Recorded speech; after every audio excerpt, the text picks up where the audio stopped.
I knew I hadn't done something.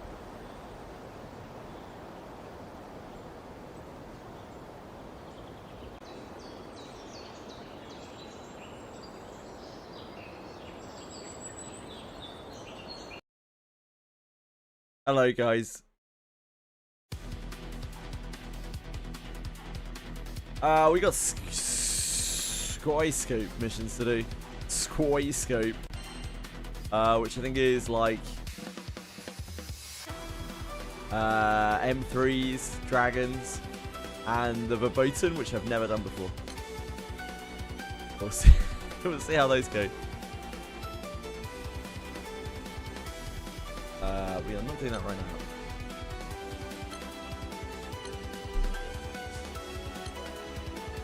This is the Verboten. Yeah, dragons. Okay. Make some magic happen. I wanna host these? I guess.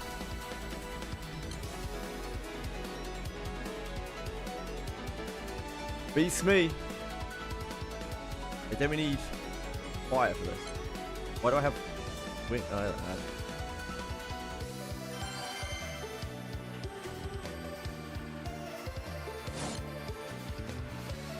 Get your address. Yeah, sure.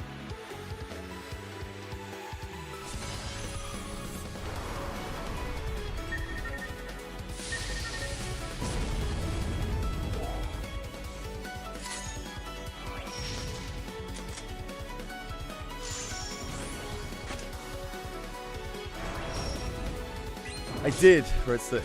Actually, I didn't. I didn't see her ass. She's suddenly exposed.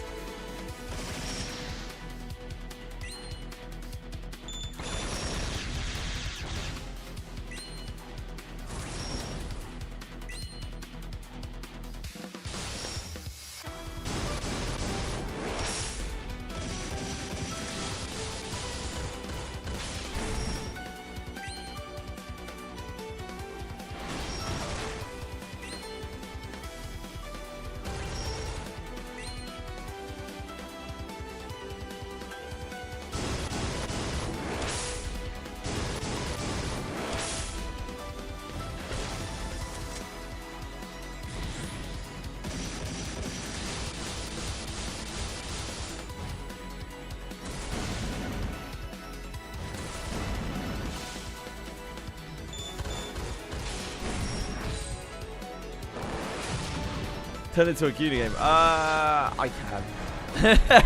I absolutely can.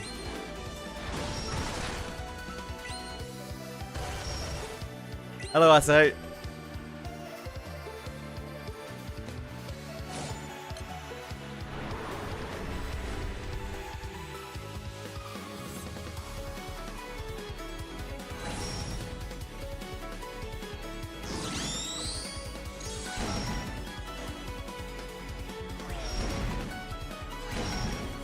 Jenna currently has a sponsor for a mattress. And ironic because he doesn't even sleep, just streams and then reads Shadow Slave. I'm sure he does sleep.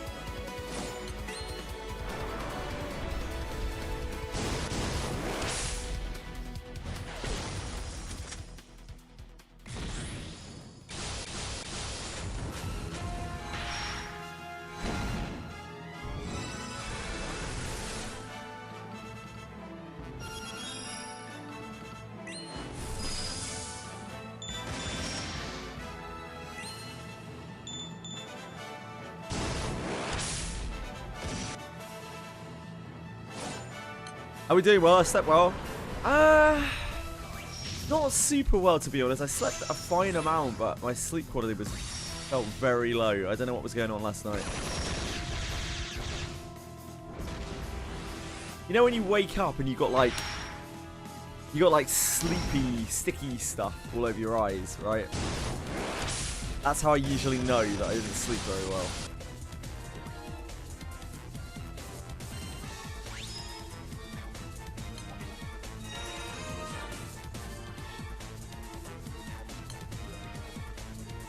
But it's fine. I've had worse.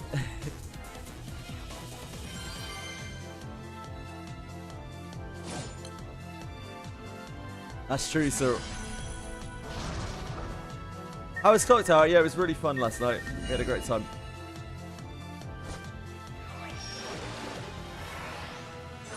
Thank you for asking. 21 SSRs, no Gran.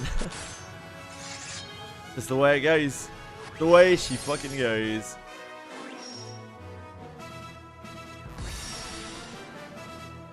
I usually forget to do the free pull, but I did the free pull last night and got Summer Paleo. I can't do like 10 draws because of my welcome draw. But I can do the singular free draw.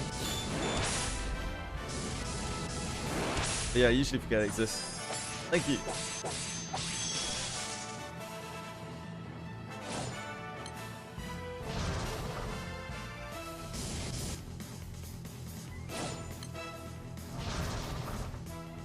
So now I have random pornographic beach girl on my account. Great stuff.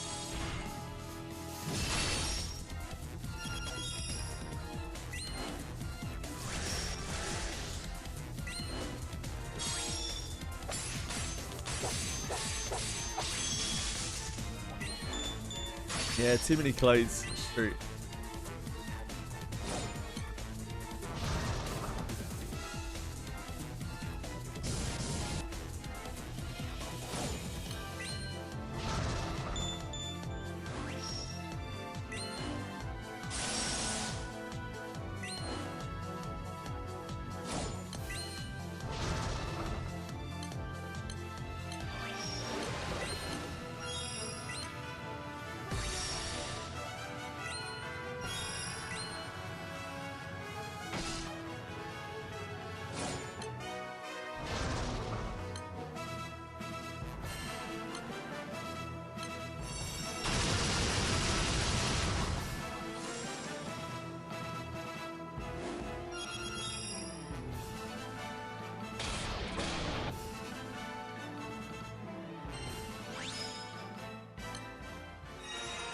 What's next?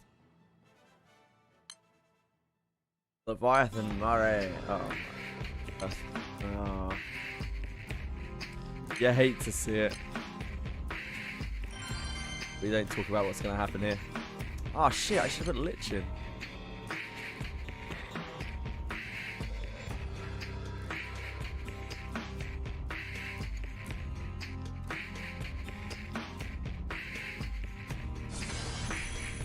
You got 20k crystals from the event. On Granblue, let's say. Surely not on Wizardry.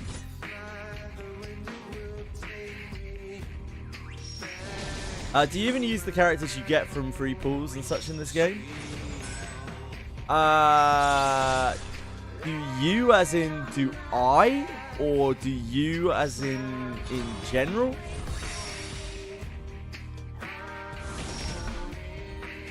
Me? Oh yeah, I use all sorts of stuff in this game.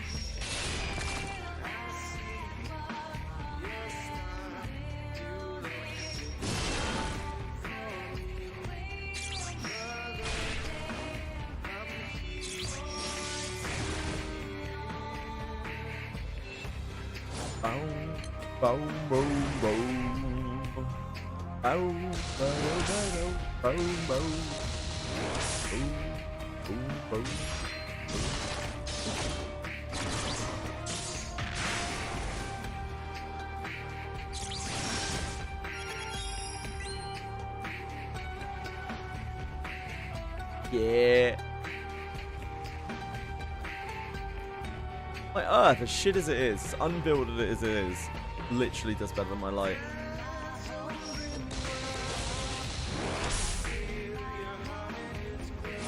Criminal.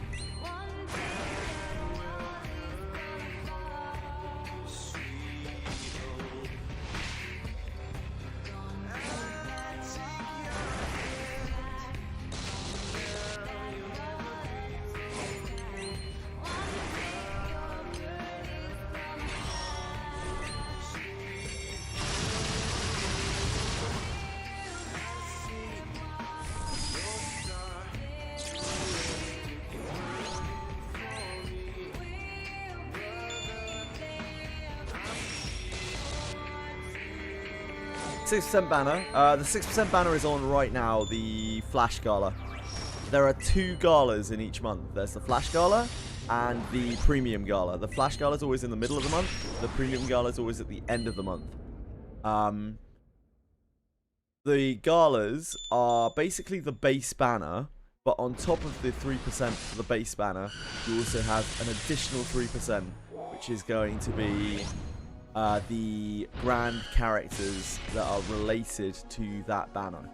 So Flash and Premium have 2 different pools of grand characters. They add to the 3%, make it into a 6% rate. Hopefully that makes sense.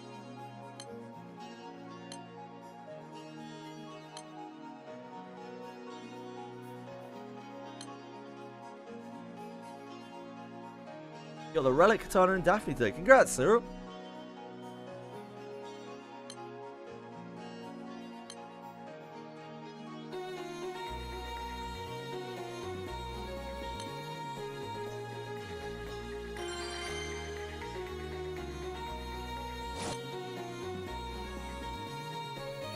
Want to pull on the Flash Gala then, rather than a Premium? What's the difference between either than the name pool?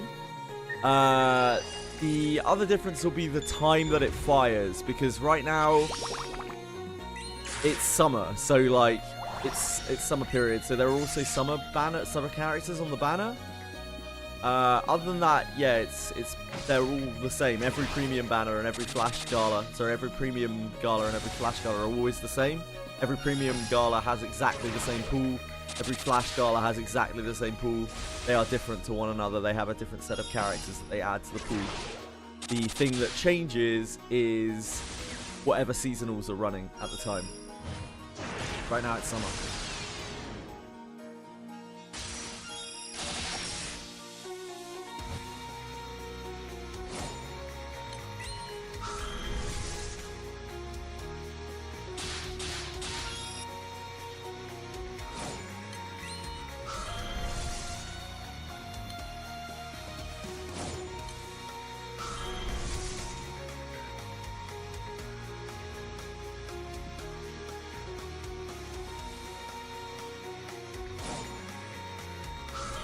We'll be seeing a lot of Yggdrasil next week. Finally gets to our Earth grid.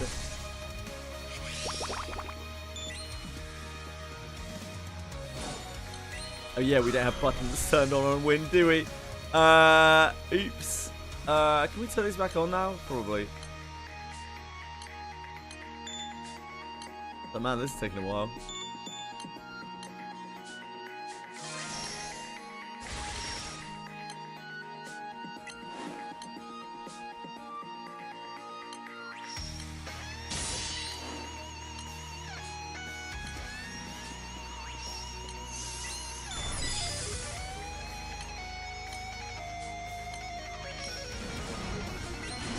We only had Cowlick and Darkton.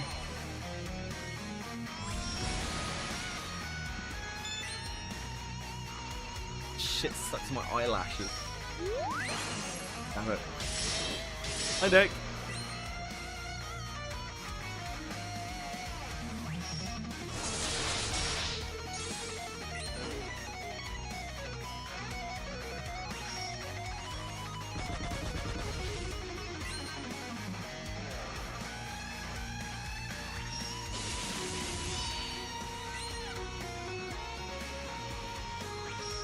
Hope of a fire team. Yeah, it's the dream. It's the dream, Nick.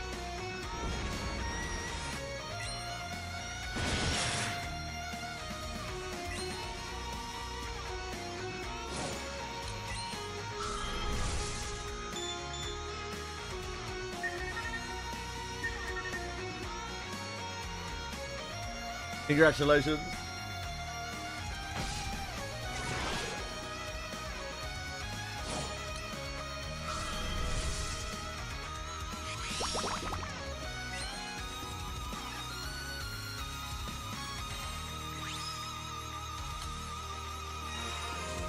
What's next? Illuminera. Oh, we'll save the best till last.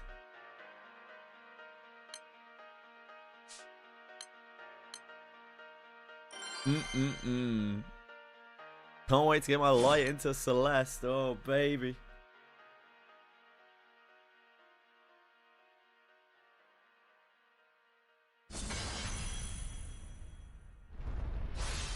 Yeah, this is the last summer banner. And a lot of the summer units are very good. So, reasonable. I think at the end of August, it might be Halloween reruns. And there are good ones there as well. Someone will have to confirm that for me because I'm not proficient with this DBF banner stuff.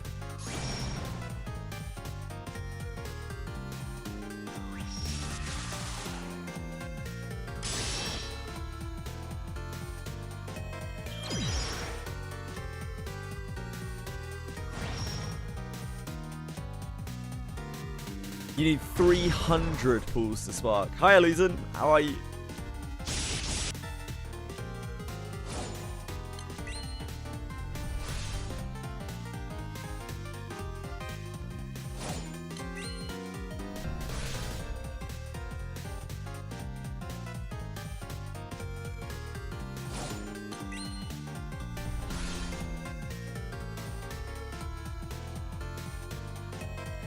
Didn't have pre-orders to finally get pushed. You got to finally appreciate the summoning animation. Congratulations. Oh.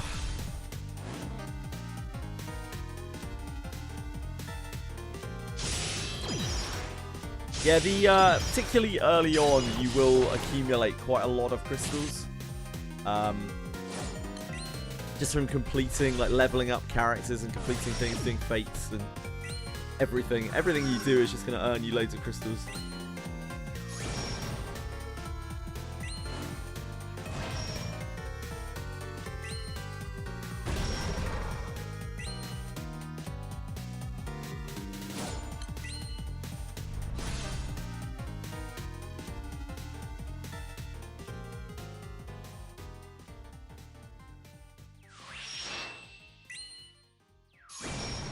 Yeah, Academy is pretty huge. They sort you out in a lot of ways.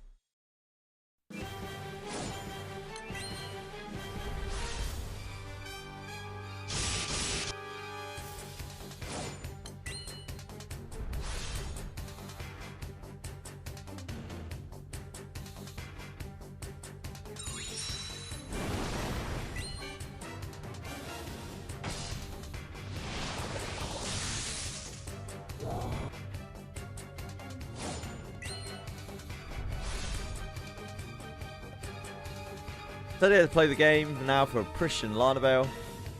Try and decide on what you want from the Bone Picker. Probably Alice if you don't already have her. From the regular one.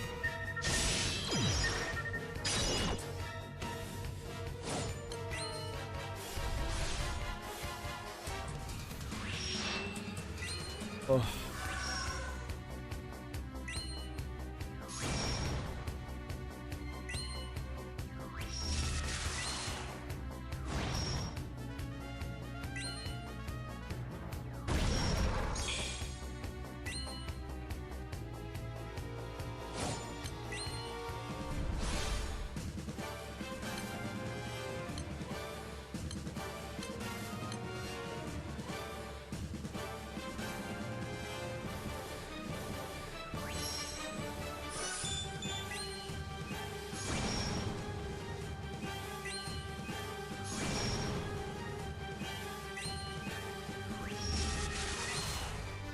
Oh, you did get Camille too. Fantastic. Yep. Yeah, you're so set up. You're gonna be absolutely fine.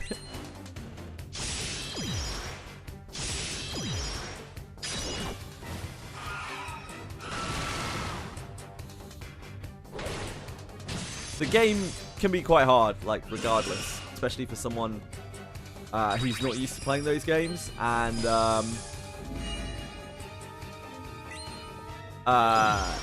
yeah, just someone in general. Like, a lot of people struggle even with good comps, so don't worry if you do run into trouble. Usually there are easy answers to everything, but they're not easy if you don't know what they are. Yeah, feel free to ask any questions.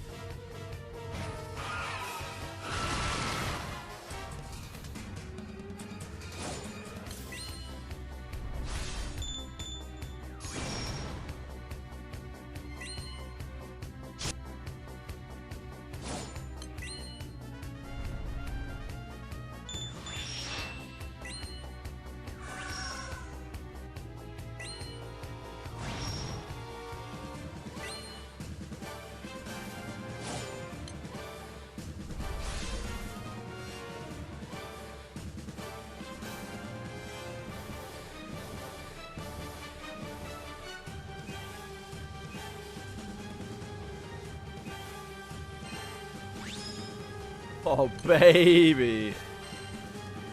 That's just a Lance Corrido.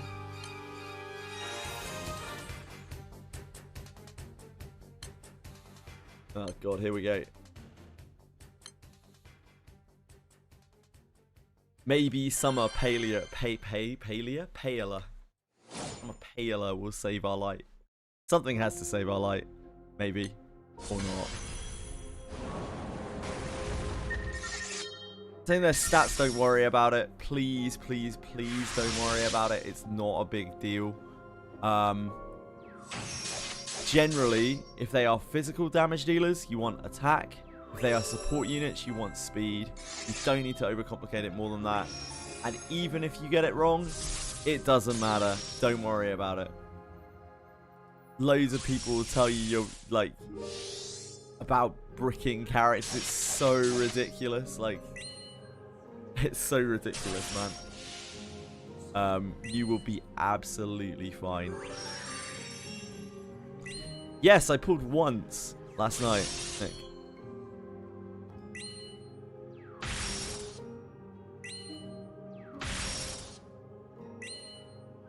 It's rare that I remember we have the singular free pools that I can actually use because they're not locked behind the welcome draw. Yeah. Now we have a semi-pornographic beach girl on our account.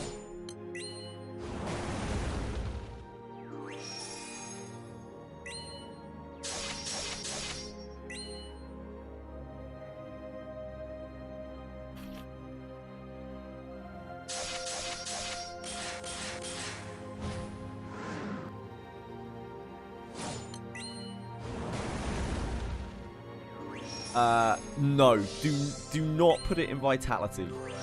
No matter what you think you might want to do not put it in Vitality. Vitality is an absolutely tragic stat. But again, even if you put everything into full vit on all your characters, it doesn't matter. It really doesn't matter. So don't worry about it. It's one of those things that's like, if you can get it right, awesome. But it really doesn't matter. It's a minuscule amount of character power. Nope. Yeah, it's clear that to a lot of people, including myself, it would seem like Vitality is a huge survival thing. It's not. It gives the tiniest amount of defenses. It's very bad.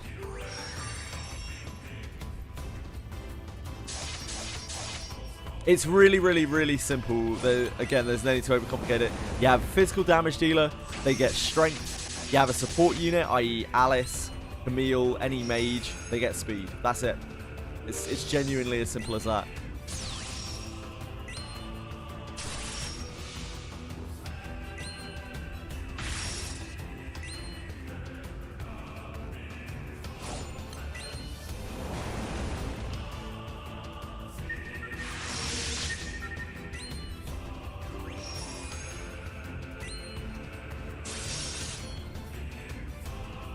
This is what we tried to do in this game. If you want a 17-page breakdown of why you should do X and this and that and why at 7 million hours played, it'll be way better if you do this. Then there'll be dozens of people on the Wizardry Discord, no doubt, who will give you that breakdown. But here, we try to keep things simple because the game is very overwhelming.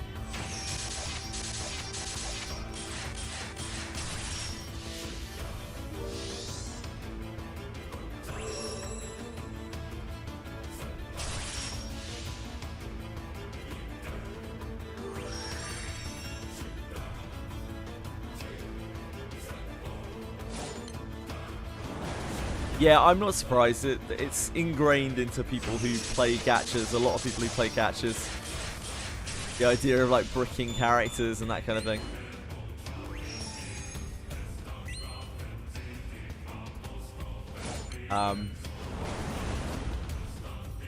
And after playing the game for a very long time, I can really honestly tell you, like, don't overcomplicate it. it A, doesn't matter too much, and B, really isn't that complicated to get right. There are very few situations where strength for physical and speed for support is not correct.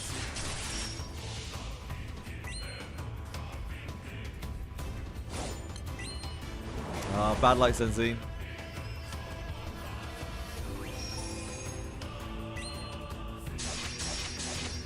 Oh yeah, like well, I've played a lot of Pathfinder, which makes like D&D jokes other than 3.5. Like, cause obviously Pathfinder comes from 3.5, like an absolute joke. So I get it, I understand. D&D 3.5 is something else.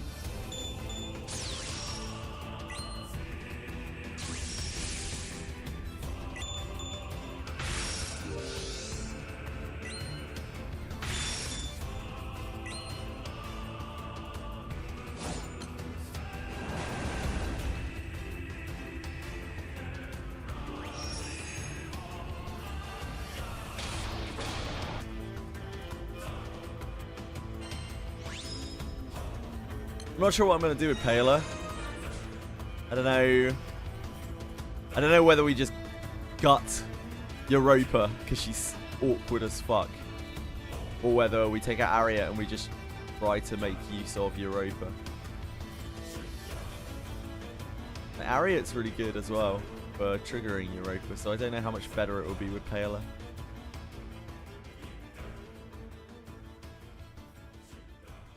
Yes, Brunswick.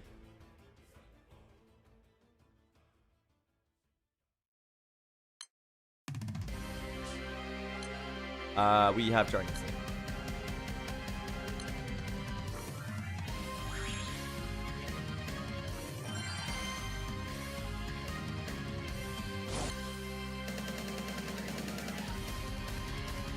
Yeah, it must have been that, mate.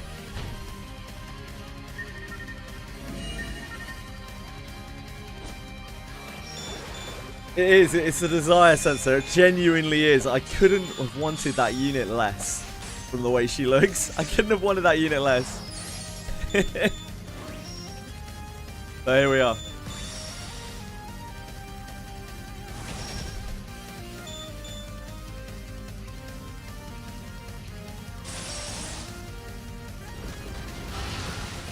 What's a Hera? The names you come out with, Elysian, I have no idea what you're talking about most of the time. Who's Hera? The Japanese name for what? For who, though? Paler?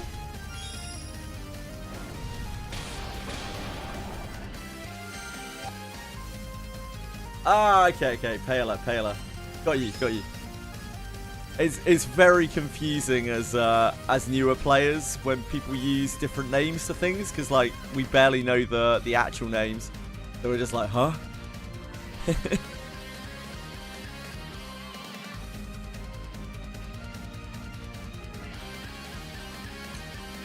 Yeah, it's all good. It happens with a lot of. It's really super confusing for the Steam crowd. Like we've had this kind of gate a number of times where people are just like talking about some random stuff. We're like, what the hell are you talking about? And we never heard of any of this stuff. What's going on?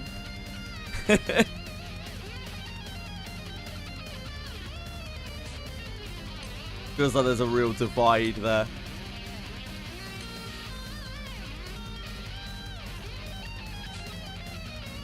Which one is this?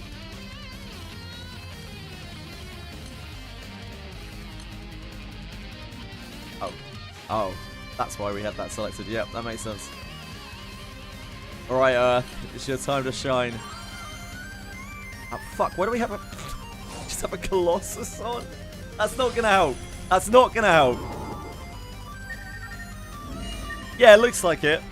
It looks like they're trying to relicense the collabs. Oh my god, we have such little help. Because we have a Colossus on friend summon. Ah, jeez. Save us, public.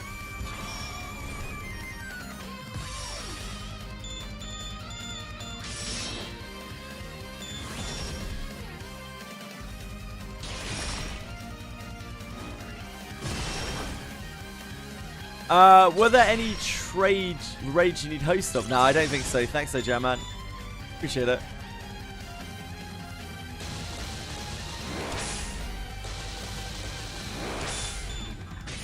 My start ended up being pretty poor, no grands, have to decide between Paler and Cosmos. You're like the 4th person I've seen, Akiben. He's like, I got no grands, or I got 1 grand. That sucks, man.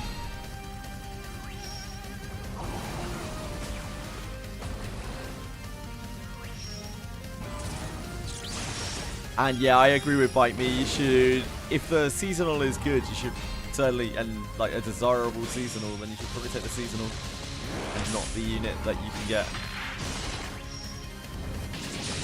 You got a full... you got so many tart mans. Can't you... If you pulled, can you not spark her? Damn it.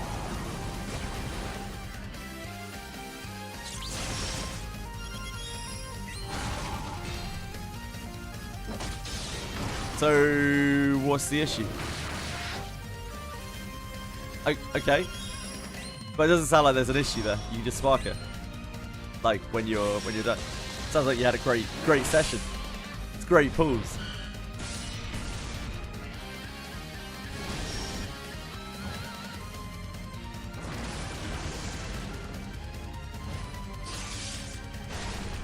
You got the other banner character and the banner summon like 25 times. Right. That does seem reasonable.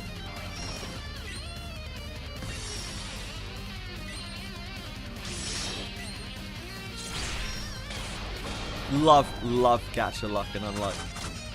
My favourite topic. Oh, I hope you do, mate. I hope you do.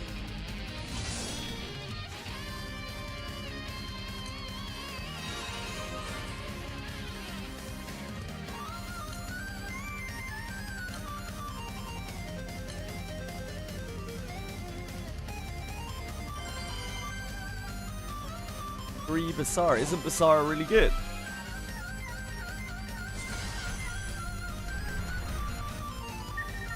Fuck you.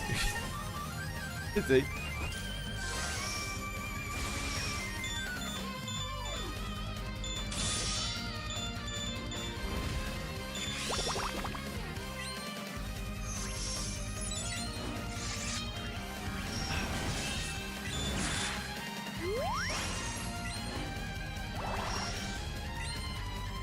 That's a lot of collabs. That's a lot of collabs.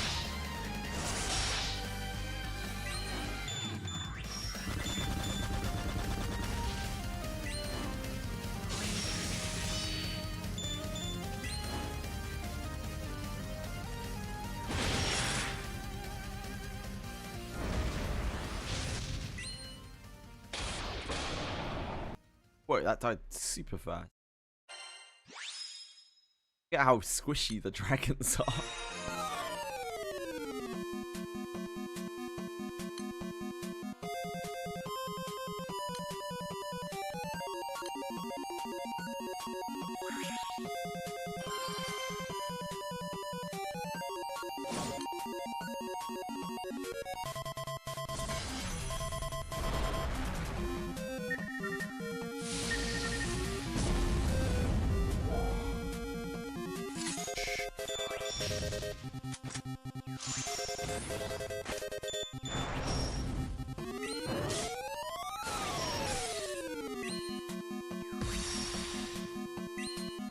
Yeah, Jam Man, it's whether or not they can relicense it, right?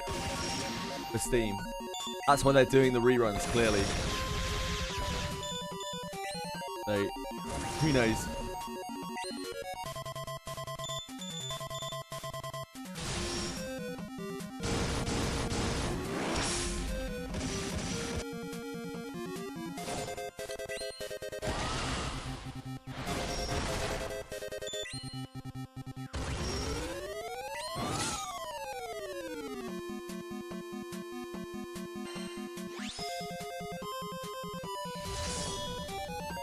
The only one I would really like to see is the Jujutsu Kaisen one, not because of any of the content of it, but because I'd like to get Gojo.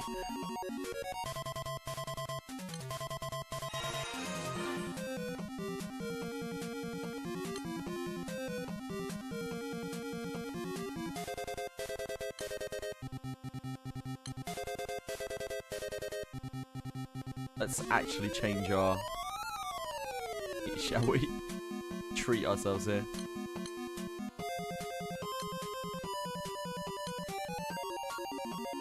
Oh, that's not right.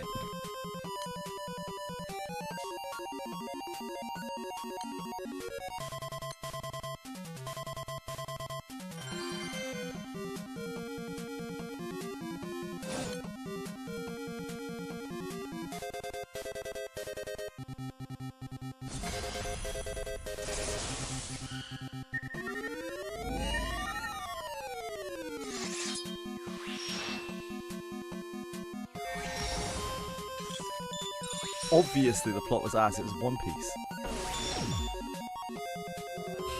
What are you expecting? Like in Shakespeare.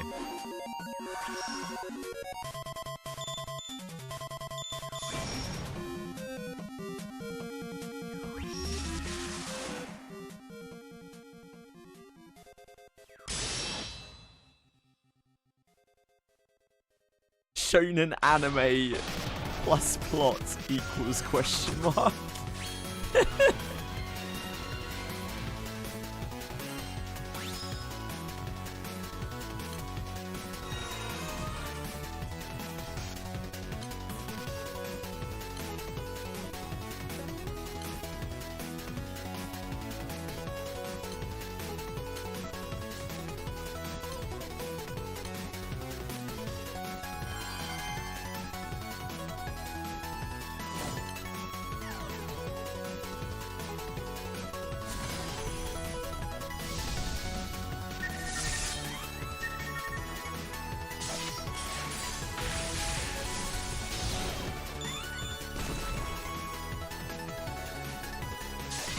Luffy was apparently very good for his time. He was used quite a lot. Most of the collab units are not very good up until they started making collab banners.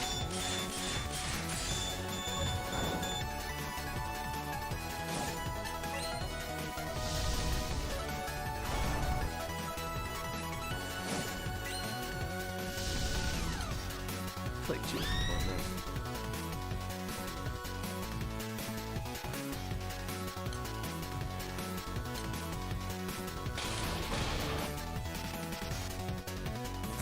Dragons die so fast.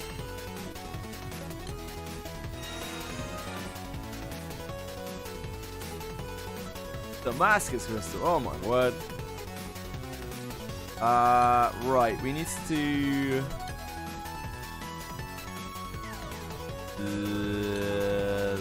this.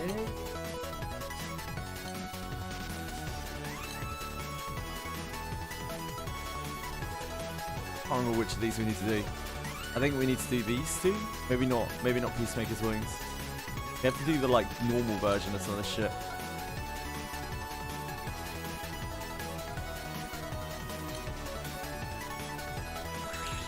So you were on Wizardry Variants a while ago?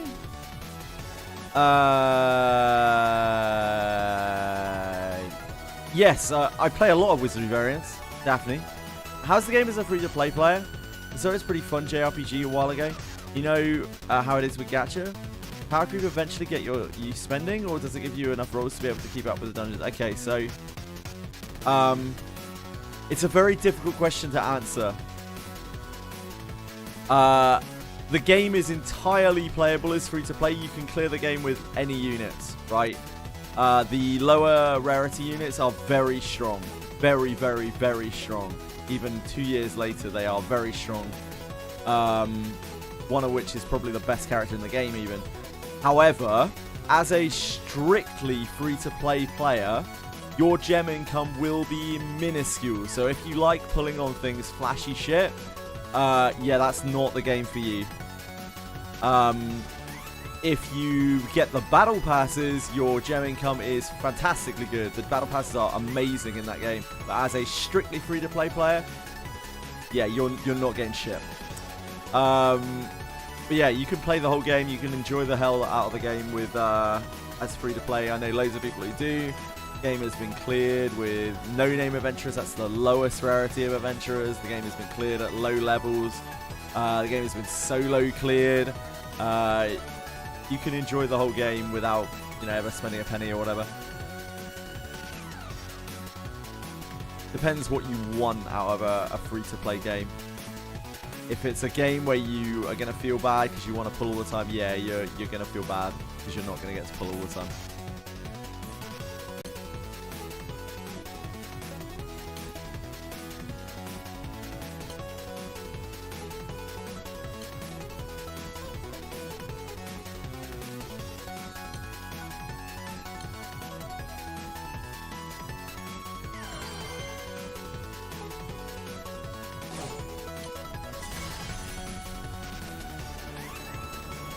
Wizardry Variants Daphne is a game where grinding is a lot more important than spending money, because spending money doesn't really buy you gear, and gear is the most important thing in the game other than knowledge of what you're doing.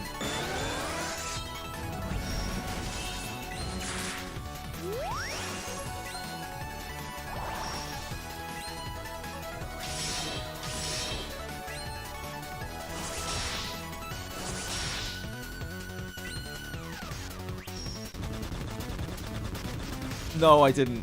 No, I didn't. Thank you.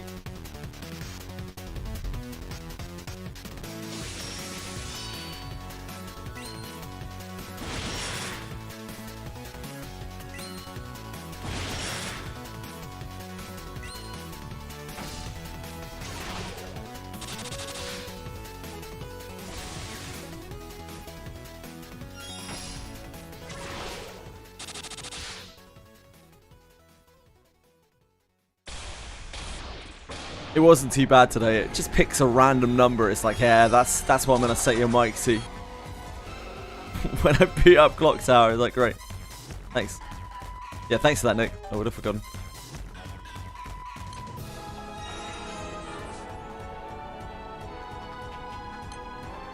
Don't know if we need to do Peacemaker's Wings.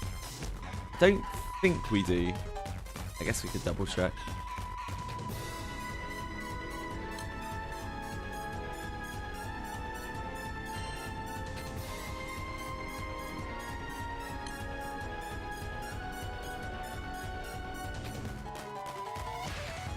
I think it's Proto Bahamut.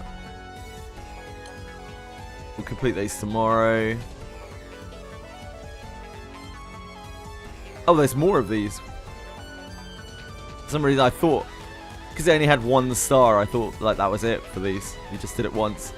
But we definitely need to do these a bunch more times. We don't need to do those. They'll auto-complete. These we need to do, what, 10 times? We'll come back to them, I guess.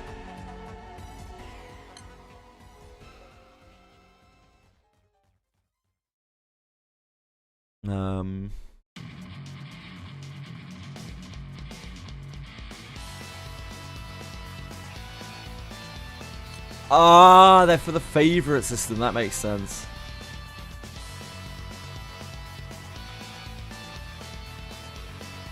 Imperial Ascension, Wings of Terror. Okay, yeah. No Grand Order.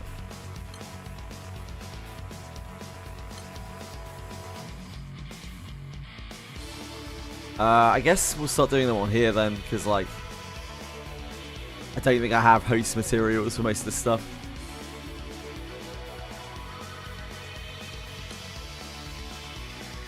I already have this up, so this is a good enough place to start.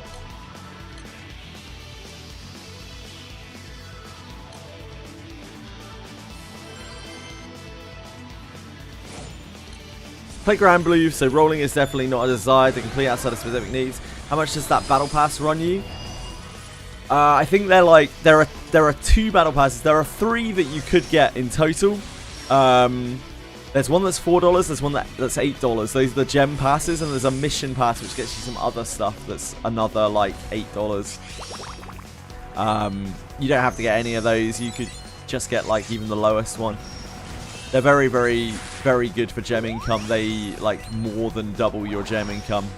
But yeah, I don't know. Spend if you want to. Don't if you don't. Don't feel any pressure. Hello, Dorisa. How are you? How have you been?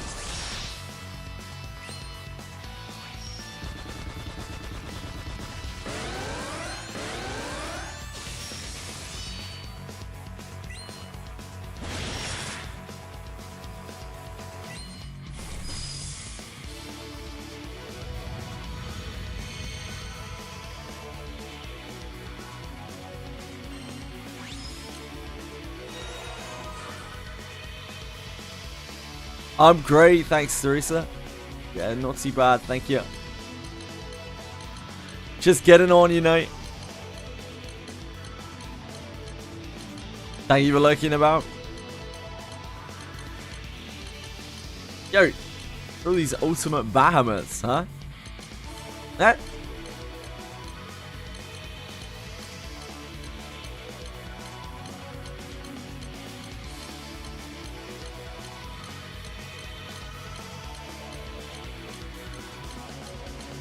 This is criminal.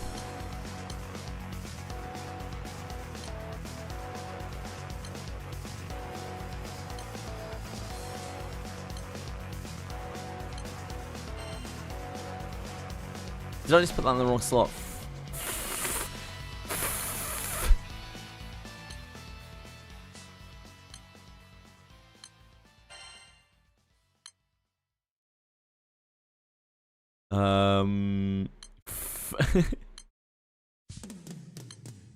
We need this.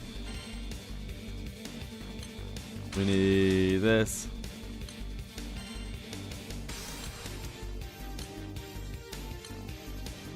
Just start with like this.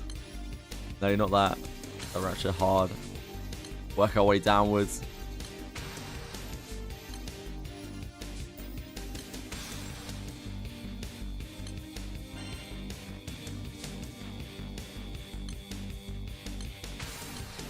Probably take a little while to find these.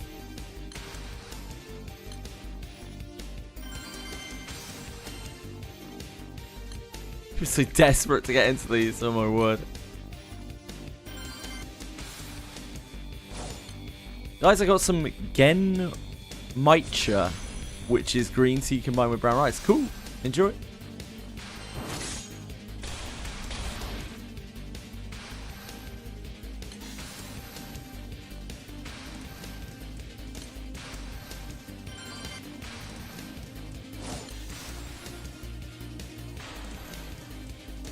Waiting on a small grocery delivery. Oh, baby. You're living the life of excitement, Dorisa.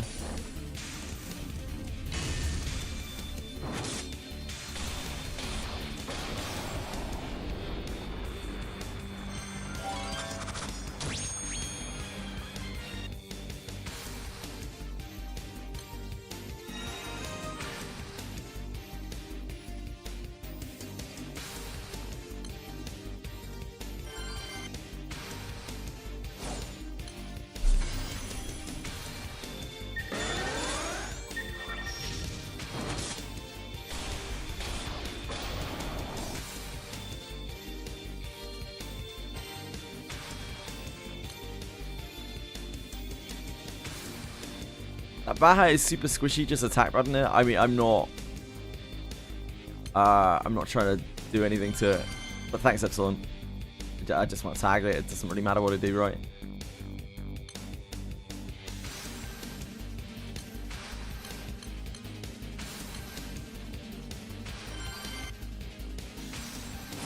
Broke, no income, but I got a care package from Mom. Aw. That's nice of her.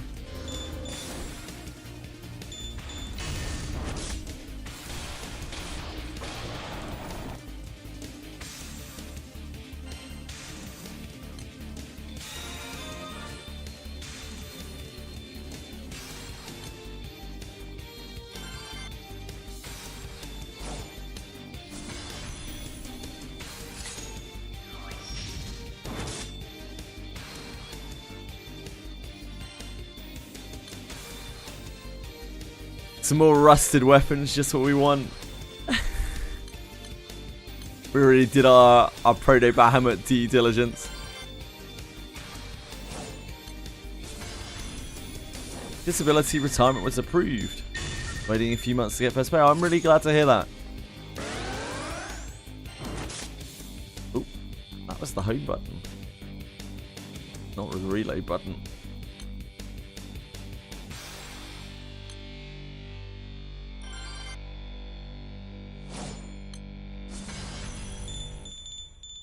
Hopefully that should make things easier for you, Dorisa.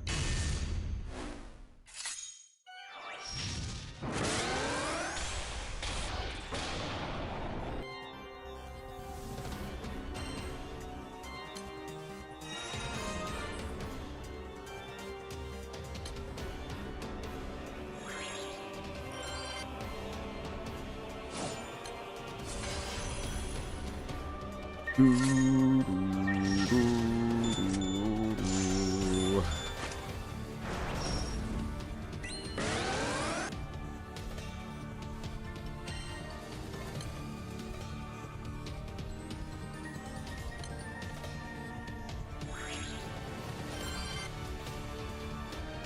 many of these do we have to do? 10. Is it 10 on all of these?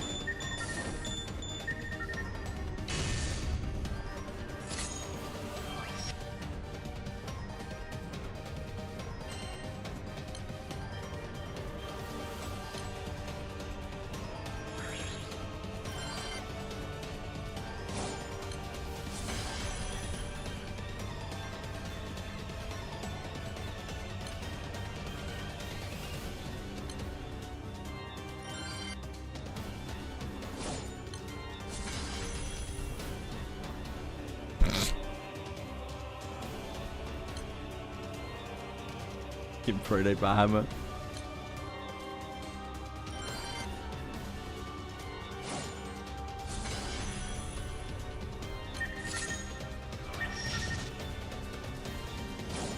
What? Lived more than one ability? What is this? Insane.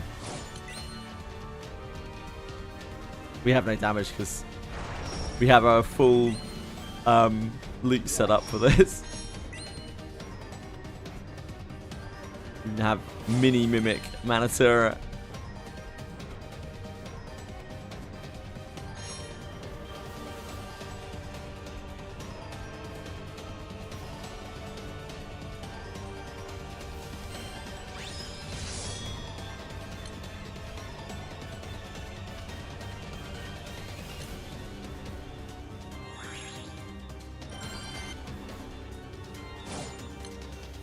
From when we were farming the rusted weapons.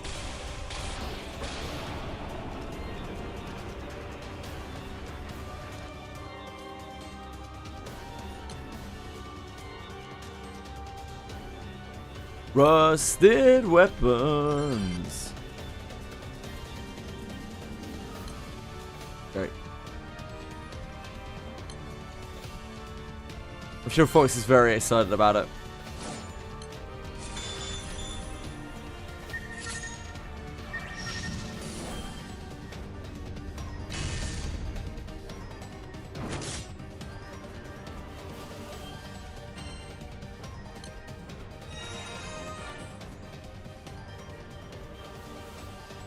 Wings of Terraform. I guess there's one way to tell. Oh, I've shrunk the climb.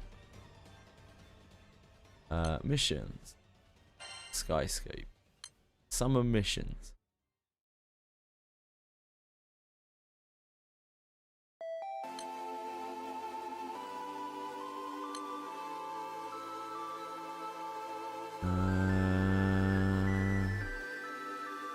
Yeah, okay.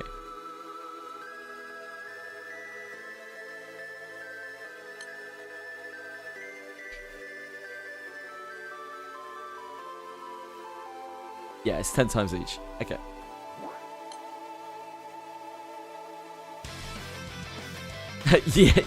yeah, Nick. I'm right there with you, brother.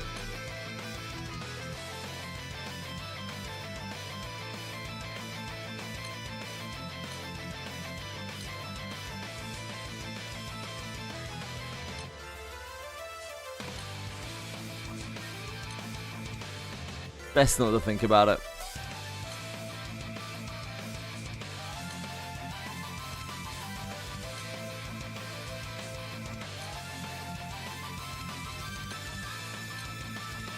It's in here.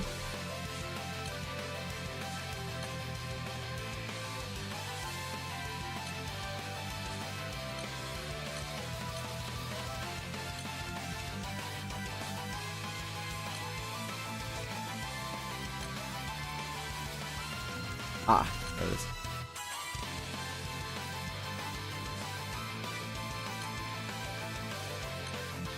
Getting the Dark Rapture hard is going to be hard, right? It always is.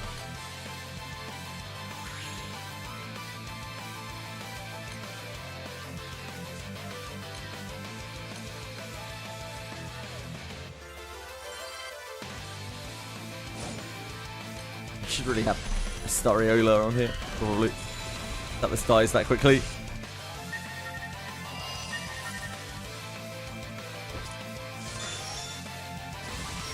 Why am I farming Dark Rapture? Because it's on the Skyscope missions.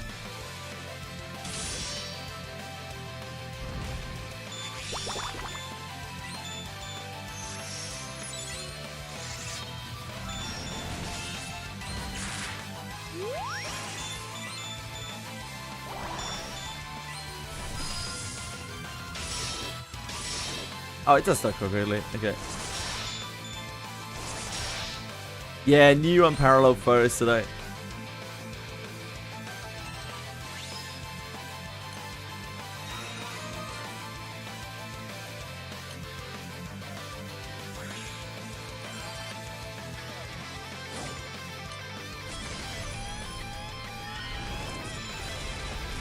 I think Dark Rapture hard is going to be the hard one to find.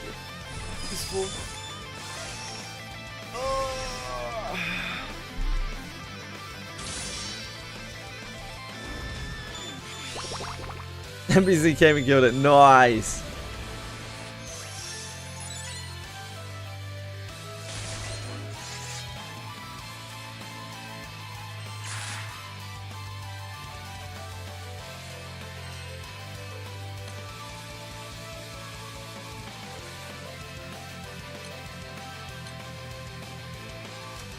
Ah, yeah, of course, there's such a strict limit as well. Maybe we just camp this for a while. It's going to be the worst one to grab. Hello, Not Luck. How are you, darling?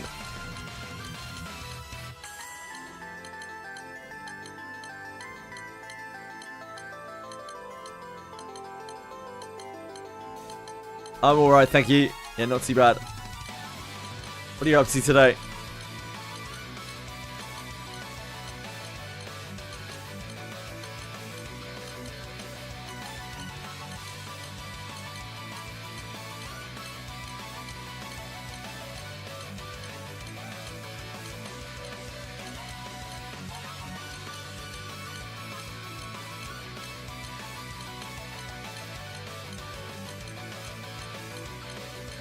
I don't think so, Nick.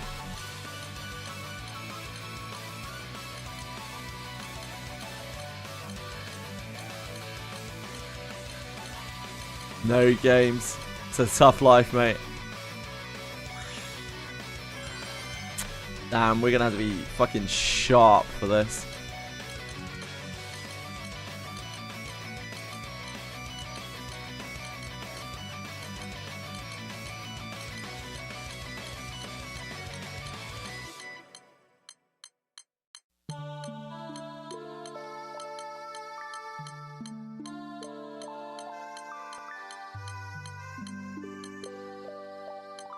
That was not sharp enough. There's nowhere near sharp enough.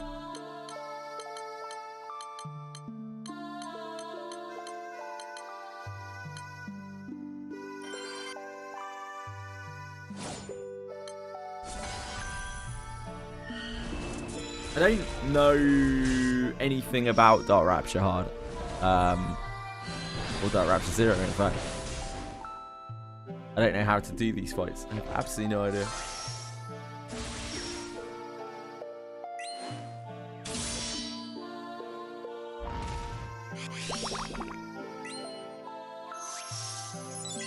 But you love those types of games. Don't know. Love some Monsters and Memories. You need to reload at the start to skip that animation. You could reload at the start to skip that animation for sure. Need might be a little strong. Thanks, Fart. How are you?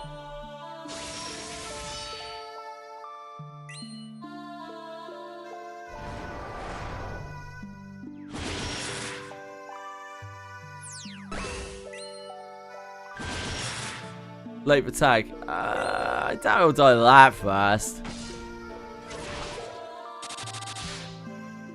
I know Dark Rapture is really complicated. Yeah, I'm quite aware it's like really complicated. I've never, because like every time I've done this, people seem to just overpower it. I've never actually read up on it properly. Because, you know, lazy.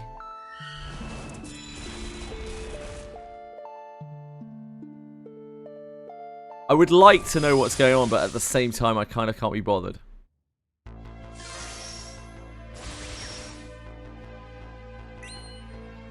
I sure hope so, not luck, because they have a month and a half to release, dude.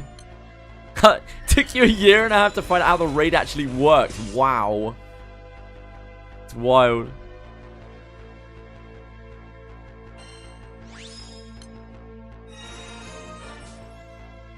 I genuinely don't know anything about Dark Rapture hard. I have no idea what's going on at all.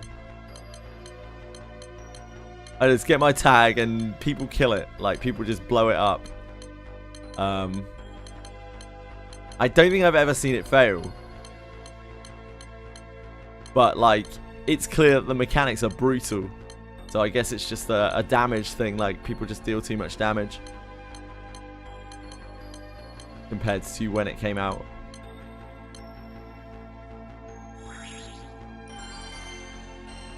It's like...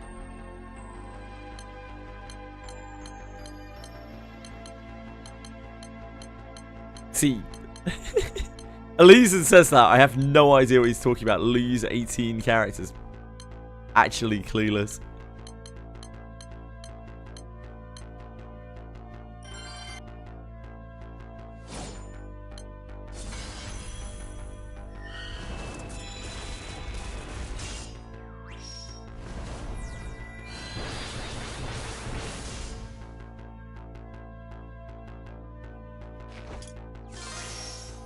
I tried to watch this a little bit, like, to try to figure out what's going on.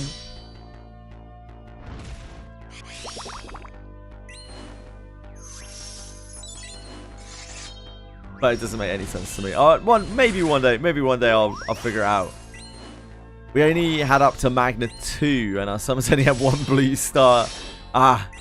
Metacritic being 8k HP. Oh my god. Yeah, no wonder it gets so, like, just steamrolled now. But yeah, it's clear that the fight has insano mechanics.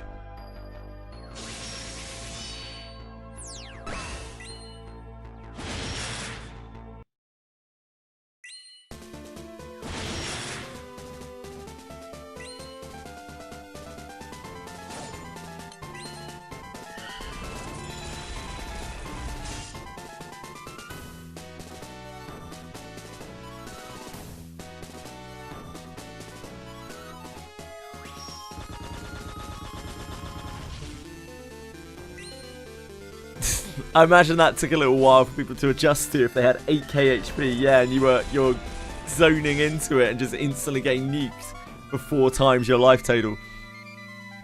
I can see how that would be confusing for players.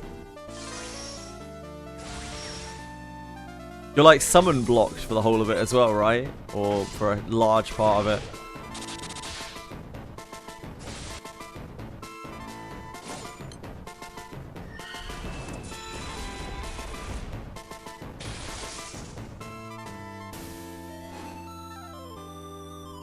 Yeah, that's so complicated. It's kind of cool, though, that there's a fight that, even to this day, people don't entirely understand. Yeah, everything needs your entry. To bust out side story weapons for primals to get HP.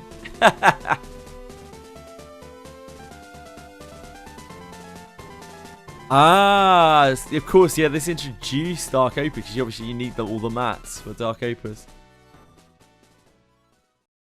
Yeah, like this fight, Beelzebub, Belial, like it just gets kind of steamrolled. But they all have like, seem to have very real mechanics.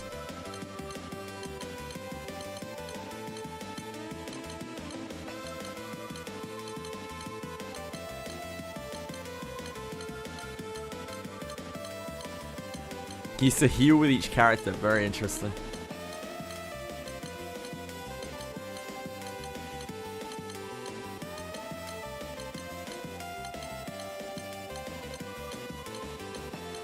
Yeah, good for them, really. Good for them.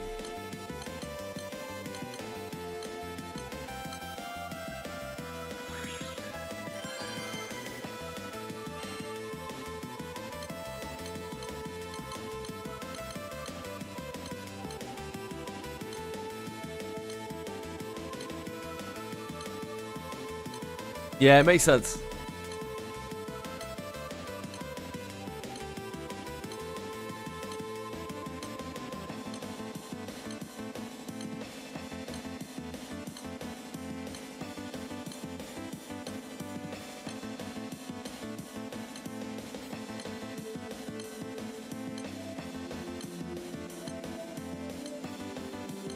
I remember the last time we had these Skyscope missions, I didn't even have most of these raids unlocked.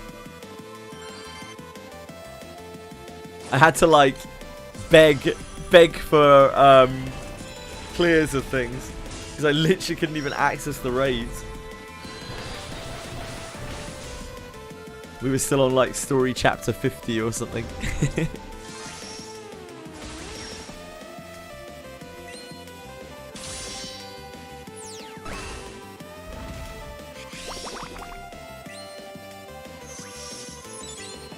Nice, Acumen. I think ultimately you can pick up Cosmos whenever. I guess the thing is, right, like we don't know how good Paola is exactly.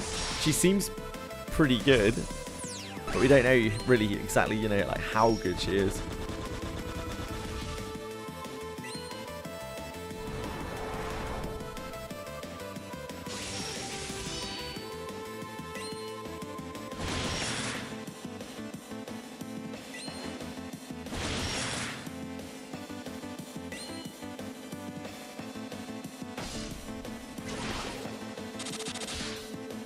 She seems very cooldown based, K18, from my very limited knowledge.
Yeah, 12 allied triple attacks is kind of crazy.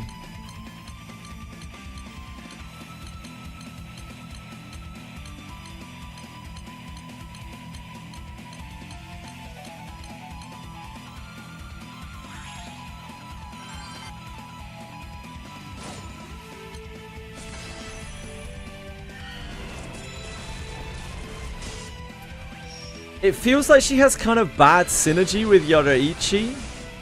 Because, like, for Yoruichi to have good uptime on her, whatever the hell it's called, she needs to be able to charge attack, but you really probably want to run her with the Echo Chain, right?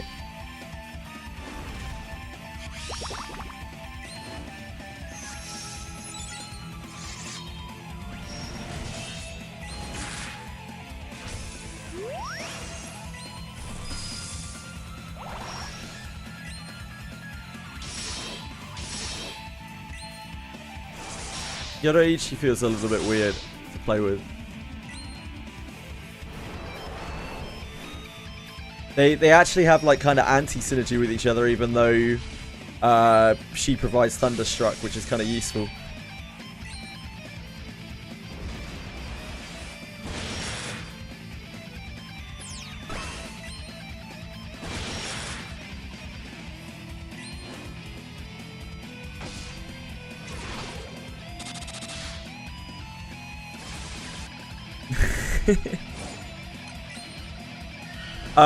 Like I was looking at her last night, and she looks cool.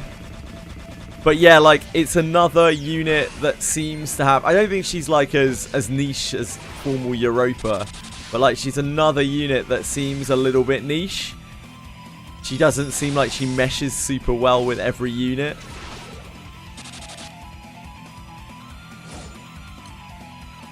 She's probably of a solid power level just at base for like newer players, but I don't know. She seems a bit restrictive.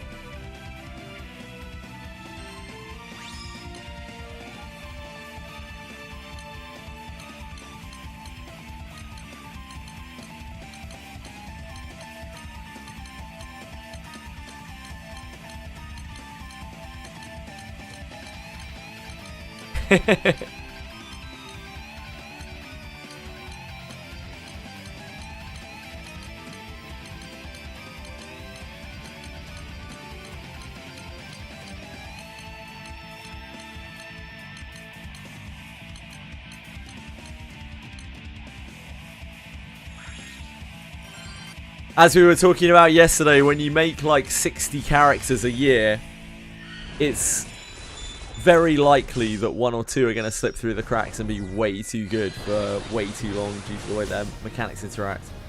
Like it's what's really crazy is they managed to come out with so many unique kits in this game.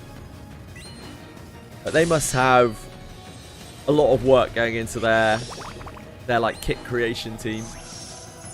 The units.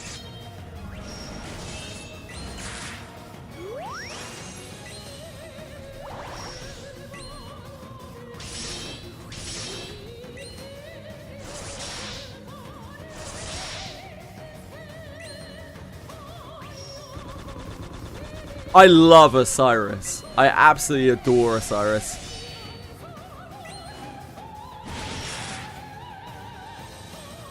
$4 to 6 months per kit. Wow.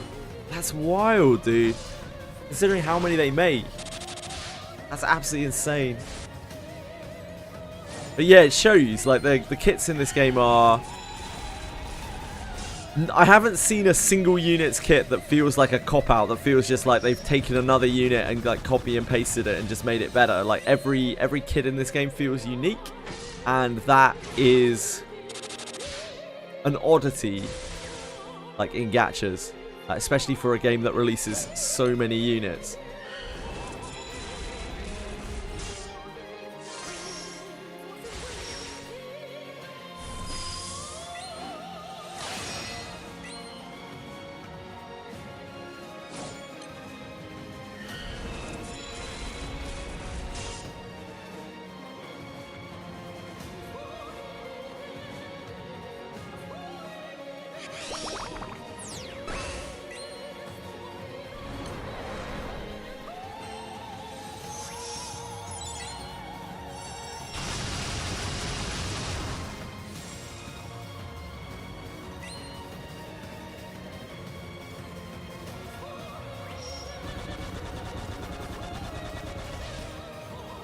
Yeah, indeed. I have Feluca. I use Feluca, and she doesn't seem that great, but her kit is so crazy. She does so much insane shit that like nobody would have ever asked for.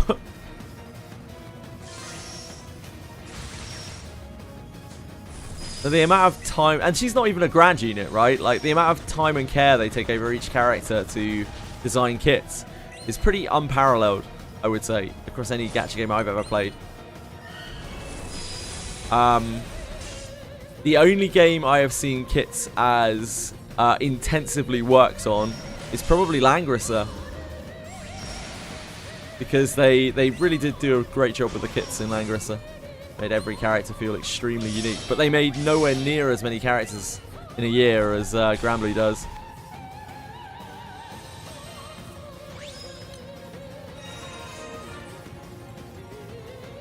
A lot of gachas end up falling into the trap, or it's not really a trap, I guess the easy option of just numbers. Like everything is numbers, and there's no actual real flavor, real uniqueness. It's like you stun for X amount of time, you deal X amount of damage. And that's kind of it.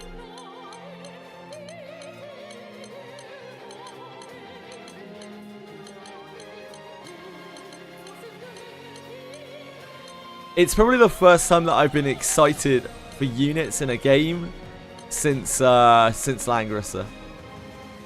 And I wouldn't, you know, I'm not like super excited for the units, but when I get a new unit, I always read through their kits and I'm like, oh wow, this does some really wild shit. There's just some random unit I've never heard of, but it does such like crazy stuff.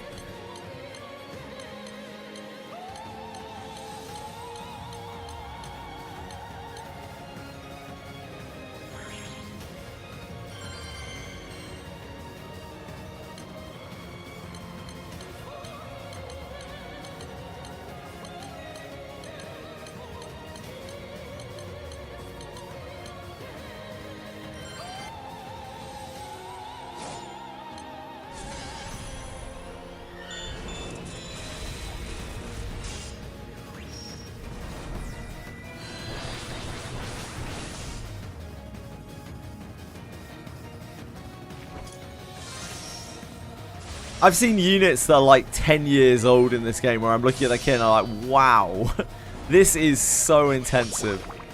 There's so much like synergy here and so much thought obviously went into this. And it's pretty useless nowadays, but you can still see it.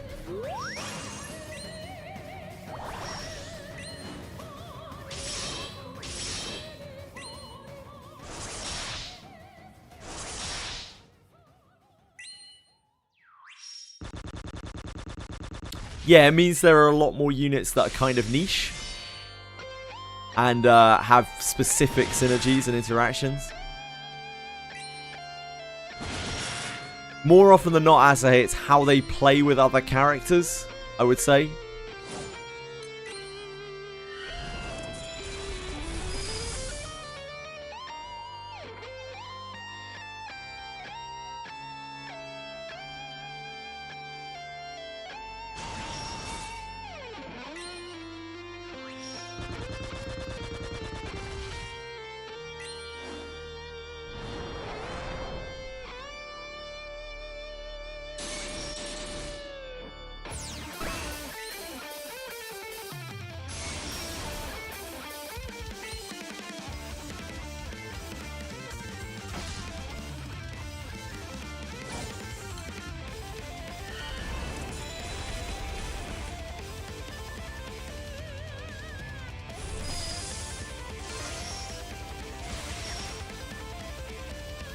$20 boxes is all most people recommend doing on Dread Barrage, yes.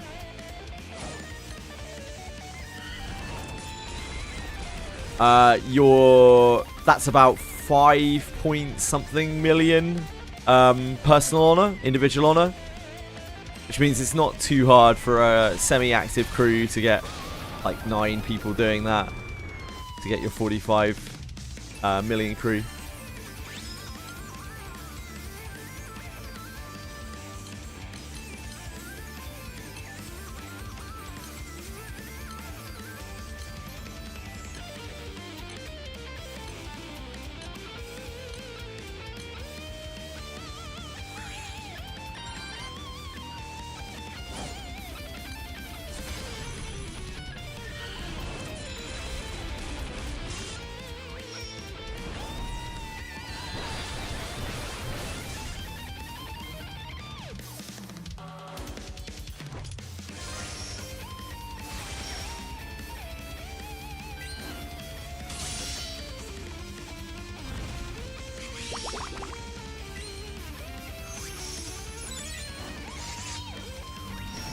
Hello, Chili.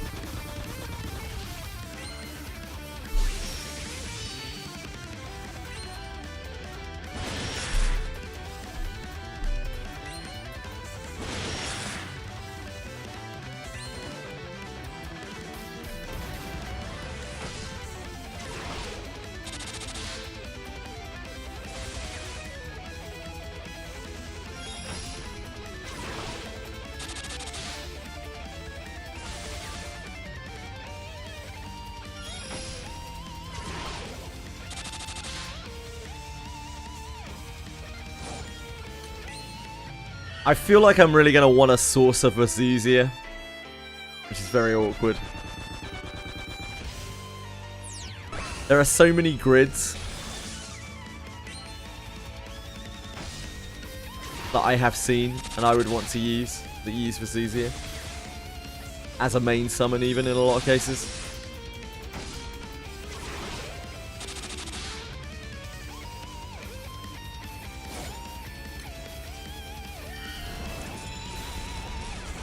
Maybe New Year's.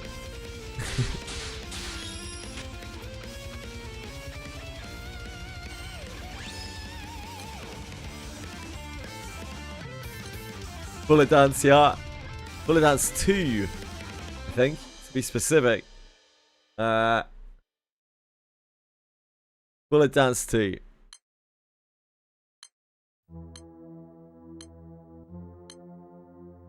Tuh.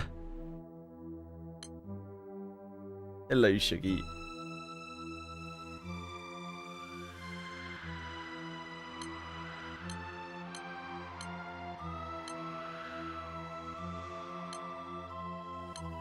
Cats are very active today. Usually sleeping around this time. Something must be up.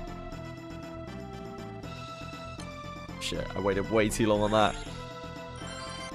Ah!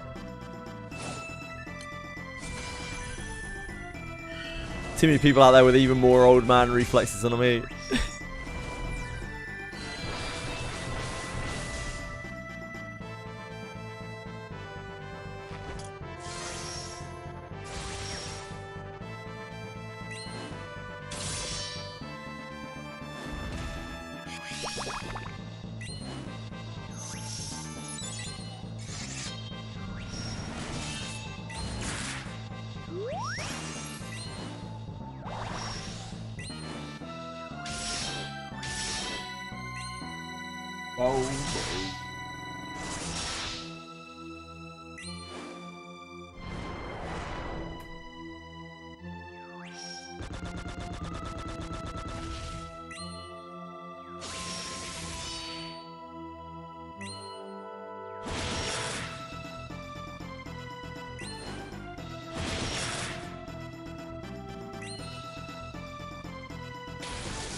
I didn't actually even realize he does turn mechanics, turn plus mechanics. Of course he does. What doesn't he do?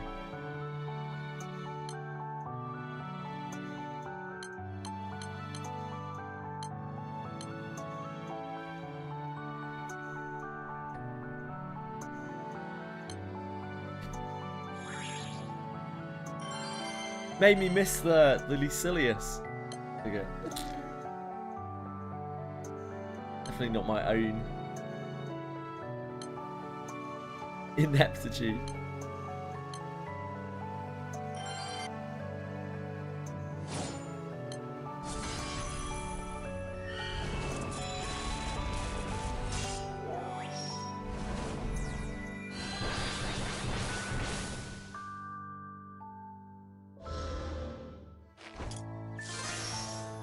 Fuck. Bar Zero.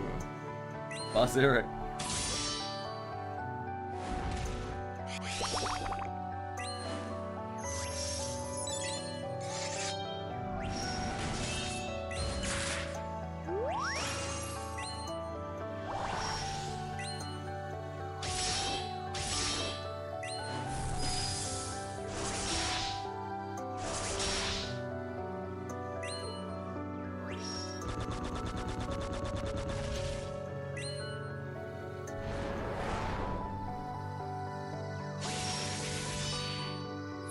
We used to call the racism check back in the day. Kills any deep race characters you have. What? If players had a combined total of 6 characters die, the raid would wipe. Wow. What the hell? Yeah. That is... That's a wild mechanic. That is a really wild mechanic.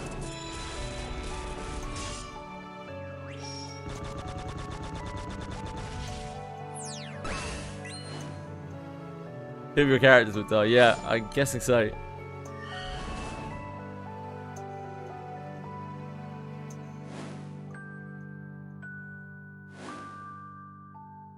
I think we're actually good, right?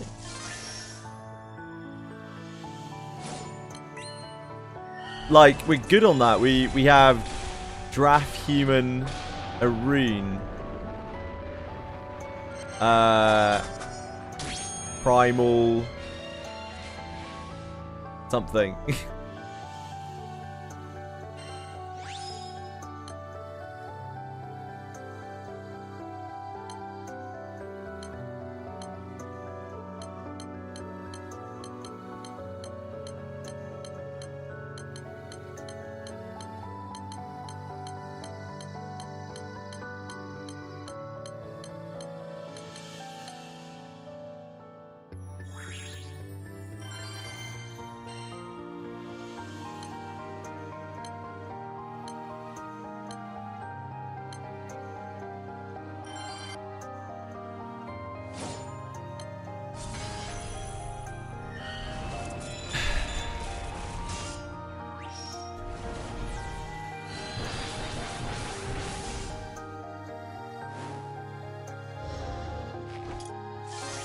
That's quite funny. That is quite a funny mechanic. I'm sure that had a few people scratching their heads.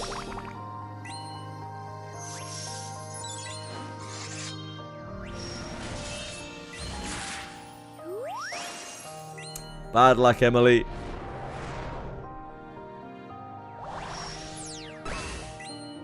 If you did 300 pulls though, you can spark it. You can spark it, right?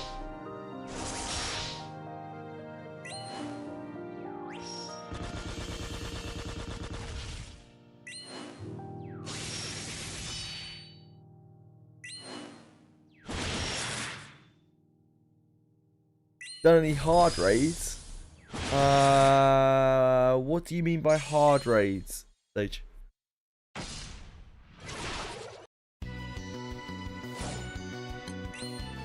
I've been doing Hexa recently.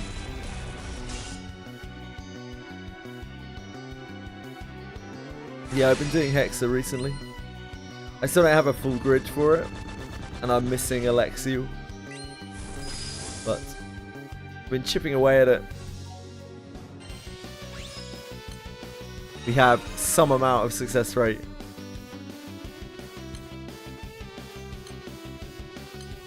Oh wait, that was the last one, wasn't it?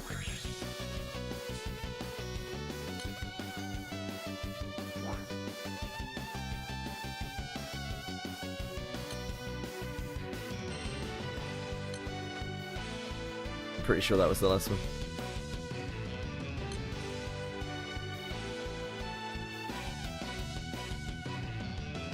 Yeah, looks like it. I have done the free quest version, yep.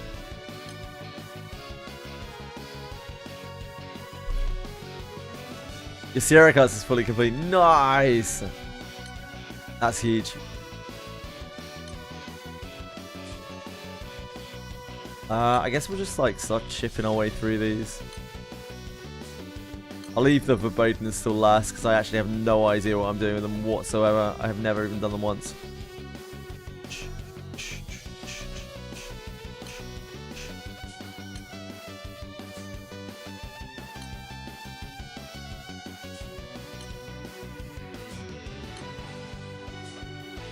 Let's do these quickly. Now we're gonna do this anyway. We're gonna do these anyway. Yep, that doesn't matter. Let's start here.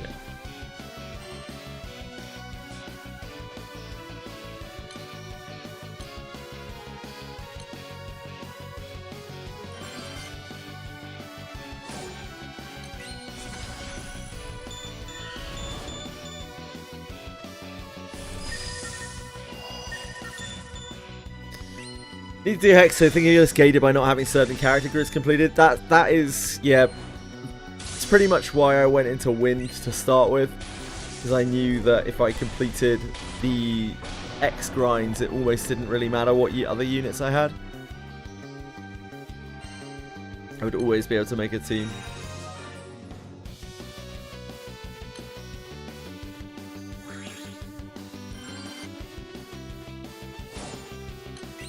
But I did still spark Grand Charlotta for it anyway. And she is really helpful.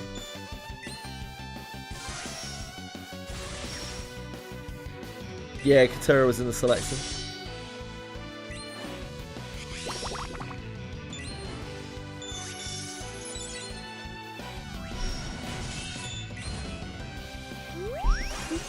Chilly.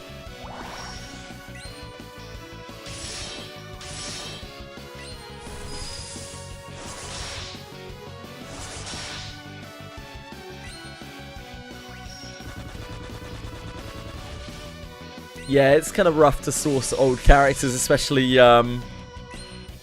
seasonal ones in this game. And because a lot of them do have these very unique kits, there is often nothing that really replaces them. But that's just the way it goes. Gacha is always going to be a little bit like that, isn't it? It's definitely not the worst system I've ever played with.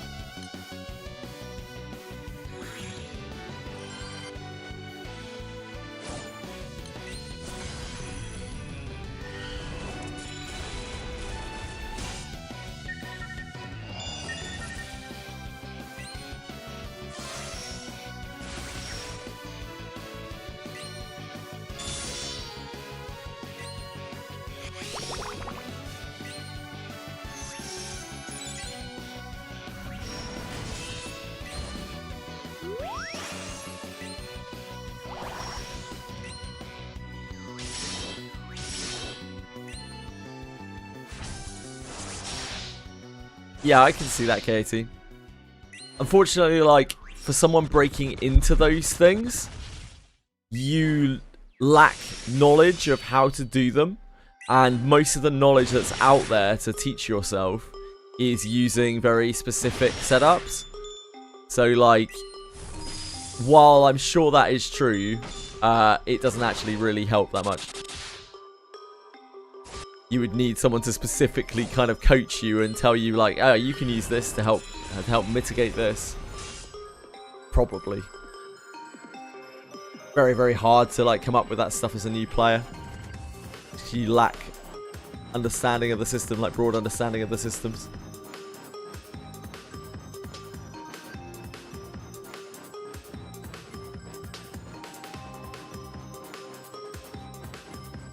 Yeah, that's the ideal, as always. Get someone who knows what they're talking about to help you. But unfortunately for a lot of players it's not possible.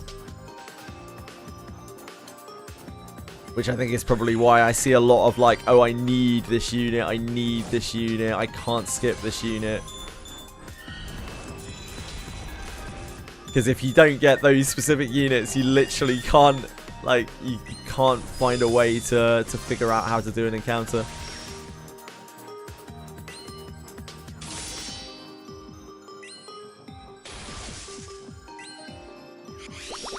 That's what makes gacha sell.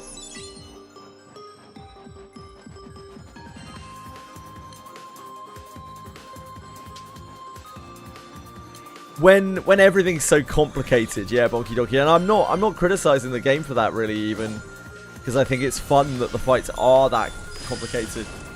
It's just you can't really see every aspect of a fight and figure it out piece by piece. You can only start at the beginning of a fight and like try to work out each section as it comes. And while that is undoubtedly fun when a raid first comes out, it's a kind of different thing when you're seeing like oh like loads of other people are clearing this really easily, and it's all because they have this character. It feels pretty bad for a lot of people, I think.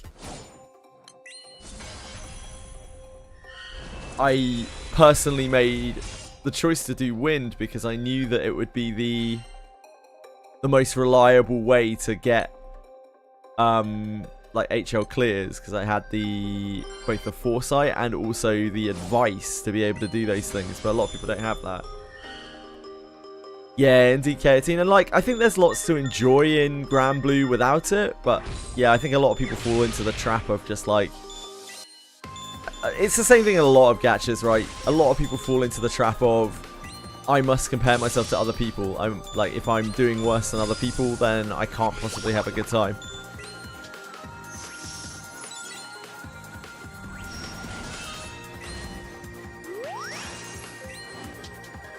Yeah, indeed. Indeed, Far. And I'm okay with that. I'm actually really looking forward to using Neon, because I've seen Neon used in some weird clears. Like, Neon is not really a go-to high level unit, but she definitely feels like she could be. And some people have used her for it. It's not a huge amount, because there are lots of other options. I'm kind of excited just to play around with her a bit.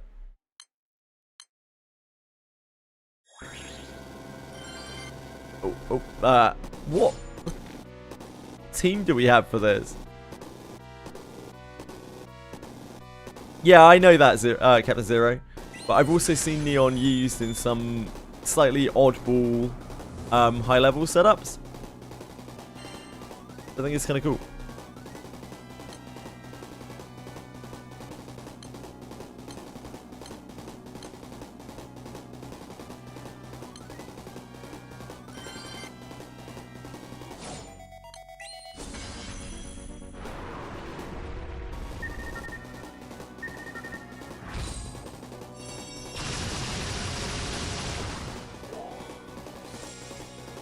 Just looks like a fun character. Ball banners are the perfect banner to have all-star, but of course they didn't. Ball banners are the perfect banner to have all-star. Of course they didn't. I don't understand. Sorry, Sage.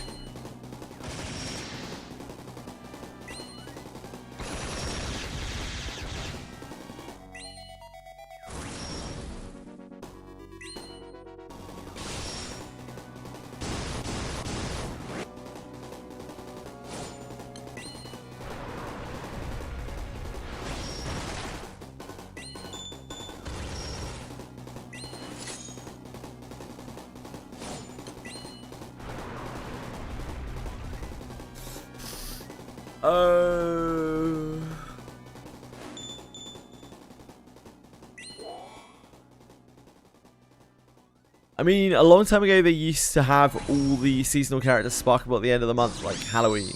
Right.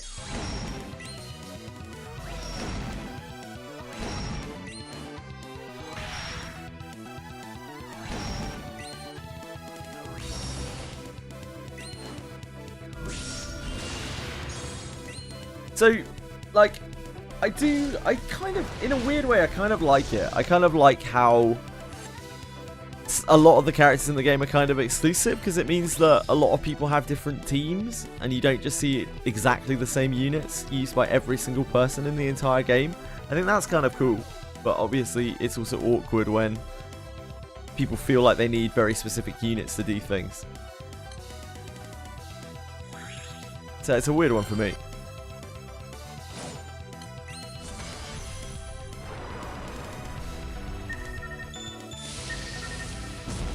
Particularly in these kind of like side-by-side battler games, I find it very stale. I find them very stale usually because you almost always see, like, if you've got 4 units, the 4 units will be exactly the same. No matter who you see, they will be using exactly the same units because, like, there's literally only 4 possible units like to use on any one encounter realistically. So it's very nice playing a game like this where there are generally a lot more uses. You even have main character with so many different classes and so many different setups and things.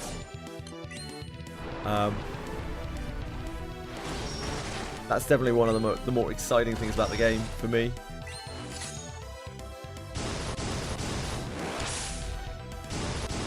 Yeah, for sure, I can see that. 100% Katie. Like, you can tell that when we've had veterans come through and like literally take people's boxes and be like, you should be using this, try this, try this, try this. And they can look at like the gear that we have and the characters that we have and immediately be like, yeah, this is going to be the best for you right now. And it's some real oddball shit that we'd never even consider. It's like, really? Those things will work together? Why is that? And it's because, like, the level of grid that we're at or whatever. You can just tell at a glance.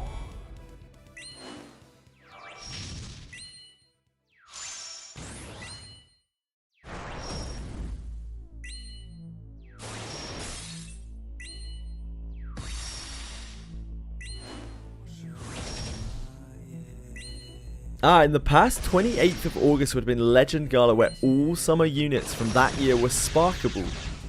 And is that not the case anymore, Captain Zero?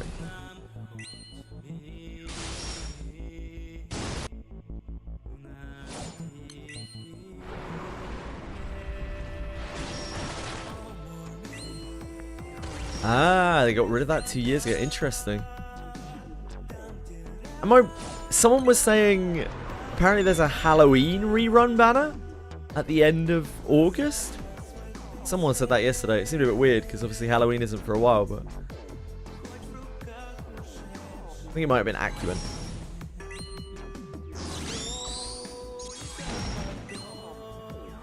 Acknowledge it was just a thing of the past. Yeah, it still exists for Halloween. So is that coming in August?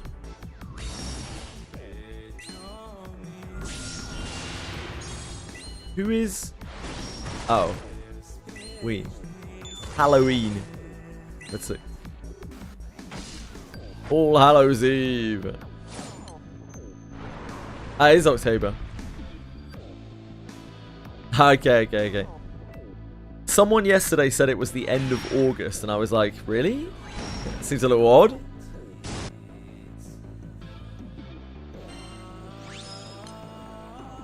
I thought it might have been you, but I think you definitely did mention it, but it probably wasn't that you said.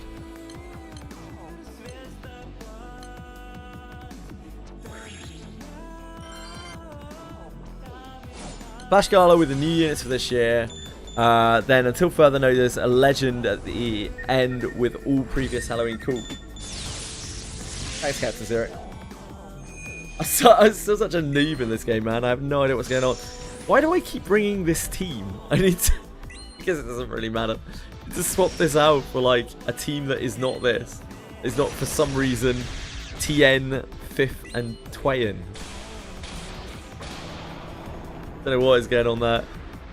Yeah, and Necromancer. I don't know what was going on here. I think we were leveling using this team on, like, campaign exclusive or something. Yeah, big Eternals team.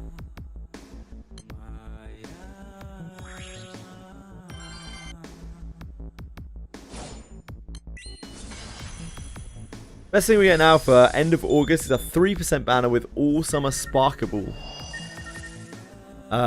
Shifting every day by element. Oh, interesting. So you can still spark them, but they're on 3% at the end of August.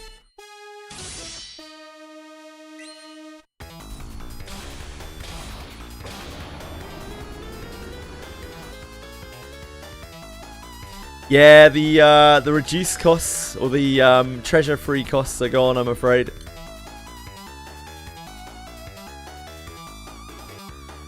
No, it makes total sense, and ultimately, K18, it is a business, and they have to make their money.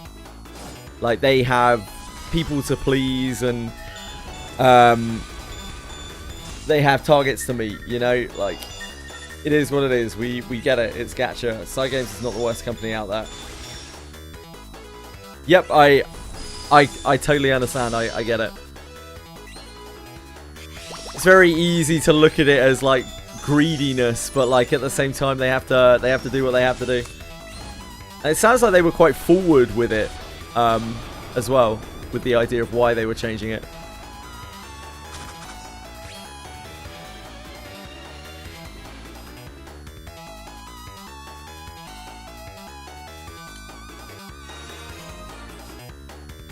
I mean, right now I am planning to spark on the October Halloween, because like I would really like Halloween Vane, as I would like him as a tool to potentially use in particularly like the Zuzia boxes.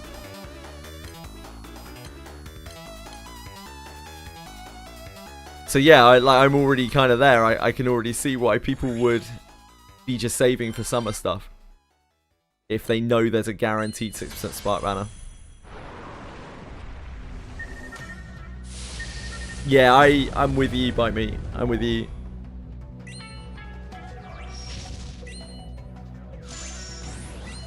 Ah, I see, Captain Zero.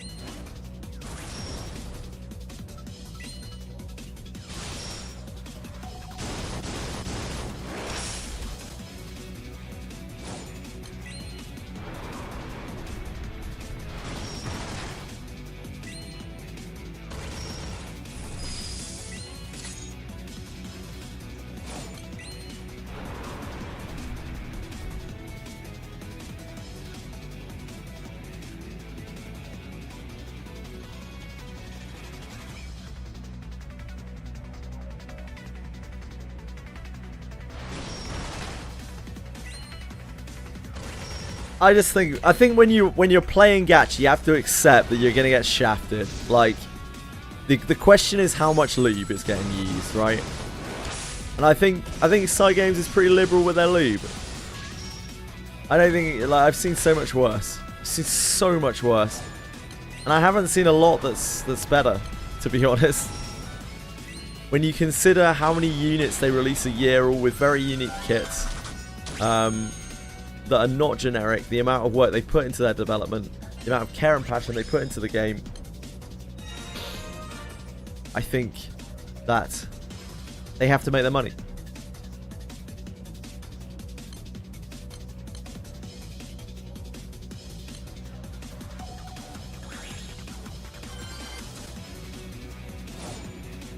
I thoroughly appreciate transparency with the kind of thing, because it's very common to obfuscate that kind of thing from the player and to glaze over it with some bullshit. And I am very, very tired of seeing bullshit from gacha devs treating their players as idiots. It just feels really bad. It's like, we can see why you're doing this. We're not that fucking dumb.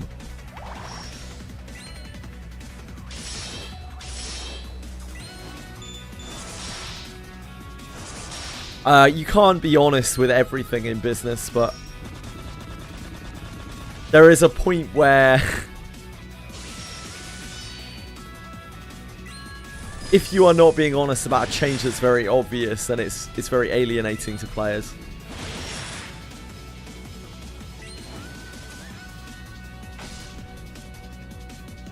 Hello, Silka, how are you?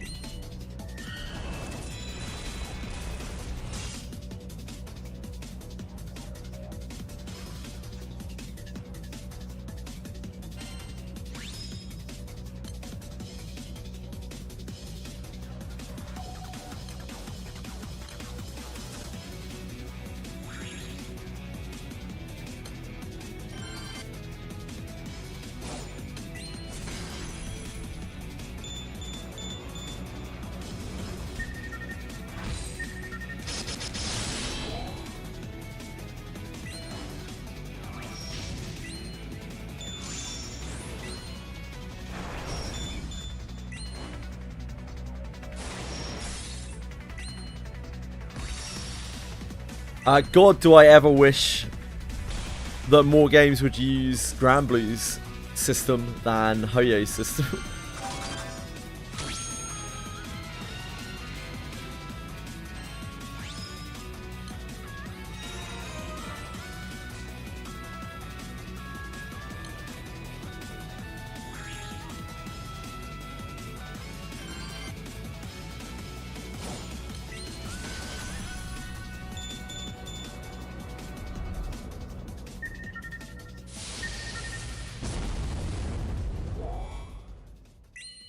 Don't put that up on the internet. It's fine. Turns into a heated debate every time. Well, if people can't do mathematics, then that's on them.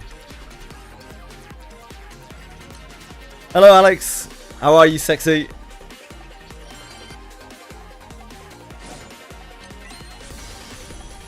It's our cock tower king himself. The Monsters and Memories bug.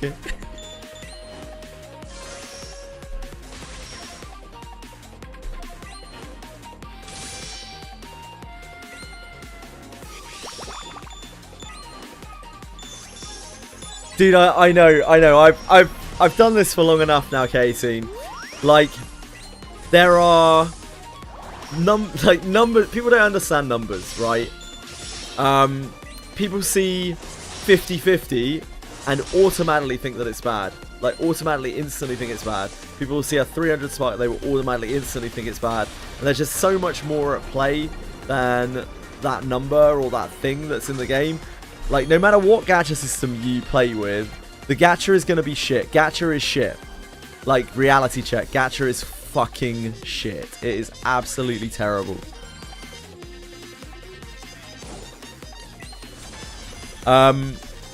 It doesn't matter. Like, you're picking which way you're getting fucked over. But there is a lot more at play than just the basic gacha itself. A huge part of gachas that people don't even take into consideration is the currency flow, and it's like probably way more important than the actual gacha itself.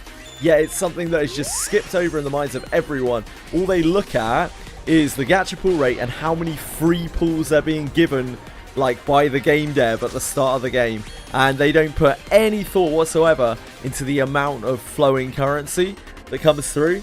So I've seen people go crazy for games that have a decent pull rate and have like a bunch of developer given freebies at the start of the game, and then like it all dries up, and they're like, oh, wait, how do I? But I've already spent $5,000 on the game, and now I can't keep spending more. It's just like, dude, come on, use your brain. You gotta look at a bit of a bigger picture with these kinds of things.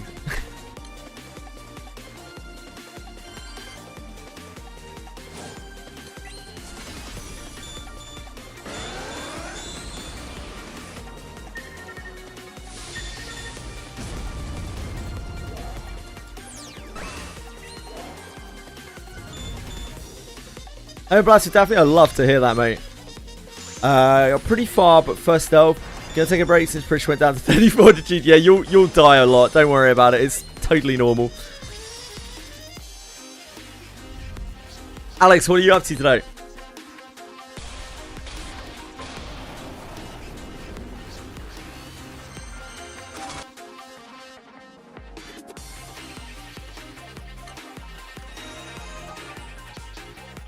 Like, I'm a terrible gacha streamer. I'm a terrible gacha streamer. I'm a terrible streamer in general. Like, I don't know. It boggles my brain when I see people like pulling on banners before they even know what the character does, and it boggles my brain seeing people like get baited in by ridiculous amounts of free pulls into a trash game that has absolutely no future. I'm just like, what the fuck is wrong with you? Like, how can you be this dense?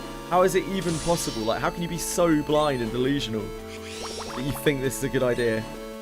And then, like, if you're gonna do that, don't get upset when it turns out that it's shit. It boggles my brain when I see people complaining about gacha luck and unluck. It's like, yeah, it's a fucking gacha. It's RNG. What a surprise. Sometimes you win the RNG, sometimes you lose. And you're going to imagine that you lose it a lot more than you win because that's just the way things go. That's the way our brains work. We focus on the bad and not the good.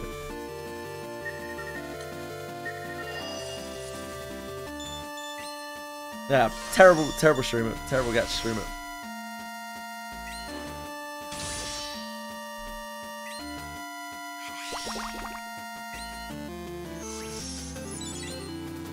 The casino especially always wins when it can't lose, because it owns everything that it gives you and there is no actual monetary worth to anything that it gives you.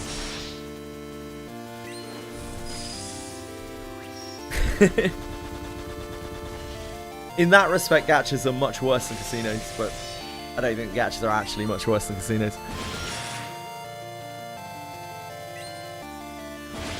Smart, Captain Zero.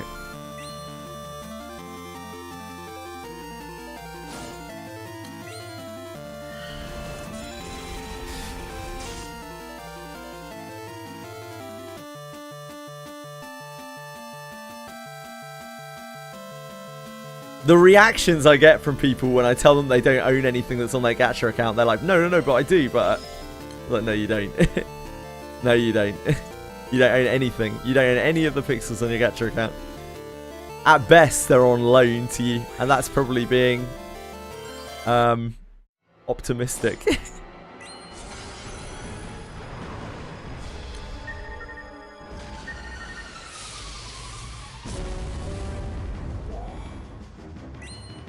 Yeah, strange how over such a large sample size it's going to be exactly that.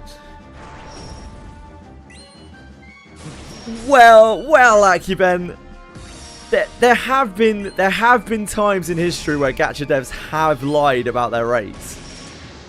So I wouldn't 100% say that, but it's very likely that they don't. Especially with a gacha that has been running for such a long time. No, we don't own anything. Like Steam, for instance, we don't own shit on there. We don't own anything. It's like a library where they're like loaning out games that you pay for.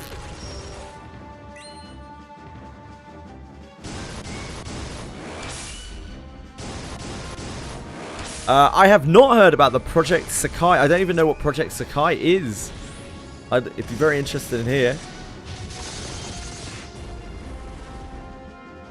You never can really tell, Illusion, because especially with a lot of gacha companies nowadays that are smaller scale or even larger scale, they are looking for immediate cash grab in their games. Even some of the big titles that have come out this year, it's obvious how much of a cash grab the games are with the early sponsorship and advertising.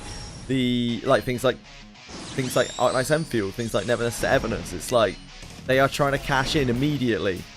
And so it's actually kind of feasible that if they wanted to, some of these games could probably lie about their rates.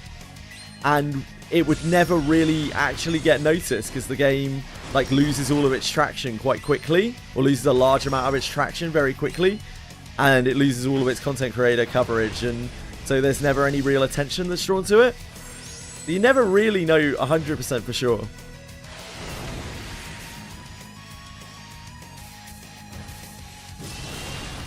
And gacha companies are pretty shady. Even big ones, they're pretty shady. They're very money focused, and sometimes a potential loss due to legal proceedings, is actually completely worth it from a financial business point of view.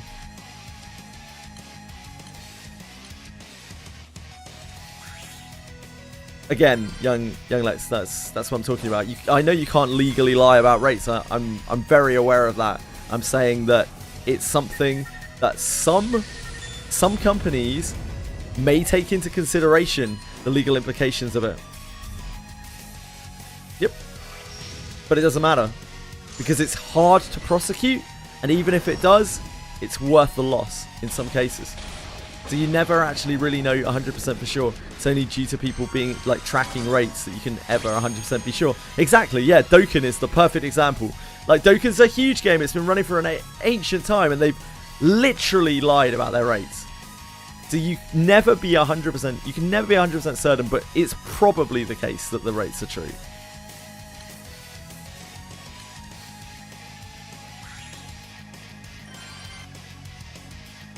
No streamer would ever endorse things without saying they're sponsored. Yeah, absolutely. Nobody would lie.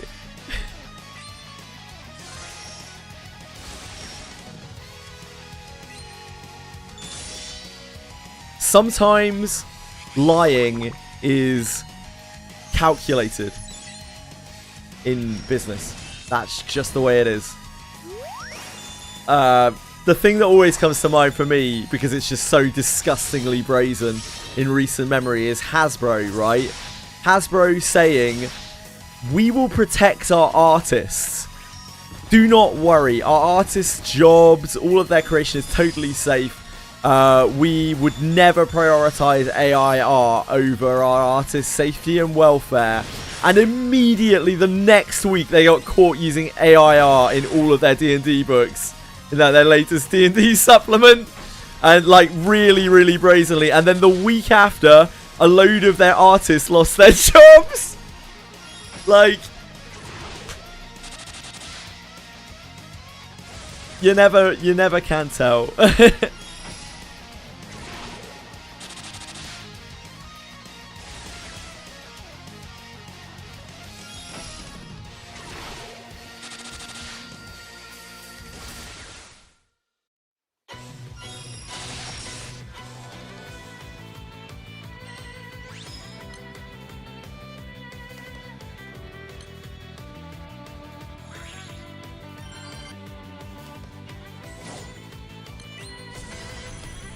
While I don't think it's good to buy into like conspiracy theories constantly being like, gacha rates are a lie or whatever, I do also think it's important to remember that just because something says something in writing doesn't necessarily 100% mean that it's actually true.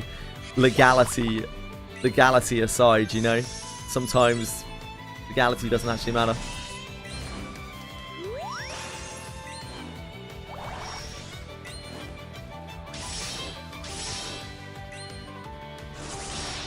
Legality in a lot of places only matters if you can't afford to pay the penalty.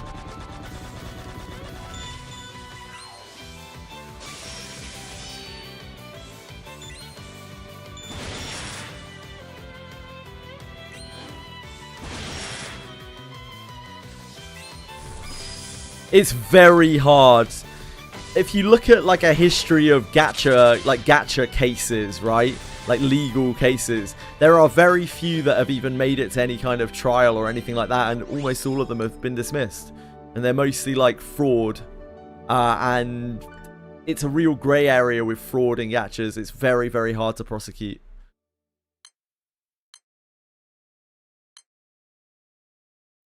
So, like, the chance of actually getting caught and getting punished is like ridiculously low. The worst thing you have to lose probably is your reputation. If you don't give a shit about that, it doesn't matter.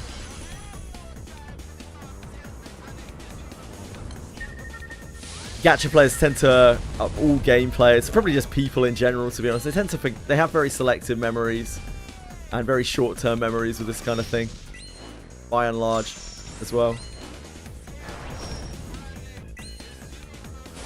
One day something is the biggest atrocity ever to strike mankind, and the next day people have conveniently forgotten about it and moved on to something else.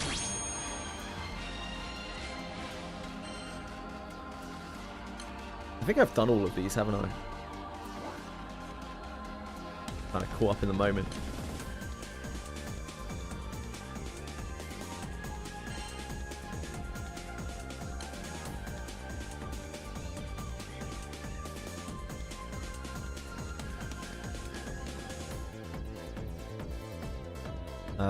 Those are getting done. Dragons, we have to do those next.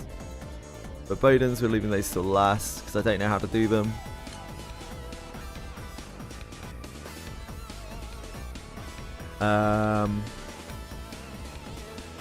These we clear naturally. We need 3 more of these. Okay. Did I finish all the Dark Raptures?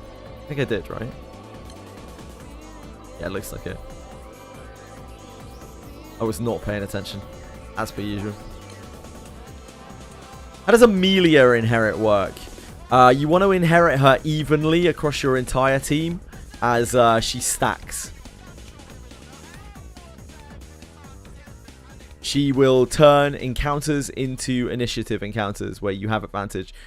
She even works on ambushes. She is one of the best inherits in the entire game, if not the best. The most important thing to source, because you need so many copies of her. She is absolutely incredible. And it's also, unfortunately, the reason why Amelia should never be used as a character. Probably. Unless you absolutely adore her.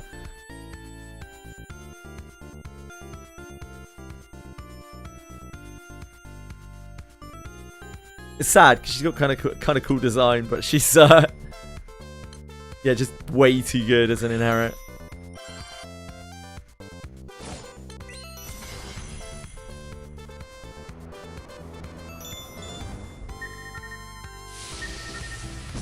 Remind of a Black Beacon. Black Beacon. Never forget BBC. Oh, jeez, man. I feel kind of bad for the devs, like the actual dev team of Black Beacon. Like, ultimately, they are kind of at fault because, you know, the blame has to go somewhere. But, like, it's really more directed at the company in general. They clearly had a lot of passion and a lot of drive and a lot of motivation for that story. Like, they clearly wanted to make something that they could be proud of.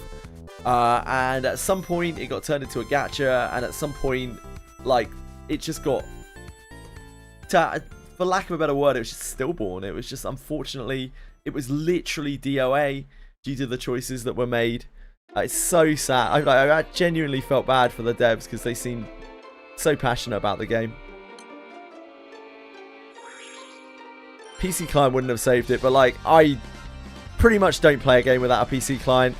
If there's no PC client on a game, instantly, to me, that reeks of they don't care at all about the Western market. Because, like, most Steam users are Western players, right? So it means they could not give the slightest of fucks. It's an afterthought.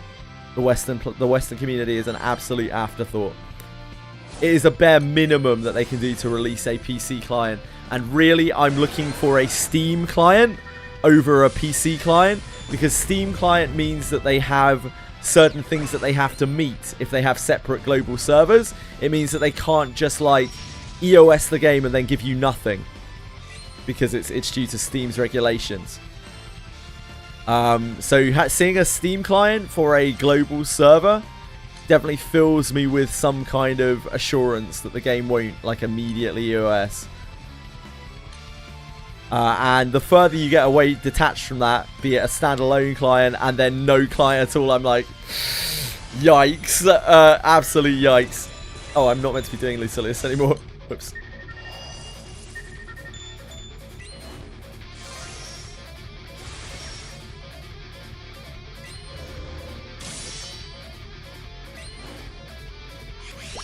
Like, as much as Steam is not the perfect client by any means, and as we discussed before, you know, you don't actually own anything on Steam, blah, blah, blah, blah, blah. They do have some measures in place which do protect the user. Especially with live service games. So for every bit that Steam is not perfect, it does have some things that are very positive about it. Compared to standalone clients. Or, heaven forbid, an individual launcher stove.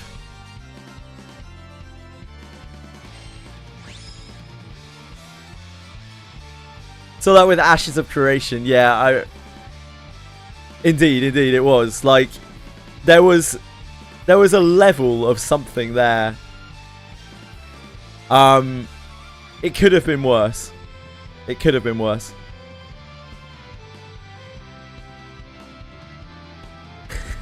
Stove. Yep, the refund thing is really good on Steam.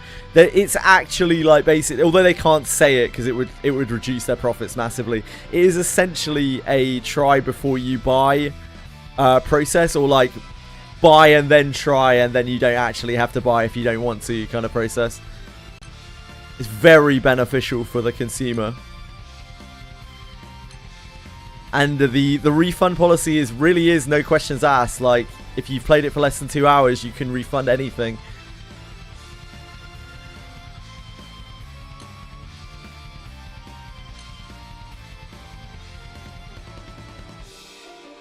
And in some cases, you can even play it for over 2 hours and still get it refunded, but you have to actually like appeal it. And I do know quite a few people who have got things refunded after the 2 hour mark. It's Battlefield Refund, the guy that got removed the game. Yeah, yep. I remember that. Steam's not perfect. Steam has a lot of people who don't like it, and I totally understand why it's not perfect by any means. But yeah, it does protect the user in a number of ways, and that's more than a lot of services do.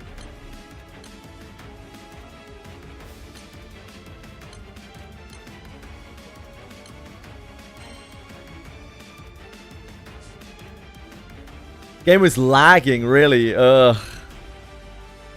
Oh, yeah, I remember that fuss as well. Like, people couldn't log into it. I don't know. Black Beacon was just doomed. It was a doomed game. It's sad, but it is what it is. What was the other game that came out around Black Beacon's time that also was just absolutely DOA? I can't remember, man. I remember talking about it a lot, though. I think this was while I was still playing Sword of Convaleria.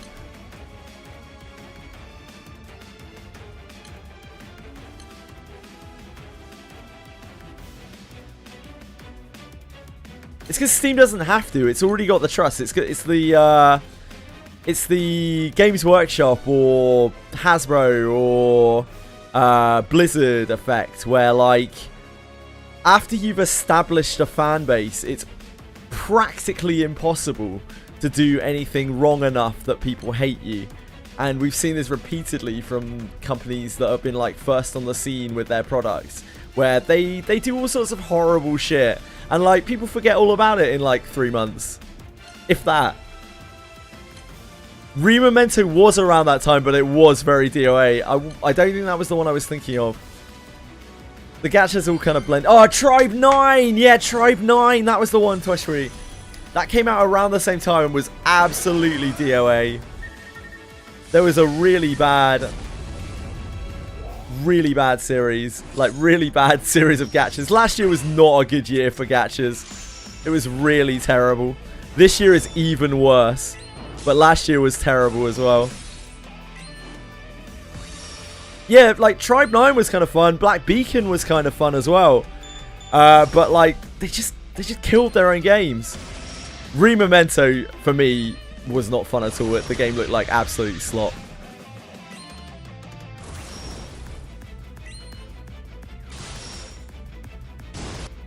We called it Remidmento, I think, for a little while.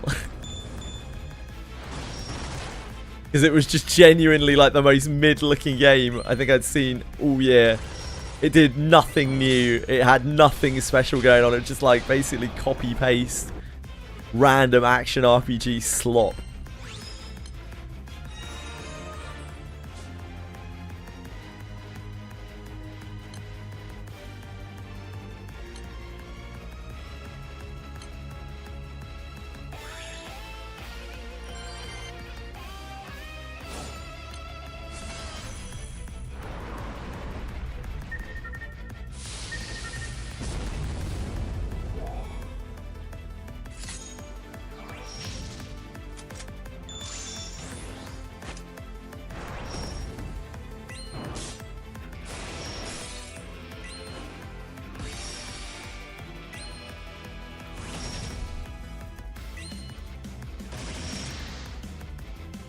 IP gachas are really hard to get going, yeah. I'm really impressed by Suikoden, by the way. Sorry, speaking of which, I know that's completely contrary to what I just said, but Suikoden looks great. Suikoden Starleap actually looks great. I'm looking forward to playing it. I don't say that very often.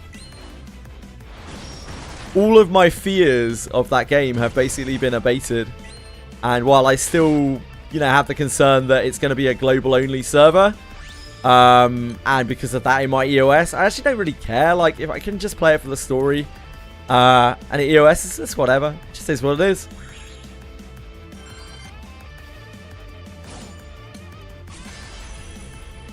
And it's on Steam as well, as we just talked about.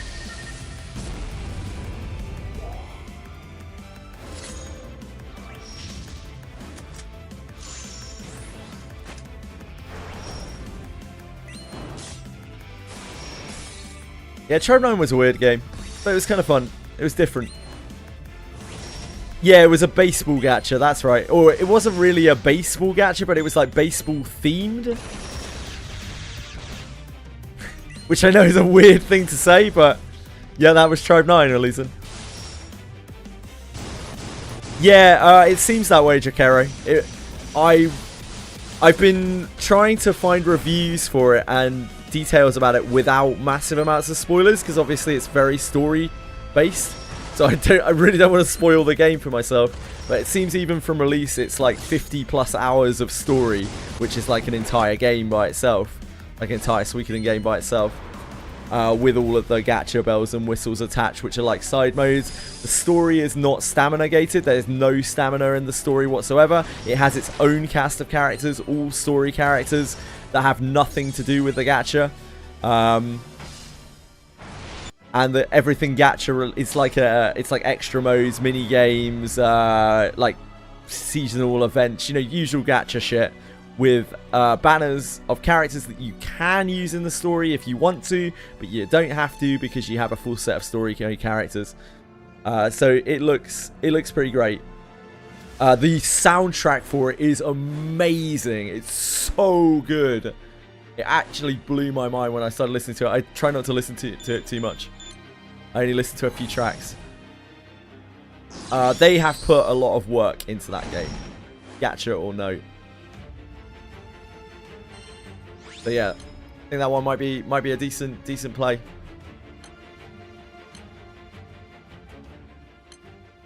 There is a whale bait PvP mode for people who have absolutely no care for their wallet in the slightest.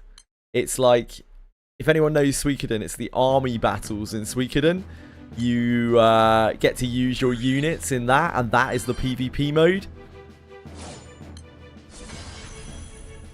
So that's presumably where they're hoping to hook a lot of high value accounts.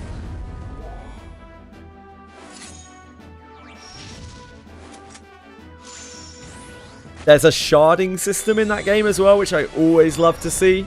So for gacha characters, there is a dupe system, as there is with most games, but you can shard those characters over time, and after, you know, 3-4 months of sharding, you can take a 0 dupe character to a max dupe character.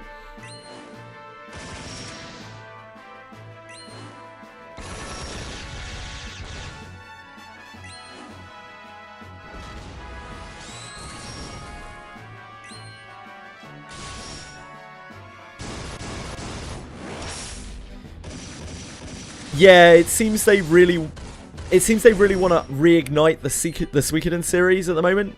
Jakero, it seems like they're actually pushing it quite hard. They've got a couple of different things going on, including an all-new, very expensive-looking anime of Suikoden 2.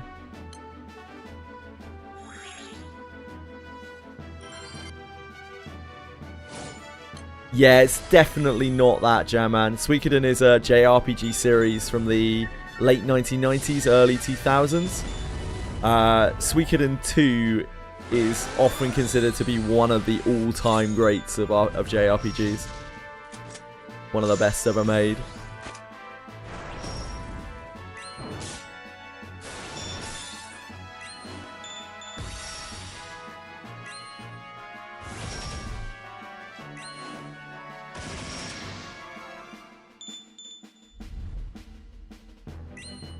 Very story driven. Yeah, kind of old man games at this point.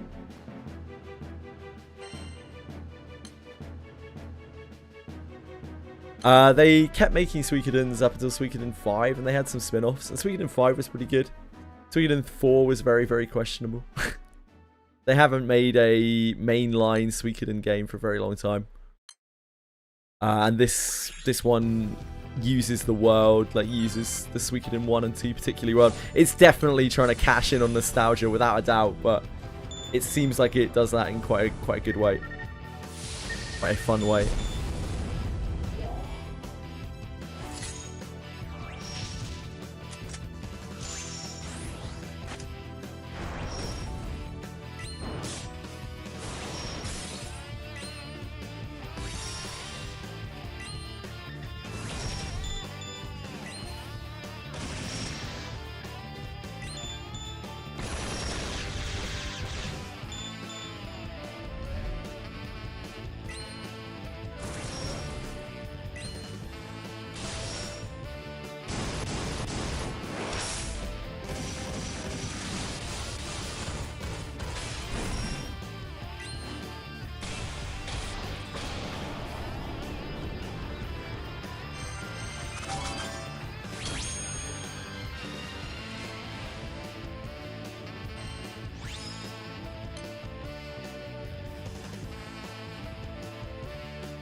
I try on Japanese first. I can't on stream anyway because it's against TOS. But even if I could, I think I'd just wait. It's going to be the same thing. While it's safer to play on Japanese servers, probably, it also means that you have to play on emulator. It's like, ugh.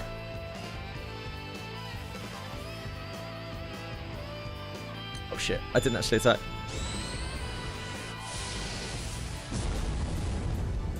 Do you use the screen translator? Yeah, true. But again, it's on emulator. Like, I really, really don't like playing gachas on emulator nowadays.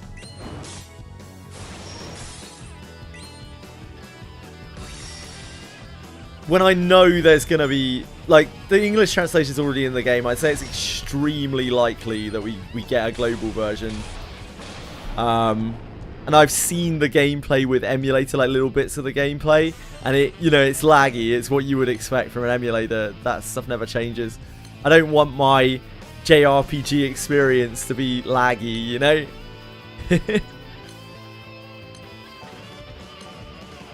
That's like a real game for me. Yeah, exactly. It's on Steam, so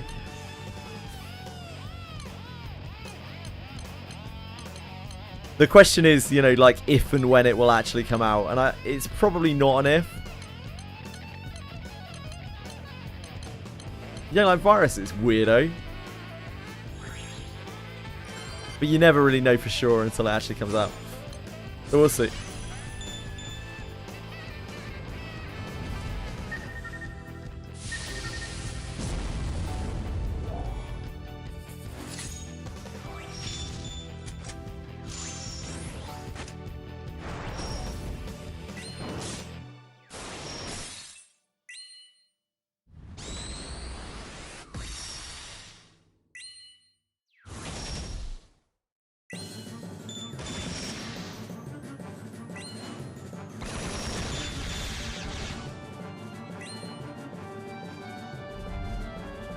They already said they're translating. Yeah. I have pretty decent faith that it will come out. So it's more a matter of when. And yeah, I'm just genuinely really excited to play with that one. I don't think it's a gacha that's gonna like eat up my life or anything. I think it's gonna be a very, from what I've seen of it, it's gonna be a very seasonal gacha, where it's just gonna be a case of wait for each story chapter to come out, maybe do some light maintenance on the account. Probably doesn't even matter that much. I'm not going to pull on that game anyway. That's whatever.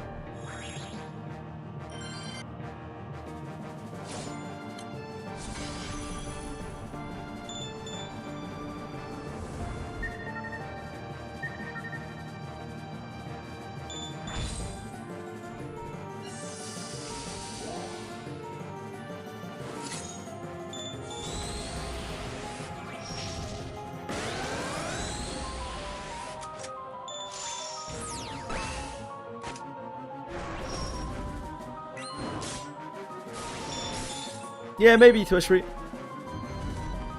In which case I'll just wait for it. I don't want to play it on mobile, I don't care.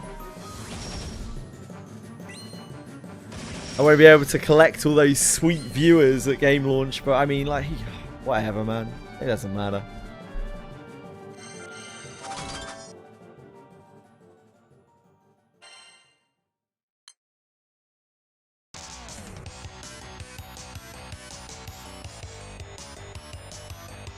Yeah, I'm not sure what that is, Jamman.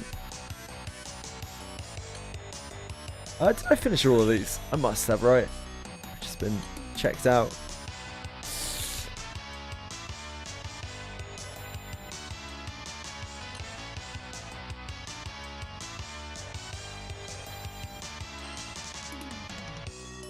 "61 hours in Final Fantasy, and I've had the game for 8 days. It is called Honeymoon Phase.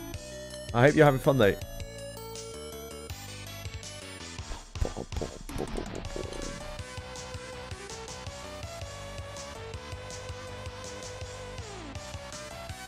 Yeah, I think that's it, right? Yeah, okay. So, M3s. M3, M3, M3, M3.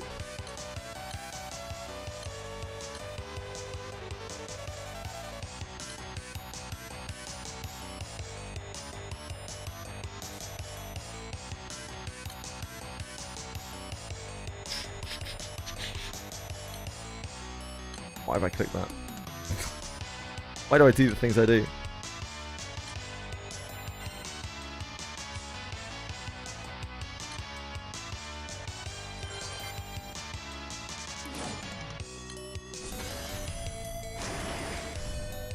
Oh, Shenmue. Shenmue was a very, very interesting game. The first game, at least. It's a game that wasn't played by very many people because for a long time it was only on Dreamcast. But it was like pretty acclaimed. I thought it was alright. Not really my sort of game, but I still kind of enjoyed it. Goes to show, I guess, how good it was. I don't know what they did with Shenmue after that.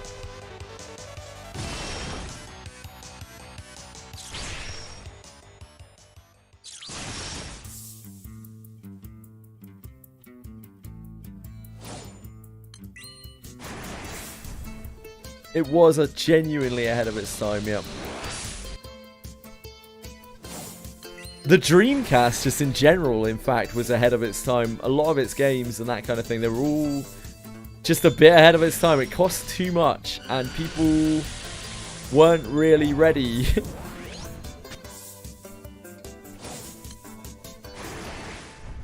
Power Stone was great, dude. I love Power Stone. What a game. Yep, it was Smash Bros. Before Smash Bros.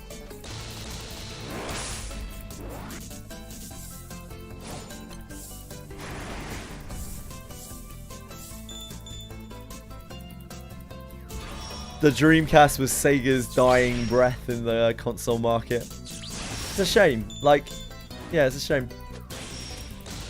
I still think the Sega Saturn has some of the best JRPGs ever made.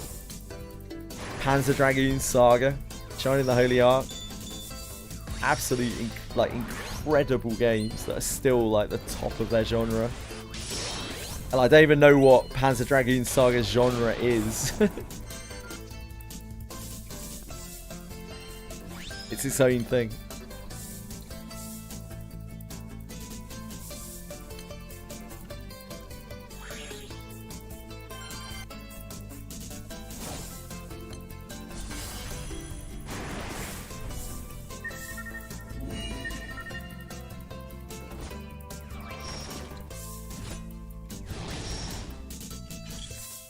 Dragon Force as well.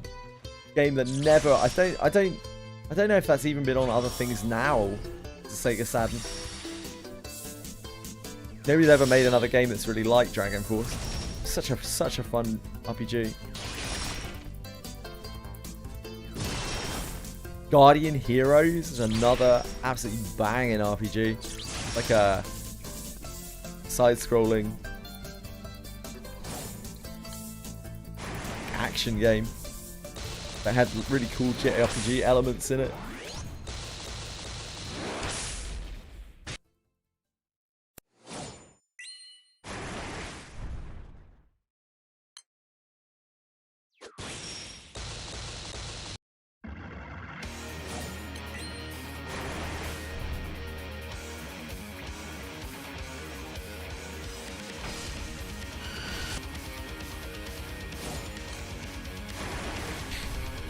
The Dreamcast, oh man, the Dreamcast though. Those big controllers.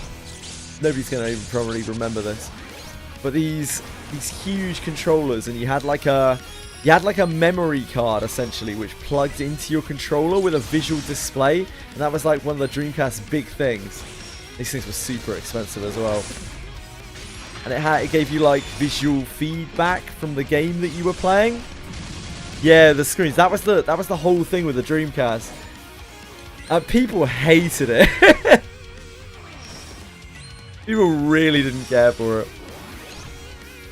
I can't really blame them. It was ambitious. It was overly ambitious. Yeah, it was so huge. I didn't mind it. I didn't mind it personally, but yeah, I could see why so many people really despised it.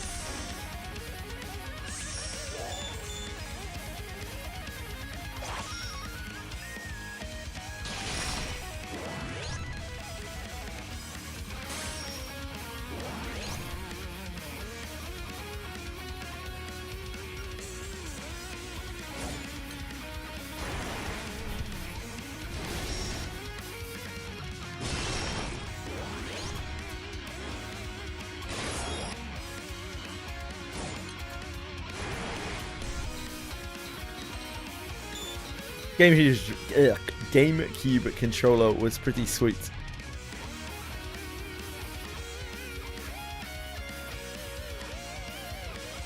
Yeah, I feel like Sega just really misread the market with... They just made a series of really bad market reads, I guess.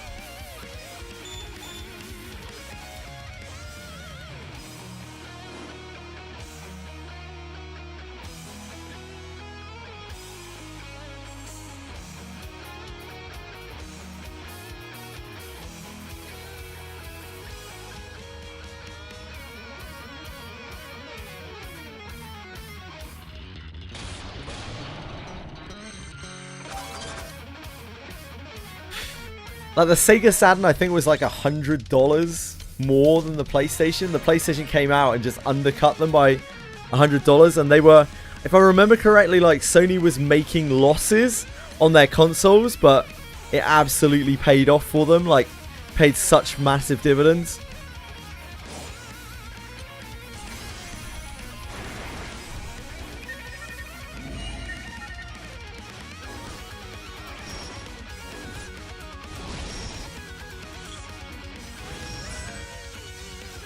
I think it was also hard to make games on the Saturn, if I remember correctly. Like, it used some kind of... I don't know, I don't even know what to call it. I don't know the technical term. Some kind of CPU thing. Made it really hard to make games for it. And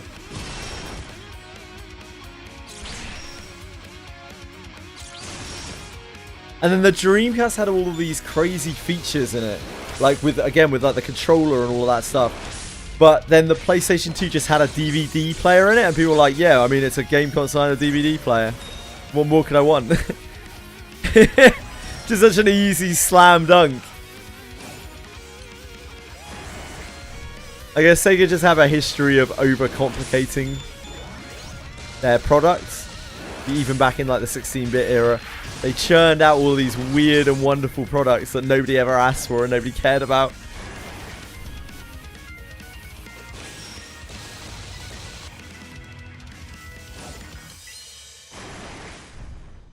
Yeah, Crazy Taxi and Jet Set Radio. Again, two games that are just like really unique and super ahead of their time. Jet Set Radio, inspiration for things like Hi-Fi Rush nowadays. Jet Set Radio Future, oh my god, the soundtrack on that game. Oh, holy moly.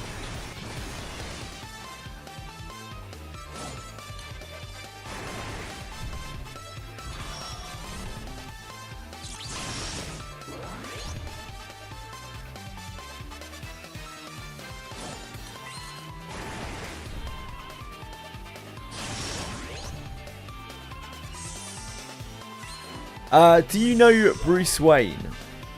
I know of the fictional character Bruce Wayne, yes.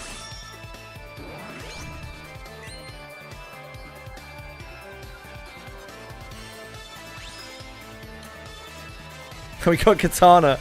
We were hunting for these the other day.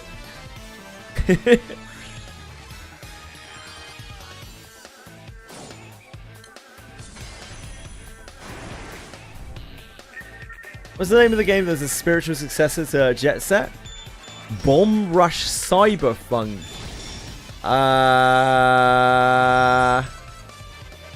Bomb Rush Cyberpunk. Is that a real thing?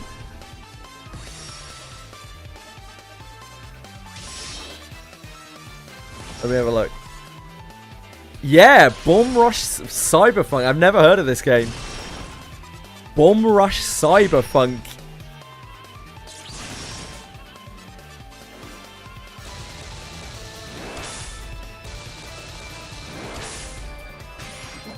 Cool.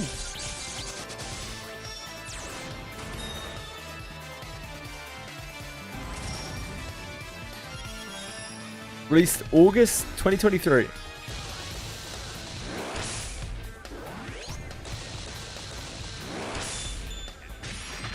Your level 40 dispatch bot Gerard disappeared. What just like is gone from your account, Breadstick?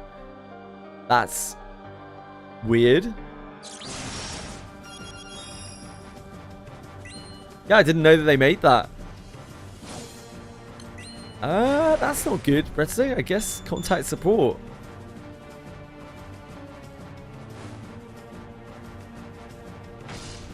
Someone else did it himself, yeah.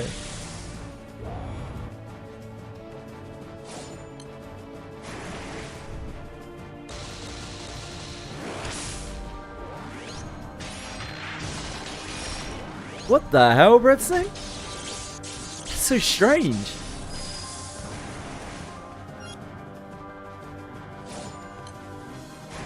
Dispatch is now more dangerous. Jesus.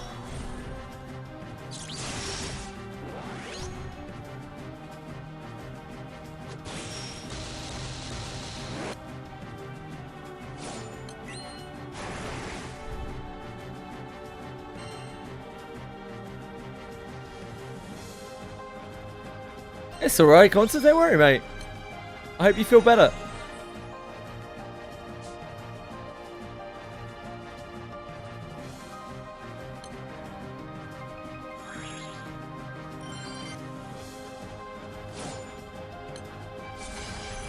I have never heard of a character dying, like, in dispatch runs. All they do is they lose fortitude. I've never heard of a character even dying, let alone getting dusted.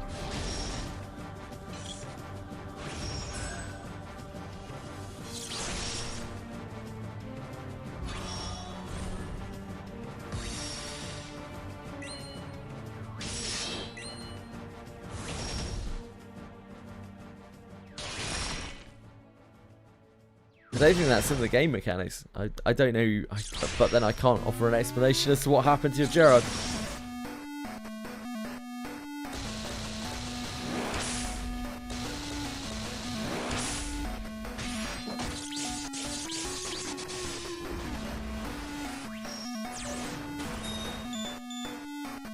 No one cares about him anyway. I mean, it's just a bit concerning if you actually had characters disappearing from your account. It's a little worrying.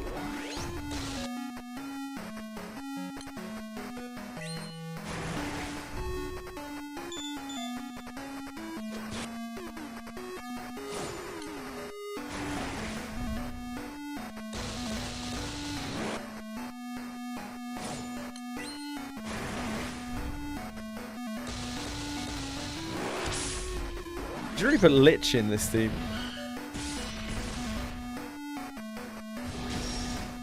Like, Lich doesn't really have any synergy with any of these characters, but she might be better than them anyway, I don't know. It's not like any of these characters have any synergy with each other either.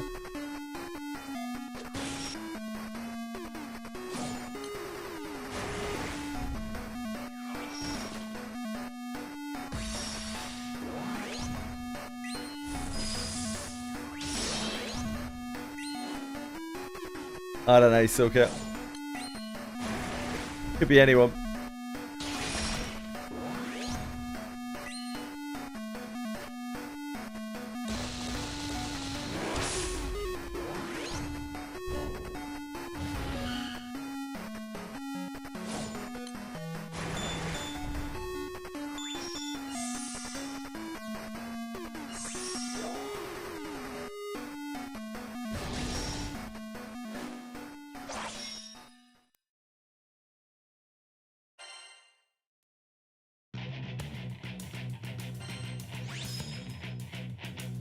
We got Dagger as well. What the hell? It's like we got 2 weapons out of like 6 clears of Leviathan. We don't need them, but we got them.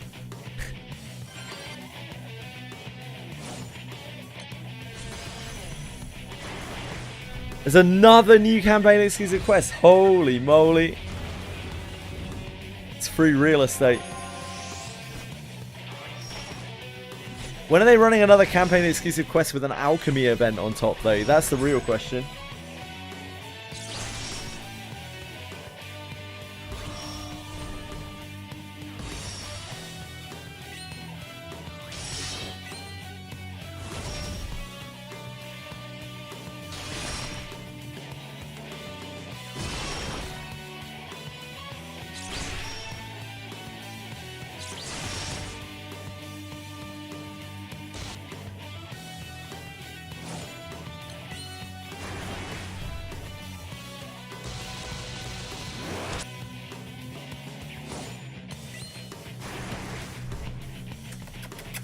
Jiggy!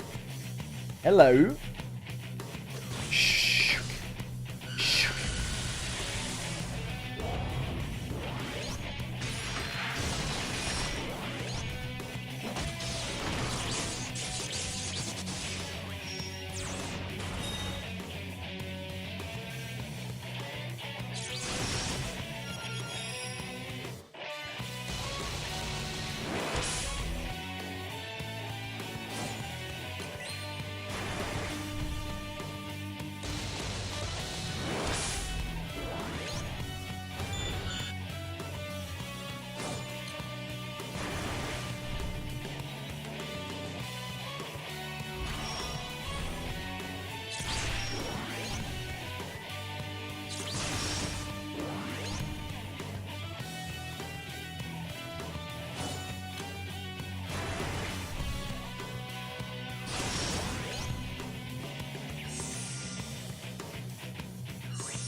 Ooh. What a day. What a life. What time is it? That's almost time for me to check on the cats.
The hell? Leviathan's paying out, guys.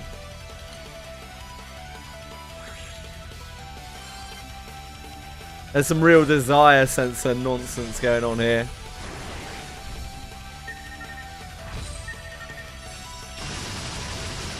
You got it, Jamman. Unless we see some kind of like Omega Wind Charge Attack unit or summon or something crazy between now and the end of October, I can't see myself pulling before then.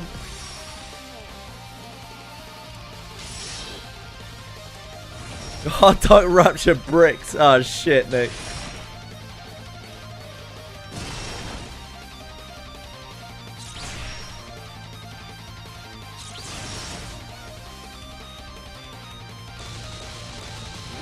Indeed, Quantum, indeed. She's also, like, pseudo-pornographic.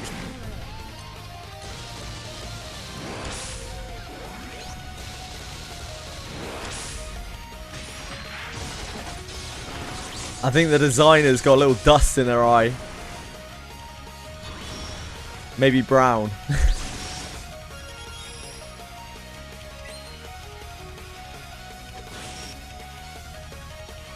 The sunscreen is diabolical. Yeah, it is. It's yeah.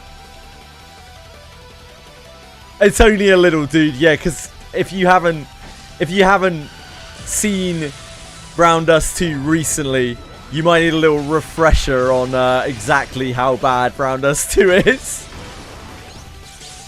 It is only a little bit.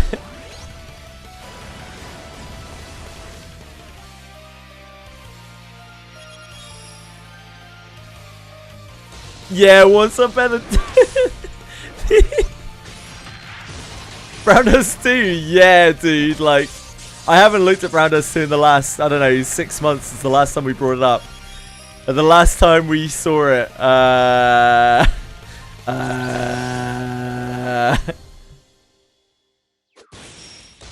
yeah, what's up? But they really didn't hold. They didn't pull their punches with it. It's, yeah, I expected better. I'm just gonna flat out say I expected better from them. I think it's a little bit, yeah, it's a little bit far gone for me.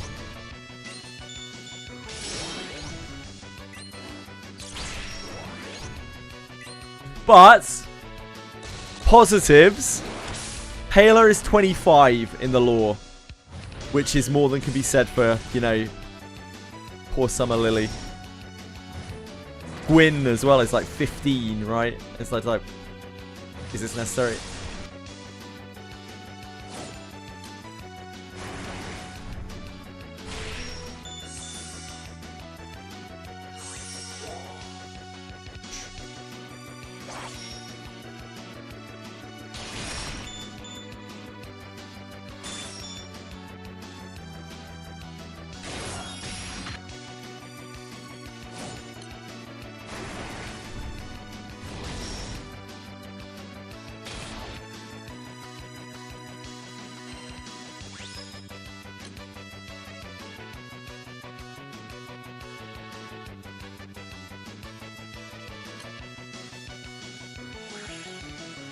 I feel like I've done more than 10 of these.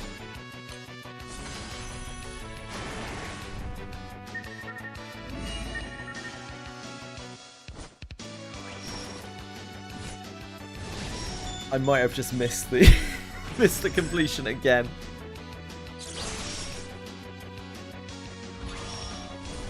Nope. Swing and a miss, Akiben. Swing and a miss.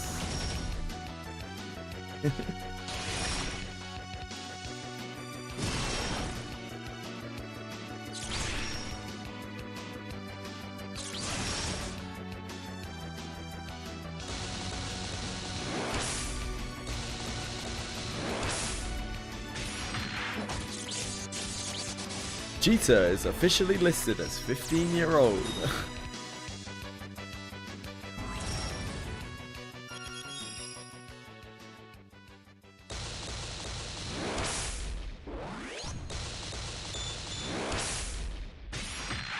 Yes, they are 15.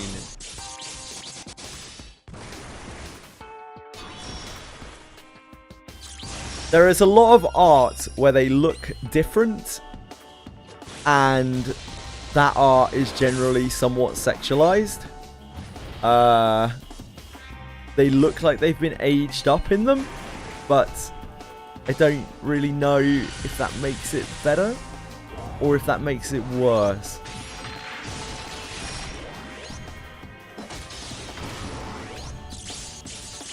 Aaliyah's 28. That is reassuring.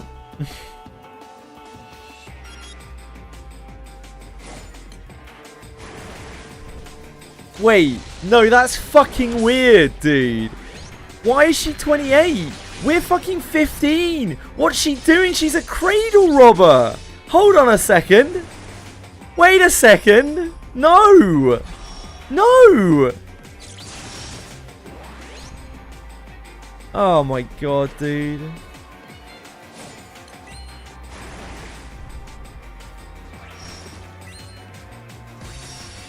Fucking hell, man.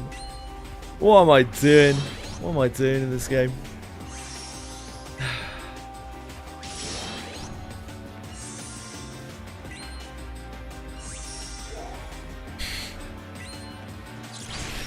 Fuck's sake.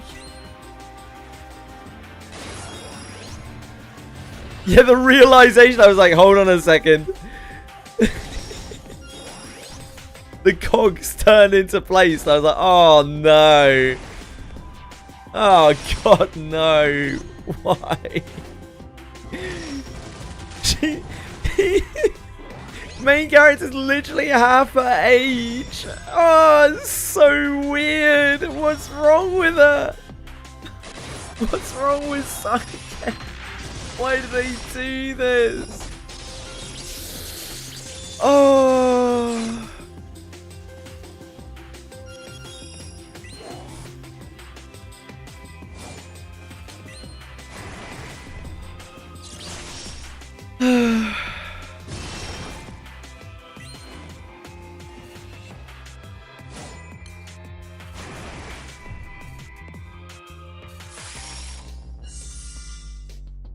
It's the one situation where her being like 17 or something would have made it way less weird. It's the one time where I was hoping that she would be younger and not older. Fuck me. Oh, jeez.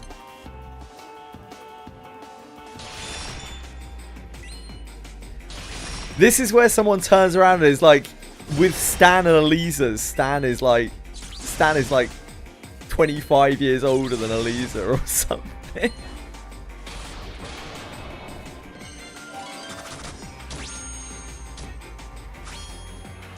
It's really weird.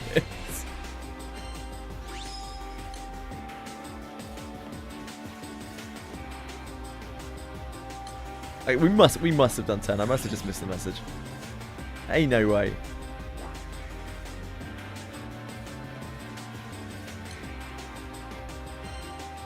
Out here spamming Leviathan, as one does. No! Oh, no, wait, that's Leviathan Omega.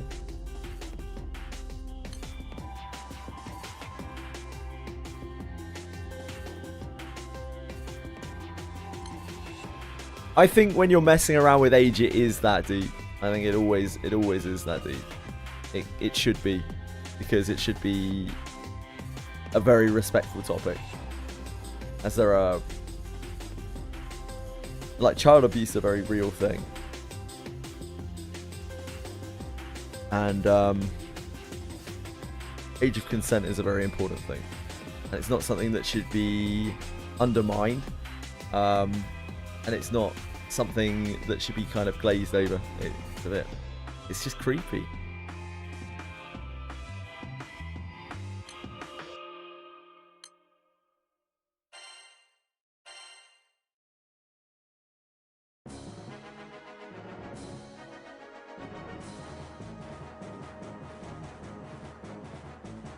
Children need to be protected.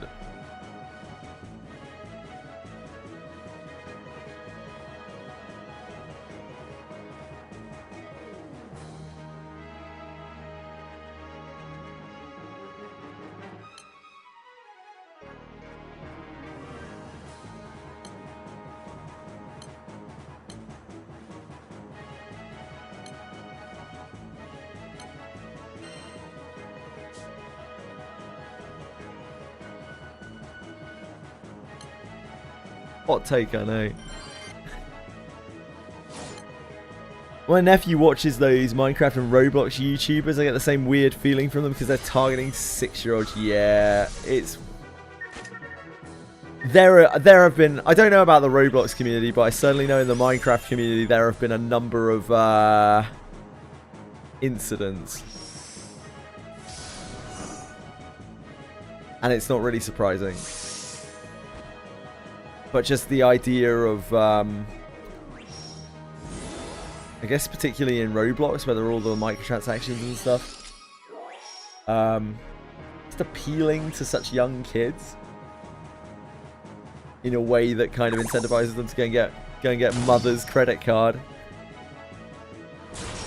A little bit weird.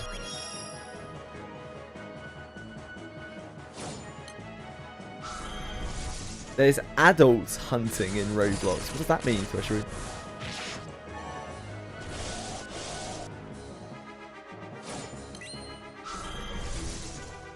It seems so easy for them to do a time skip between Arc 1 and Arc 2. I mean, even Arc 1, it's like 11 years of content. It wouldn't be unreasonable for it to have been a journey that takes like a year or two. Oh, we are not using the right team for this. I didn't even notice. What is going on here? What is this? What is this team we have for this? What the hell? What's going on?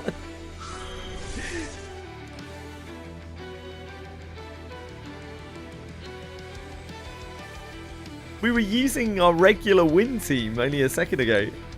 Oh, but we were hosting it. Yeah, that's why.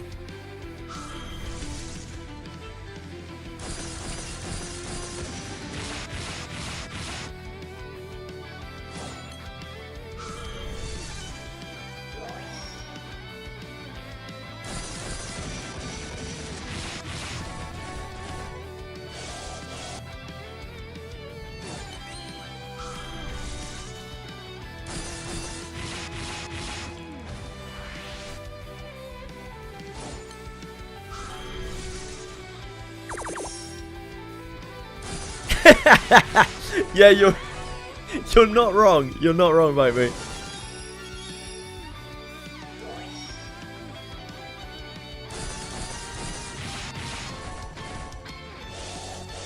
Ooh, having a little flight to Japan, Twitchery. Interesting.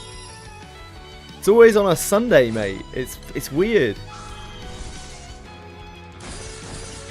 Let's just have very busy Sundays. I don't even know why I'm here. Like, I can't actually contribute to this in any way.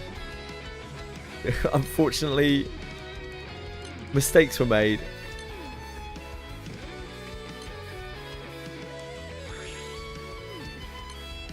Fell at the first hurdle.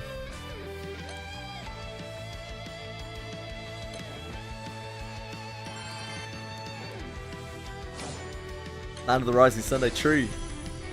Clue is in the name.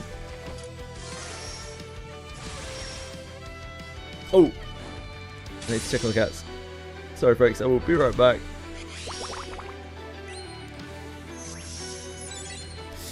Back in a second.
Hello.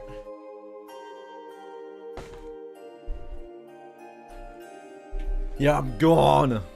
I'm gone. Oh, I mean, I'm back now, but I was gone. Bing bong, bong, ba-dong, ba-dong, bong.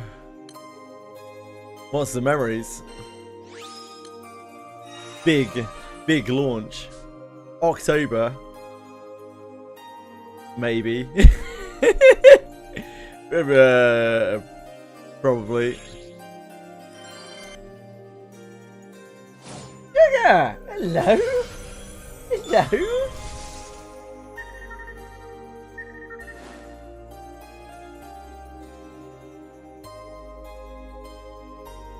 Shuggy. Ding dong, dong dong.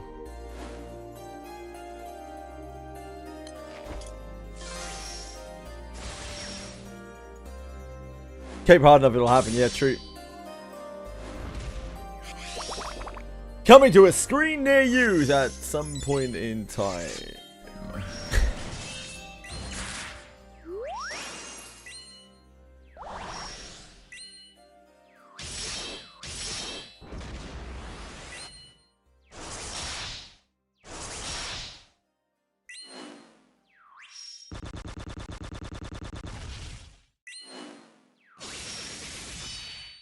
Chick is being heat today.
I think at some point I need to farm another Ewayar's Beak for some of the grids that I want to do in Wind.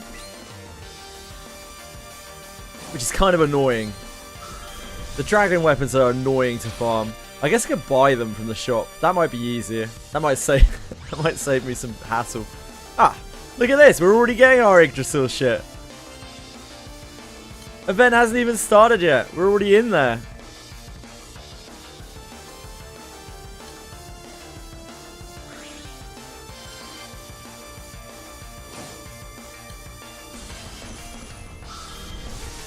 Getting ahead of the curve.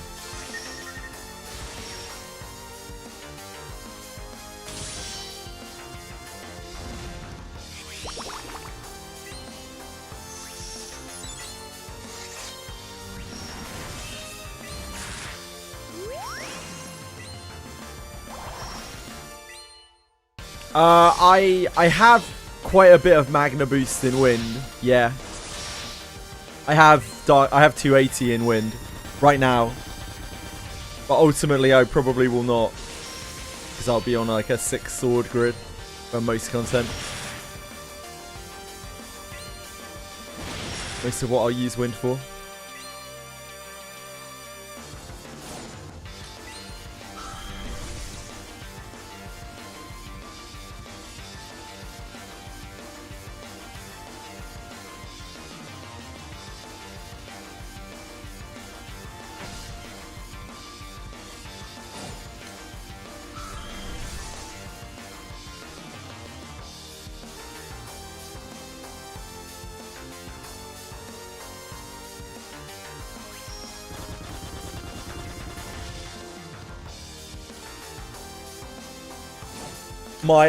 I get the feeling that most of my Wind grids are just going to be Sene Despades all the way down, like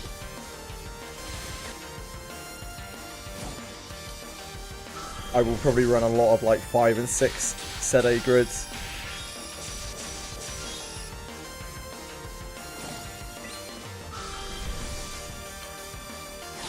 I'll fully max out 6, like 3 defense and 3 attack.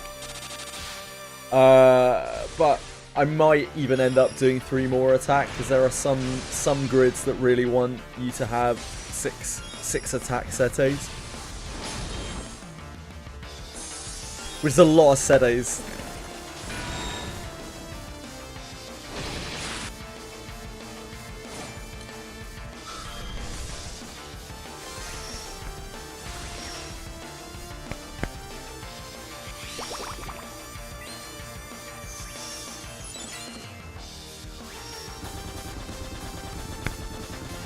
Yeah, well, how was your trip to Japan, Twashweet?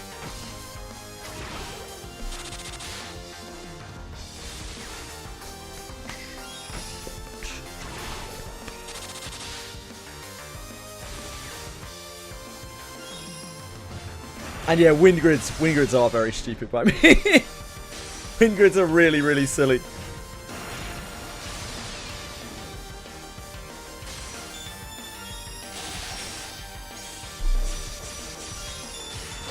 There's a lot of viable things you can do with wind grids, though. I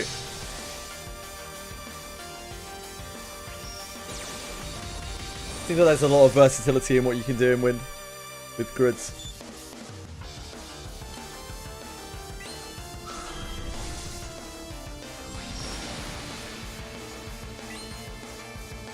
The worst for me that I have seen is light. Like, it really feels like you are just pigeonholed into pretty much one thing. If you're Magna, you have just no real choice.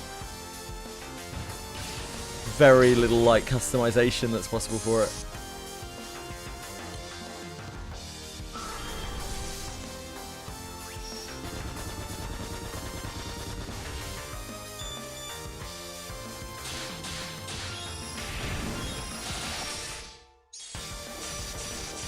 Yeah, apparently Odious is like perfectly viable for wind already.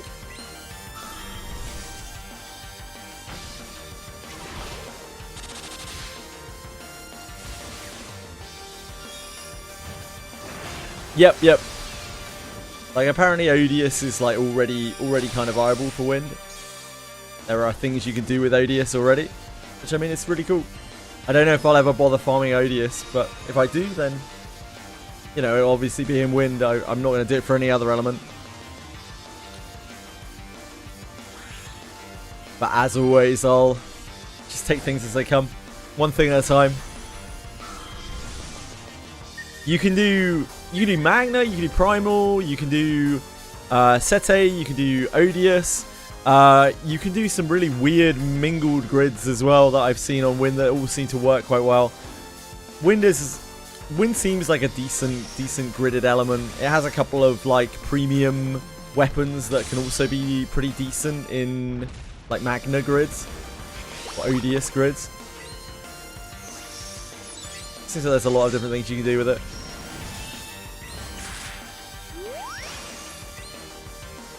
Seb on it, yeah. Yeah, in terms of the characters,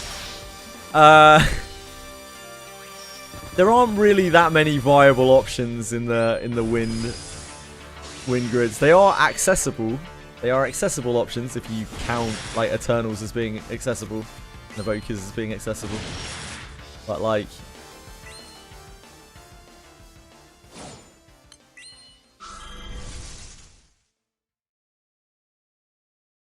I don't know how bad the normal attack wind is in terms of seasonal stuff.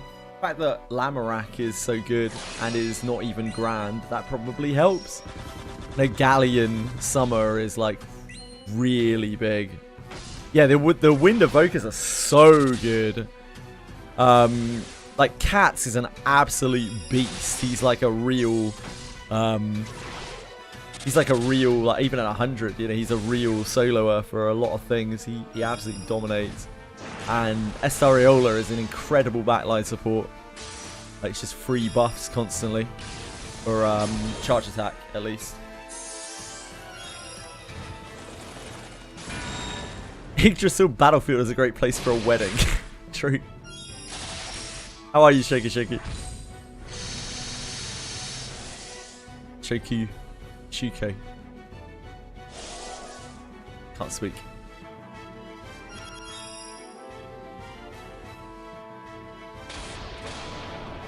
I imagine the wind evokers will be pretty crazy at 150. I don't know how hard it will be to get them there, but considering how good they already are. Wow, we're actually cleaning up. We've had so many M3 drops from doing these 10s. It's absolutely wild. Like, I don't understand what is going on here. We actually kind of need the Yggdrasil stuff, kinda, sorta.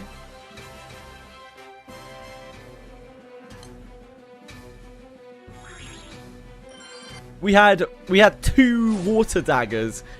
2 water daggers dropping 10 clears. Like, for the Skyscope quest. We don't need those water daggers, but like, just kind of weird.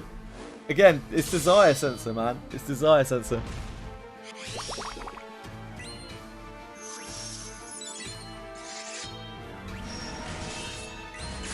Yeah, I'm not too worried about it by me. I'm now at a point where I don't think I'm really going to have any issues with my potions or my soul berries again, because most of the grinds that I wanted to do I've already finished. I don't actually really see myself spending a lot of elixirs until the next Arcarum. Maybe Guild War. Even that, I'm not. It's like Guild War. I'm not planning on going too hard on like Guild War. On the first few days, sure. Get our A tier.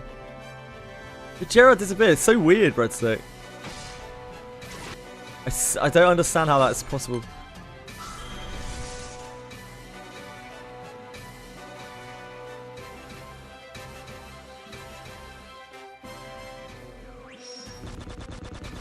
I tried so hard and got so far on trying to take out my soulberry supplies. I figured if I just tried really hard and raided a lot, I would be able to get rid of my soulberries. It was not possible. So soulberries are a psyop.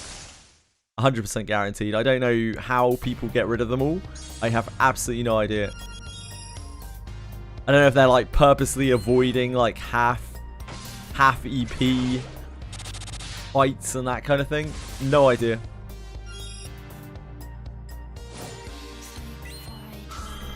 The lowest I got was about 5,000 soul berries when I hadn't even touched my bombs, of which I have like 3,000 or more. And now we're already back up to, I don't know, whatever.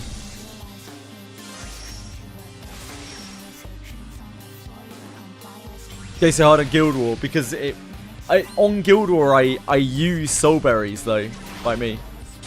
Like I was actually joining Guild War with soul berries. Yeah, maybe. I don't know. They all came from somewhere. I don't know where though. I just seem to have an infinite supply. I can't seem to dent it. I'll spend 3 days grinding like quite heavily, joining raids, and I'll be up soul berries at the end. It's just some kind of like endless pit.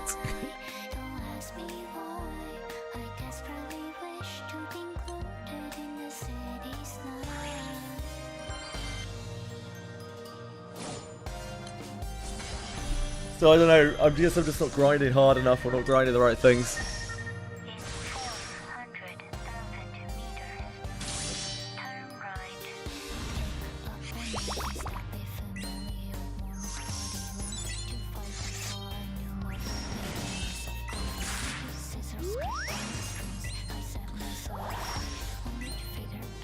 Skyscope was here earlier.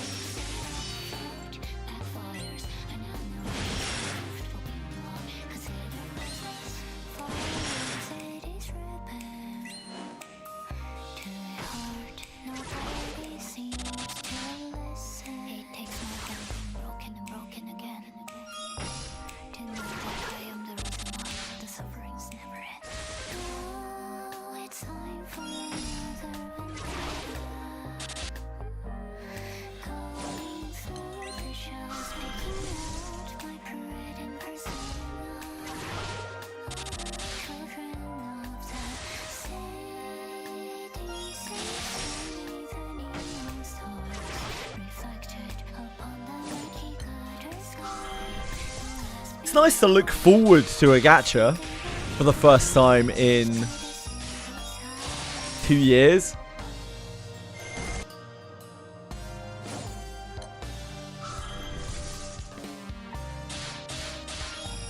It's a very refreshing feeling.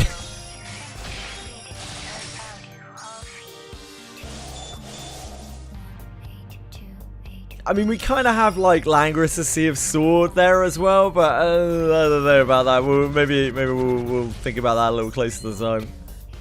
See how that one goes.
Hello, son. How's it going?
I'm glad your spark went well, son. Sorry, off in my own little world here. That's that done right?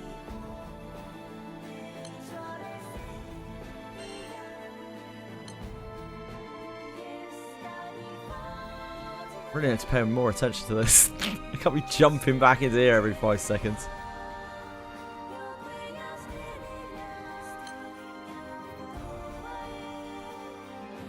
Congrats, Nick!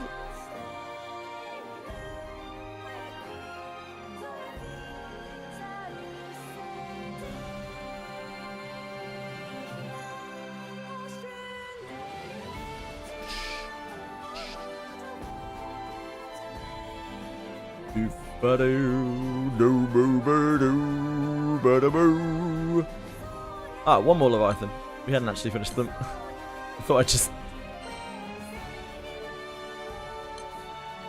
fucked it up. Oops.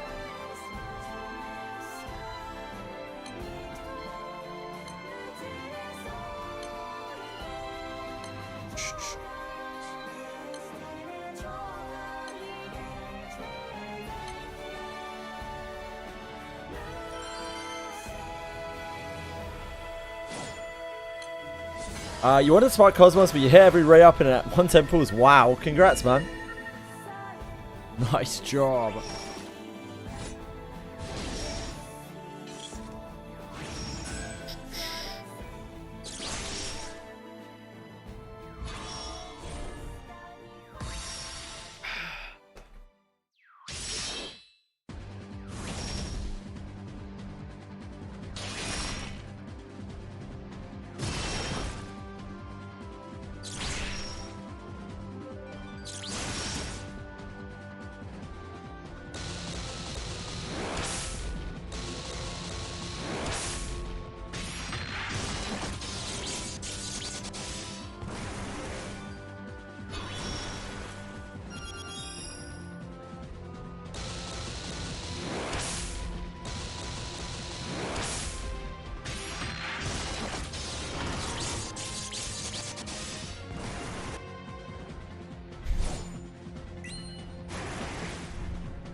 A light lord able to tell me whether it's worth to Damascus a Basara's weapon. It probably, I mean, anything that's like faintly usable might be worth Damascusing now, because the boxing event is now unlimited for Damascus crystals for us catch-uppers.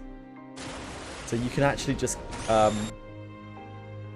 box to get your way to Damascus ingots now.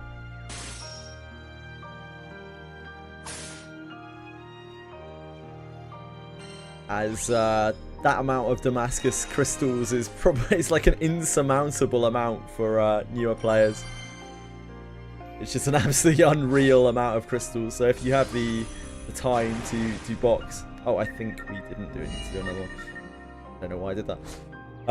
Yeah, if you have the time to box, you have a sort of essentially unlimited supply of Damascus ingots.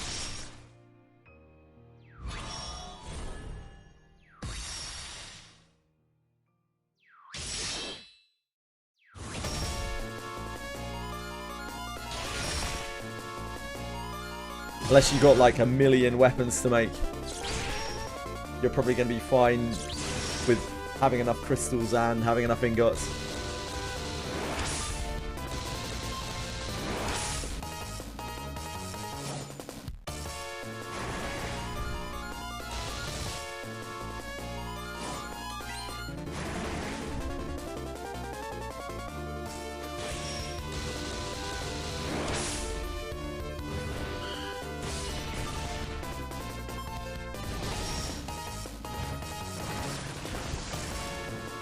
Thanks, son.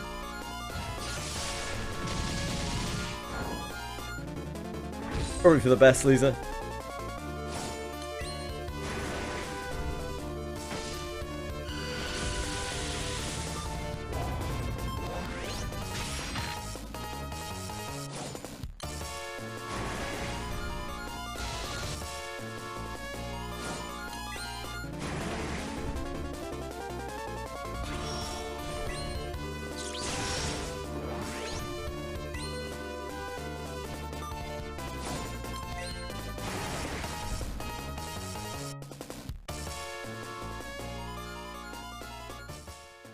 I don't even know why I'm doing this.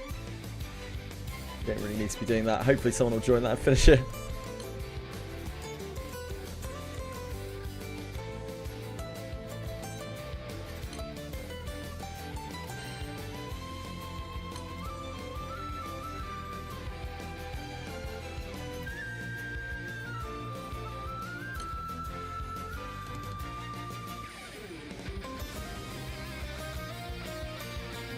Colossus Luminera Celeste, yeah, that's right.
Magna grids. Ugh. More like broke boy grids. Was weekly refreshed? Yeah, sure did, Breadstick. Tweshi's already been to Japan. He's flown to Japan and back. You're slow, brother.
Oh, we're in Europa's castle.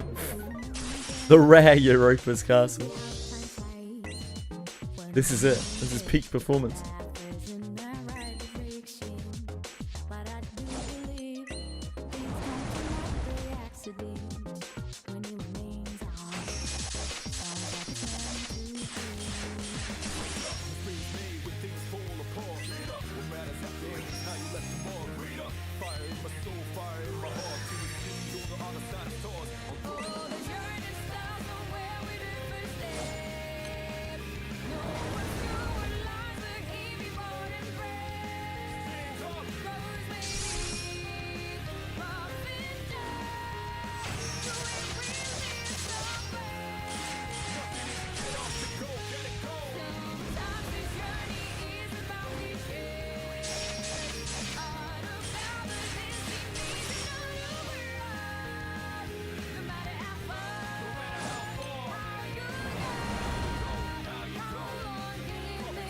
It was fun while it lasted.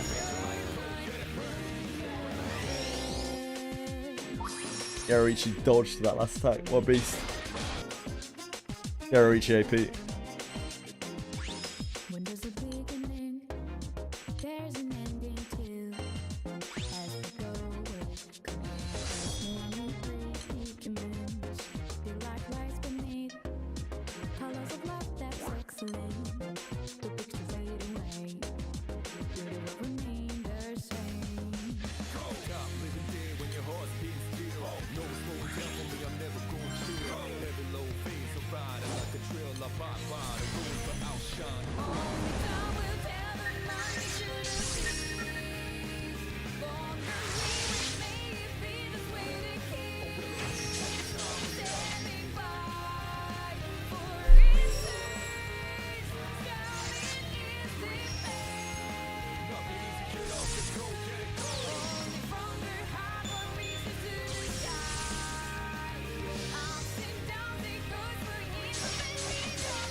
Watching a tutorial for Lucilius hard mode 6 years ago. Yeah, the fight seems absolutely crazy. If we didn't just massively overpower it, I imagine it would be an utter nightmare.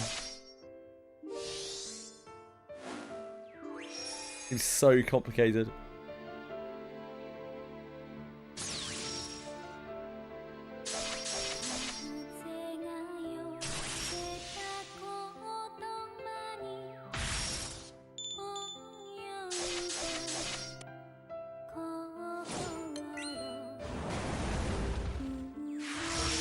We're in that castle. Oh, tell me why do we build castles in the sky?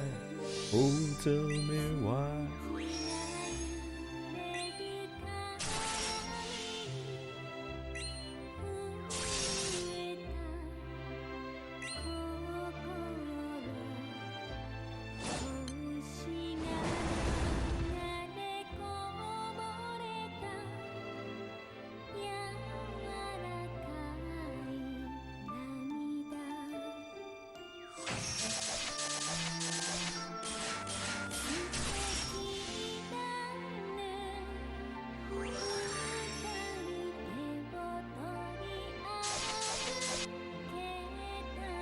There probably isn't one that requires as much coordination as that, right? Because, like, the ZZ is obviously extremely hard, but it's a relatively solved raid at this point.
Actually farmed up a lot of earth anima in not a very long amount of time. Makes you wonder whether we should just farm out the rest of the earth anima. It did take longer. We have the earth quartz to combine this shit. I'll think about it.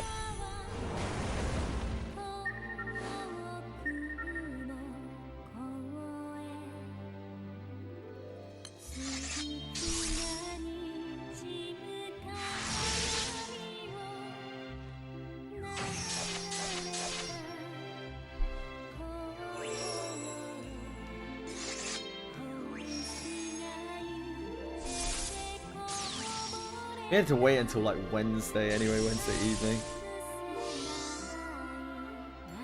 Got other things to farm anyway, it's probably fine. Waited this long.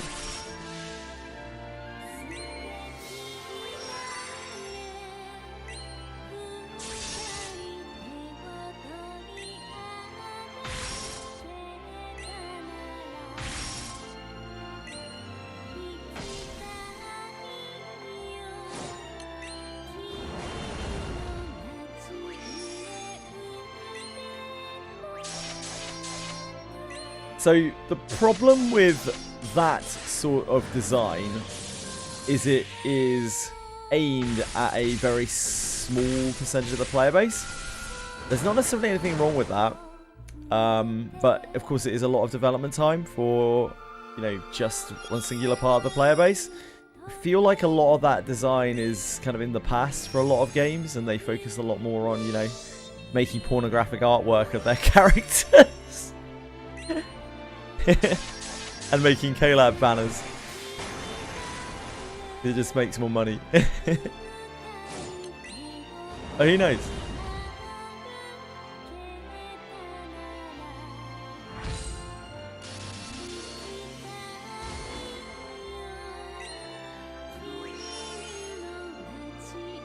It's cool that that stuff did exist at the very least.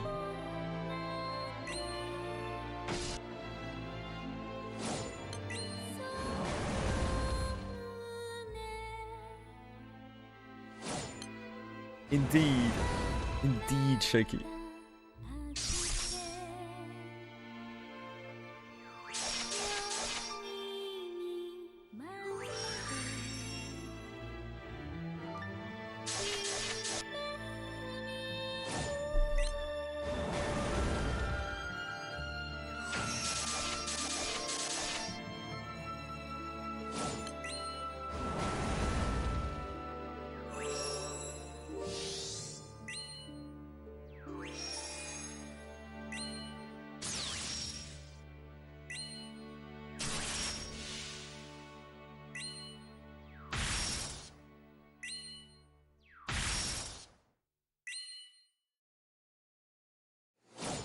I'm not even sure Paler will be better for me than Aria is. At that point, I don't know if it would be better to play with, like, Ariette Paler.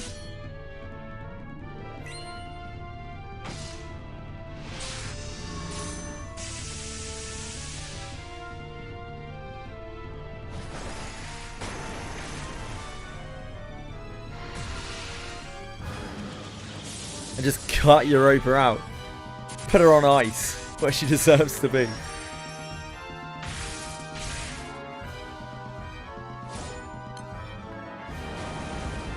You need to know how high Cygame's revenue spike was with the new banner. I was quite shocked. Genuinely quite shocked by that banner when it popped up on my screen. I was like, oh. And then when I saw the charge attack animation, I was like, oh. Have I logged into the wrong game? Yeah, I was not prepared. I was not prepared.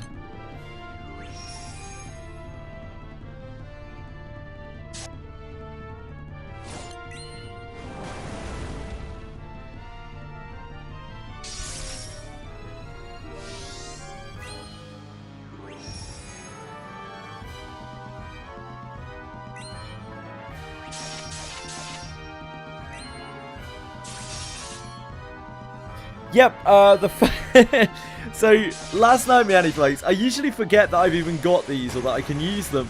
But last night, I was reminded by Acuben during the day that we would have free pulls. So I was like, oh, I'll use my free pull, which isn't blocked by my welcome draw because it isn't a temple. It isn't a free temple. And I just randomly got Paler, and I was like, oh. And then I started looking at her, and I was like, oh. And I used her in a battle, and I saw a charge attack, and I was like, oh. And then the first thing I did after that was I googled Paler, GBF, age, and I was relieved to see that she is at least of age.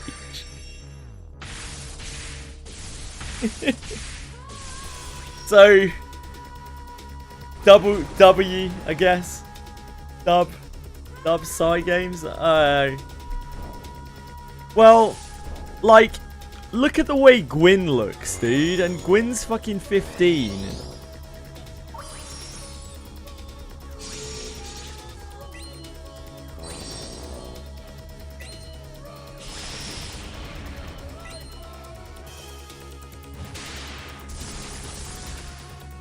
I'm not gonna go into what they did to poor little Lily.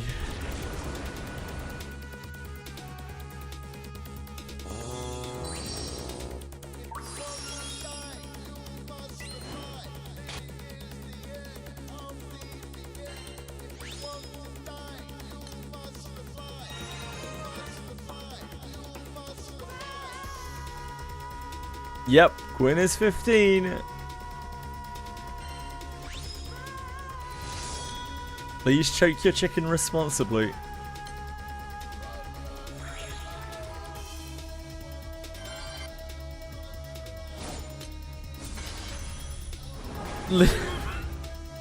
I obviously wasn't present when the Win Lily thing came down, but I was appalled, like genuinely appalled when I saw that art. I almost considered, well, I mean I did, I considered just stopping playing immediately.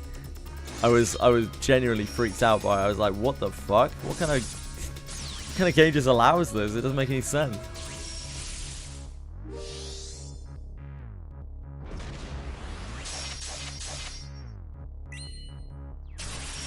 I am used to at this point, and I am accepting of fan service in gachas. It's something that a lot of companies need to do, especially games that have been going on for a very long time, and they are having to look at other avenues for monetization because, like, maybe the game isn't quite as profitable as it used to be because, you know, it's fucking ancient. And so it's very common to see games slip into excessive power creep and or excessive fan service.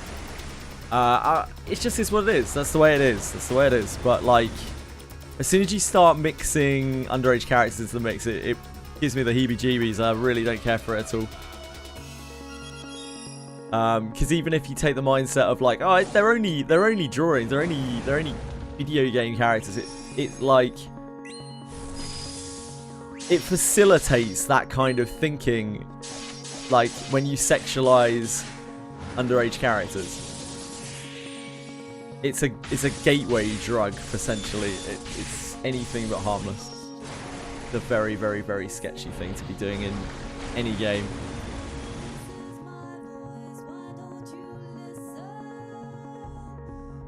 The Goonified Really? Oh my god. Jesus Christ. Yeah, older gachas often do go that way. It's just like a matter of time. They made them a gun. What the fuck? They had like gender swapped. Odd. It reminds me of that game that they made that was like gender swapped protagonists from other games, male protagonists from other games, but like slightly different, so they didn't get sued. They probably got sued anyway, to be honest. Though, I wonder how that game's doing. Is that still going?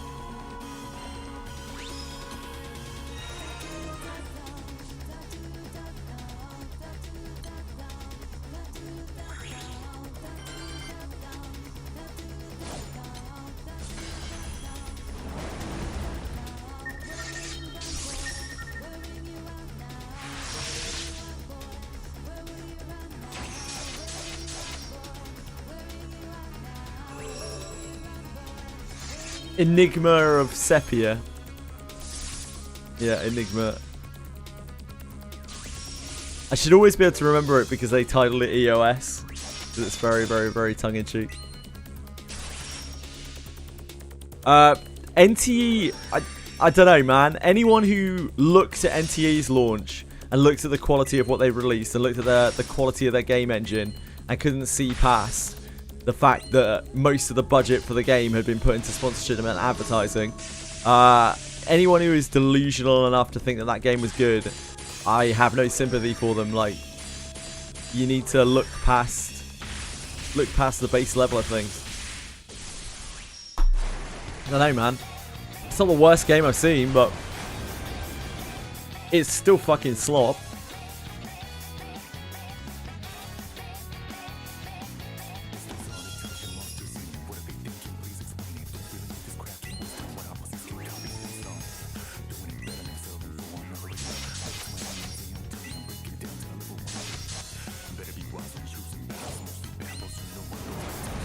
Female Denji being named Denise. Oh my god, no.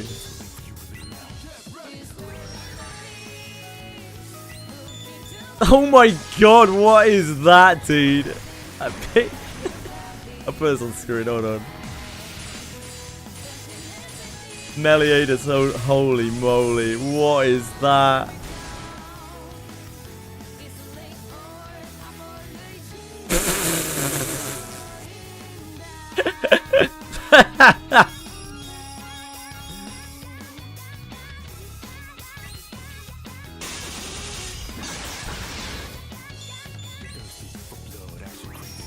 Oh, 1 second. Let me put it on the right browser.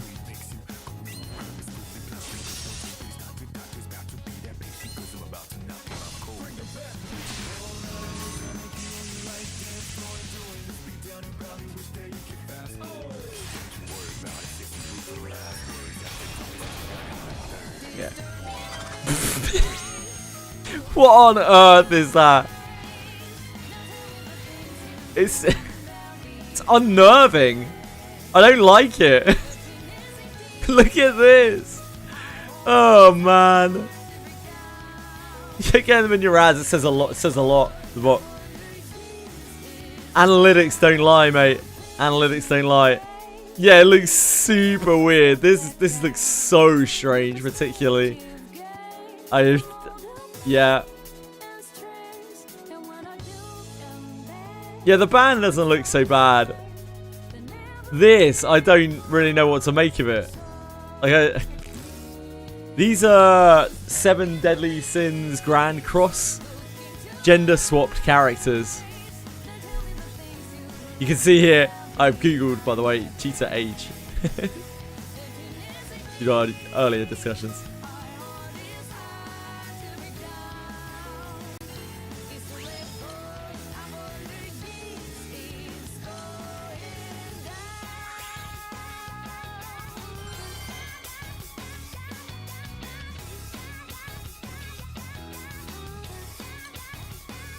Shit.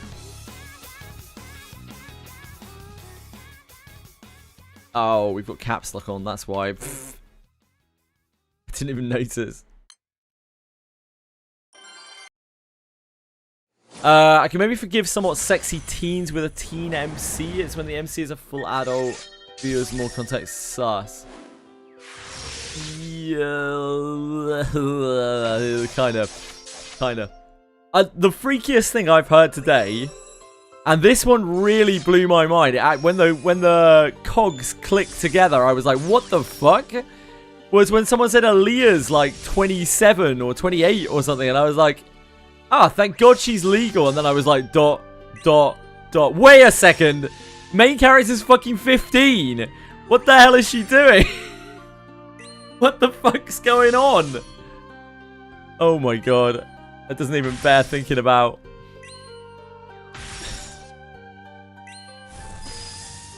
It's so fucked up.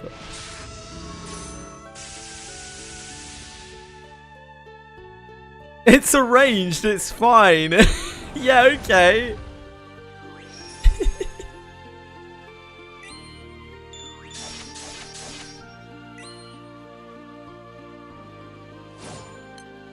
Oh man, that actually makes my skin crawl, dude. It makes me wonder what I'm doing playing this shit.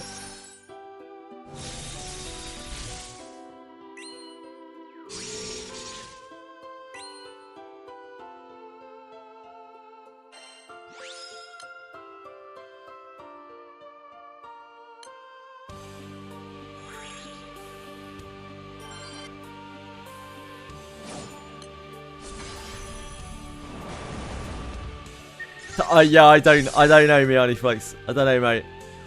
Yeah, it must be that. Must be that.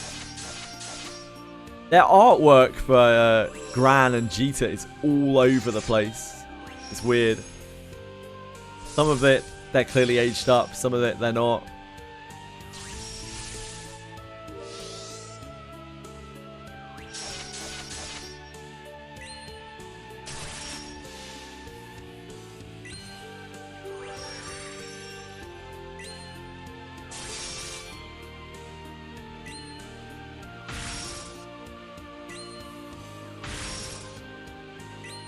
Main character sucks anyway. Fuck the main character. I prefer to just think they don't exist.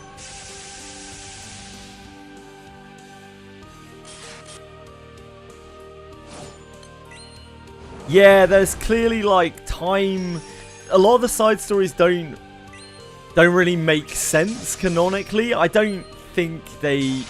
I get the feeling they don't think about it too heavily. There are some that seem like a lot of things have happened, and then others that don't.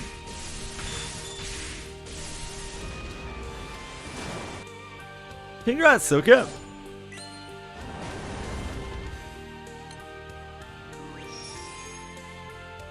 Week apart, yeah, maybe.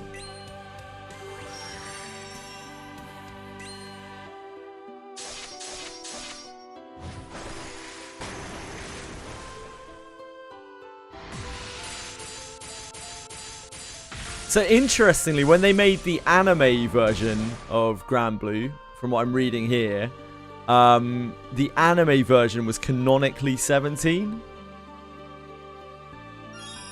So kind of strange that they decided to do that.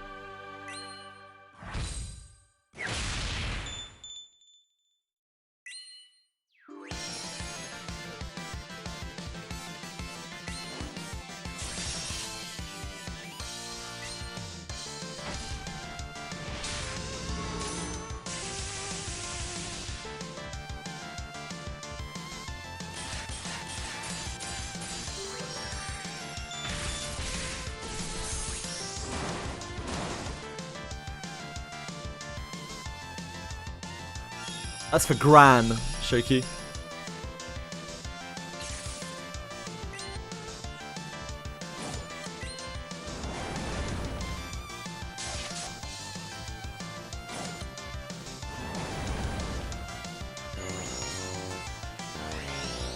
Yeah, I would say it's worse, Ariatel. I would say it's worse personally.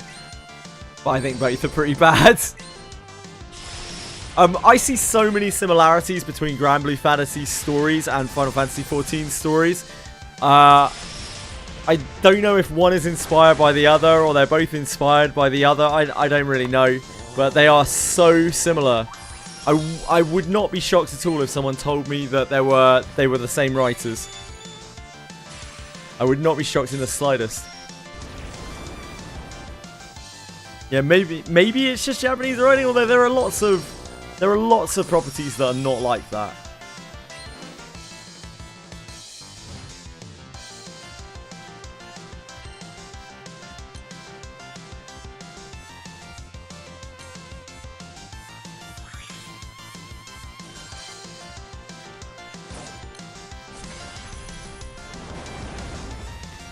You can definitely tell that they have a lot of different people working on the story in Granblue, and I don't know whether that's the case for Final Fantasy, but certainly for Granblue, with all of the side stories and stuff, the quality is so varied. Yeah, I know there's some crossover there, Ariatel, so I wonder how much crossover there actually is. Because I don't know the intrinsics of these things. But, like, it's so eerily similar, the writing style.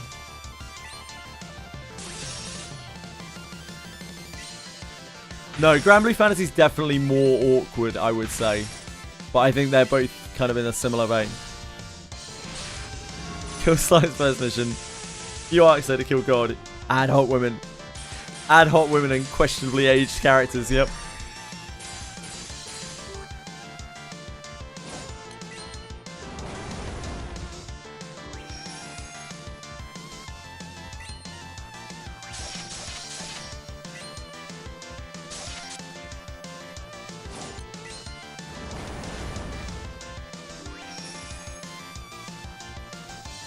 Yeah, it's kind of ridiculous, Ariatel.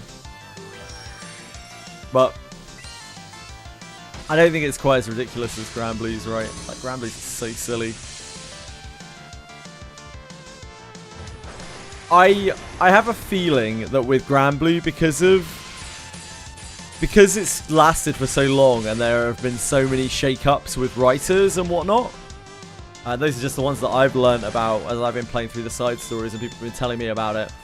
I think there have been a lot of people writing the same characters and a lot of people writing about different situations, and now it's really convoluted and they might not even know themselves where a lot of boundaries and things lie.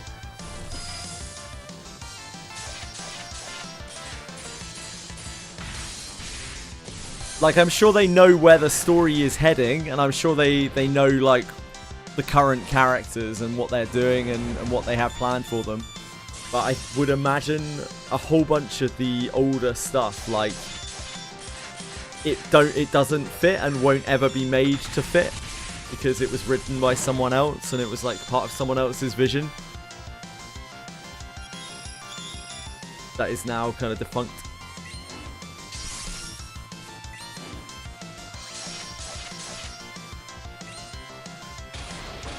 Yeah, indeed, Nick. If you have lots of writers writing the same characters and the same storyline, like collaboratively, or even just because it happens over such a long period of time that you naturally have different writers working on things, there is bound to be some dissonance somewhere along the line, and the longer it goes, the more there is, really.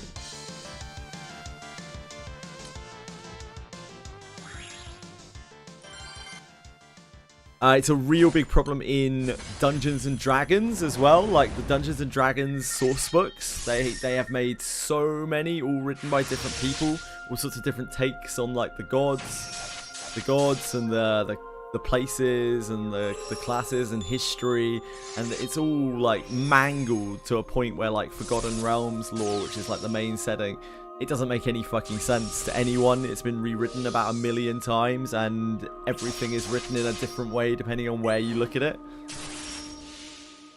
It's always funny to see D&D nerds arguing about that stuff because like there's no right answer. Yeah, exactly, Miani. Yep. It's just like collaborative work is sketchy.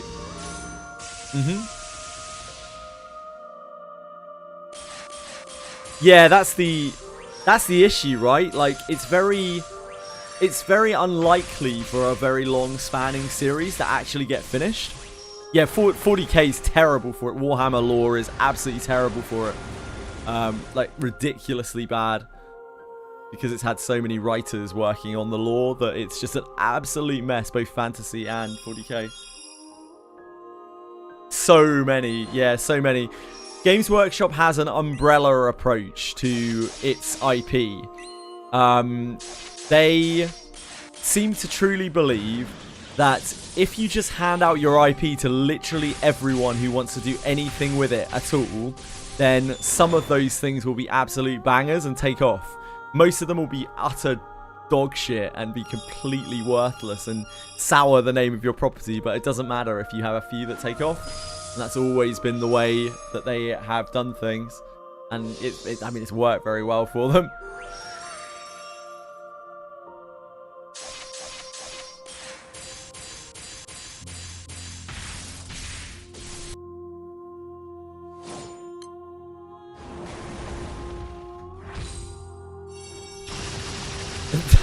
That's alright, Far. Neither do they.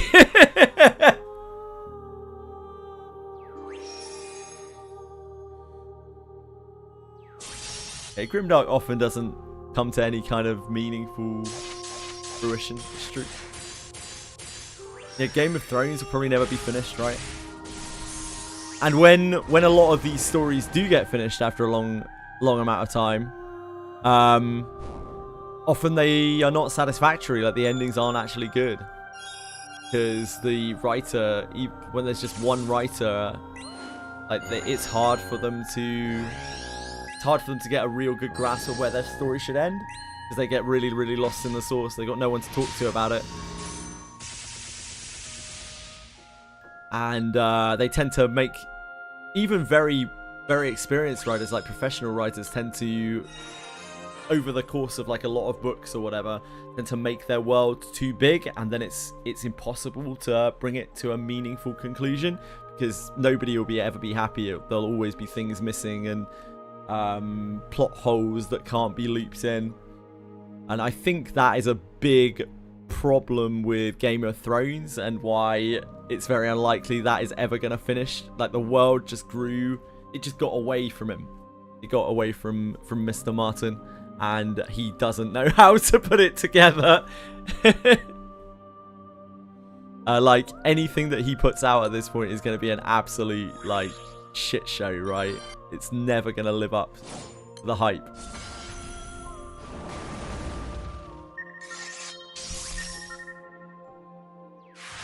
Speaking of boundaries, some CN players told Western players were being weird again and Bluebot had to block. Oh, thank fuck, dude. I'm really happy to hear that, Hayabusa. The global community for Reverse 99 is fucking weird. There's something wrong with them. Like, why are you drawing pictures and constantly talking about fucking 12-year-olds having lesbian romances with each other? Like, what the fuck's wrong with you? The game is like so anti-goon as well. It's just so strange to see people like having endless conversations about the girls' erotic, like prepubescent romances. It's just fucked up, dude. Like, what the hell is wrong with people? Yeah, thank fuck. Good on Bluepock. One of the things that really put me off the game, like really was just like, I don't know why I'm playing this game. The community is fucking weird. Yeah, what you call Vertin and Sonetto, 14 and Matilda's 12, I believe, if I remember correctly. And like, they very much look that way. This is not a 9,000-year-old Dragon Girl situation. They are kids.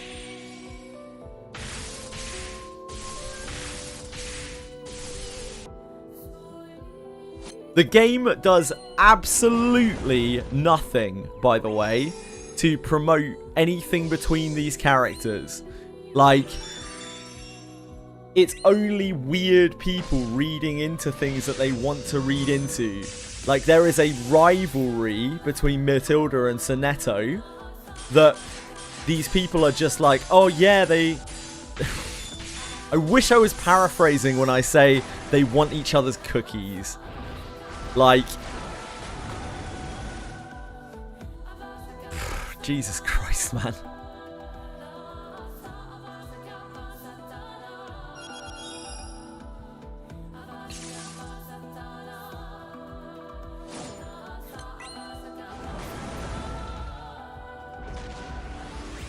Reverse 99 players. The global community of Reverse 99, Nick Rogers.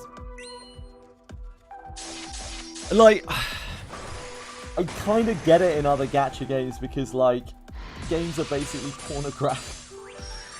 Like, it's basically fucking hentai.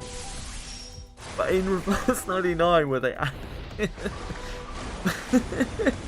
most of the characters aren't even showing any skin.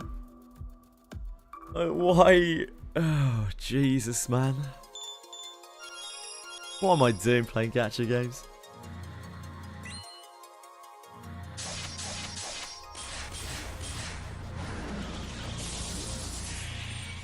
Yes, so Matilda... Matilda is like this super kind of nerd, super try-hard student, right? And when they get put into the School of Primary Defense of Mankind, which is this weird, like, government institute thing run by the, what they call Foundation, who are training these kids and putting them through some kind of really adverse things. It's quite dark. Training them to be, you know, the saviors that humanity needs. She is surprised when, like, there's this other girl, Sonetto, who is, like, basically kind of like a robot. She's, like, emotionally stunted and completely focused. She's, like, almost brainwashed by the Institute, by the Foundation. And she is the perfect student, and she can never measure up to her, no matter how hard she tries. And she's a really adorable character. She gets really, really flustered and emotional about it. And she's always, like, trying really, really hard. But she also kind of just wants to be friends with those guys as well. She's a kid. She's a kid. Like, she's confused. She has no idea what she's doing. It's nothing.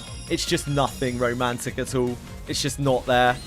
Not for me, at least. I just don't see it. I don't see it in the slightest. I don't know where the shit comes from. No idea whatsoever. It's if anything, it's like quite a wholesome storyline in quite a dark kind of setting,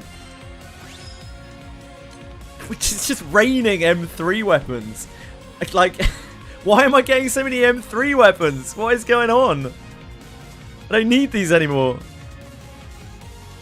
Yeah, and the global community pushes this, like, lesbianism so hard between every single set of characters that comes out, and some are there. Like, it is clear there is, like, some kind of lesbian romance or as much as you can do in a Chinese game. And the reason for that is because Reverse 99 is quite a mature game and it covers topics that are quite taboo in China, and that's why it's so popular in China. But it's covering this for the characters who are grown up, like this like lingering will they won't they kind of romance between the characters. Like, it's not trying to do that with the little girls. It's just, I don't know, man. It really makes me wonder.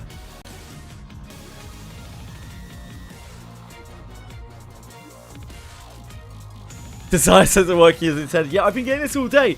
I've done 10 clears of each of these, and I've got like 7 M3 weapons in like no time whatsoever, with no boost on either. Like, there's no bonus drops. It doesn't make any sense.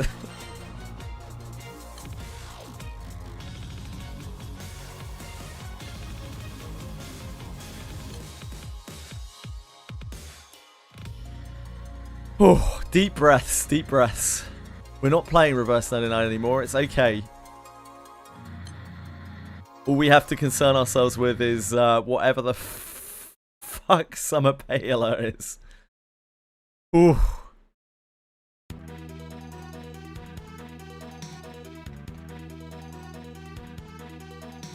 It's so much, yeah, it's so much better, it's so much better, it's so much better. Luminera and Colossus.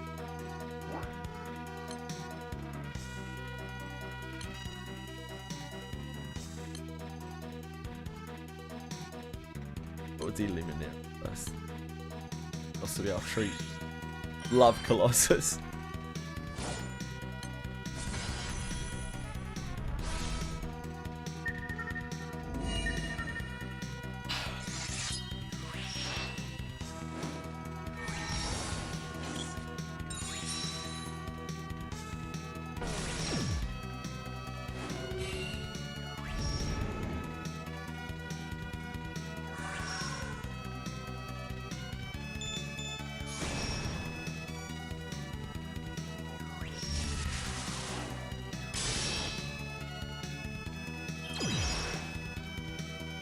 Another big plus of Suikoden Starleap. Respectable artwork. The Suikoden series is very wholesome. Yeah, my Eternals are all 100. Behind please.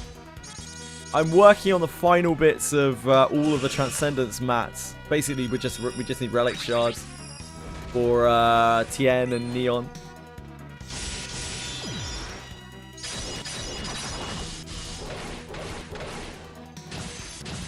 Archdemon Bounty kept summoning ads worse than the Wolf Leader in Abyss 4.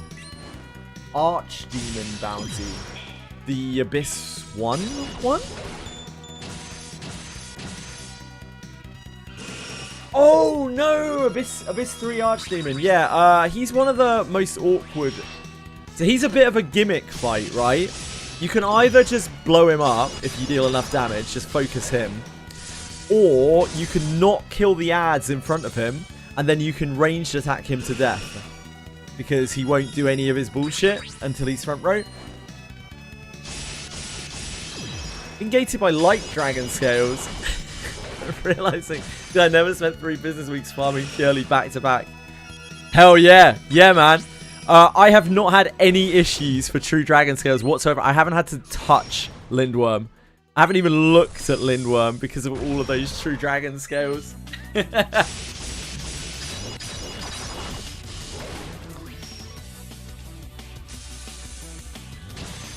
I don't know anything about the Odious raids, so I'm gonna be trying the Odious raids for the first time in a bit for the Skyscope missions. I'll get to see how weird they are.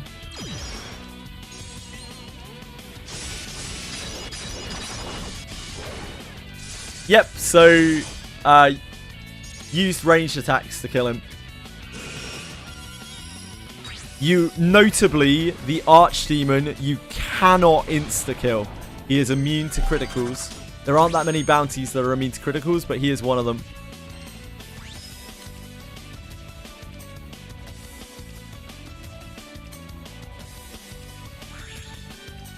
Yeah, just get some bows, slap them on your characters, shoot them to death.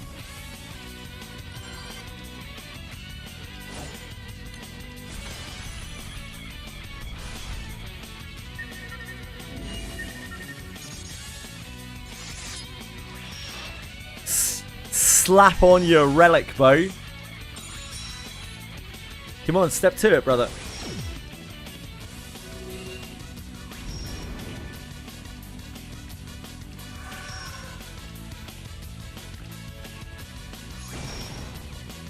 Ah, it's not even that long. It's been a baby. Hurry up. You could have finished it by now. But chop chop.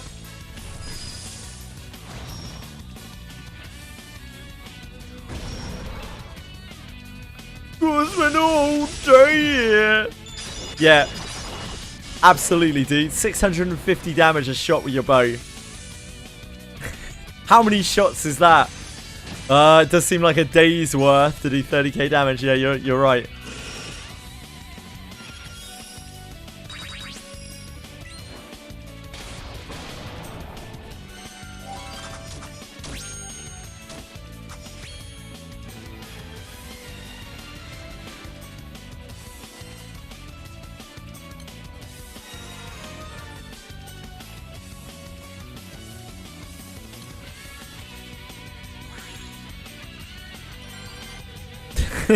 Sounds pretty good, Fart.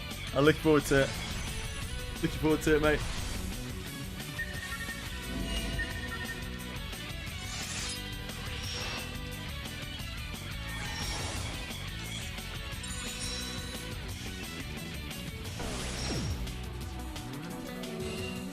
First step of learning any fight in this game for me is try to auto it and see how far in I get before I'm like, what the fuck was that?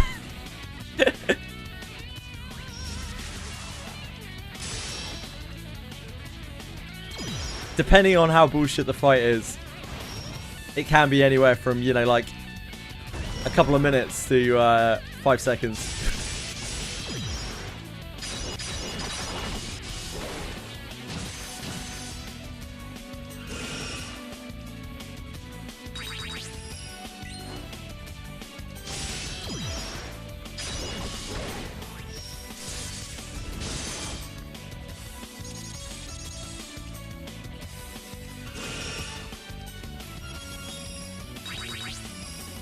Checking the buffs, or I don't know about that. That's like 20 to 30 clears in, I feel like. Attempts in.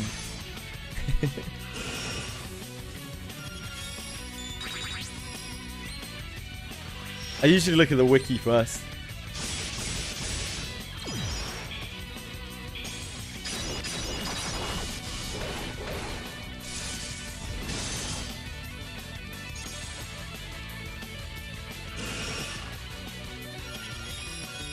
Less yap, more clap.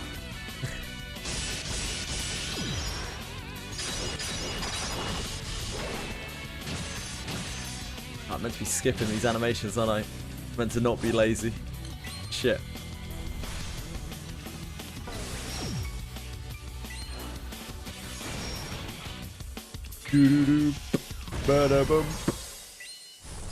Anyone got any eternity sands? Have we got any eternity sands lying around? That of interest.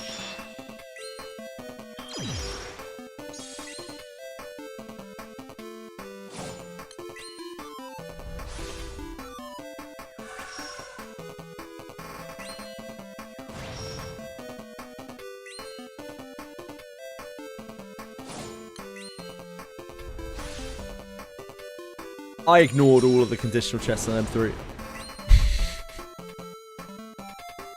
I didn't have enough characters to exploit them, so like, what the hell, man? Like, where are all these coming from? Where are all these M3 drops coming from? What kind of drop rate bonus have I got going on here?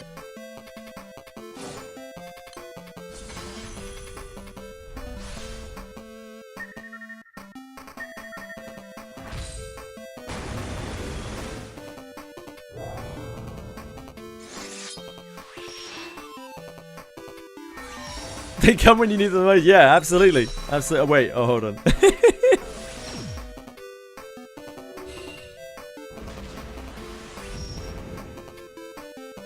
We had 2 water daggers drop like almost back to back. I was just like in the 10 clears. I was just like, what the fuck? What is this? We got a katana as well.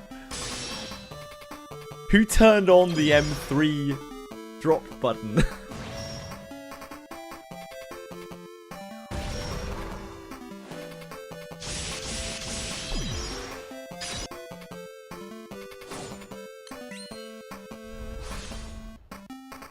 Yeah, meanwhile, when you actually grind them, it's like, yeah, I've been here for 4 hours since the last dagger drop.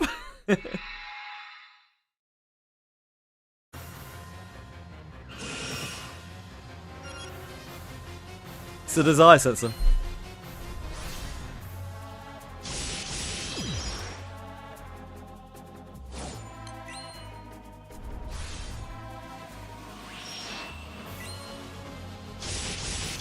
Q for Hexa? Yeah, I can Q for Hexa.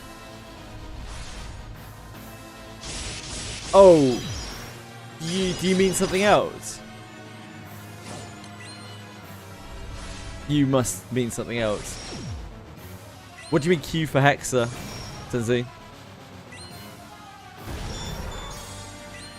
I don't think so.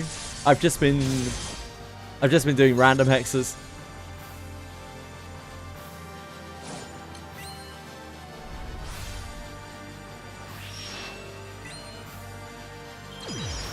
Party Finder would be very cool.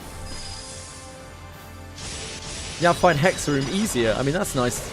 Huh? I don't think I even know how to use the, like, find a room feature. I don't think I would know where to access it. In co-op, maybe? Ah, that's nice, Far.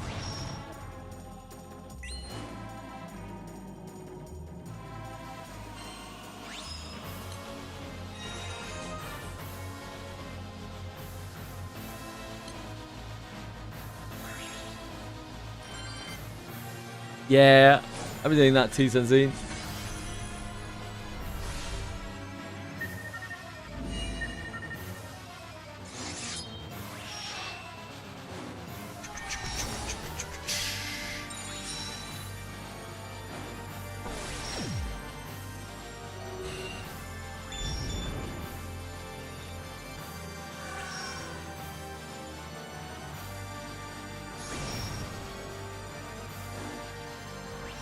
Surprisingly, I've managed to complete quite a few, like, random hexes as well. It's not a great success rate, but, like, yeah, we have managed to slip through, what, about 10? 10, 12 random hexes? Just queuing through the regular mode. I'm glad that you are having fun with it, Elysian.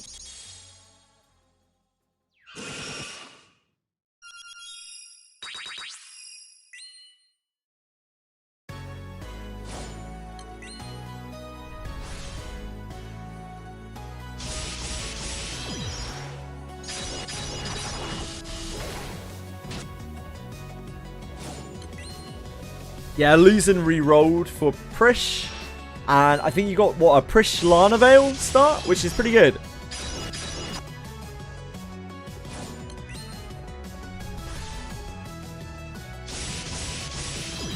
Sandira seems really busted on the VT raid, on any VT raid. She seems like Omega busted.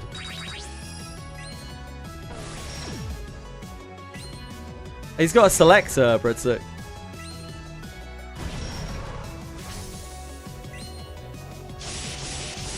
He can select for Alice.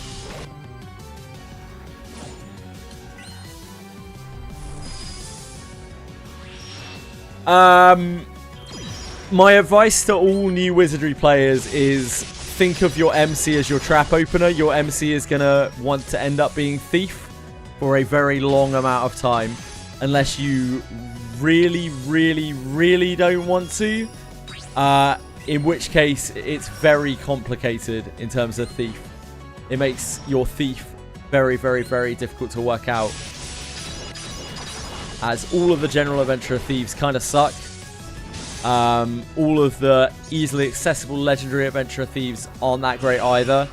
And anything that you raise is going to need discipline.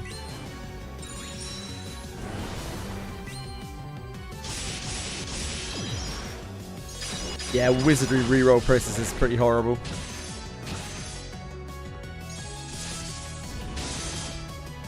Yeah, for Sandira seems really crazy.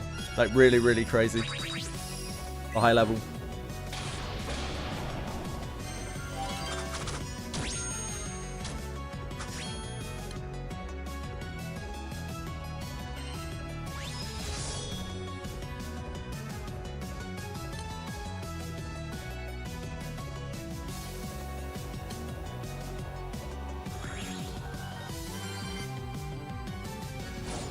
All you really need there, Illusion, is, I don't know, just a DPS, just another DPS, really.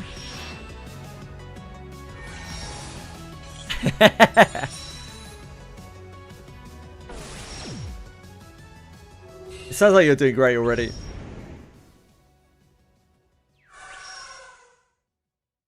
From the way you talk about games and stuff, Illusion, I think you're going to really enjoy it. I think you're going to really enjoy the game. I think you've got the right mindset for it.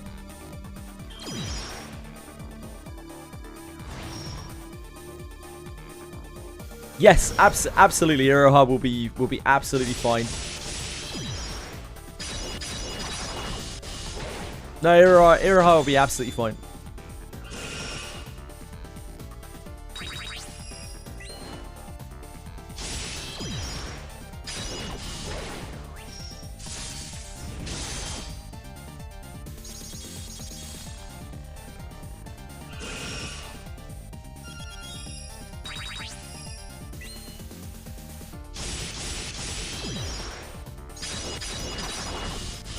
Yep, you can use her in the back row. You can use her in the front row. If you put her in the front row, then she's gonna benefit from. You're gonna be able to do Prish, Lana, Iroha front row, who all benefit from Lana Vale's good bonus. And then you can put your MC in the back with Camille and Alice. Or you can put MC in the front and have Iroha in the back as well. That's perfectly fine too.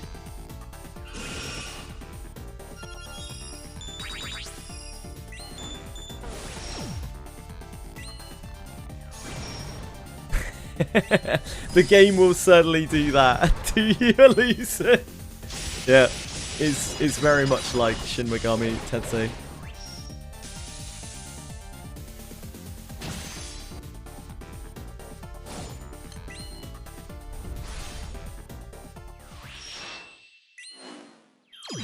Yeah, I don't know how much Silka, but it's some amount. Iroha, I know a lot of people have said like Iroha is really bad, but I don't think she's really that much different to just a fighter. She actually has a couple of little steroidy things that she has going on. Both from her, what's it called, where she does different skills every turn, and the front row attack bonus, and also she's really good against demons.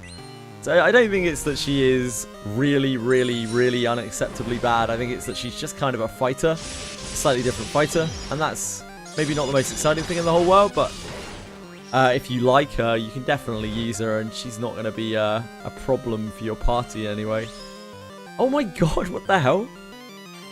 Where are all these coming from? What is this M3 mine I've suddenly set up?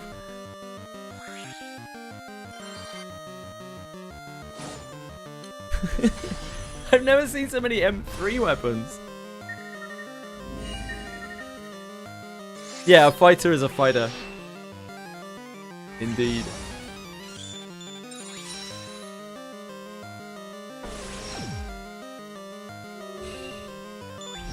Dirty attack. Not bad. Not bad at all.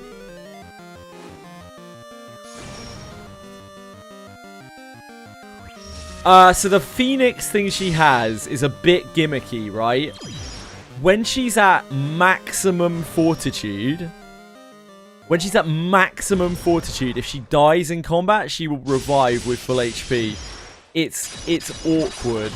Her other thing, yeah, is the skill chain. She has a unique attack, which is actually 4 different attacks. You have to use them in order.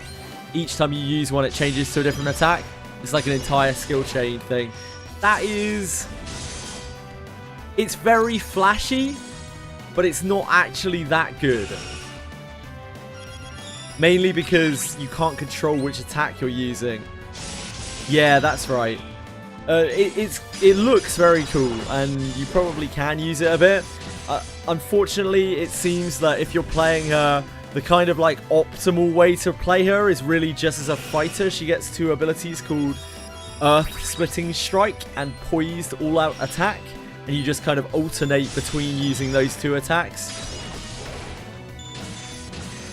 Yeah, it's not very efficient, and while its damage is okay, it's difficult to use it properly because, like, you want to use different pieces of the combo at different times, and you're locked entirely into this 4-piece combo over 4 turns. Yeah, that's right. So every fighter gets, after level 60, gets 2 incredible abilities, which are like the bread and butter of fighters. They are incredibly SP efficient. Earth Splitting Strike and Poised All-Out Attack. And you just like alternate between the two, and it costs very little SP, and it does a lot of damage with very little investment. And she has both of those, so it's kind of hard to compete with that. What is nice about her, even if you're not using her special attack, is that her skill chain works just by doing Earth Splitting into Poise, into Earth Splitting into Poise, so it does work for the basic fighter stuff as well. So she does get benefits of her kit, even if she's not really making use of her unique abilities. Yeah, I don't know when it unlocks. I wouldn't rush because I don't know exactly where it is, and you're not, like, the only way you're going to rush into it is you're probably going to get stuck, and you're going to get really frustrated. No, we're not talking about Earth Splitting Strike, Breadstick. We're talking about the selector. Yeah, we're not talking about...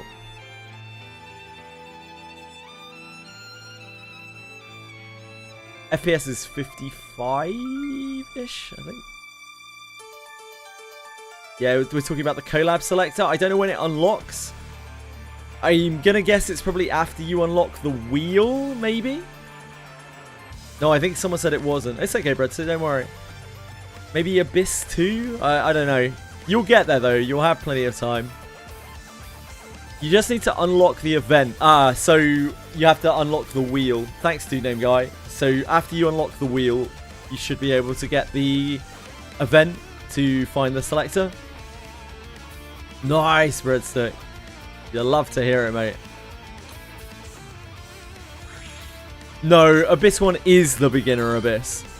And that's why I say, like, the tutorial is, like, 20-30 hours long, because the entirety of Abyss 1 is basically just a tutorial. A very trial by fire tutorial.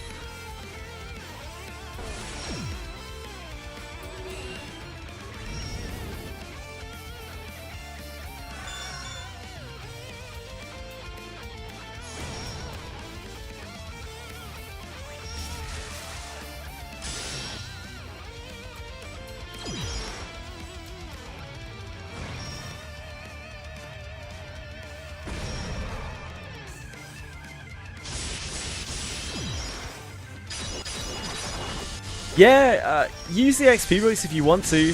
They're not a very valuable resource, XP books.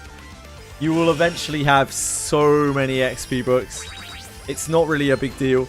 It is worth noting that Wizardry is not a game where, like, you have to use XP books to level up. Generally, the best way to get XP is to just, you know, kill stuff. But yeah, if you want to use your XP books, go crazy. Like, you're not really missing out on much. Exactly, yeah. Otherwise they're just sitting about. So if you want to use them. You're really not burning resources you were going to use anyway.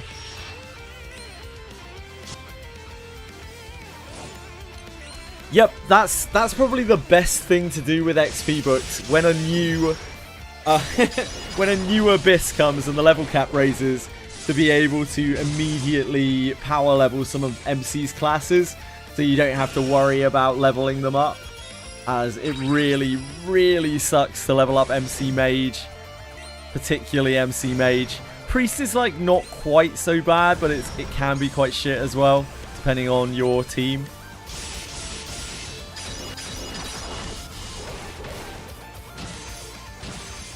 For me, MC Samurai is really bad because I don't want MC in the front row. I don't have any Samurai gear. So I'm trying to save my books for MC Samurai. I think that is the worst for me. XP rate is normal on Prisha's job. She's just a general. What's it called?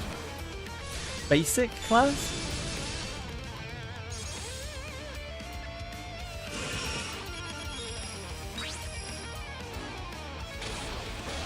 You could do with losing about 2 fortitude there. Losing.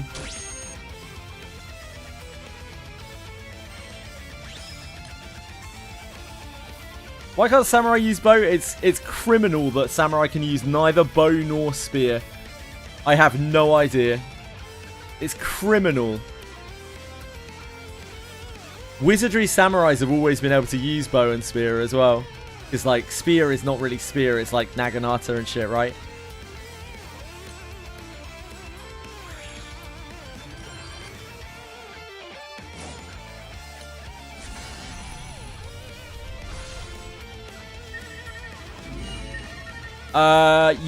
I don't think you can access the event until you unlock the wheel, dude named Guy. I don't think you have the option to unlock the event until you have the wheel.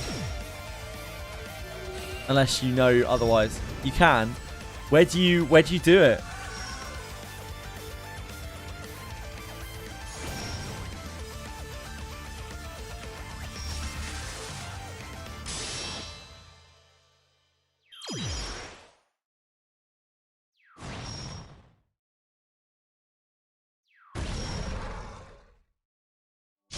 There's a request for it at the Adventurers Guild. Yeah, you... But when can you access it, dude name guy? Because you can't at the beginning.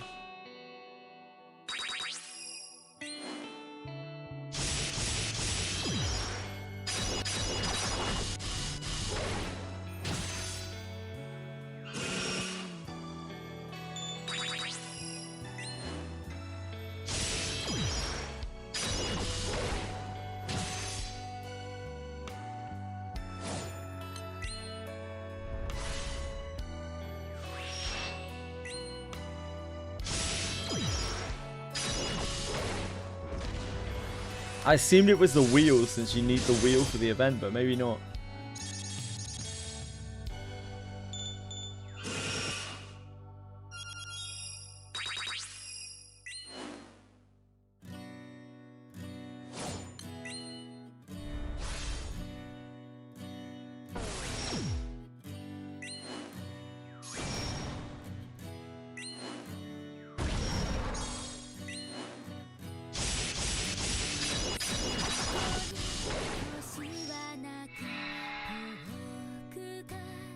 Royal Capital requests, a few dailies and 1 featured. Can you say what the names of them are? Hello, Narcos.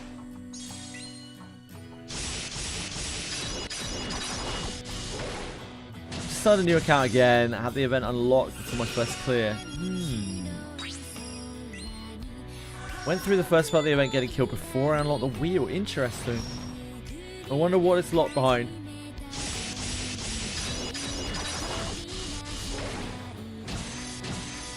Ah, that is it. Yeah, that is the event request. That is the event request. That's what you need. Yeah, maybe it isn't locked at all. There were a couple of people who told me that they couldn't access it at the beginning, so I assumed it was locked behind the wheel, but yeah, even better. Thanks for that, D-Name guy.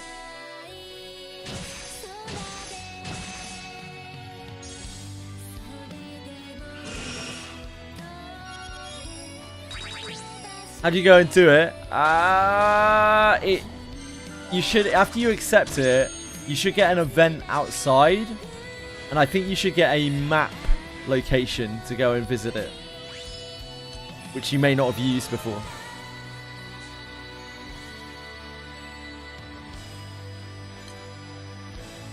All right, Colossus, it's your time. The ultimate having a good morning on his own. That's the true. Yep, that's fair.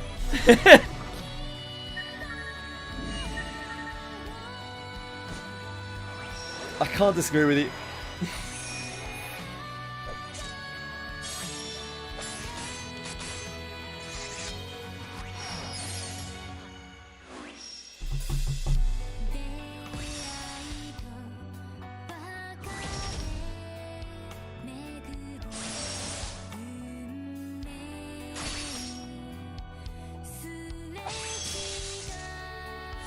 Yeah, it must have been that Dino guy. Thank you. I would never have known if you hadn't mentioned something.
Yep, so it sounds like you can get Iroha right now.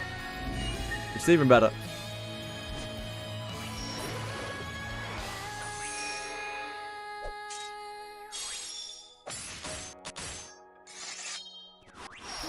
It should be scaled to your progress somewhat, so you should be able to walk through there just fine. Illusion? I think if you go in and talk to Kate Sith at the entrance of the castle, that might be enough. The Harkin is like right behind her as well. I think you're going to be gated quite quickly in there anyway by Prish's meal request thing, right?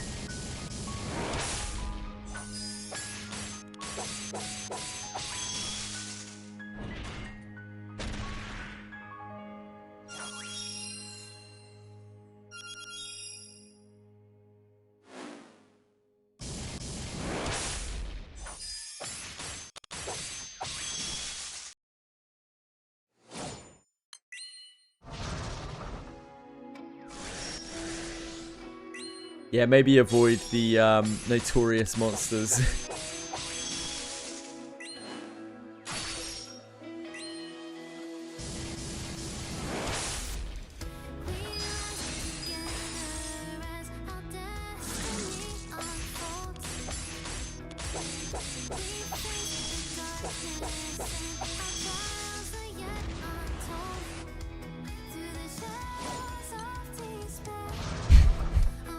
Red Sit rocking out. Understandable.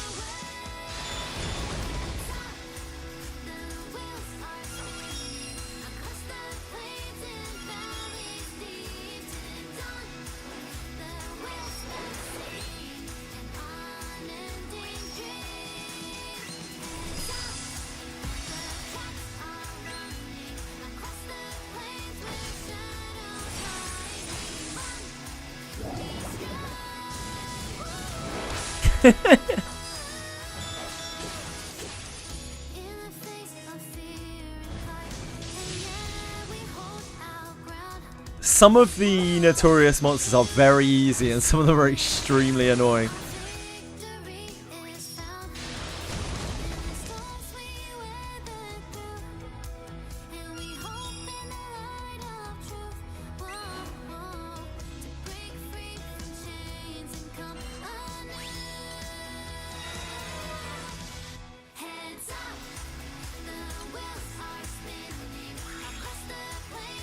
Why am I joining high HP Colossuses? Like, what is wrong with me? Why don't I join low HP Colossuses? What am I doing? It's not like someone's going to burst Colossus from 50%, is it? Before I get in. I don't think Colossus demand is quite that high. It's not really Colossi because there aren't multiple Colossuses. It's just one singular Colossus, but there are multiple instances of it.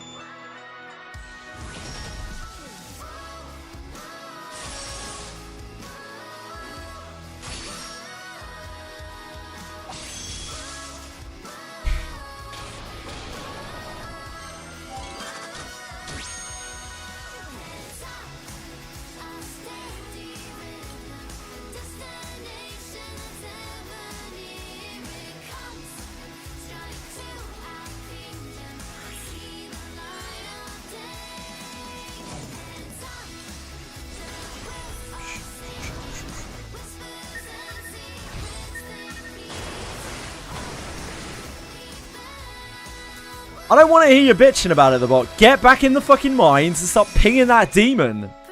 Less yap, more clap, my man.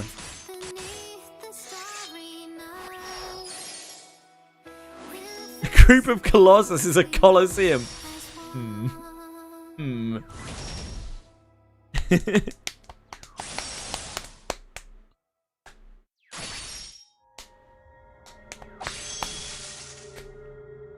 it's a good song. It's a classic.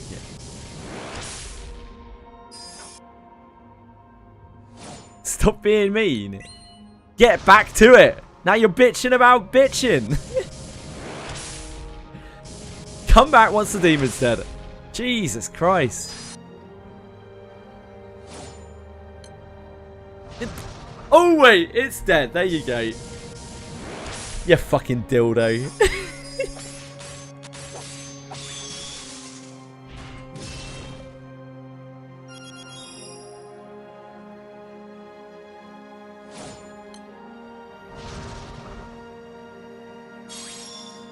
Took my eyes off when I attacked and it's gone. Wow. Shocker.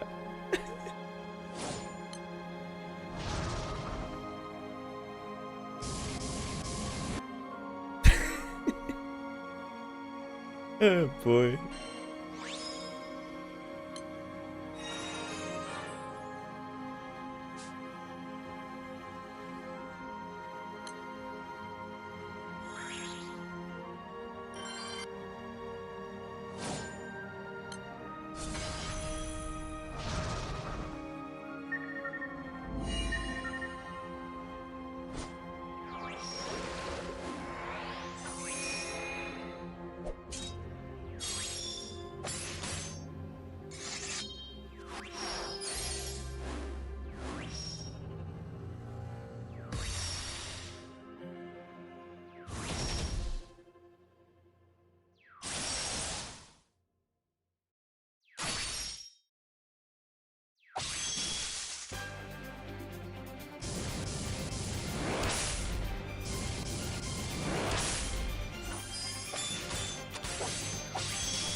Fab is chill. Fab's pretty sweet.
We're about to see some Aaliyah cockroaching by the looks of things. I don't want to die! Oh, never mind. It's Talking Dead. Even better.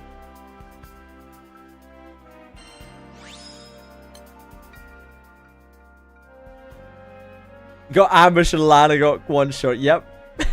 Welcome to Wizardry. I hope you don't mind that sort of thing because, yeah.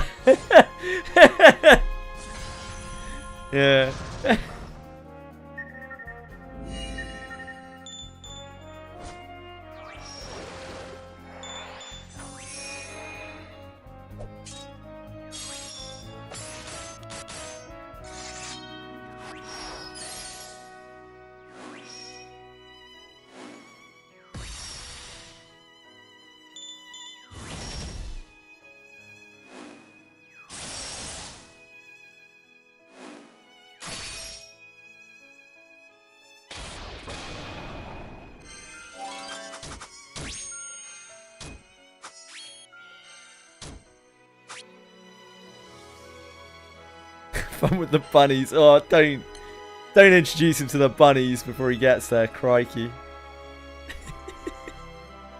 There's no need to spook him.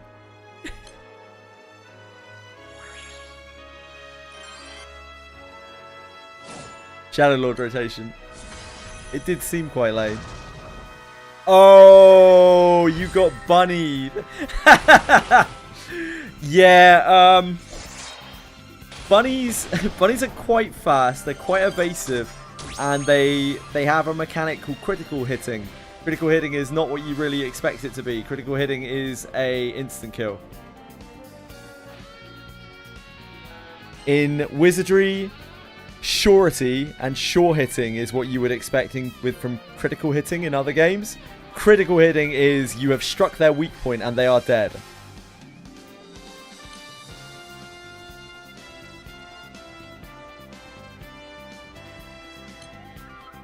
I have been level 70, so max level, and I have been walking through, I can't remember where it is. I think it's like Fordraig or something with level 20 bunnies in it, but in big packs, and I haven't one-shot all the bunnies immediately, and I have been bitten to death. It's immediately one-shot by a level 20 bunny. It gets less likely as the level gap grows, but it's even at level 70, it's quite possible. Always fear the bunny.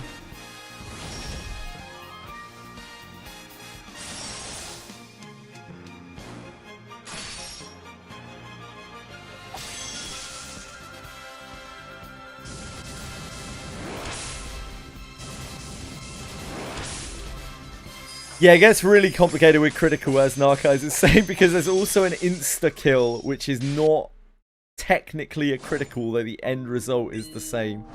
They have two different classifications.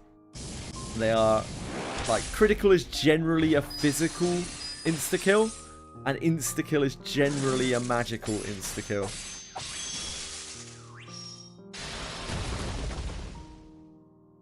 But not always. If only it were that simple.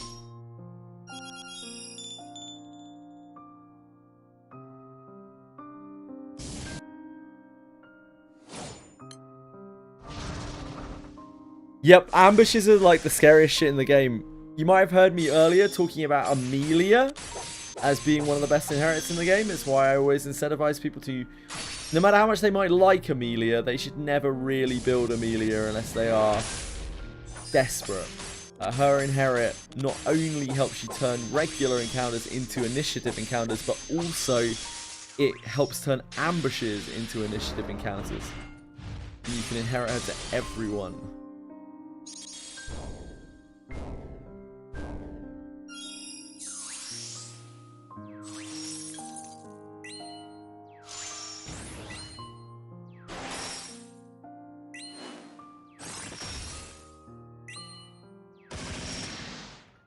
Yeah, if you turn around from where Katesith is, there should be a Harken right there. Turn around every now and then, I feel a little bit lonely.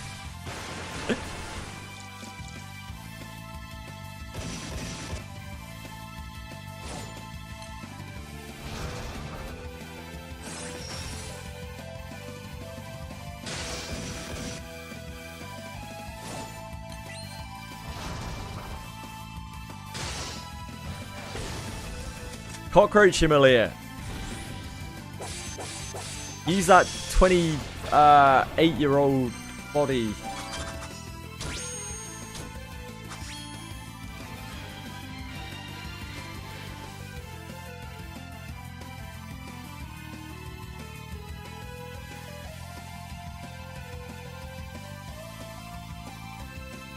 Hello, Brat. Hello. Thank you. That's very kind of you. It looks very nice.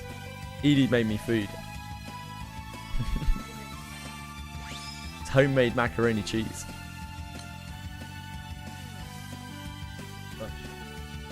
I'm fine, thank you. Always having a good day when I see you, my love. Breadstick says, hi, Edie. Nick Rogers says, whoa, it's Edie. Nick Rogers. The bot says, Edie. Wait, what's this emote? I don't know what the emote is. The goat. Oh, the goat. As in the greatest of all time. Not as in, like, goat. Edie the MVP, says Silken.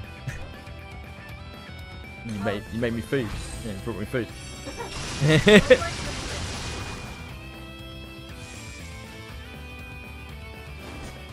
No, it's nice. No, I'm into it.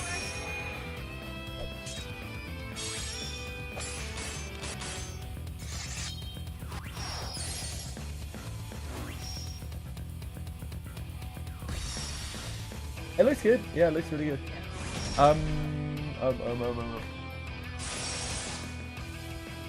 But shut down. Not that you have to go immediately. Clarify. Can you not put it in the fridge, please? Leave it out, because otherwise the lettuce will get really salty. Maybe it will, yeah. It'll be fine either way. Ah, it's fine. It's all good. It will be fine now, yeah. There's no need to forget. Yeah. Yeah, sounds good. Cyril Rosen is very happy because both a song that he didn't like has stopped playing and also you're here. She says thank you. She said hi, by the way, to everyone in case that wasn't obvious.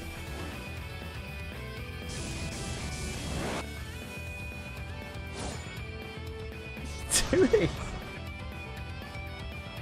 Stretching herself in my door frame.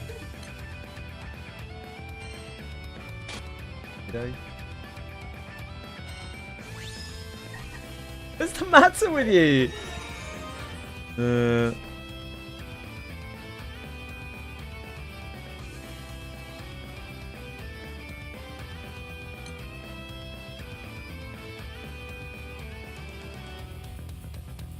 Did you skip some steps in your peanut butter, dark chocolate, and date bark?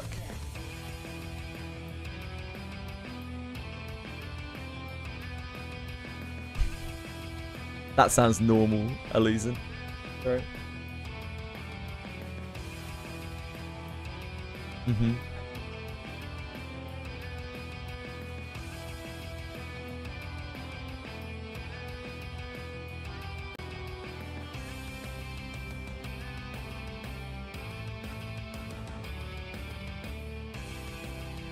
You're a lost cause. You're a lost cause. You should stick to your macaroni and cheese. I don't want to die! Yeah, maybe it'll be wonderful.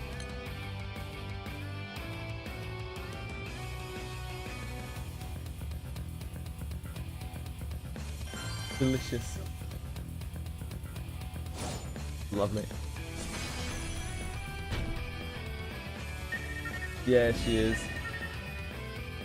I think I messed up. I don't think I feel the heat anymore.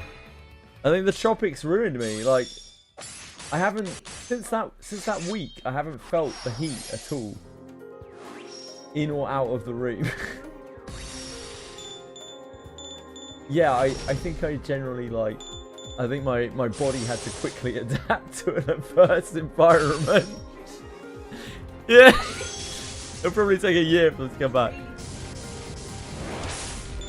I don't feel any kind of heat. Nope. I'm not. Yep. Yeah, I evolved. I evolved just in time for winter, Nick. I'm gonna freeze my balls off during winter.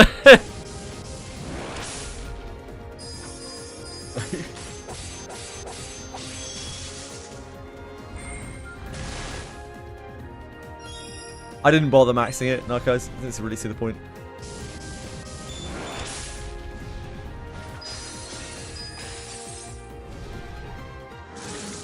Yeah, pretty much.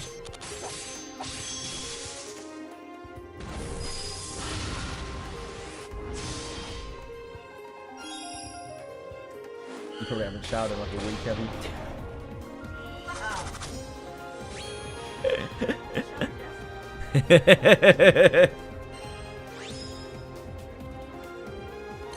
Yeah. Give it a quick rinse. Yeah, I know how it goes. Yeah. The animal you are. Oh shit, I shouldn't really go on here, should I? What am I doing?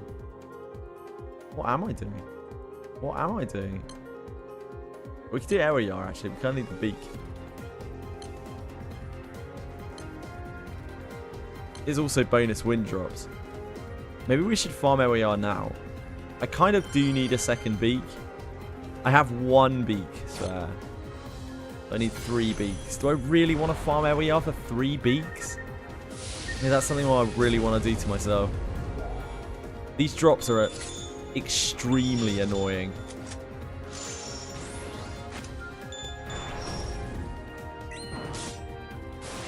I could just buy beaks, I think, from the shop.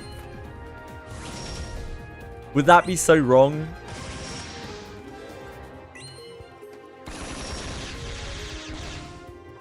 Hello, Noche. We're yours, beak. There's another wind bonus after Earth. Oh, really? Earth, dark, wind. That's good to know. Thank you. I bet, yeah. He loves it when you have long nails. Yeah, it was alright seeing you as well. Love you. Bye-bye. Thank you for making food.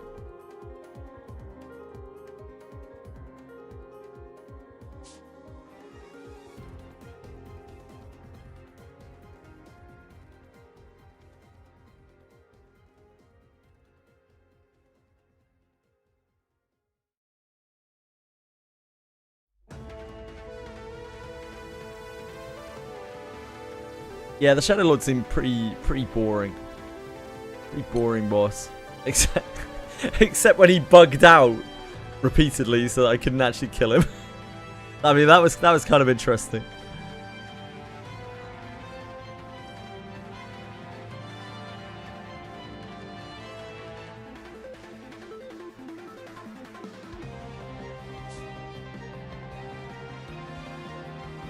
Surely we'll have as much luck with Ewayar's beak as we did with the M3 drops that we didn't want. Like, surely. It would be crazy if we didn't.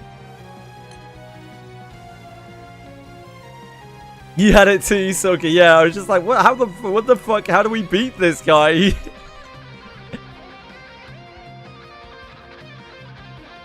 Yeah, that's the point.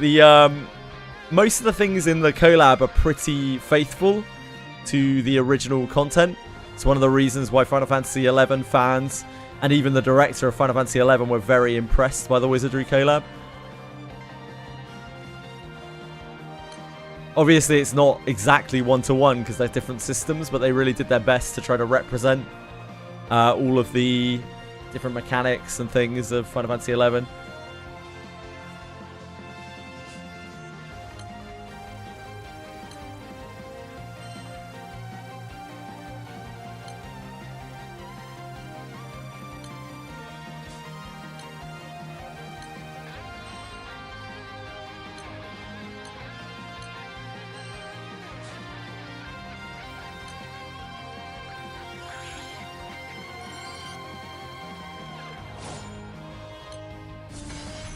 No selector. Yeah, you don't get the selector in town. There should be a scene in Abyss 1 town in oh my god, Royal Capital Lugnalia, in Lugnalia, where there are 2 people discussing that there's some weirdo on Abyss 1 talking about bones. And once you've seen that, that's your trigger to know that the selector is there. And if you haven't seen that, it will not be there.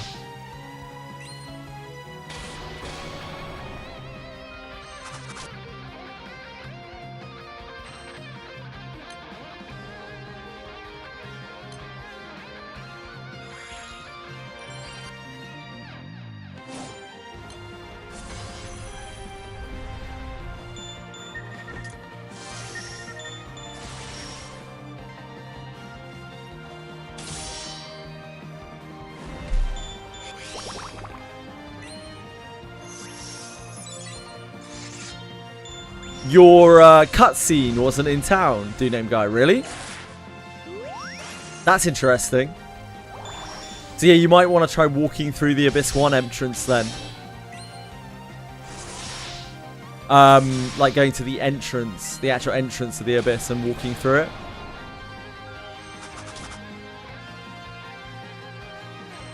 It could be at different points in the game, it occurs in different places maybe.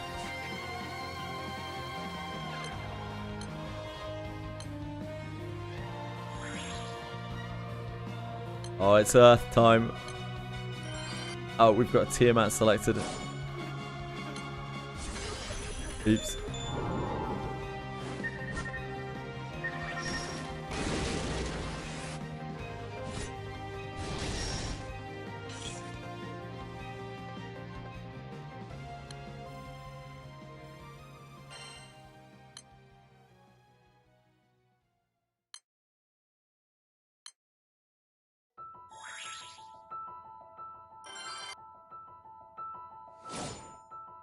I need a class in GBF that can sustain the team on full auto. I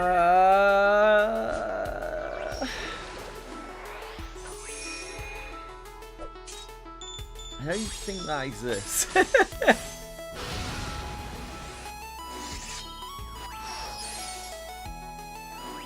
Depends what you're fighting.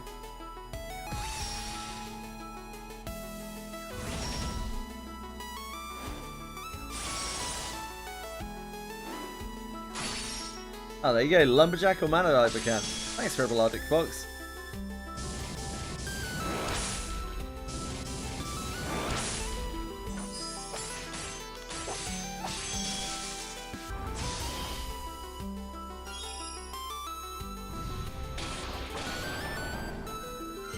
Is there a healing Manatura then? I suppose there's no reason why there wouldn't be.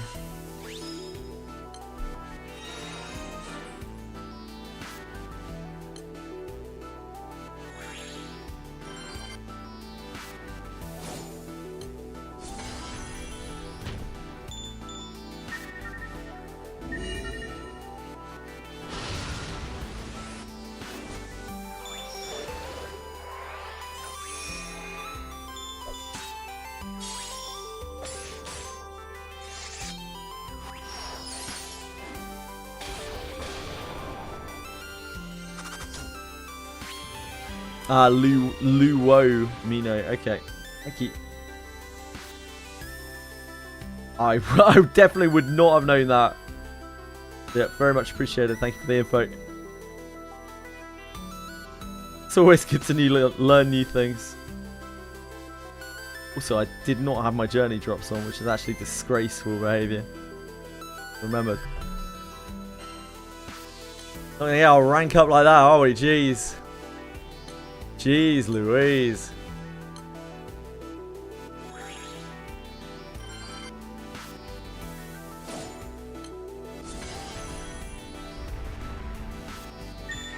Yep, it might be that you need to go a bit deeper. Maybe talk with Prish. Get a little bit deeper. Have a little powwow with Prish.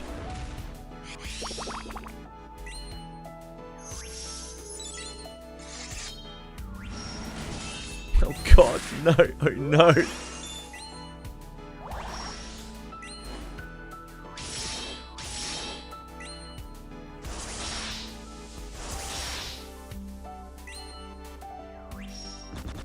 It is a little criminal, Nick, yeah.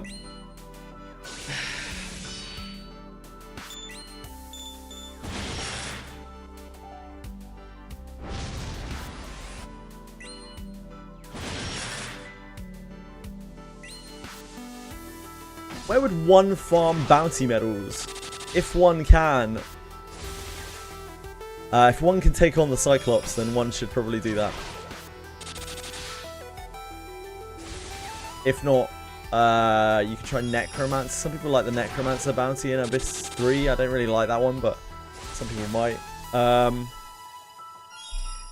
For a long time, I did Scorpion Lady and Minotaur on Abyss 1 because it's just very easy and autoable.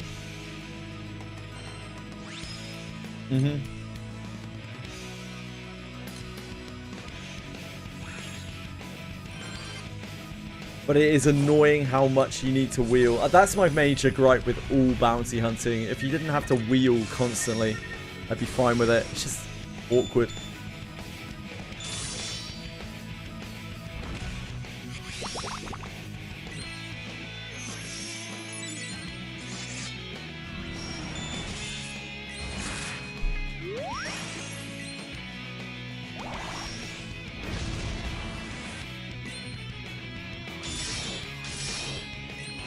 Gonna beat up +R now.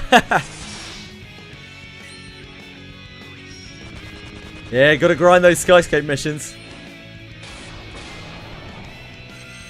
Yeah, do Minotaur and Scorpion Lady. It's mind-numbing, but it does get you there. Cyclops isn't honestly that much better if you're efficient with your wheeling.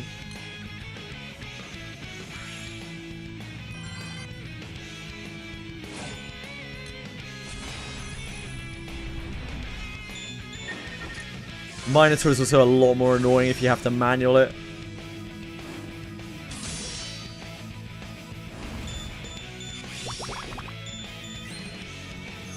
Prish being hungry again, sheep. That does sound like Prish. That does sound like Prish.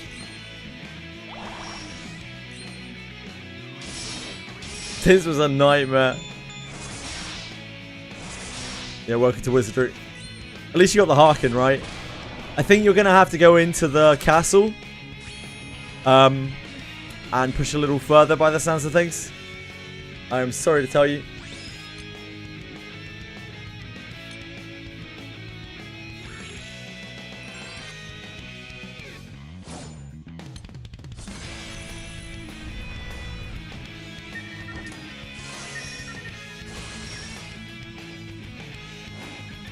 I think the cutscene is when you come out of the Adventurers Guild. But I don't know that 100%.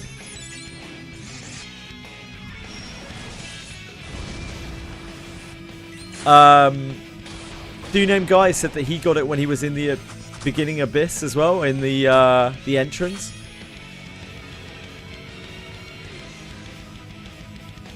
It's all XP and stuff. It's fine. Progress is progress. At worst, just don't rush it. Go back to Abyss 1 and chill out, and you'll get the selector eventually. Don't worry. No rush. We don't know exactly where it is that you need to get to unlock it, so we're kind of just flying by the seat of our pants here.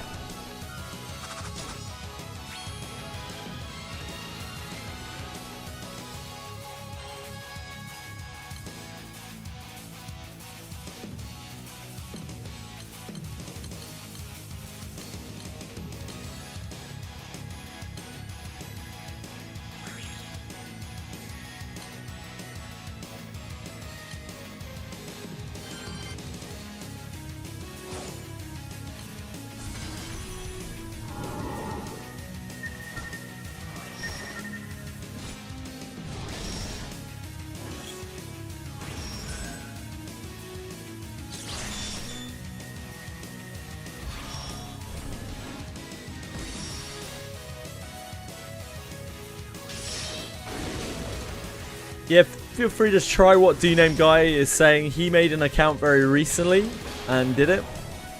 It's probably very fresh in his mind.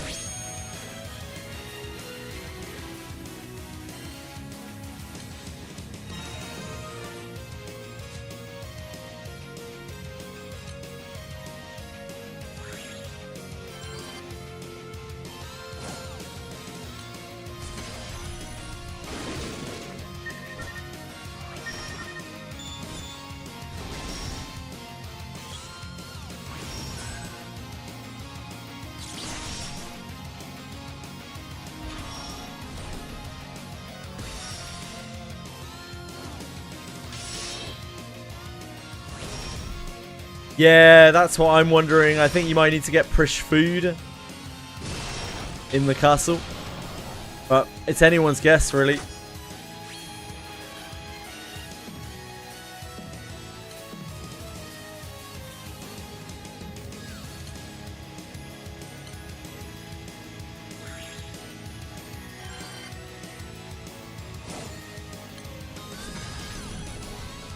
No, so... when we're talking about getting Prish food, I don't want to spoil anything for you, but there is a quest in the castle to get the Prish food, not your Prish, the Prish.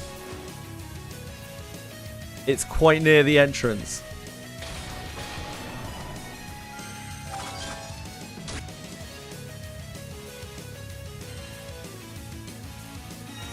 I got a matter.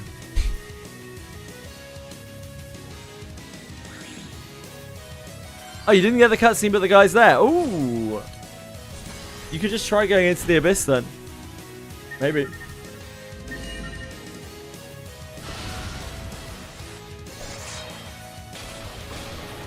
Yeah, Kate Sith is max 11. I'm sorry to inform you, no check.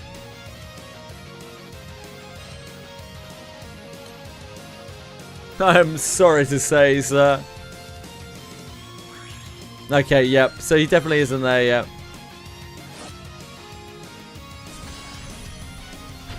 Wizardry is weird. It has all sorts of flags and things, so it's likely that these guys did something differently to you. And it's like some kind of progression flag thing, and you just haven't done something that they have done that has registered you ready for the thing. Yeah, go all the way through to floor 1, and on your right, as soon as you enter floor 1 from the entrance, there might be a weird dude there.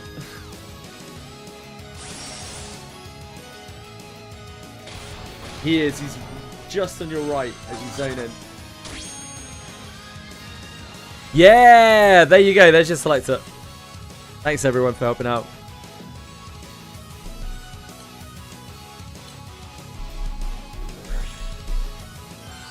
Don't misclick. For the record, you can get cool little like lore tidbits about all of the characters if you click on them and then choose to like pick another character afterwards. There's an option to look at their lore bits. Yeah, if you click that one, you'll have another menu pop up. It doesn't like confirm you taking it. You can ask for information about her. You can claim her and you can back out to the menu. You like some lore bits now, guys?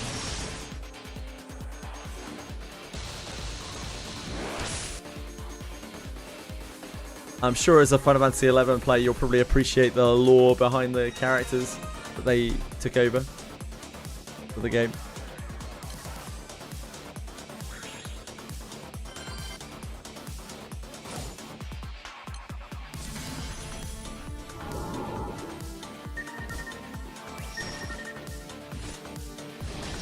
Yeah, don't misclick. Please be very careful.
You not been doing an event for past weeks? I don't have many Ouroboros or. I'm gonna try and sort the relic stuff on Thursday.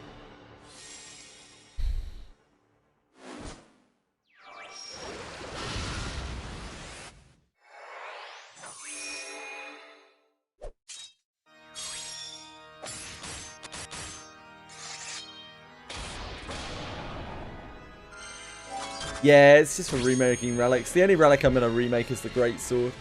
I will actually have to do that at some point. I have to make it first.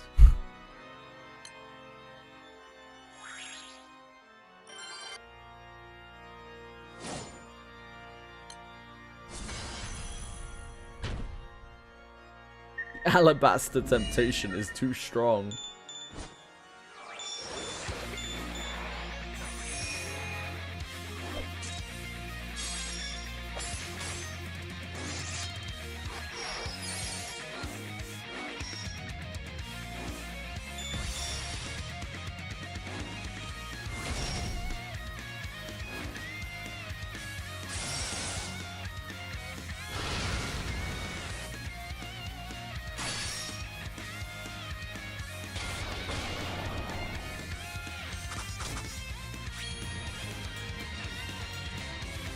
Mining kind of sucks. Like, mining's better than farming dens for ore, but like, it's not something I would really care to pick up my time with.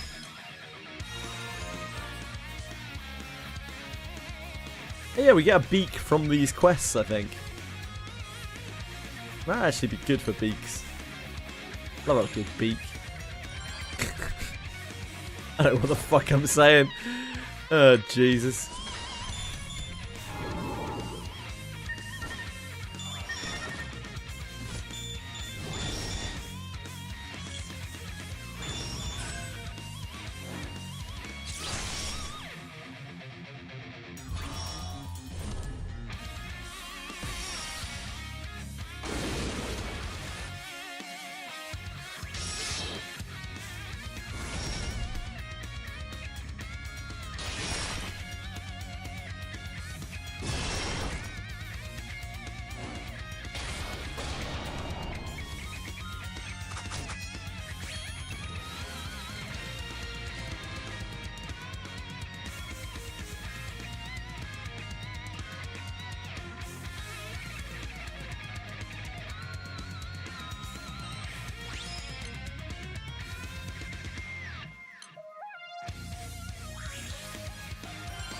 Yeah, I haven't had to look at a den in a very long time, thankfully.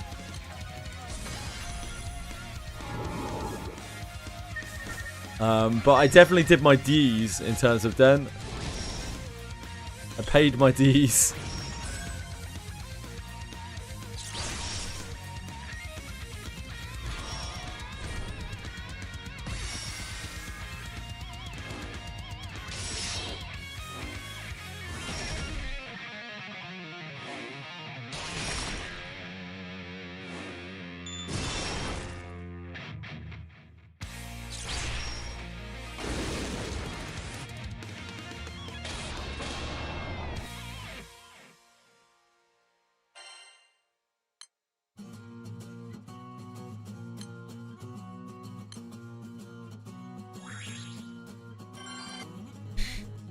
This all Veins Socks.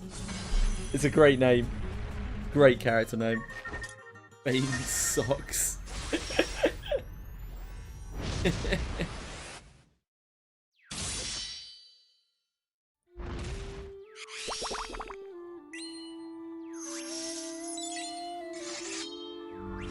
how many Skyleaps have?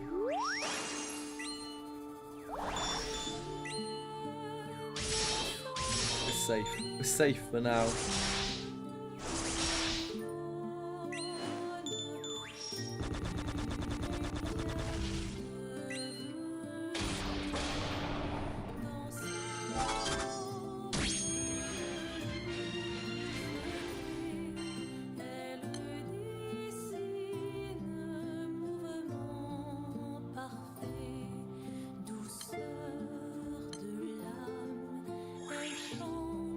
Den of Water's fine.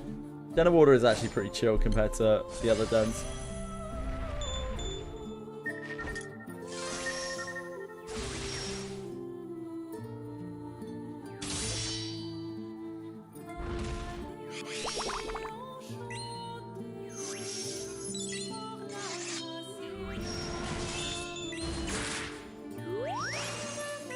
Deniverse not it.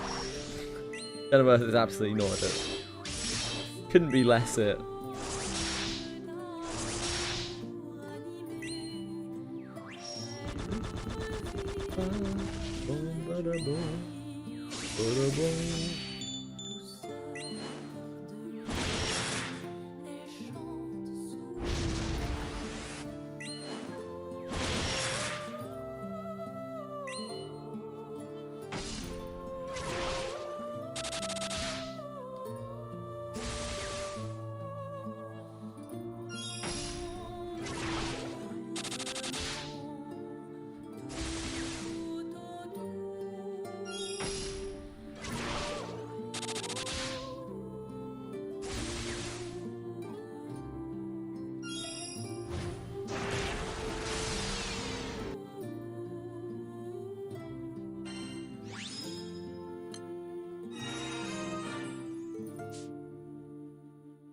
Yeah, that's Galleon done. He did Willness as well, right?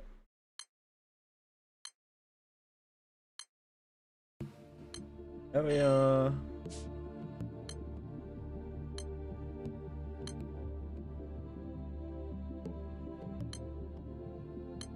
Luo. Luo.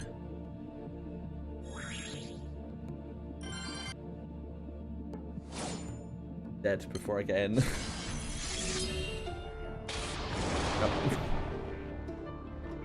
Luo always dies exceptionally quickly, like even for the rest of the dragons. I don't know what it is about him.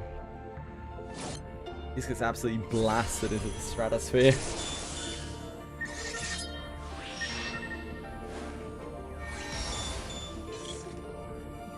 Eresh Ellie, yeah, I guess it's that, Dragok.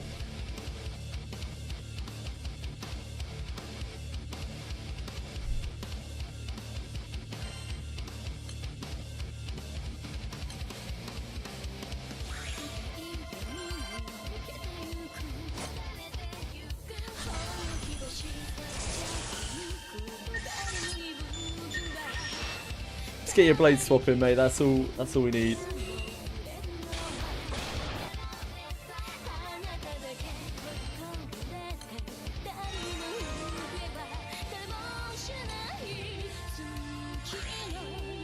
Vikesh is an excellent inherit.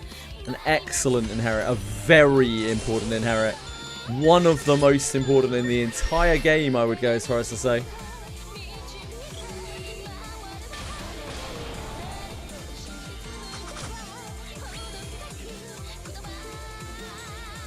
Medium rare far. Unfortunately, I already did my host today, Dragok. I had to sit there and camp the Lucilius. Odd.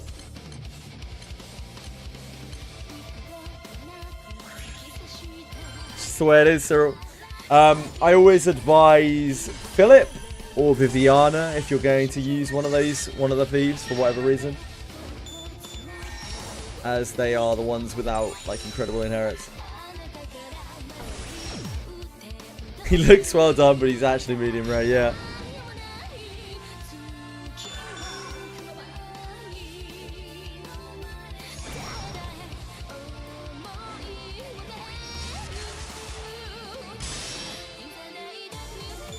Yeah, Siddacy has been going crazy hard. Every single day, Siddacy is out here smashing the Wizardry collab. Connie bought you so bad, yeah. You're in too deep and you're trying to keep, my brother.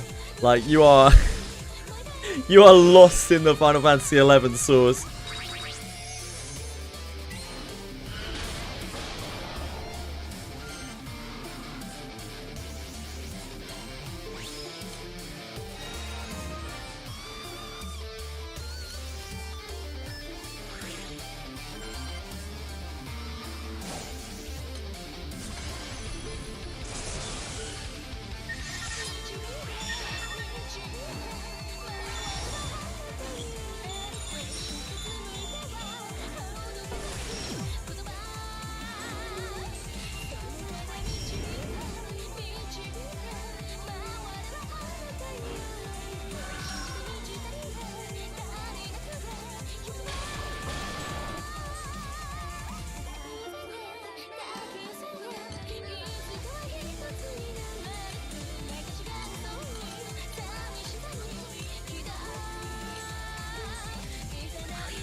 Whamdas.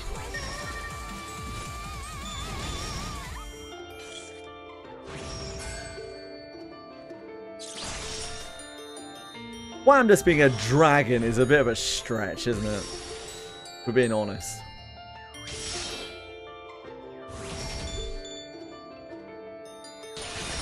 Time of work and the greatest collab ever made in video gaming.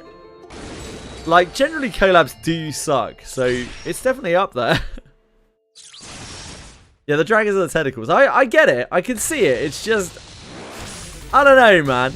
I don't know. It's kind of like me wearing a pair of dragon puppets on my hands and being like, look at me, I'm a dragon.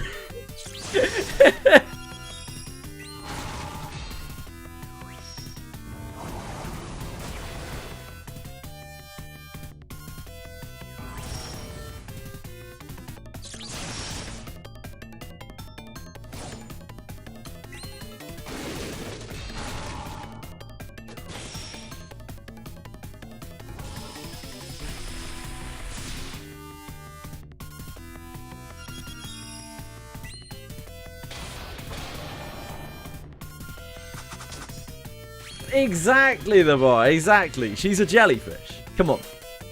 Let's be real.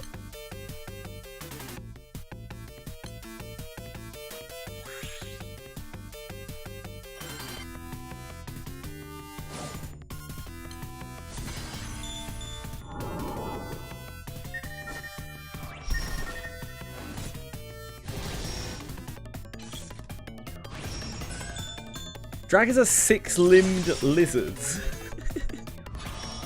I don't believe so. I'm not sure that's true.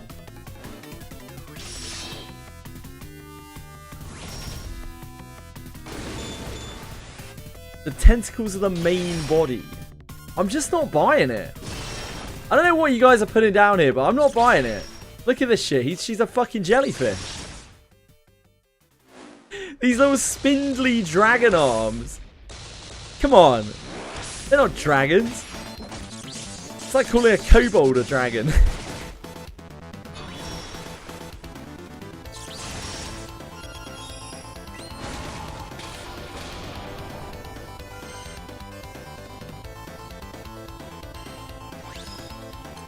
Got some earrings. Oh, baby. Yeah, Ewiyar is barely a dragon as well. We're about to look at Ewiyar. We can go and have a look at Ewiyar. I think she's a lot closer than Whamdas is, though.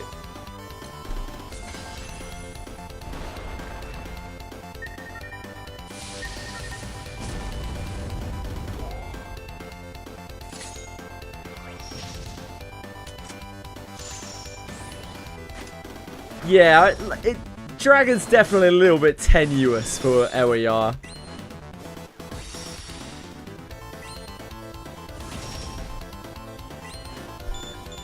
The feathers, like, I think these are feathers? Yeah, they're feathers. The feathers and beak are kind of damning for her.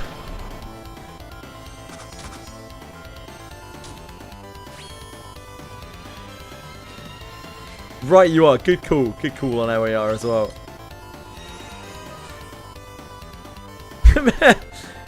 You guys just don't remember. Back in my day, dragons had feathers.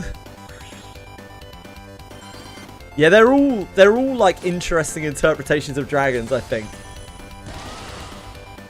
Whamdas is too out there for me. Whamdas is way too far gone. And like looking at it, Ewiyar is also not really very dragon-like. She's almost more like a griffin or a hippogriff.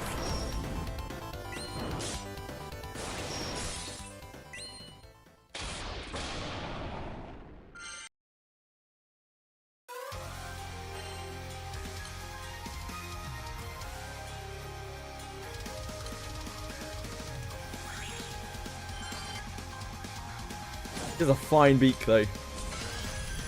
I do love Ewiyar.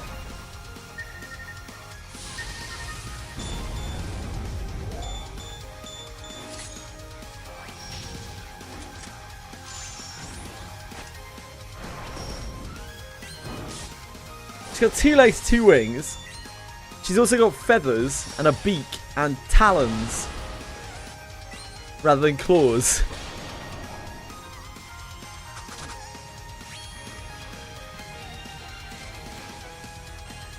I'll tell you what for sure a dragon doesn't need, and that to me makes it not a dragon. A jellyfish as a body.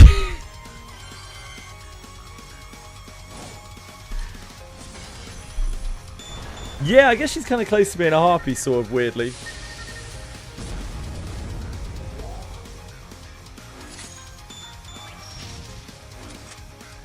I don't care how many don't care how many spindly, like, decrepit dragon hands you attach to said jellyfish. Doesn't matter. It doesn't make it a dragon. Sorry. I'm not drinking that Kool-Aid.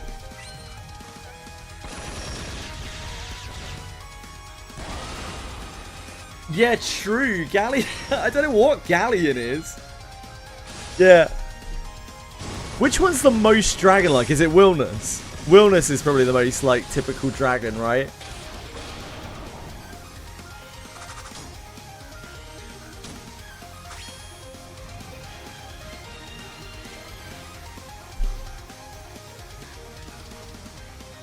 Wilness is a... Yeah, Wilness is a Western dragon. Wilness is very dragony.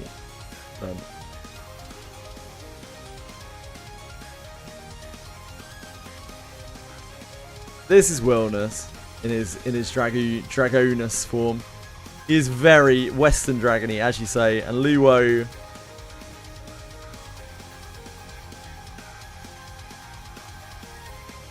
Luo's this fine fellow, so again, very, very dragony, just the Eastern dragon. What the other two? Galleon.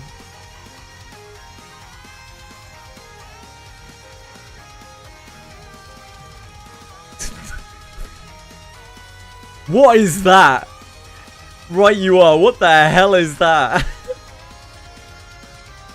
Yeah, Fediel's like an undead dragon, right? Fediel's like a bone dragon.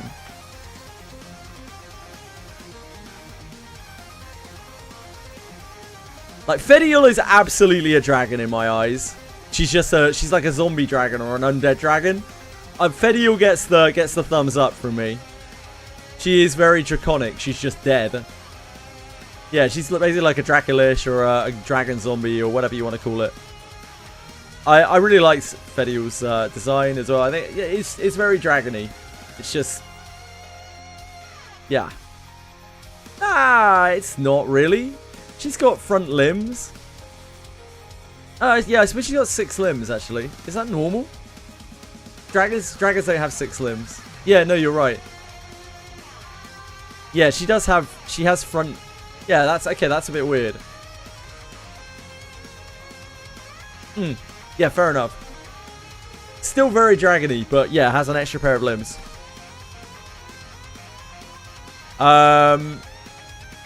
There we are. Yeah, I'm down. It's much closer. This is definitely questionable. It's on the questionable side. She's got wings with feathers. She has talons, which are like Eastern dragon acceptable. I think Eastern dragons have talons. She's got a beak. She's got no front limbs. And she's like praying like a Aztec dragon. Maybe. Aztec dragon? Yeah, it's kind of a Quetzalcoatl. Kinda, yeah, the feathered wings. Yeah, fair enough. Every is like an Aztec dragon, basically, a Quetzalcoatl.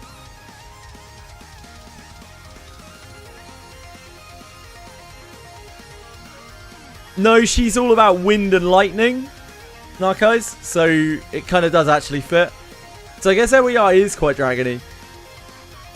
Okay, Wamdus. Now here's the really odd one out, right? Wamdus. This is Wamdus.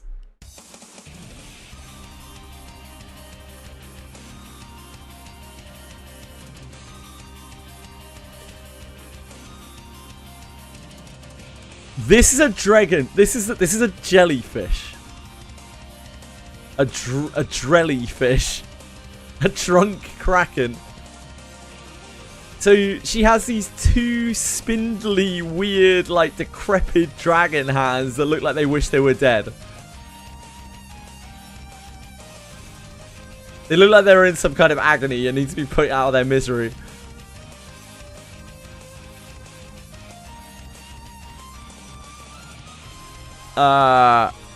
Jellyfish dragons.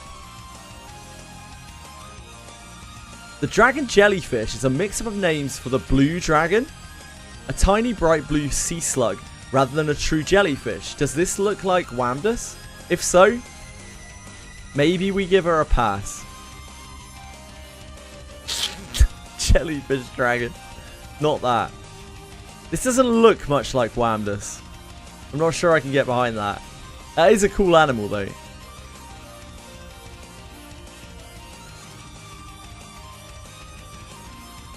Yeah, I'm not sure. Yeah, these are incredibly deadly, apparently. They're stings. Very cool. Should have made that Wamdus. A missed opportunity. That looks nothing like the thing I feel like.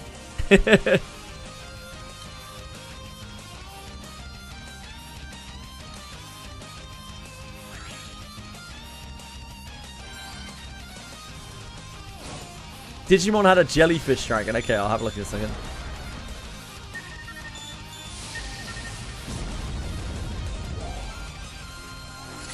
Jellyfish dragon Digimon. Puyoyomon.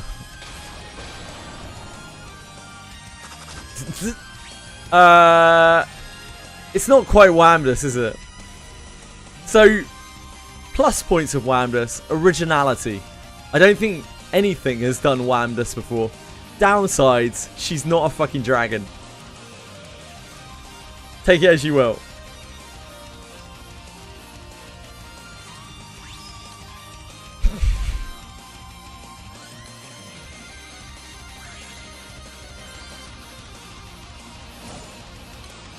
The reason why I've been thinking about this a bit recently is because I've been trying to do Hexa, right? I've seen a lot of Wamdus show up, but it's always really, really jarring. It's like all these big, scary, spooky dragon monsters, and there's just a fucking jellyfish that comes out. It's like, hey, I'm a dragon too. That one is very kaiju-esque, yeah. Chili? Are you a dragon? Are you a dragon? Very good dragon. You're the best of dragons. Come on.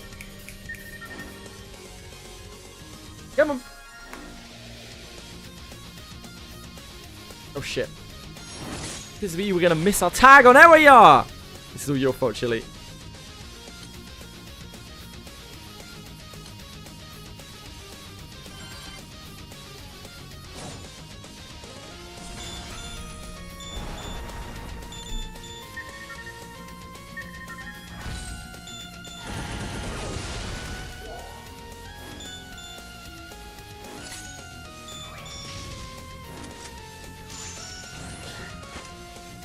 Why look at me like I don't even know what that look was.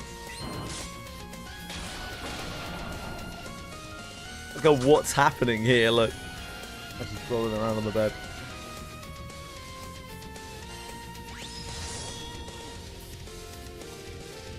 Cat dragon anime, yeah, probably.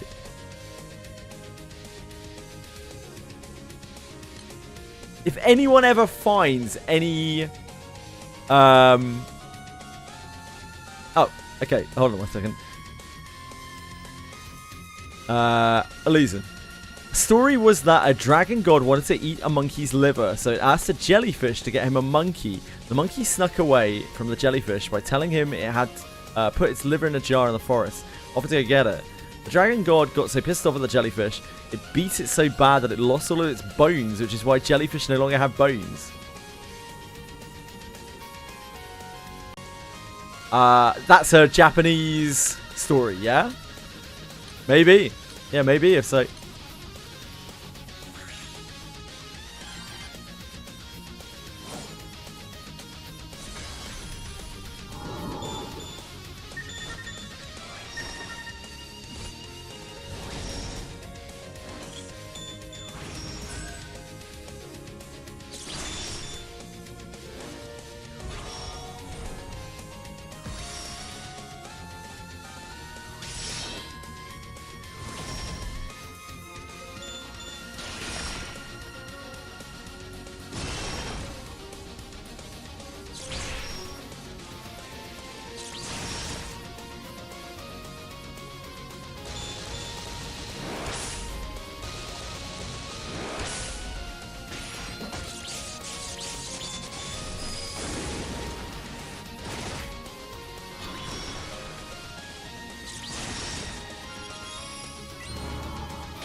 It is, yeah. Mythology is really interesting.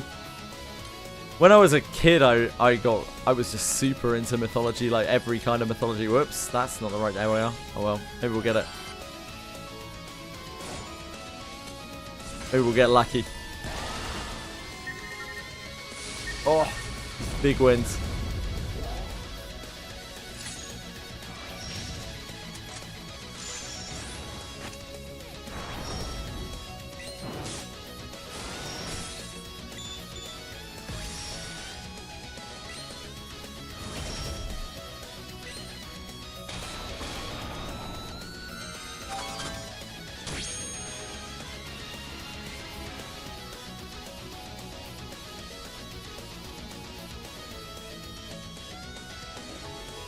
Okay, this makes more sense, right?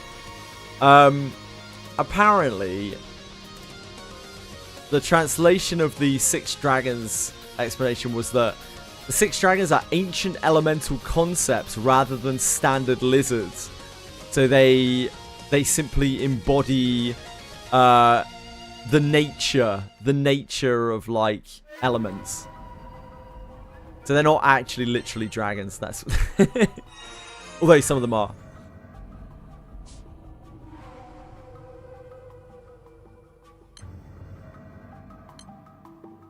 Got our beak, by the way. We do all our wambuses.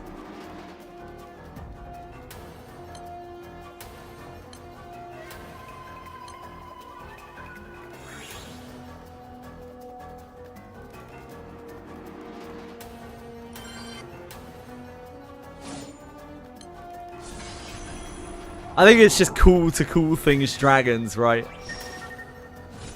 Yeah, they're meant to be the embodiments of primal elements. So that's why Fedial is dead, and Luo is like the Eastern dragon, which is so full of life. While Wilness is the Western dragon, which is just a beast of destruction, basically. Ewayar is a birdie because she's wind. Now, why she takes the form of a cat, I'm not sure, but I guess it's kind of ironic in a way, isn't it? That Ewayar takes the form of a cat because, like, obviously cats love to hunt birds. Weird one. Yeah, I think they just did whatever they wanted with them.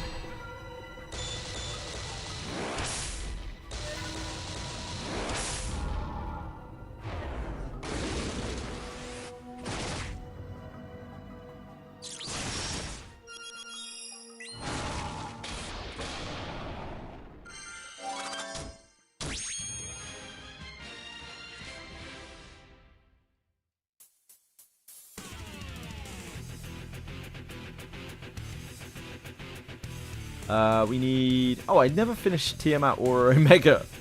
Oops.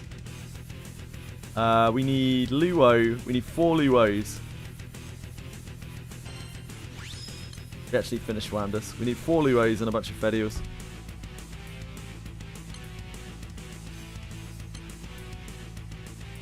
Nope, wrong one.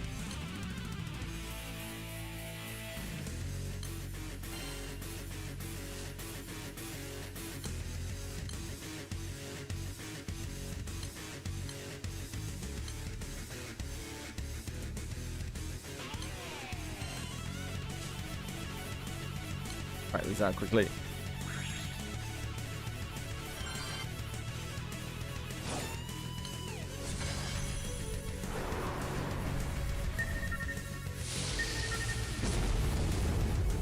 Dragons decided their forms and what they fit most wander around. Ah, yeah, makes sense. You know, as much as that can make sense.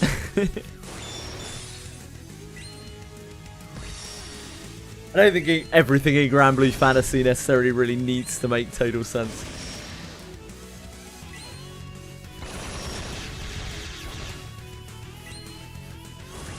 Just funny talking about it when you see something ridiculous. It's like, huh? It's like when we were talking about Tartman the other day. It just seems so ridiculous.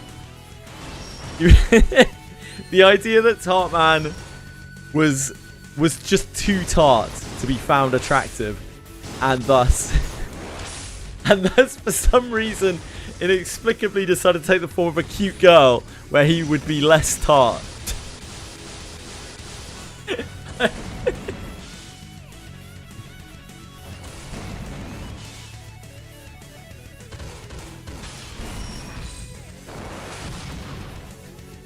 I don't think I even know who Nectar is.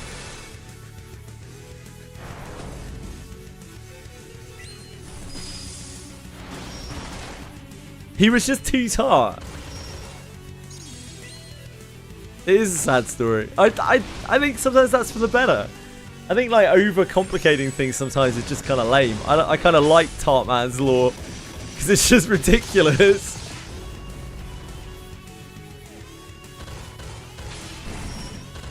I hate the middle ground where like people they try to make it deep when it's really not.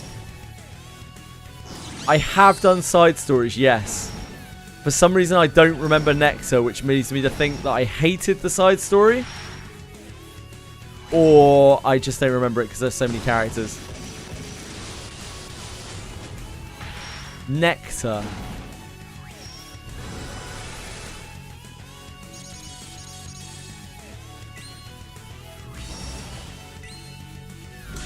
Oh, I remember how he looks, but I don't remember his character.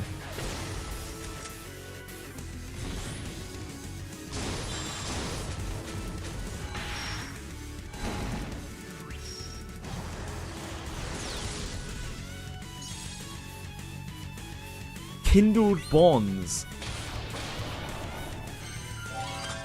Kindled bonds. Oh, is that Old Bond? Is that the Dragon side story? Old Bond.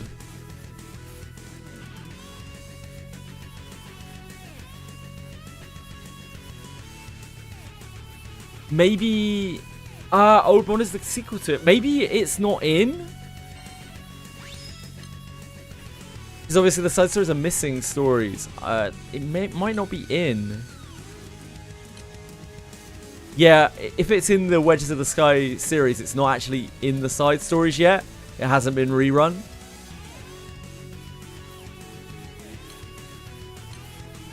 Don't know why I looked in Robomi. Yeah, that's clearly where Kindled Bonds would be. I don't recall doing a Kindled Bonds, only Old Bond.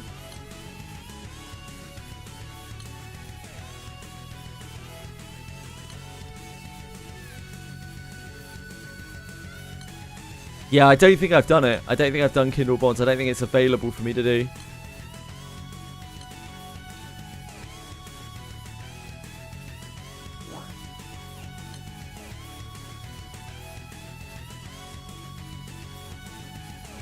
Yeah, that'll be where I remember him, and you.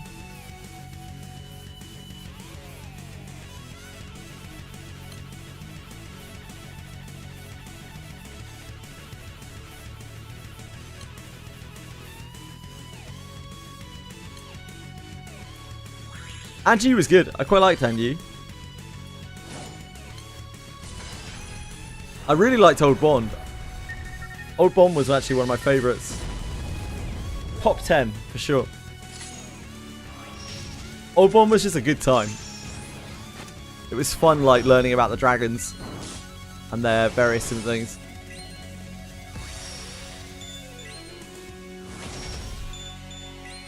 Also, I think it's Luo puts the main character in his place. I love it when the main character gets put in his place because, like, main character's shit.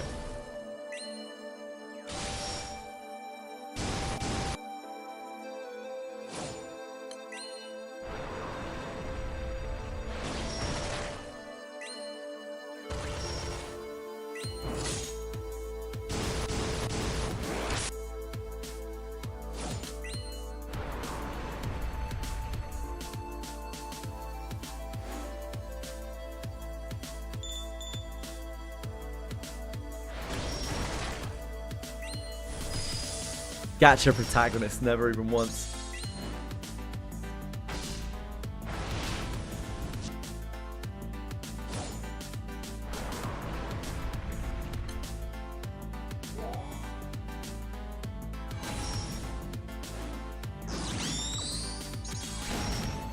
Poor Tien's been waiting to transcend for so long.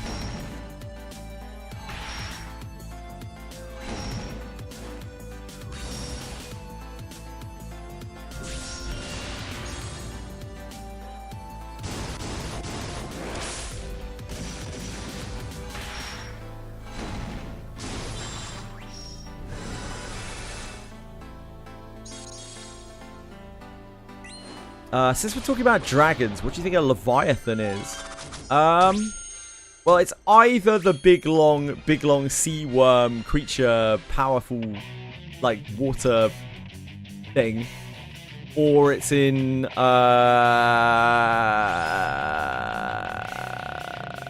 terms Hebrew mythology. God, I hope I got that right, or I'm just basically been racist.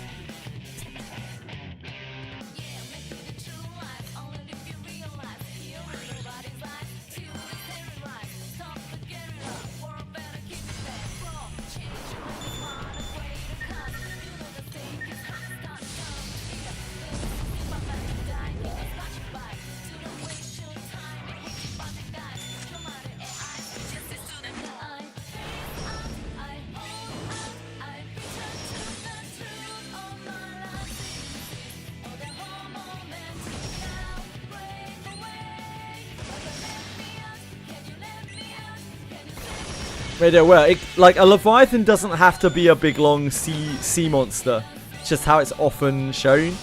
It can be all sorts of different things. It can be like a kraken or a crocodile, like Narco said, pretty much anything that dwells in water.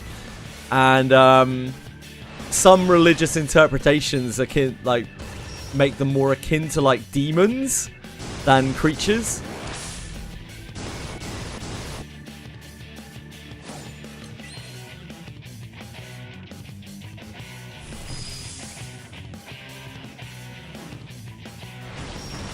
Big boy in the sea.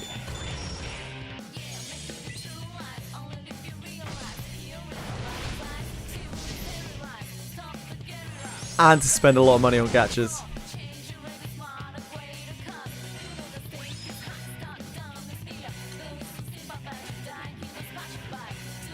Oh, you're missing out not having done Leviathan yet. Oh boy, what a great fight. Oh baby. Truly Final Fantasy XIV peak raid design.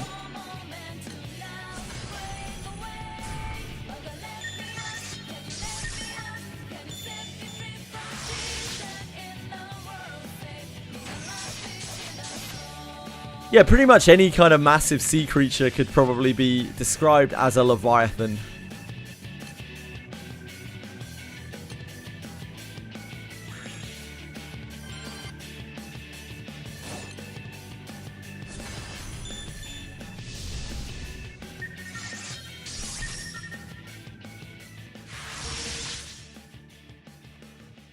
That was kind of cute. the way her little undead legs is just sort of like, it's as if she's wading through water. She's having a whale of a time.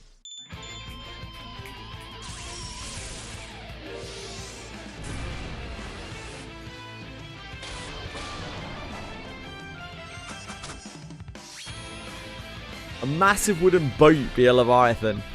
I don't think so, because boats generally aren't monsters, but maybe one could be mistaken for a Leviathan. We love to see that. Love to see that Eternity Sand.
Certainly submarines, yeah, hell yeah.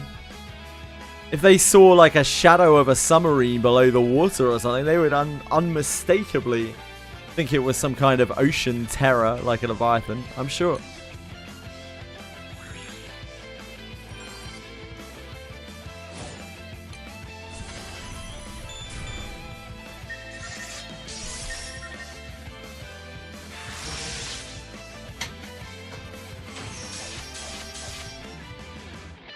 Breaking all my shit.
I imagine large exploding missiles would, yes, generally shit up your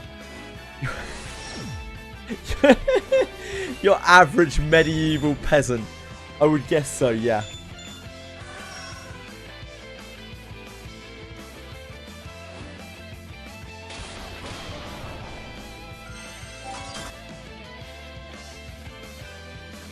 Hello, Boogie.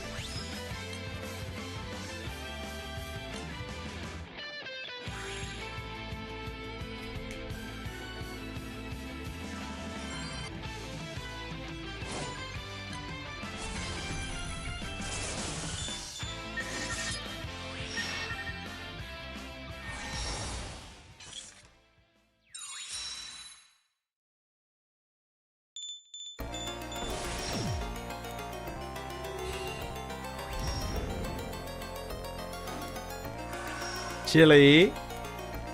Chili cat.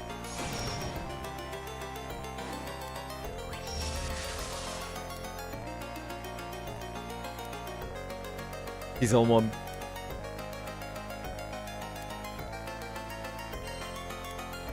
I think Krakens came from like Scandinavian folklore. But I'm not 100% certain of that.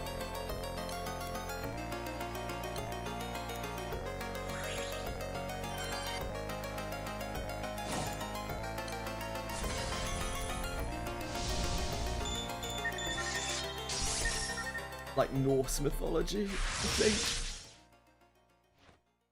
Ooh.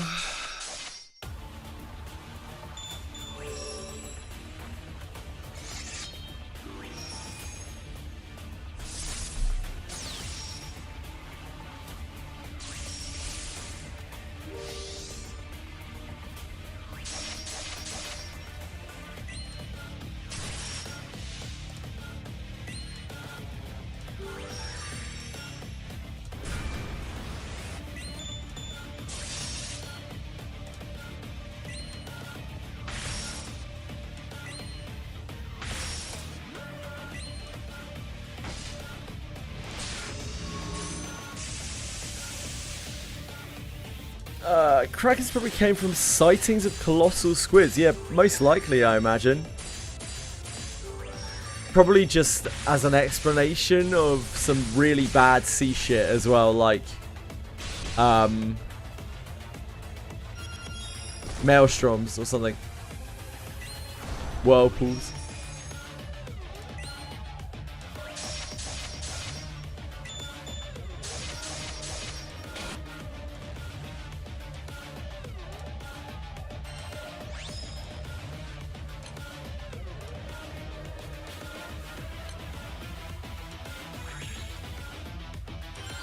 It needs to say release the Kraken in that one Greek movie. Yeah, true.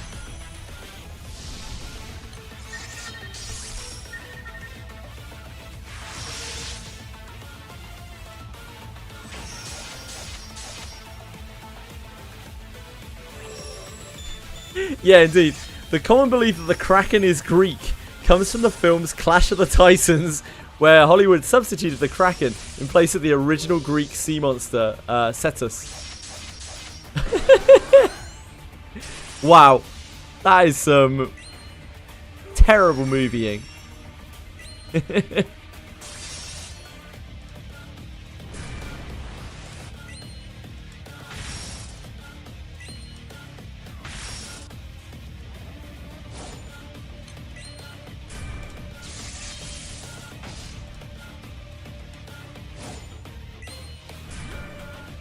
Well, it's mythology. It's close enough, isn't it? Mythologies are pretty much the same. This won't be disrespectful to any kind of culture. Maybe in the olden days when times were better, Narcos. Not anymore, mate. Nowadays, everything wants to stop being British, if anything.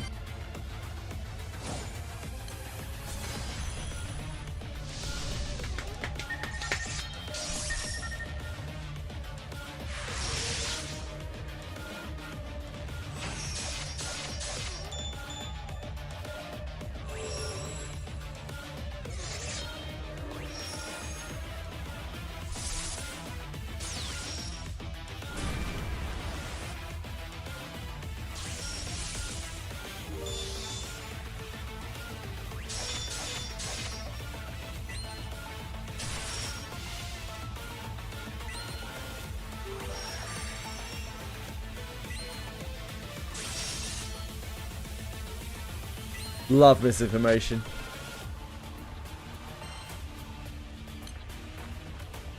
I hope one day it meets Mr. Information.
Come on, Fedior, don't hold out on me.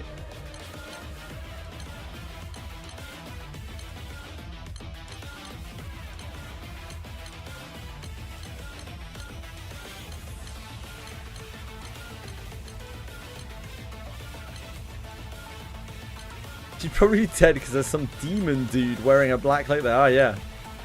Yeah, I know him well. Oh, our prestige pendants are massively overcapped.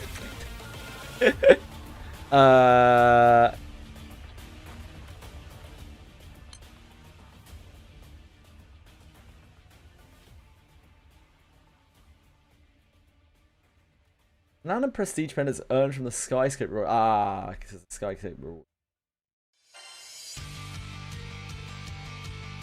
What are we buying with those? Something or other.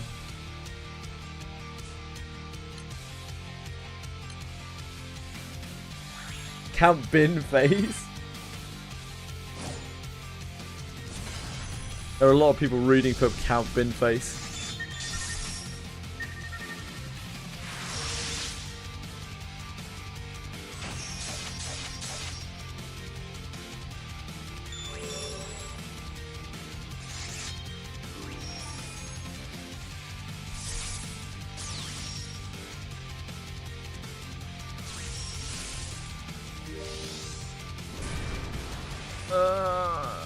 What can we buy with prestige? Prestige EPs. Get some shards. Oh no, wait. That's the wrong type.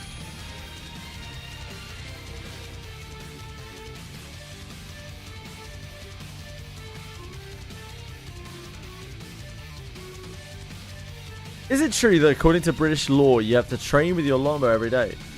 No. You guys can be pretty sure of that because you see me most of every day. And I mean, I haven't been exactly showing off a longbow, have I?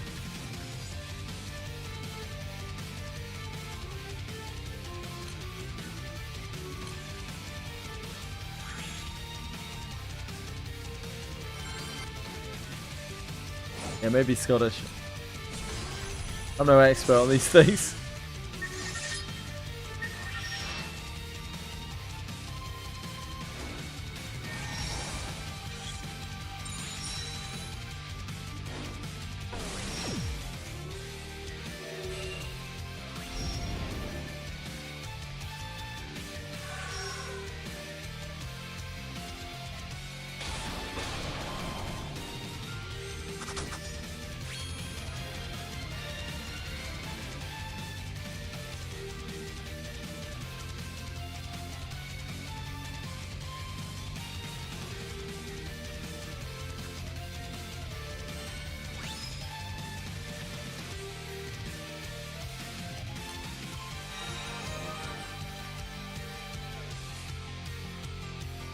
What else can we grab? We can grab the Arm Millers. We need Awakening Orbs.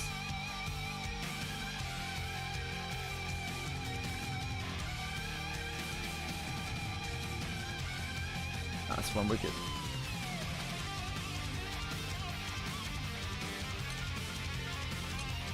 Right, I guess next we have the Verbodens, which I don't understand in the slightest, so this should be fun.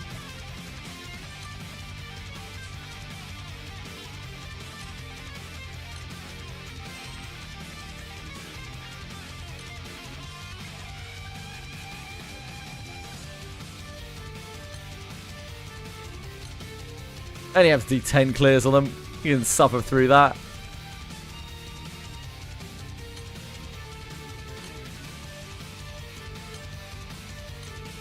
We saved the best for last here.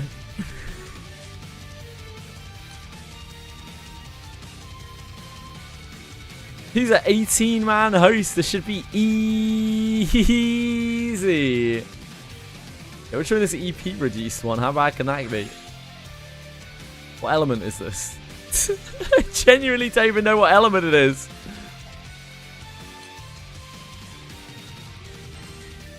Water. Okay.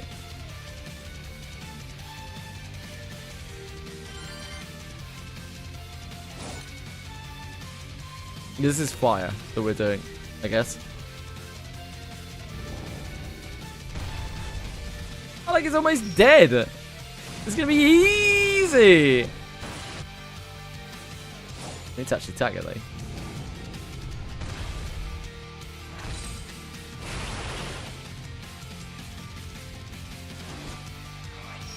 This game is so easy. Look at that.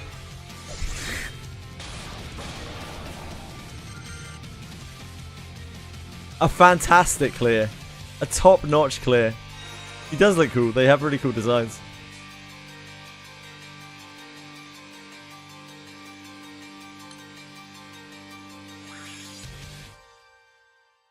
Oh, of course, I haven't cleared these. Shall I try and do my first clear for these? I don't know what it takes to...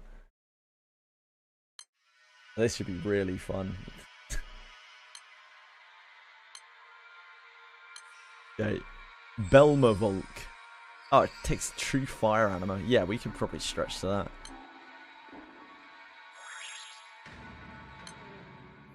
God help us. Let's see how absolutely clocked they get on the auto. They will pray to be bailed out by our good friends.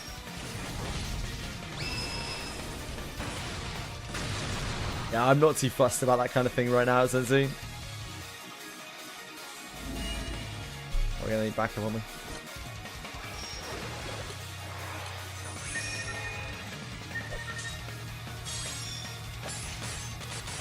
Already seen the gacha version of that raid. Probably a year or two before they get the most playable. Ah, cool.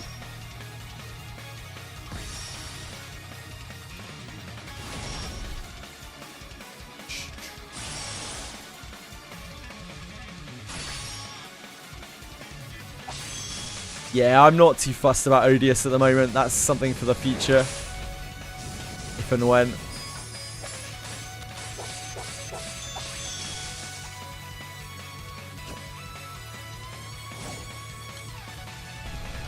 My progress in Granblue Fantasy has been focus on one thing at a time, and Odious is not what I'm focused on at the moment. Odious is something to maybe do in the future.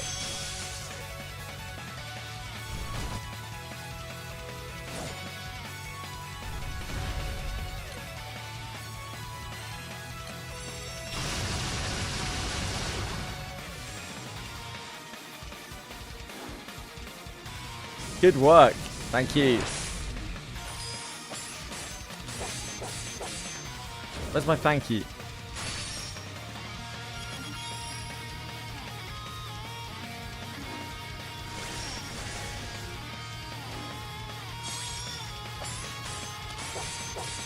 I'm sure we've got a thank you.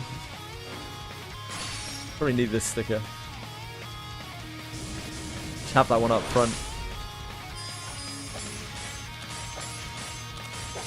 Congrats. That's kind of close to thank you. Chomp chomp. That's kind of close to thank you.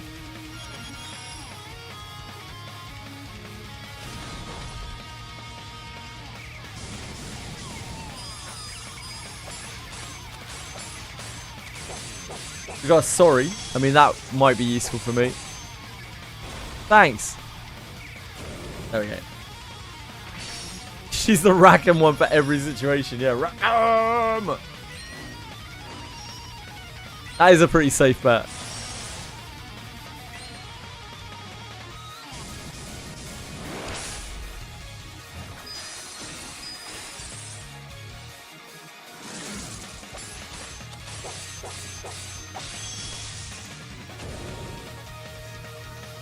Rackham! Taking a lot of quite fixed damage here. So once again, that time. What is the time, D-name guy?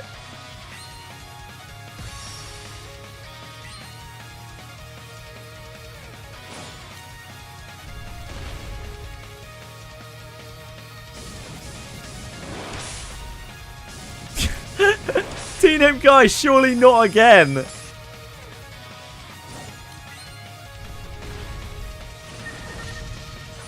Why are you giving away your wizardry account? What's going on now?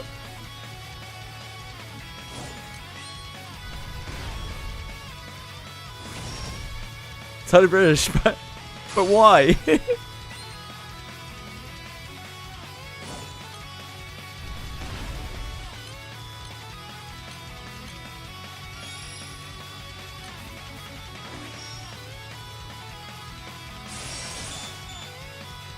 I'm crazy. Ah, that does make sense. Yep.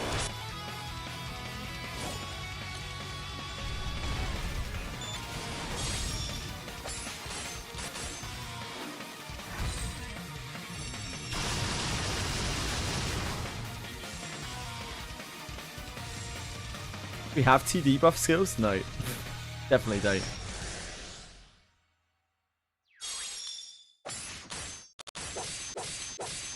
Auto card that.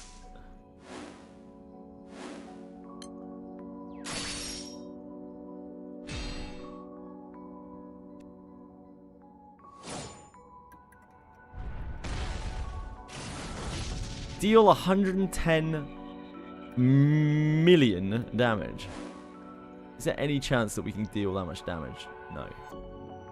Not really. It's an unreal amount of damage.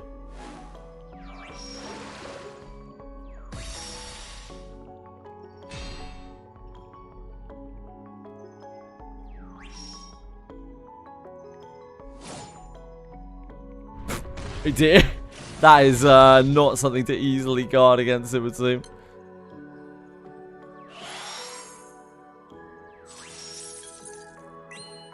That's not the best. Finally, it will get us there. I don't think we've got a debuff skill, do we, guys? Anyone, any debuff skills out there?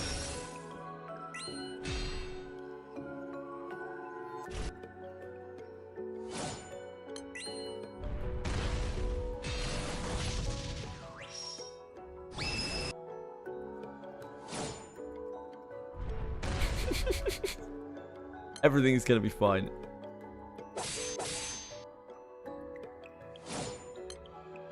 Yeah, it wasn't fun.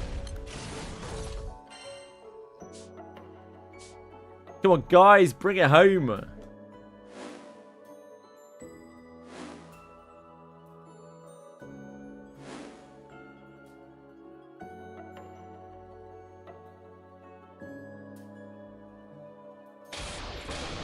Lads.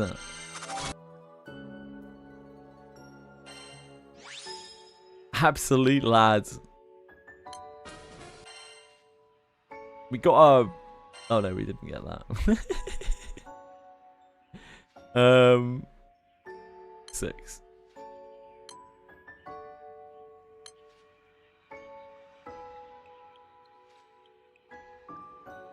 Right, which one's this one? It can't be this. We just did this, right? Oh god. This is bad. This is real bad, guys. This is real bad. This is not great. This is not great. I would heavily recommend you don't, Illusion. I don't think. I mean, you do you, but like, I think the best part of wizardry is getting through wizardry. Like, experiencing wizardry as you grind through. I think it ruins the game entirely. Just jumping into someone else's account.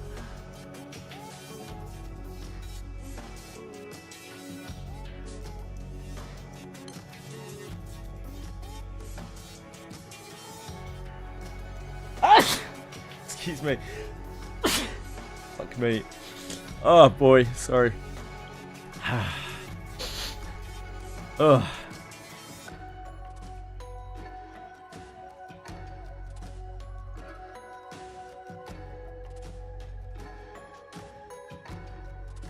Ooh.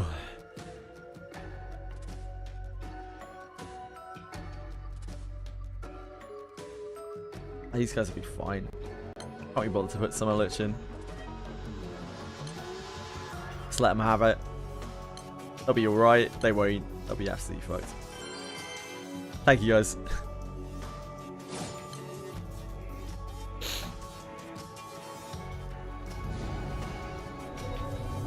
Ah, yes, arena. Oh, this thing looks weird. That thing's creepy.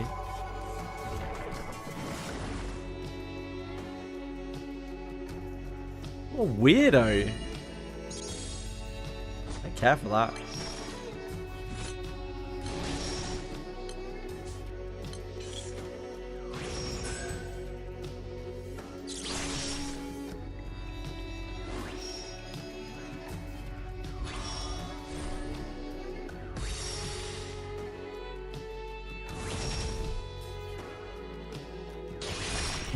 My Earth grid is not built.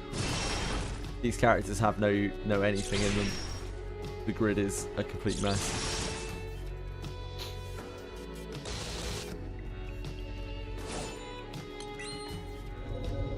Yeah, it's new, right? They just put it in recently. It sounded like it was very hard.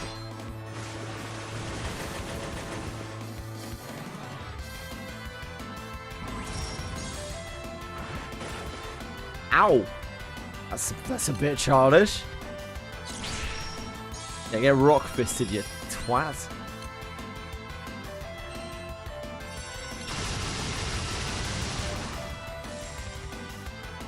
That's a shame, Rebel Hiding Fox, because my Earth is by far my weakest element. Actually, my light kind of sucks as well.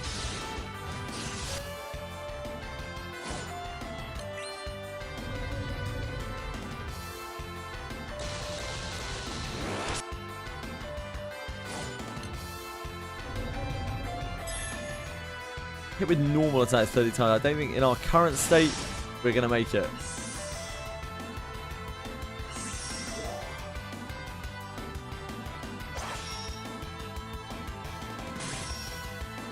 I do have Summer Lich, yes.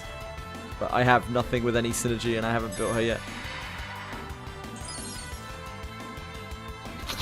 Oh.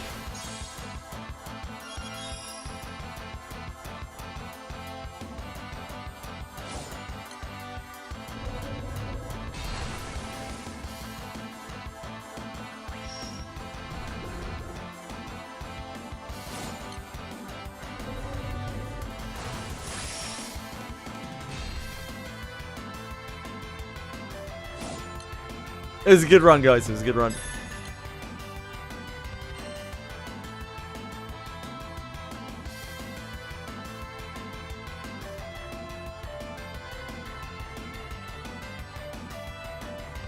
Yeah, Lich, Luo, Frau for this raid. Cool.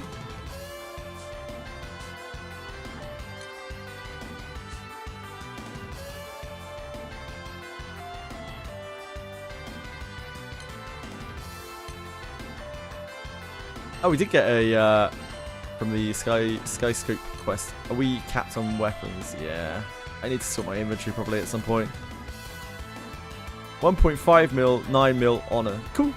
Thank you. I'm not really too fussed. I'm not fussed about ODS raids right now. I'm just doing it for the Skyscope.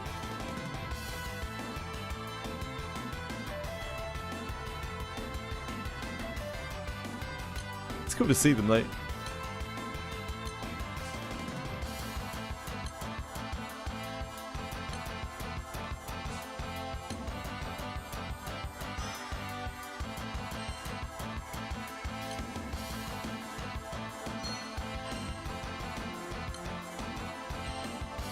We are in pretty critical inventory.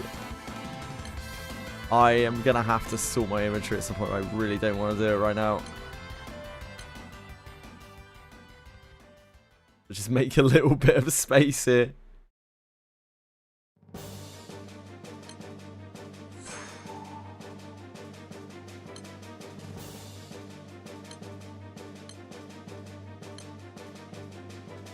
No, wrong one.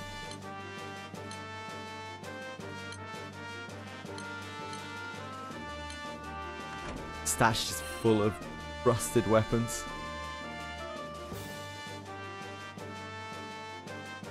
Yeah, I know. It's done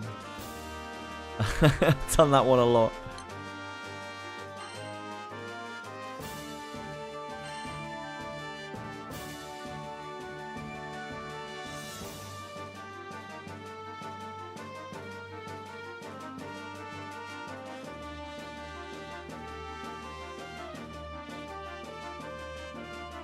The referral code does basically nothing for the person who refers, unfortunately. For who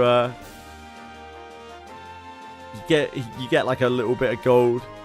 The person who used referral code you put in gets like a few gems.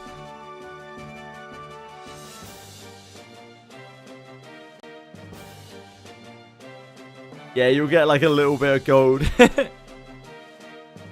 pretty sad. Yeah, you get a few gems, the name guy, as Illusion finishes various different things.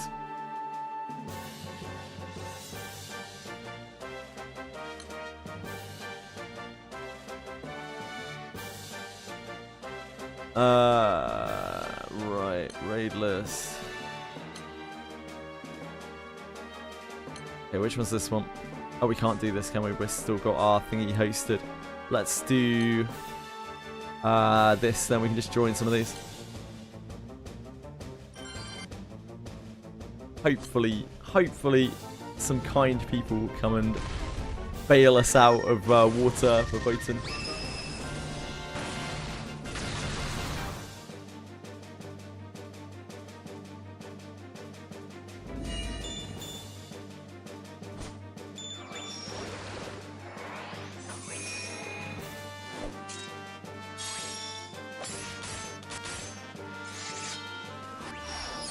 Kesh is back from dispatch. What a lad.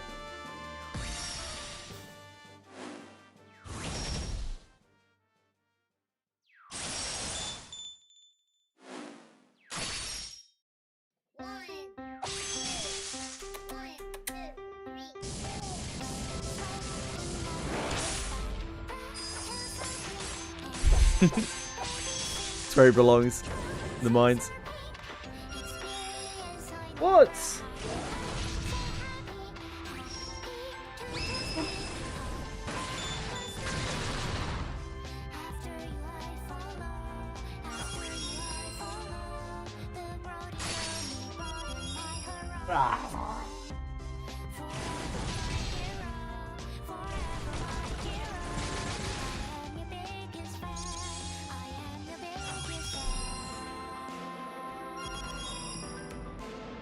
Oh, yep. Get up on the table, cause some havoc. Huh? Know your game.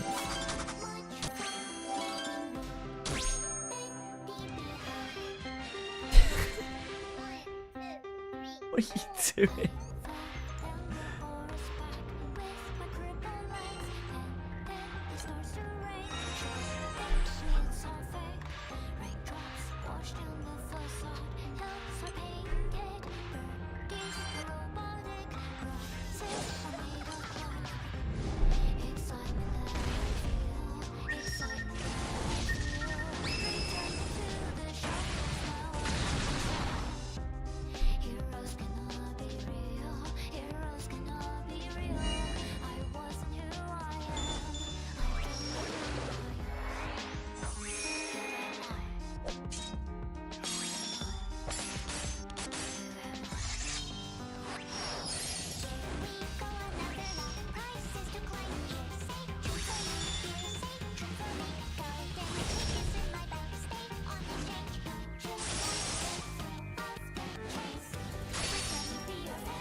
Oh, I just realized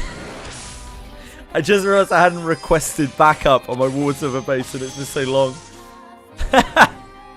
Oops. I was like, man, people being real jerks. They can help a brother out.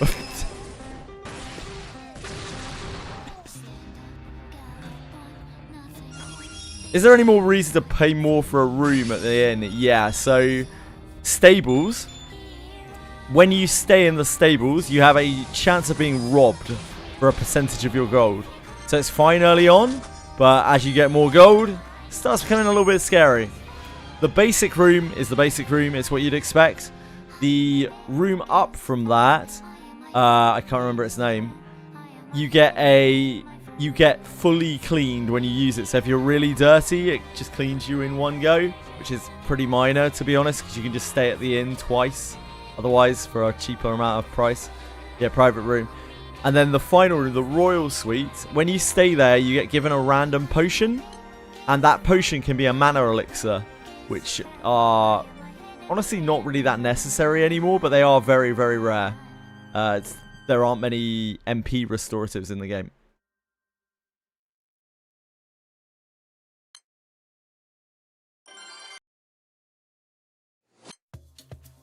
So most of the time, you're going to be fine at the normal room. When you're starting out, you'll be fine at the stables, probably.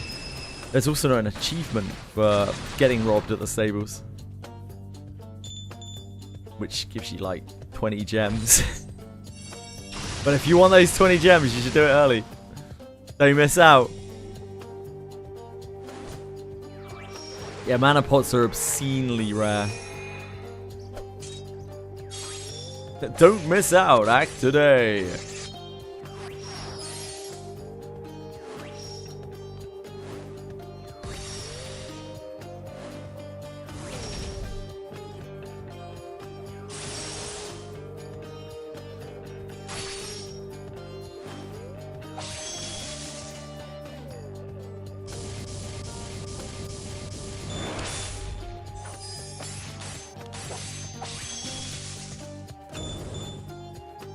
Good call, Illusion.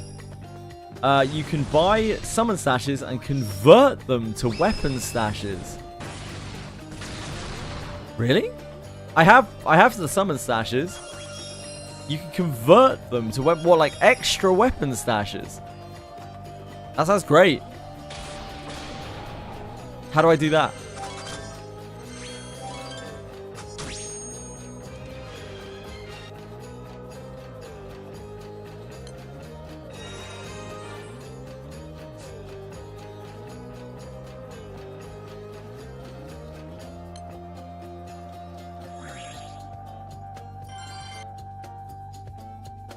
I would like to do that.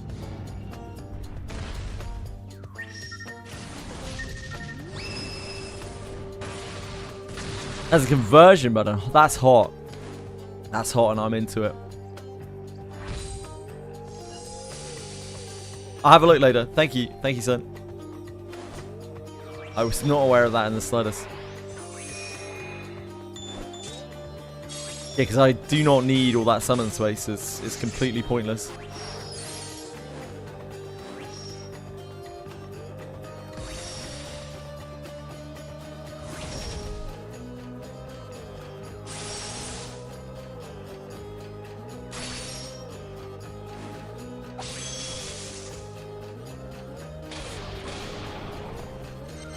I can't look at immature links, I'm afraid, son. In my country. But thank you, I appreciate it.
Thank you.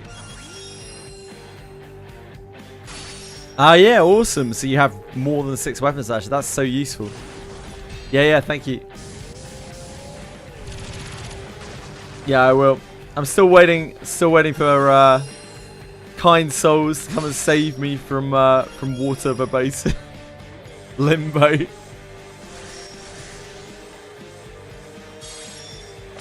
Give us some more time.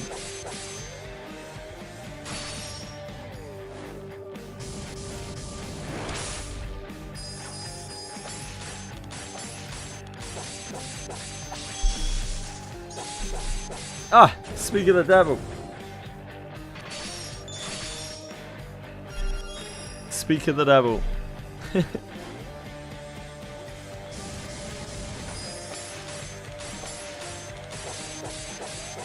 Yeah, it makes sense then.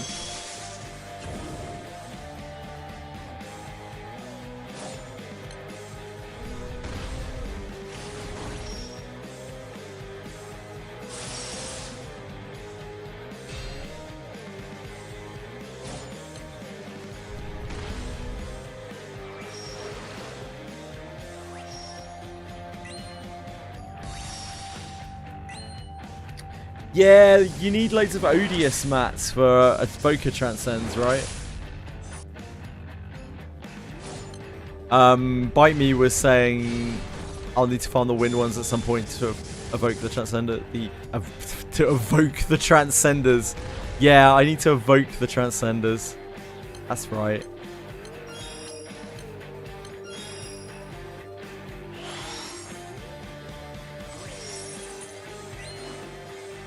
Yeah, probably.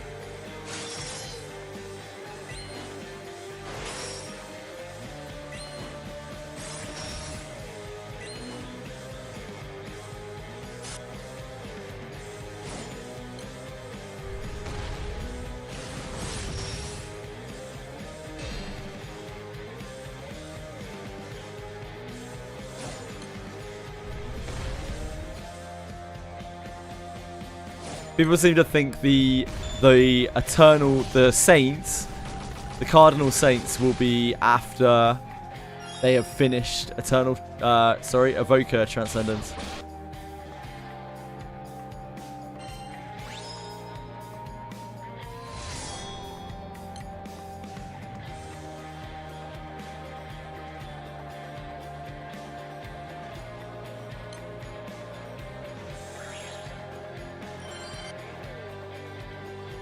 Yeah, I don't know what they'll do with the Zodiac stuff, right? Like, Zodiac stuff is just finished, right?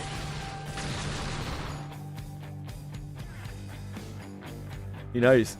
Hello, Drago Yoshi. Things are going alright. Who's a Nilla? What's an Anilla? Anilla. Which unit is that? 12 Divine Generals. This is the... sheep? Lamb. It's the lamb. Okay. Anilla.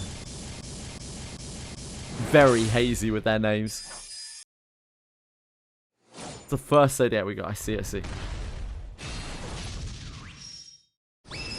Yeah, I guess they could go back and improve the old ones. Like, in the cycle that they were released. Maybe? Or do alters for them, or something like that? I don't know. Hi, Senna. Hello, Big Senna. Big viewer. How are you?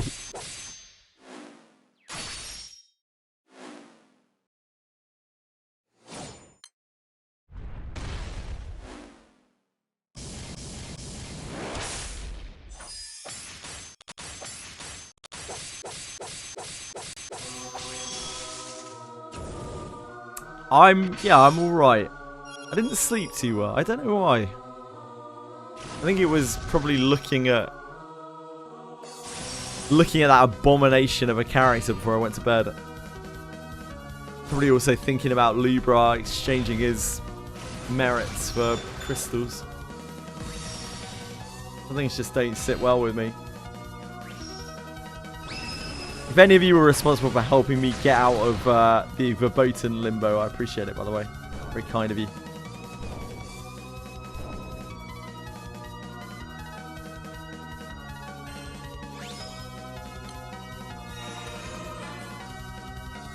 Had a dream about you. Okay, I'm interested.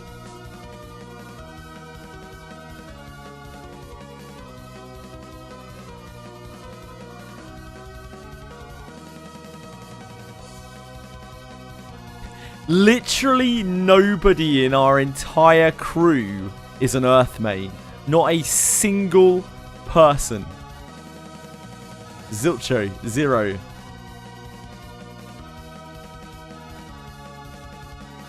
I don't know who has workable Earth teams. Process was toying with it. Maybe he needs to pull the trigger on it. Roxas is in our guild. Yeah, as far as I'm aware. In our crew.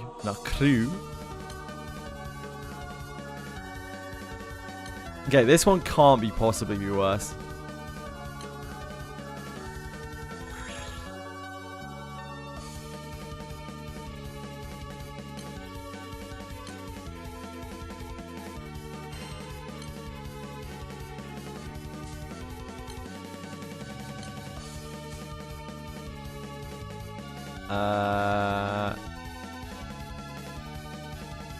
What are we going with? Are we doing Charlotta? I guess so. I can't be bothered to swap it, so. Yep. Guess we're doing Charlotta.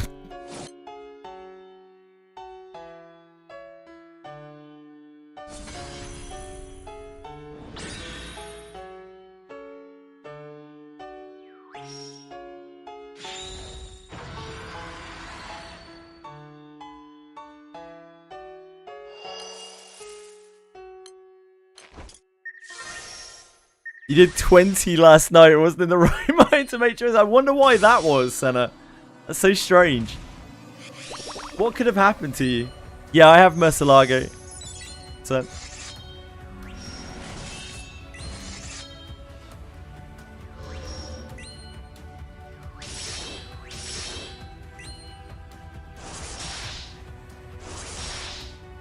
I don't know what the deal is with this guy. Maybe we're going to find out. Menu. Dash.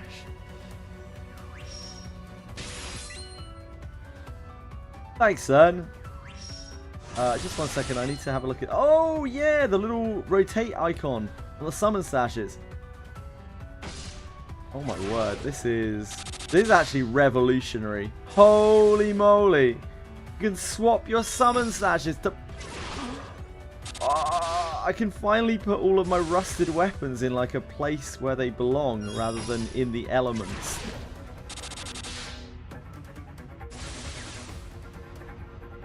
This is actually revolutionary. Thank you so much for sharing this.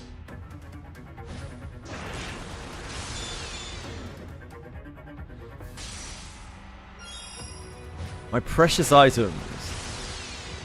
Oh, amazing. Awesome, Dragoshi.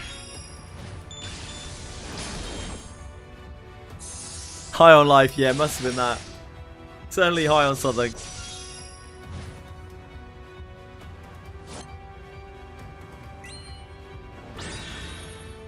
I just assume everything will be alright here. I don't know. Maybe we'll win, maybe we'll lose.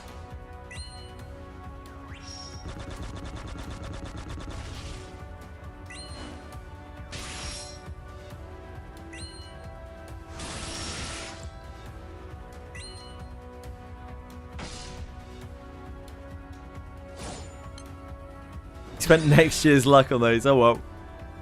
Better this year than next year. Don't even know if we'll make it to next year.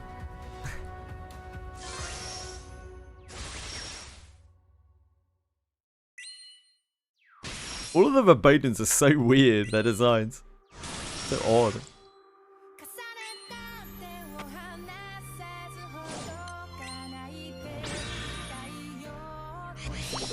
Debuff 7 times. Now, hold your horses here, guys. Hold your horses.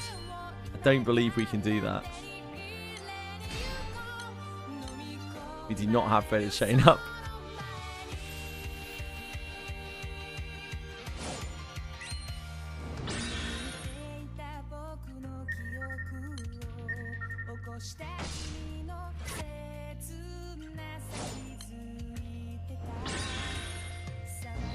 Debuff 7 times. Do we stand any chance of doing that? I don't know. Do we have debuffs? Oh, we don't need to anyway. We got Stefan.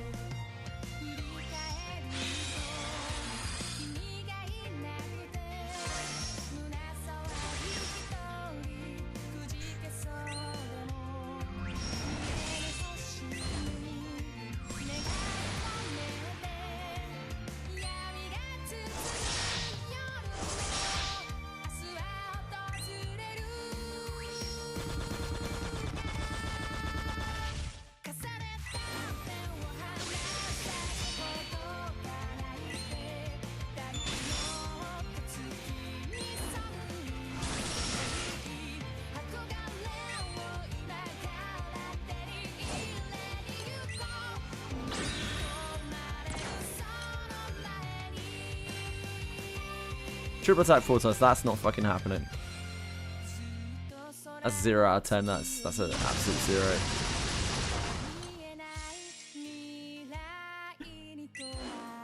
We don't care for that. We don't like triple attacking around these parts.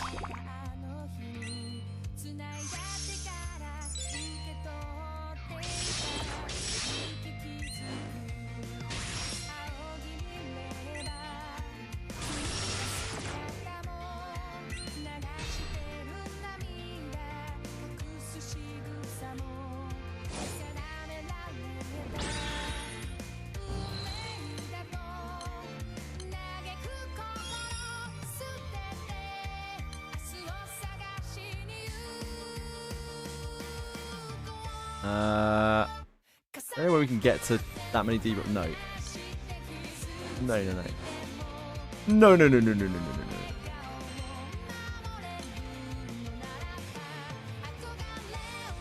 No matter, tell me if I keep going, if I got both banner characters at 70. Absolutely not. Not unless you want a spark. Even then, questionable.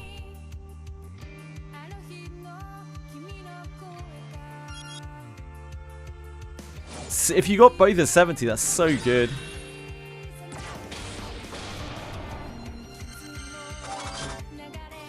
It's like absolutely incredible. Okay, so the wind Verboten doesn't seem very scary. I didn't have any idea what was going on there, and that was perfectly fine. So I guess we're fine for that.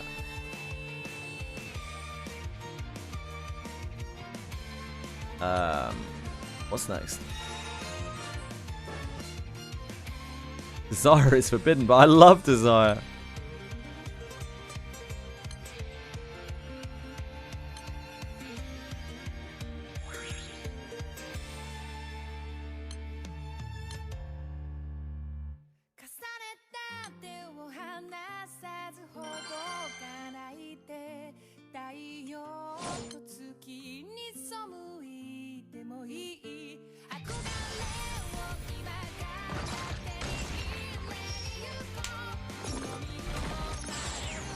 This is creepy as well. I really like this design. I think it looks cool.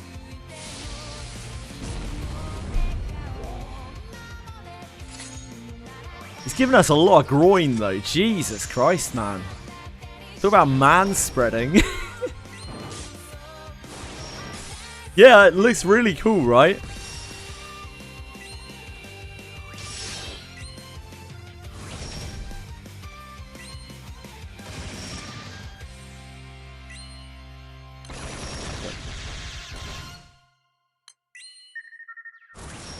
This is the first time I'm seeing these, Senna. The Verboten. Yeah, it is Elden Ringy. Just because the Skyscope missions are up.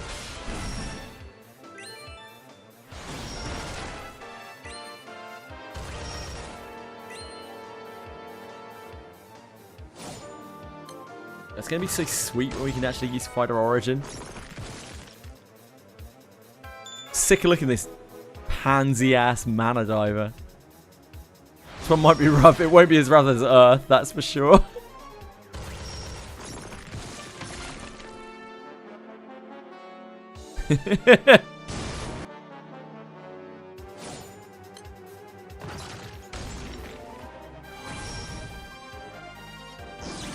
Pretty lucky, yeah, pretty lucky.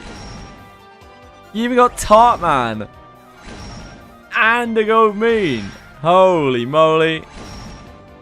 I can't really comment because, you know, I did pull Paler in one summon, so I don't think I can criticize.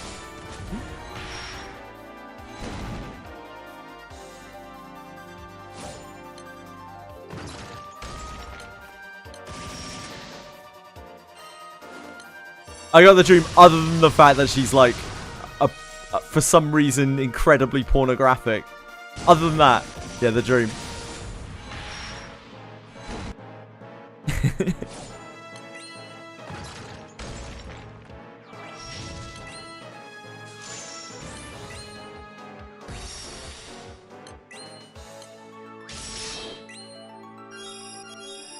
Oh, we're zombified.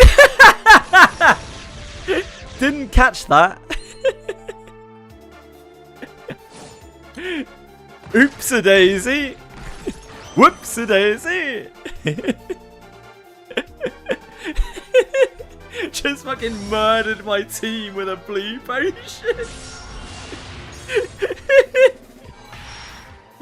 I think this boss is zombified, guys. Watch out. Watch out for that. We have 0 CA damage. That's the record for this.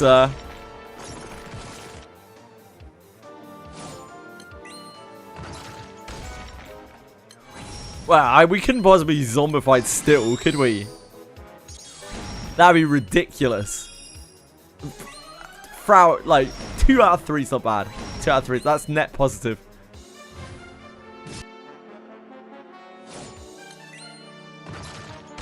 Frau sort stuff out. Should be fine. Look, she's got 79 HP. She's living the dream right now. Frau, you must be not zombified anymore, right? There you go. You see, you just have to have faith. You gotta believe. Tien, you're not zombified, right? Yeah, you see?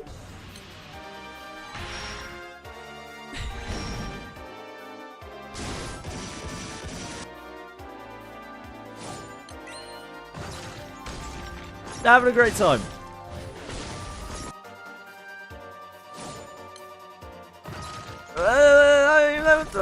There have been times where things have been better, but Frau's still here. She's still kicking. She's having a great time.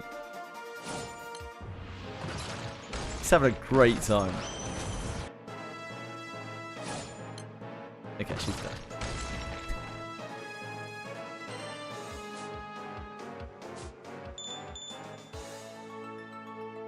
We contributed. We did 4 mil. That's not nothing, right? Next one. Oh, we can't do the next one. Let's keep doing Belmont Vogue then.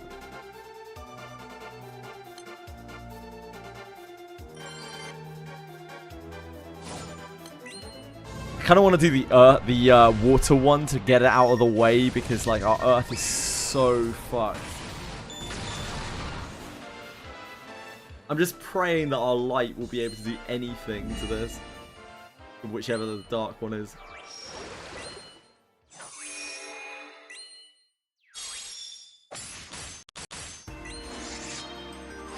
Yeah, Senna's actually working on a primal.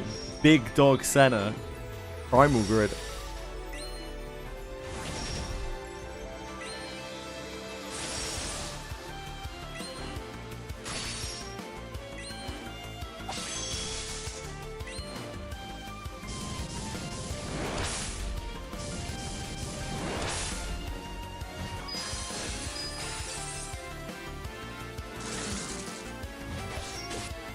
Oh, maybe you don't need another Orologia then, Senna.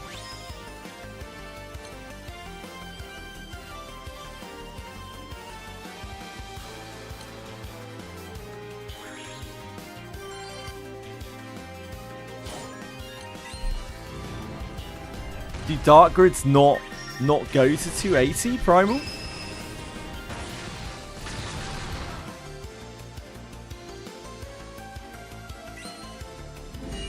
Oh, the Fedial summon as well, of course, because that gives you a bonus too. I forgot that that's a thing for Primal. They have the secondary summon.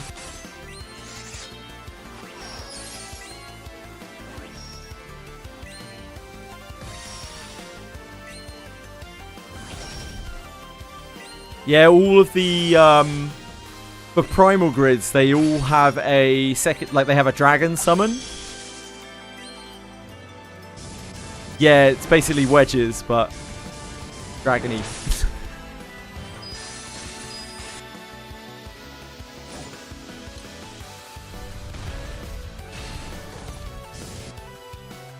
How's your Hades doing, Senna? You had many copies of Hades?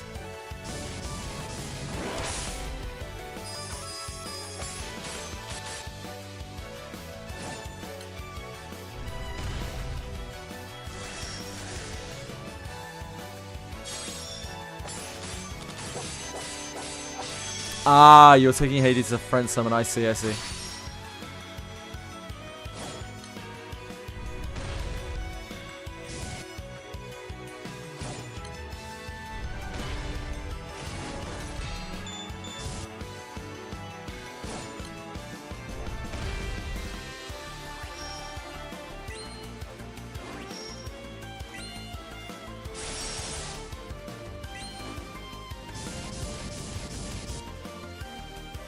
That's fine. Don't you have Vizuzia or something, Senna? Don't you have some really crazy Providence summons?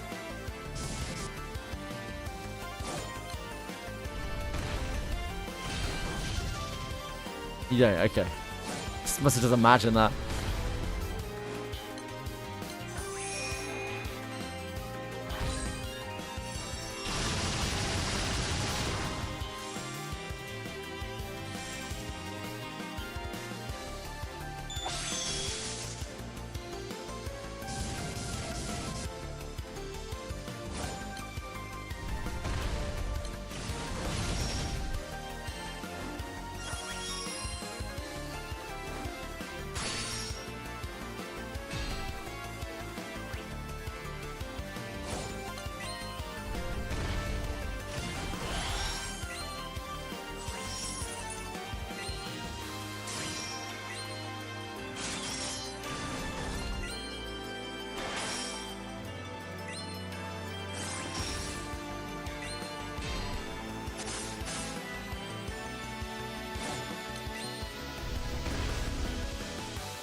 I feel kind of bad we haven't put a Draconic on water yet. They were actually our first M3 grid that we used to farm fire. Poor water. Poor Aaliyah. Already so socially awkward that she's seducing men half her age. Men half her age.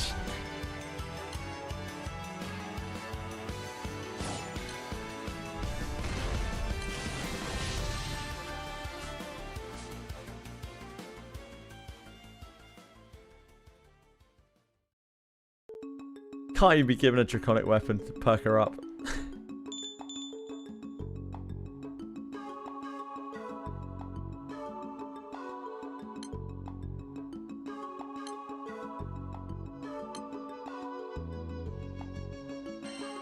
Oh, nice. Huge gains. Huge gains.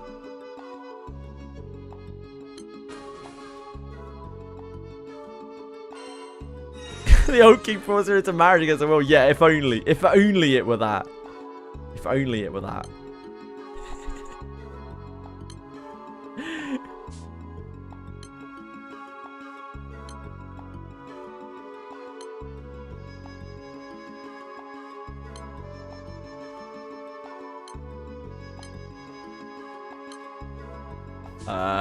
Yep, dark. That's the one. Surely this will be fine.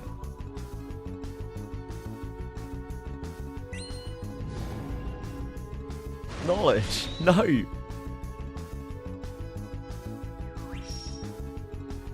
Oh, this thing's creepy as well.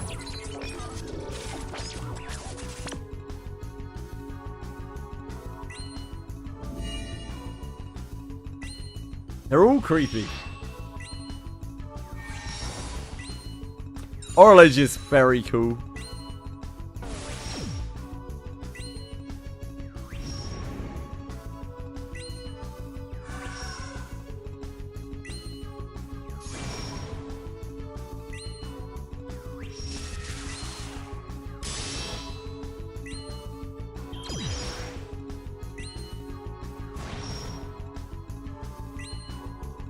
I never really intended to get Anubis, but like I really like Anubis, both as a character.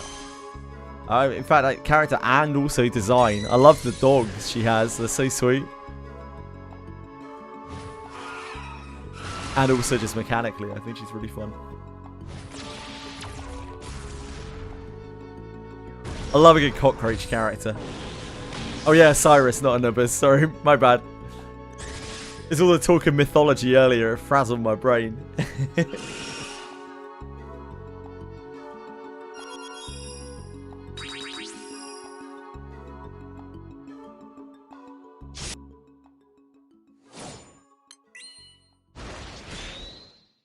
Oh. That would be the best for us.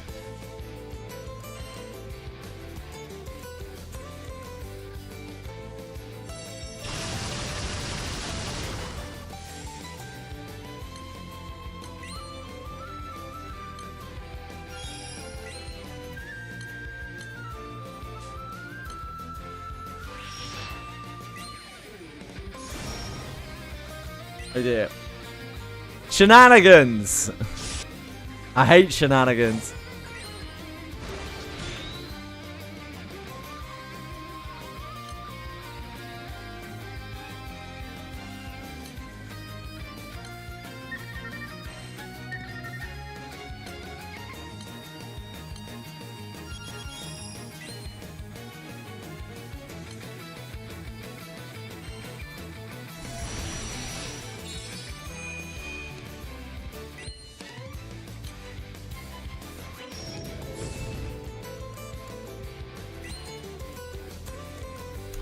I don't think I've seen a Nubis in this game. Oh no, I must have seen a Nubis in this game. I don't recall it very well.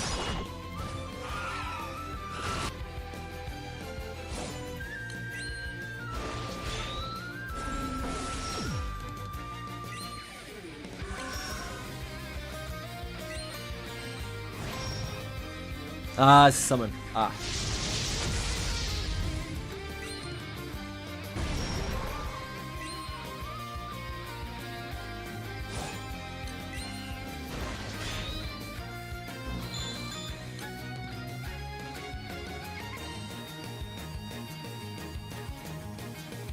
It's a battle too. Yeah, I'm sure I must have seen it.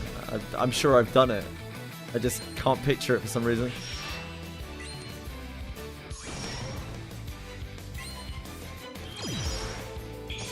Is Anubis one of the removed fights by any chance? I'm trying to think. Have I done a Nubis? I don't know. Oh shit, we were meant to heal there 100%. No. That's on me. That's on me. The pro skip. Man, I'm gonna have to go and look at Anubis to remind myself what Anubis looks like. I can't actually picture it at all. Anubis GBM. Raid. Why do I not remember this? Which element is this? Dark.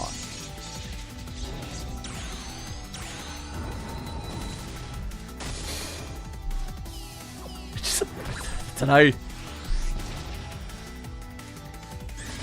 Ah, it's a free quest. So I probably have done it, but I just didn't really take note of it.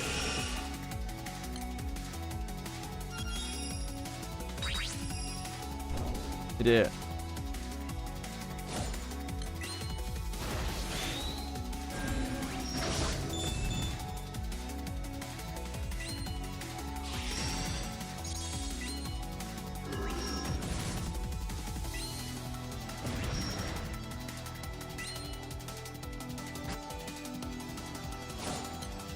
You should get your status to 150. Nah, it's not happening, son. Can't be bothered.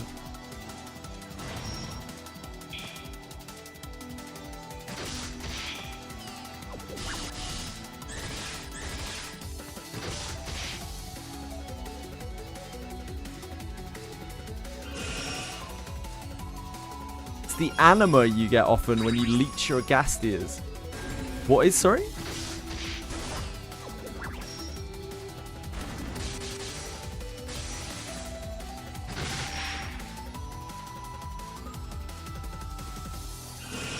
Anubis. Oh, does Agastia drop Anubis anima? Ah, that does make sense. Yep, I'm with you.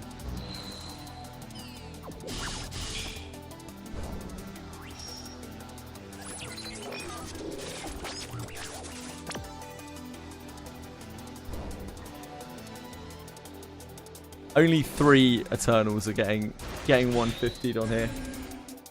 None of them are Seox. I was gonna do Seox. Seox was gonna be my 4th, but then we pulled an entire dark roster. Like, well, means I don't have to fucking build Seox. Drops the equivalent anima from the element. Yeah, that makes sense.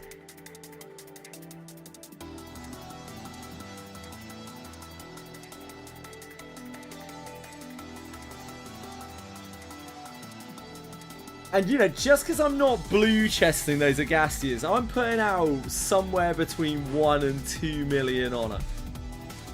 I don't know whether you'd call that leeching, you know.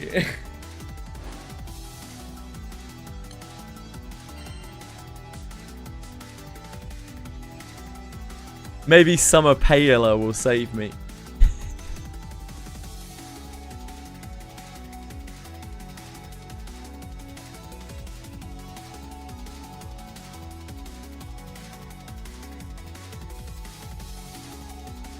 Leeching on stream, hell yeah.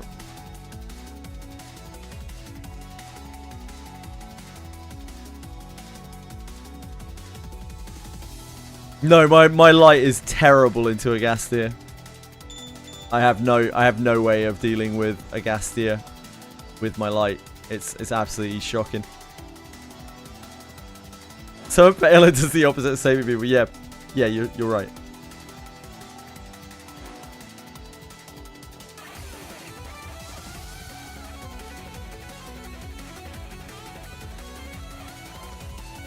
Right, let's move on.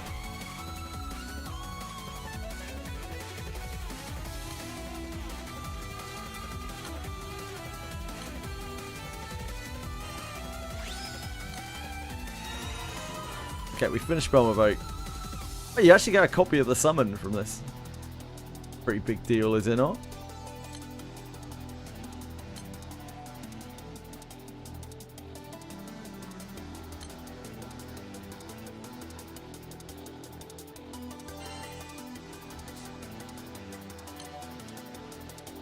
Right, this is the one that I'm just gonna try. I am genuinely leeching here. Like, there's no pretense here. I am really just leeching this. 0.2% drop chance. Wow, that is really low.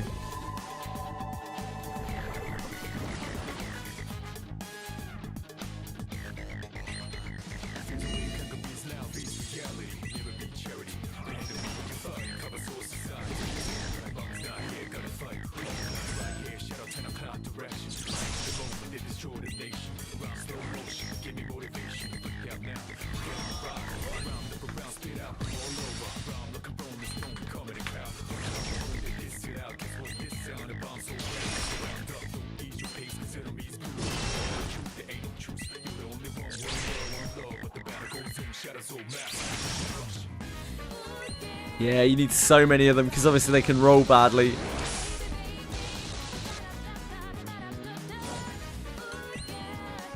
Oh wow, we're still alive.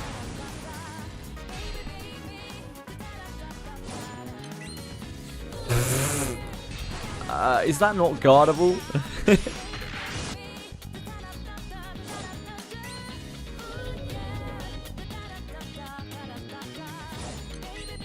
No. Oh no. Oh no.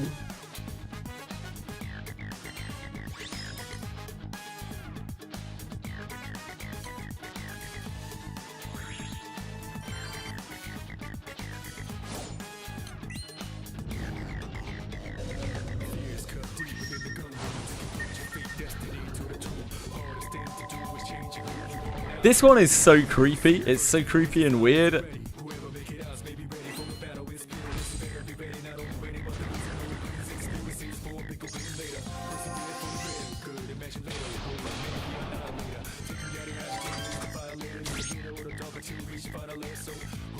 Yeah, I like it. I like it. I mean weird in a good way. It's creepy. I like creepy.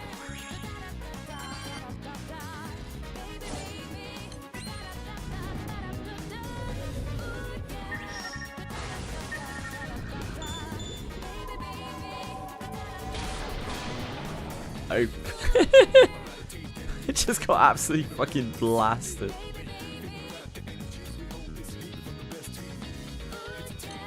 We could try to get into that.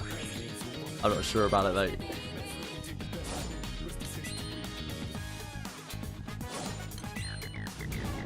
Does that skip anything? No, you have to watch the animation anyway. Oh no, it does skip the animation. Huge gains.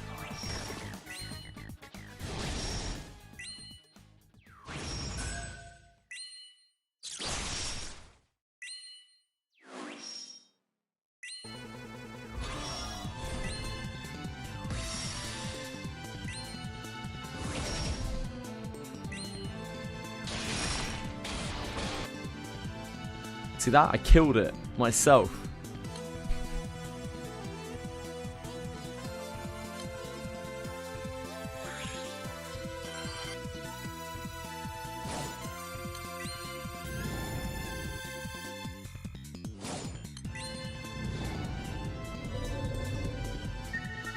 Ah, too slow. Swing and a miss.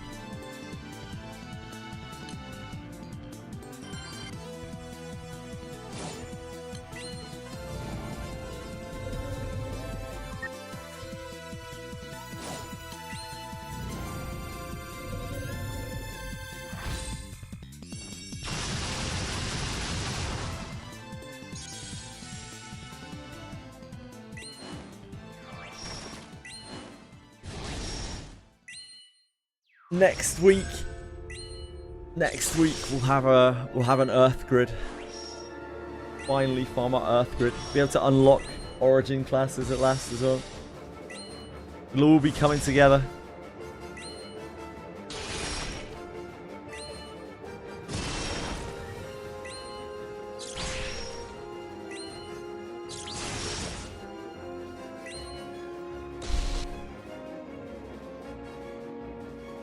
Actually huge gains, yeah.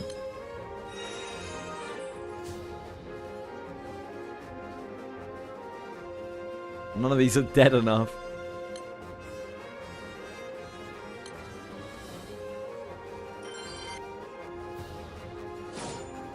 We need to be the heroes rushing in at the last moment. Or anyone realizes that we suck. Oh, I should have skipped this. I'm a fool. I don't think it would have made any difference. The burst was too strong.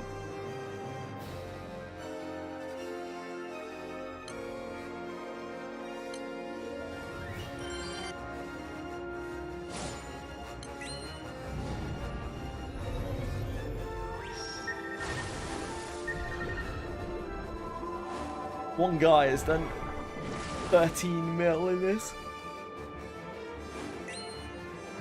What a beast. U-bit. It's like bite me.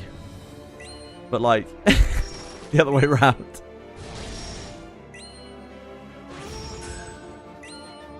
Like having characters that retaliate upon taking damage to get some honors when joining. Ooh, smart. New MSQ next week. That's kind of cool.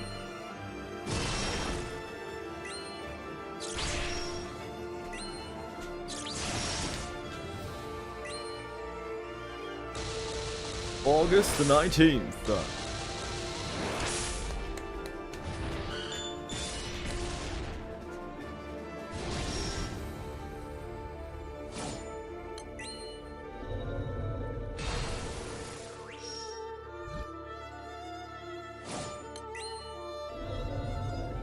You mind, sir? We're just out here trying to survive.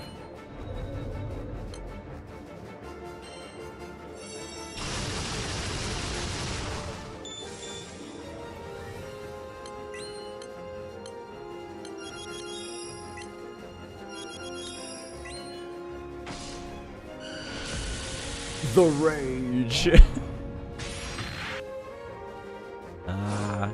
Trickery. Trickery and shenanigans. That's basically all us.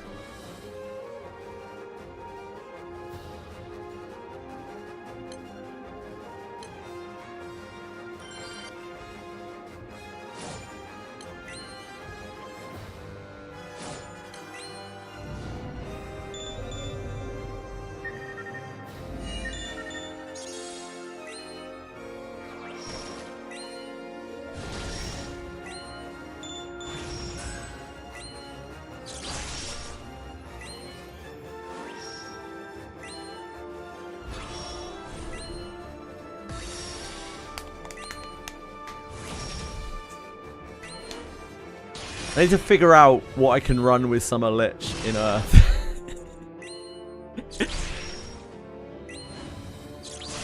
Now my options are very limited. They're pretty much the characters you can see in front of you.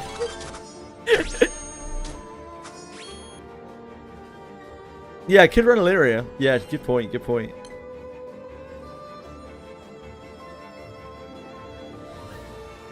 Earth Eternal, yeah, that's not happening. Fuck the Earth Eternals.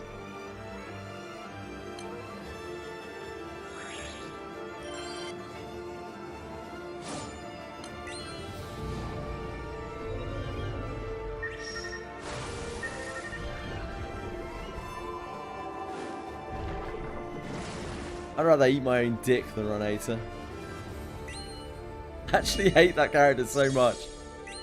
Such a lamer.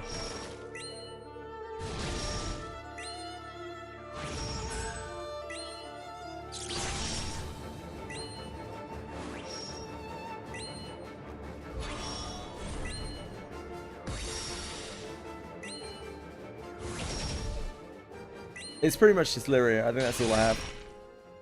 Yeah, Lyria's pretty good with it.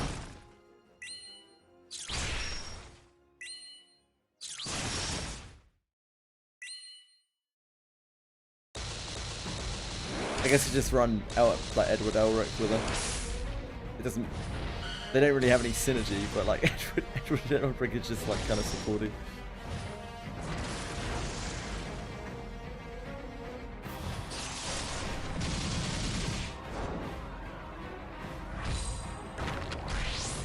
I bless you, son.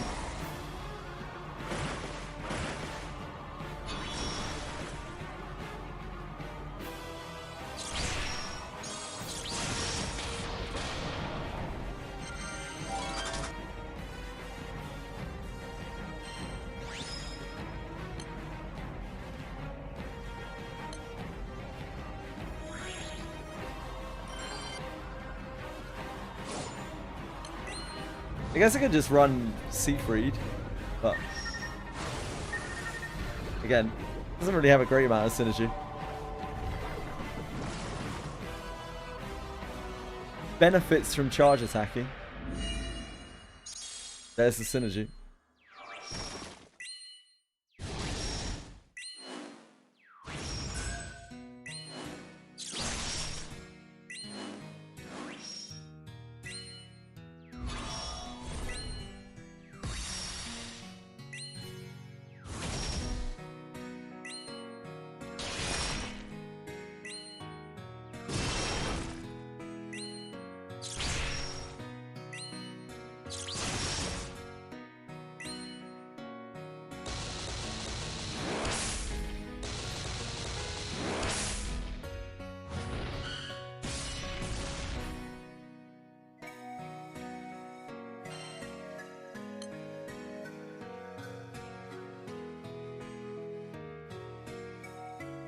Maybe that's not that unreasonable. If we have Lich and Lyria to support.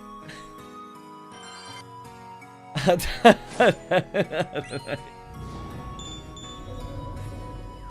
know. Arula Maya, I don't believe so.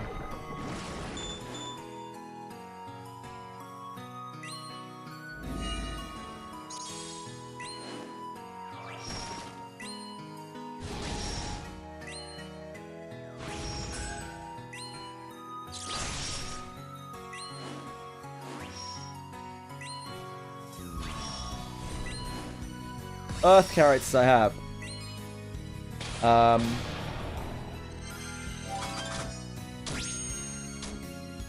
Sorit, Kaim,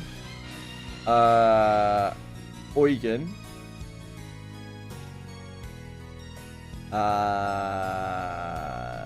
Rio and Aether, Alethea, Edward Elric, Feluca,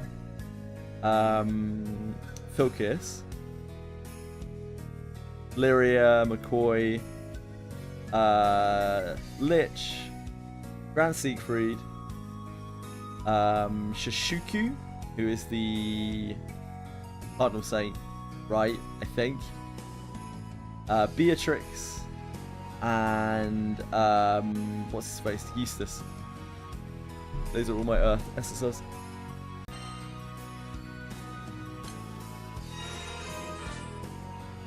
Hydra and Alethea, yeah. I don't think Alethea is going to be better than Grand Siegfried, though. I feel like Grand Siegfried will be better than Alethea, right?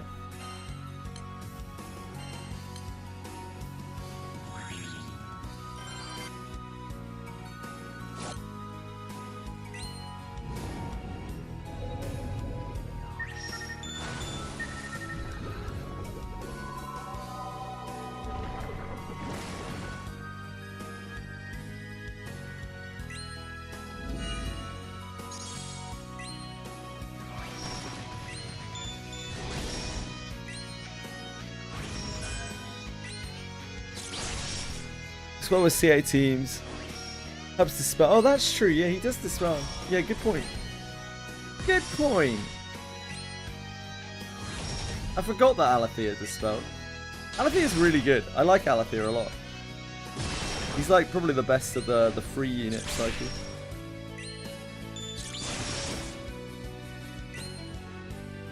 Oh yeah, he removes a buff on his order.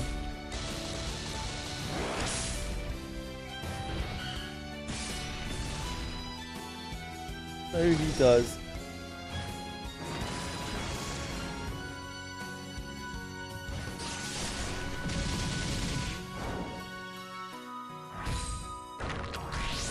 Well, what do you know?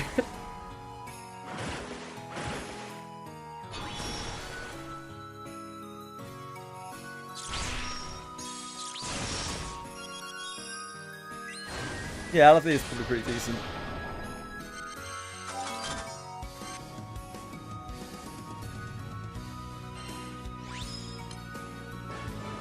Did we just blue chest that? Holy shit! We're gods! I think we just got very lucky.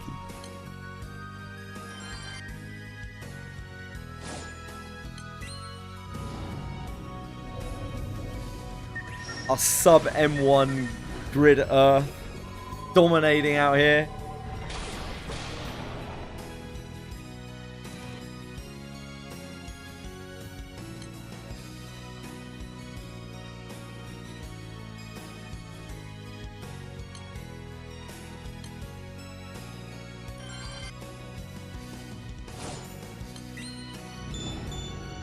Dominating.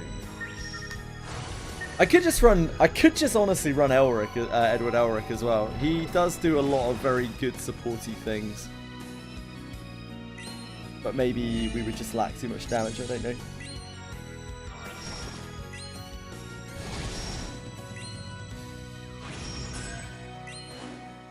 Be useful for a bunch of shit.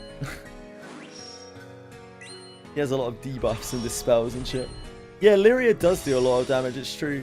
Like, I won't be able to like reliably get her to charge though. Because there's nobody else pushing charge attack on the team. Like nobody is fueling her, she's only fueling herself, right? Yeah, exactly. Exactly.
Yeah, it would have to be like Kengo or something.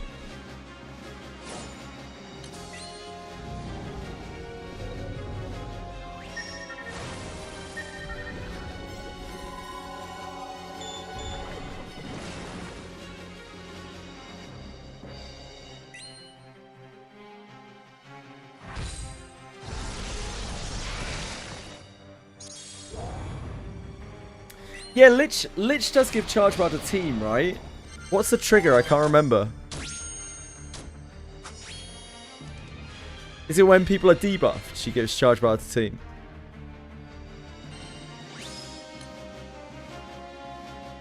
It's when people are debuffed, she gives charge bar to team, right?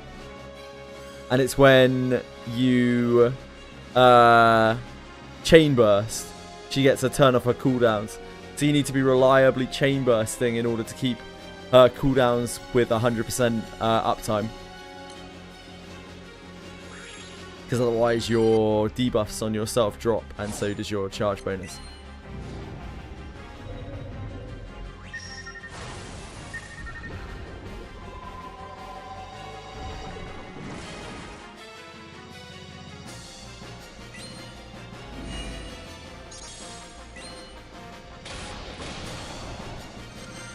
Oh, her S3 gives 10% as well, does it? Oh, that's nice.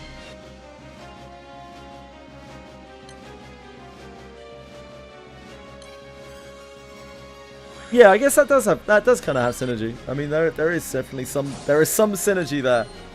There is some synergy.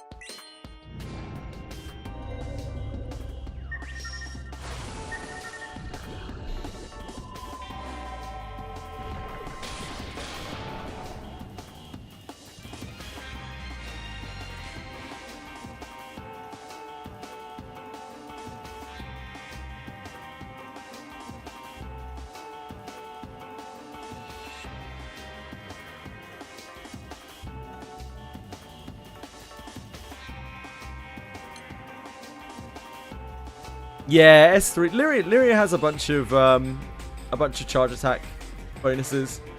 She has the uplift that she gets from her S3, and she has the big charge boost that she gets as well.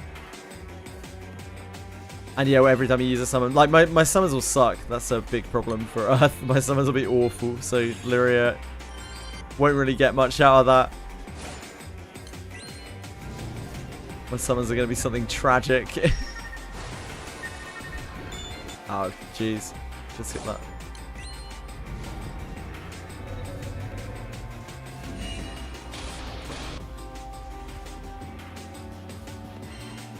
Yeah, busy Beelzebub. I do have a 0 Uriel. I do actually have Uriel. In Earth.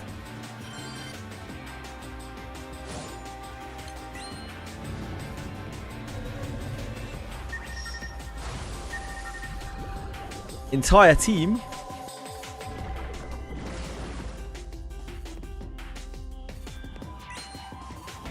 What Lyria's? Oh, Lyria's S3. What Vestiges? Yeah, it's just charge boosts for her. But that, I mean, that's good anyway. If she's like primary damage dealer, she kind of needs the charge boost anyway. She doesn't really do that much outside of charge attacking.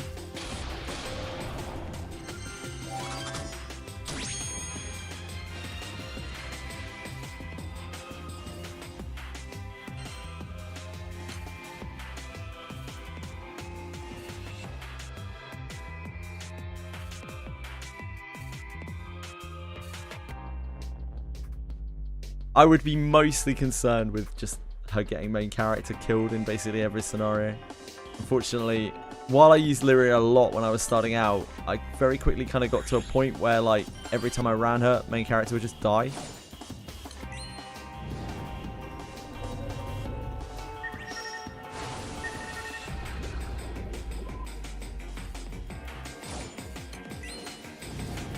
Good night, Cyril. Sleep well, man.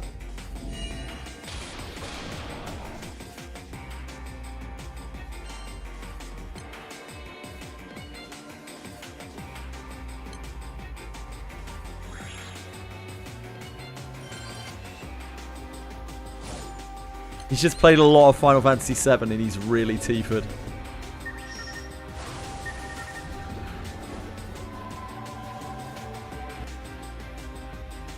Yeah, she does a ton of damage. But unless you can fuel the charge attack constantly, she doesn't... She has like complete off turns, right? Wait, have I done 10 of these already? I feel like I might have. I feel like I've been in the mines for a while here.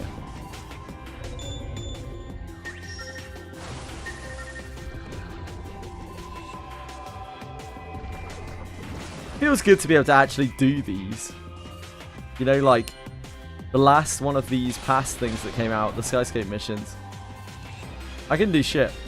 I couldn't even queue for them.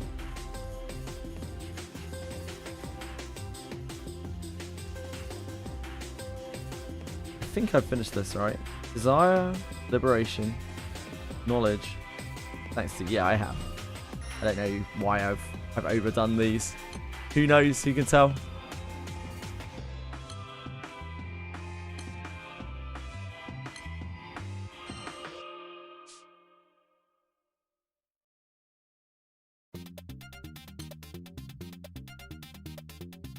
Oh yeah, I should probably do the last one on here. I just conveniently forgot to do light. How silly of me. What a fool I am.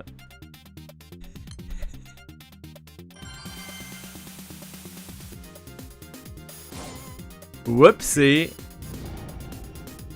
Please don't be shit. Please don't be shit.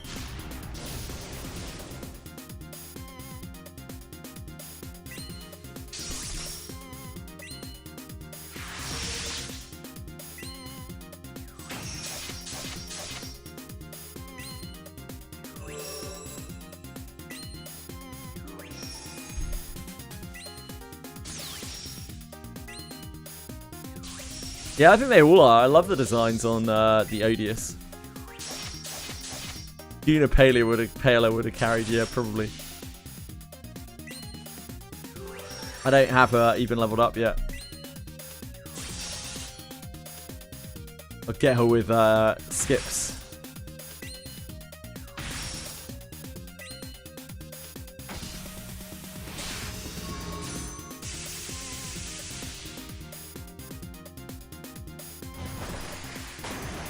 Hey Daryl, how are you?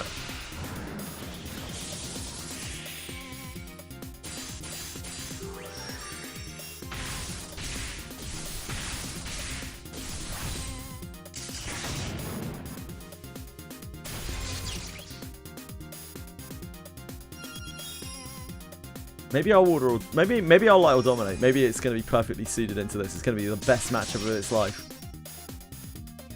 And I'm going to be like, oh, my light's so good.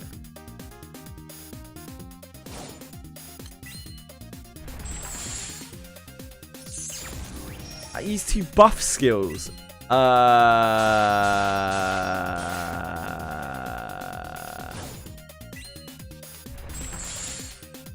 that didn't seem to really do anything. Look, we're like basically blue chesting already.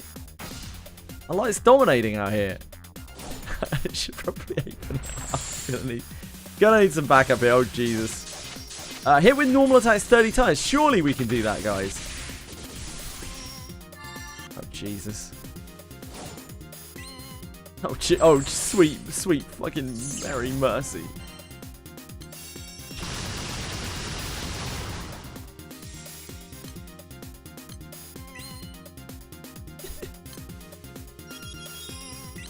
Team, what are you talking about? What are you talking about?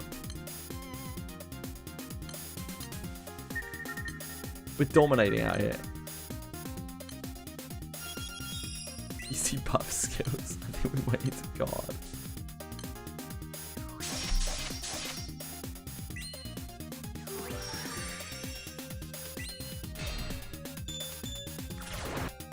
Buff skills? Who has buff skills, mate? This is madness.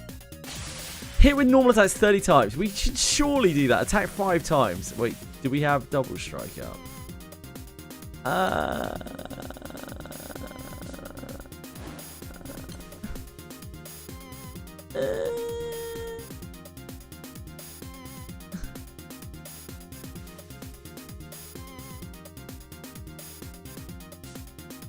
No. No, we do not.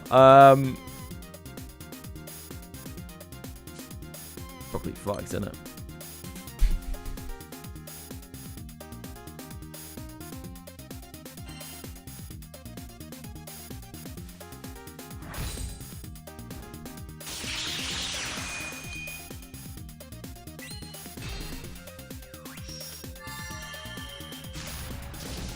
How much damage does this do? Oh, it's fine. It's fine when you're guarding against this. Perfectly normal. Perfectly normal amounts of damage. Barely tickled. This guy's a joke. Oh, congrats, son. Exactly, by me. Exactly, mate. People don't know this game like I do. They don't have the fresh perspective. Can you stop? Can you just leave me alone, please, brother? Like, we're just chilling here. Like, we're just chilling.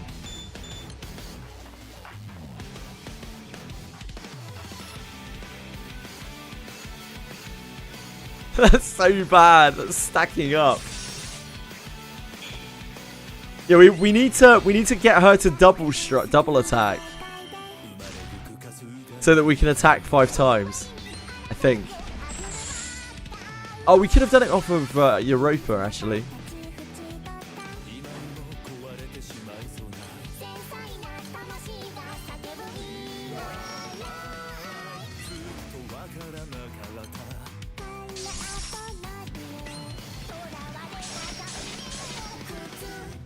I think this is fine. I think this is fine. It wasn't fine. It wasn't fine at all.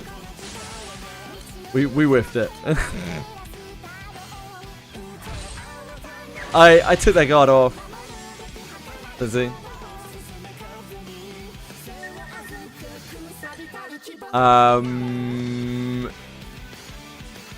This ain't great. This is a bad spot. What? Yeah, we didn't get enough hits.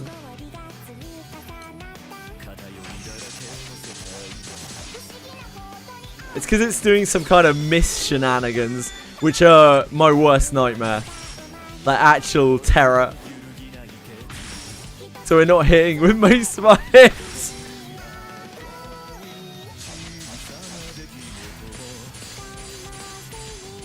Come on, girl.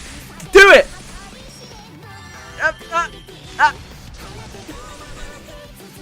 Fuck.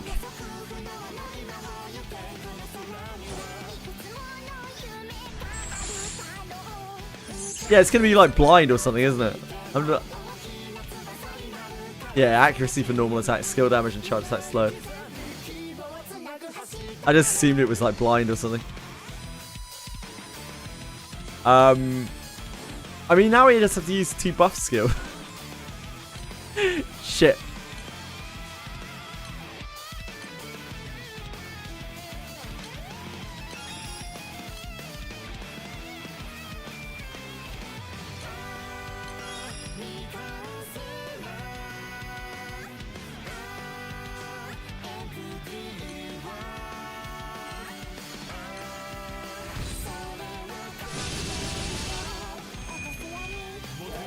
You have 2 ready as well? I don't understand, sorry.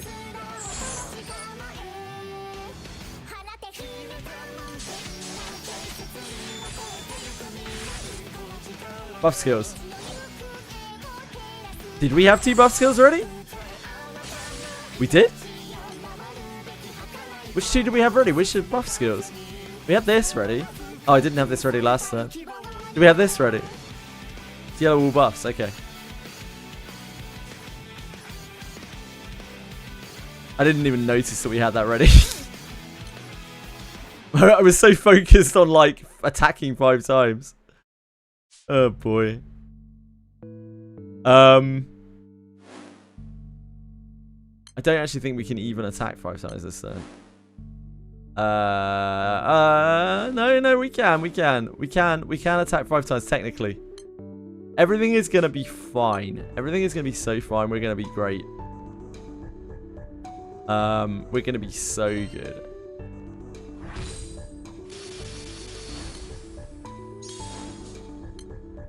This is going to be fine. This is going to be fine. It wasn't fine. It wasn't fine. It wasn't fine. Debuff 7 times.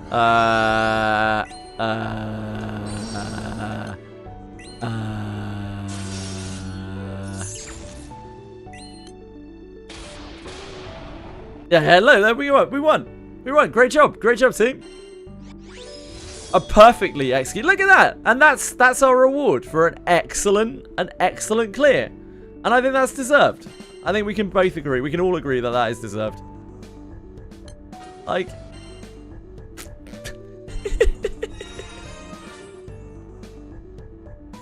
yeah. Like... it isn't a 0.2% drop rate when you deserve it. 2 mil at turn 16. Well, the point is, by me, is I didn't want to take honor away from other people. Because like, I'd already hit my blue chest, right? And so my reasoning was that the more honor that I do after that, I'm kind of like decreasing other people's chances of being able to get blue chest. Which seems a little unfair. Really, I'm the hero in all of this. Yeah, I was exactly. I was sharing the honors. Yeah, I was there to help and observe and offer support to the other people in the raid. Because it feels bad when you join a raid and the person has just blue chested and left. But if they're there supporting you, you still see their number ticking up a little bit. You know that they're trying their best, and it gives you that inspiration that you need to continue. I'm not just strengthening the crew. I'm strengthening the game. I'm strengthening the game community. I'm a pillar. I'm a foundation.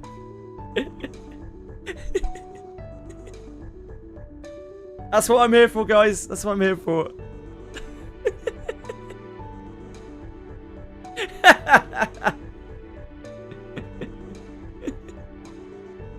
Why does this take us back to Dread Barrage? Why would I want to go to Dread Barrage?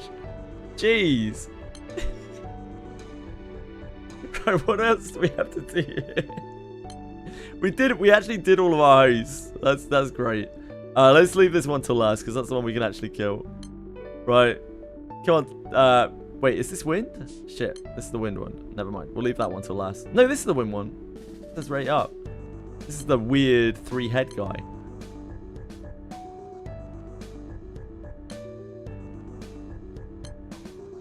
Dark, right? Oh no. Oh no.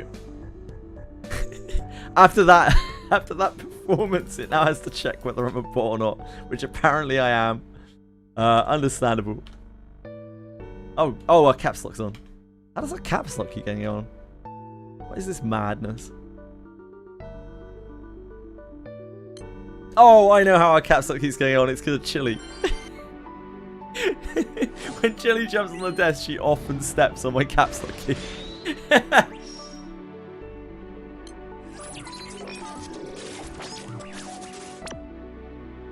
Yeah, one fight's enough. I gotta leave some verboten for the rest of the community. Yeah, Chili's trying to ruin me. Chili's like, if I step on his caps lock key, he's gonna be locked out of the gacha, and then he'll have to pay attention to me. It's a pretty smart plan.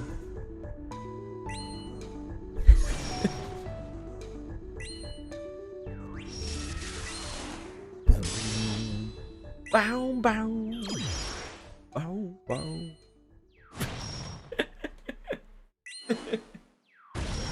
Oh, boy. Wait, what verbatim was that we got? Dark. Maybe one day we do Dark. Well, I like Dark. I've got cool characters in Dark.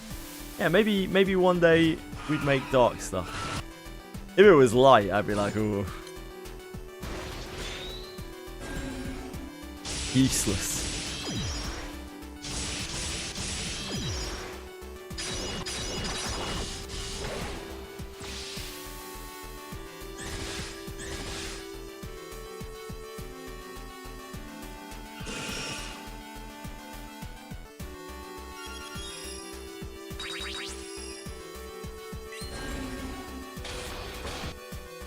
I think Lyria should be fine with Lich. In Earth.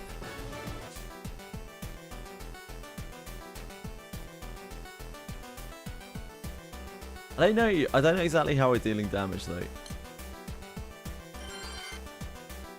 Maybe Alethea is just fine.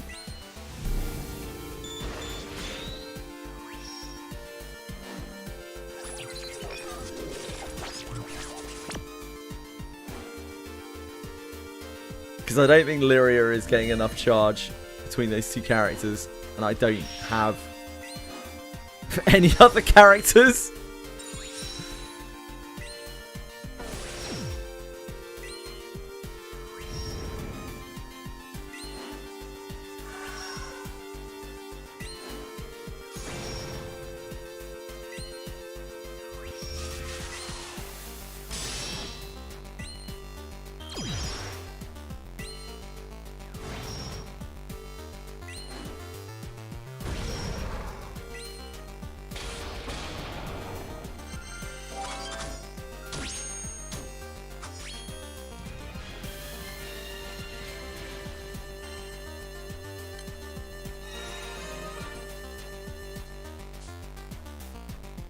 I tried playing with Ada and I really, really disliked whatever it is that he does.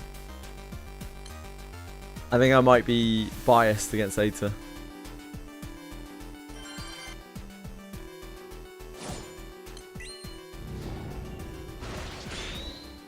He felt really bad to use.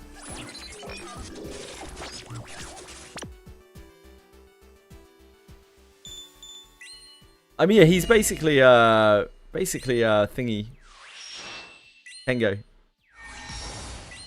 Yeah, he just felt really super bad to use when I used him.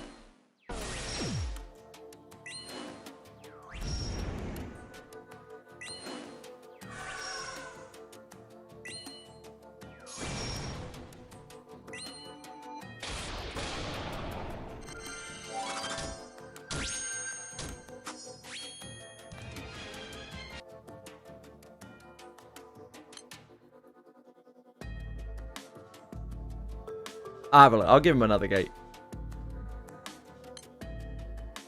Like, I didn't really have a team for him, so it probably didn't help. He is probably the best suited character that I have for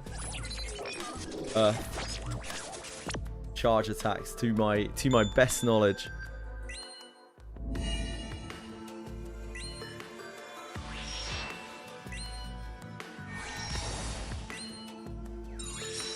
Let me see. I think he distributes his charge bar as well, doesn't he? So he can actually, like, give his charge bar away.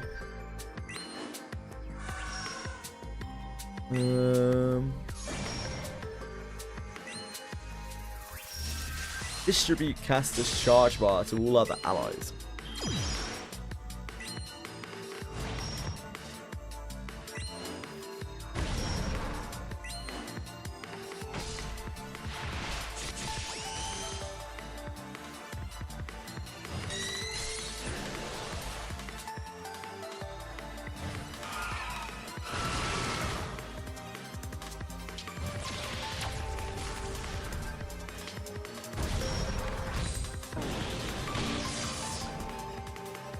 You should never use it.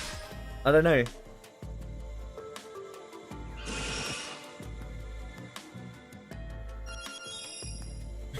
I think you're meant to use it, right? Use it manually every time. I think you're meant to use it in some comps, because, like, there are other charge attacks that you want firing off, and he probably generates a lot of charge attack himself. I'm guessing you effectively gain charge when you're using it, not for him, but like across your team.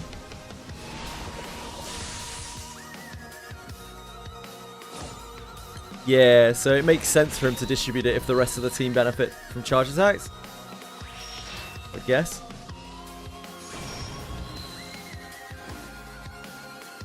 This guy's having a giggle. The take zero damage shenanigans.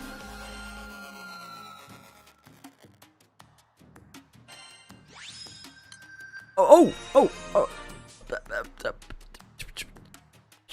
That was a fucking eternity sand right there.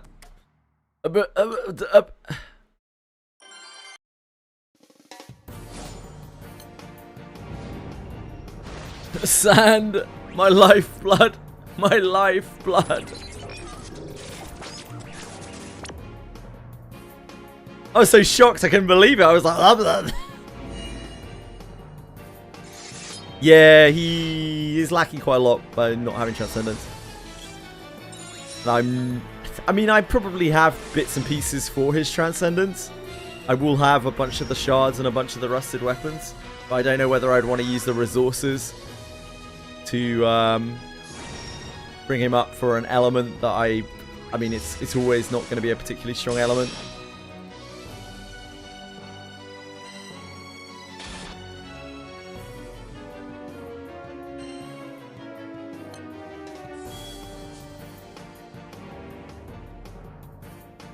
God, that sand has got me bricked up, guys.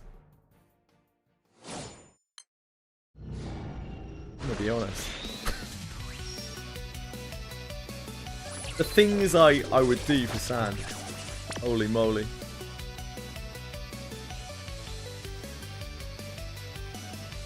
We have 9 sand right now. 3 of that sand needs to go into Fighter Origin. 2 of those sand need to go into the other 2 draconic weapons. And then that only leaves 4 sand. 3 of those sand need to go into Catzelia, because I still haven't taken him to 100. That leaves us with 1. This is effectively 1 sand.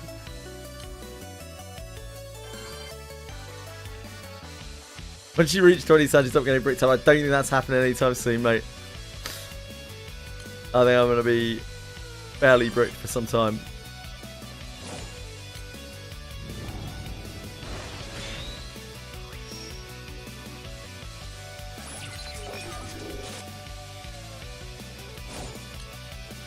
Yeah, I know Sunstone is the rarest thing in the game, and I'm not questioning that, but I feel much more gated by sand right now than I do by Sunstones, because, like, the only thing Sunstone is going to really do for me is speed up evokers with, since they're a Pragnite now, so, like, I'm just kind of waiting on Pragnite for evokers, and, of course, summons. And like summons I can do without, but most of the things that I need Eternity Sand for, it's very hard to deal with. Like I'm already not able to take Luminera to 250. That's a fucking Blight Rifle. Attack lowered. I mean that seems bad. I hate having my attack lowered.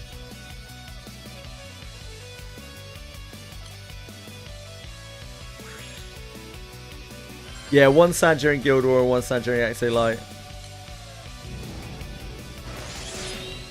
Shouldn't I get 2 sand from Exo? I don't know. Should I get 2 sand from Exo? You tell me. That's weird. It died on its animation. I haven't seen that before.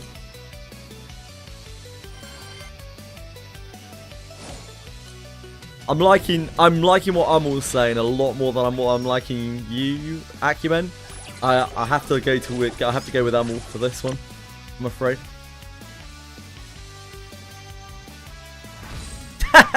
Fight me, that you're not the first person to say that.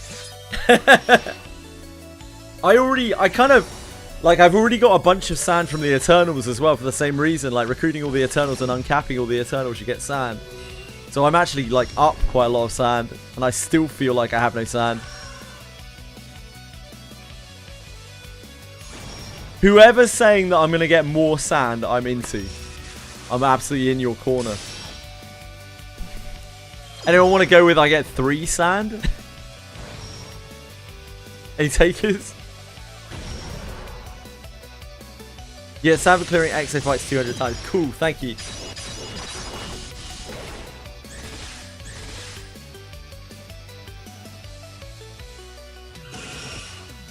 I get that I keep the summons somehow. I am purposely not using my Sunstones on Alexiel when I would like to. I feel a bit gated by Alexiel, but I would rather just wait. The Suptics are basically Sunstones for Alexiel. And yeah, they do cost money, but Catch a life, innit? Yeah. I'll blatantly get a million sands from Solomonis.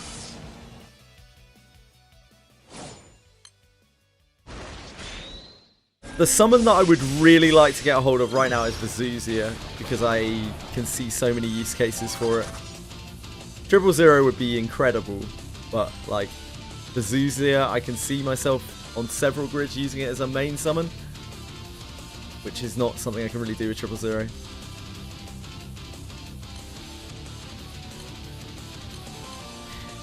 There's some sand that I can get from cloud commendations. That's probably like the main source of sand that I have left that's untapped. There's the alchemy sands, but they take so long to grind out. I'm not sure that is the life for me. Maybe if they run campaign exclusive quests alongside an alchemy event again, then we're talking. Then we're in business.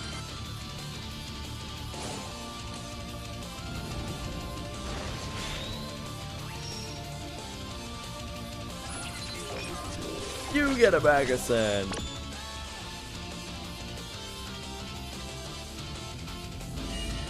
One tapping 6 dragons to get the 2000 kill wonder. Yeah, maybe. True, bite me. Can't wait. Can't wait. I'm there for it.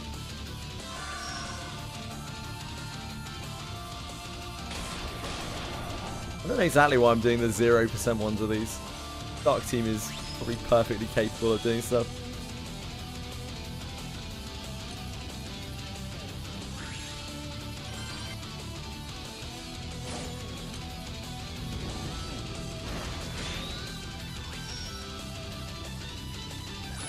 The super ultimate Bahamut. Yeah, that makes sense.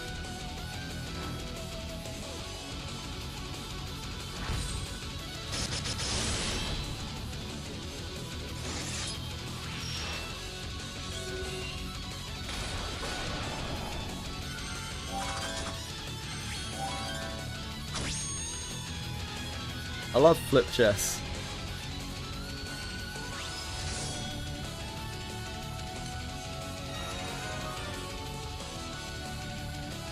Okay, so we finished that one. Nope.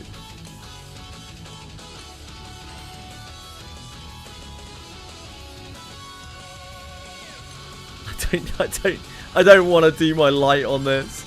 I don't want to. Oh no! Wait. Oh, this is the wrong one. No, this is dark. Wait, why is our? Here we are. Just the way things have gone. We should have got a warning there to say that we weren't on the right element, I think. Weird.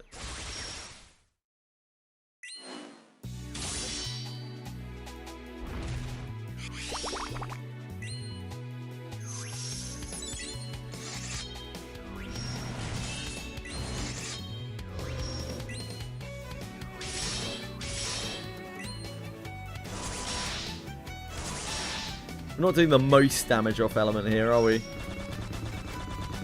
think maybe we excuse ourselves of this. No, I'm gonna do it when I do my skips later. Acumen. I don't know. I don't know if... Yeah, I don't know. I'm gonna have to look at Paler. Yeah, I know the pro skips are available now. I just don't want to do the sweeps right now. I don't want to do the skips right now. I'm in the middle of doing this.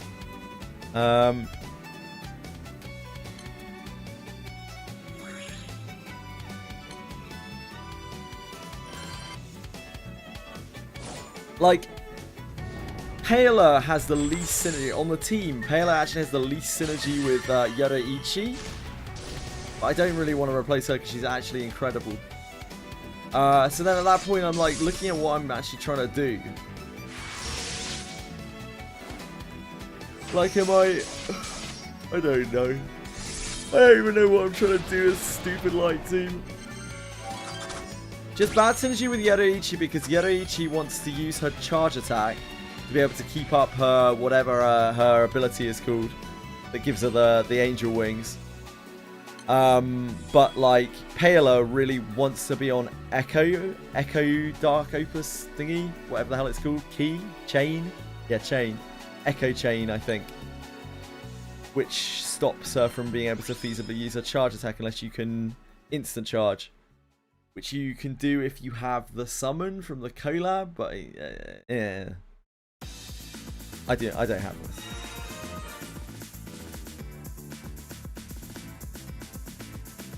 Paola, you think she can work well with charge attack? Yeah, okay.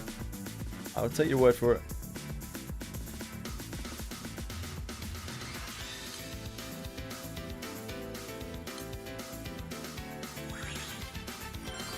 Like, she seems fine. She seems like just a pretty general power level kind of level of power. She seems strong, but I don't know. She's weird. Strangely, oh, people have been using it with the Yoruichi. There you go. Cool.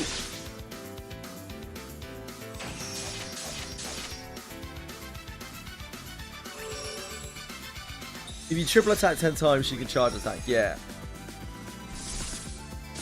It's because like she's so all into attacking in normal attacking that she doesn't care about charge gain because she doesn't get any charge gain from her normal attacks, right? So thus, if you have Echo Chain with her, then she's not losing anything from having Echo Chain.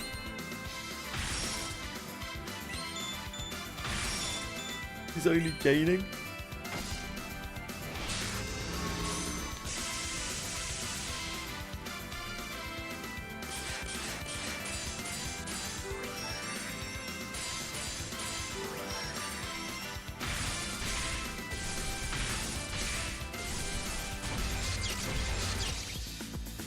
Yeah, I know, but I obviously don't have that.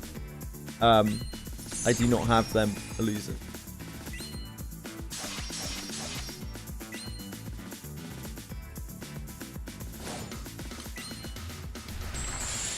I'm just trying to work with what I got.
No, Halloween, Vajra.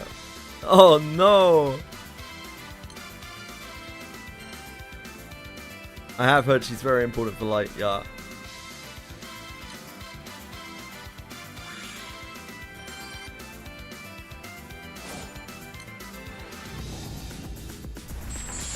Halloween, Vajra.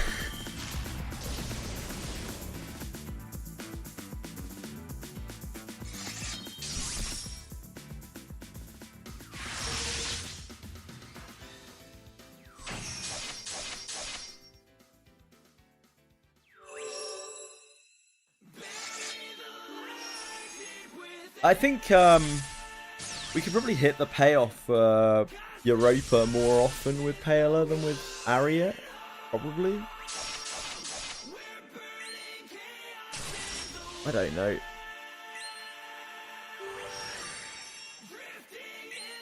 I don't really know what Ariat is doing for yeah, I'm not sure. My light always just seems so aimless. Like, what are we trying to do?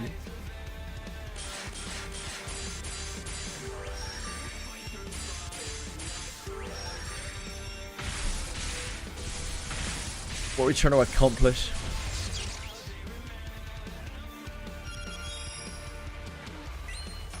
Yeah, Paler benefits massively from Europa, so I think Europa has more synergy with Paler and Yaraichi than Ariat does. Like, Ariat's not really... Ariat's fine, and she's like doing a little bit of support, she's doing a little bit of healing. But I don't really know what the like comp is trying to do. I don't know. At least Europa has like a goal, has like a something you are working towards that is often completely fucked.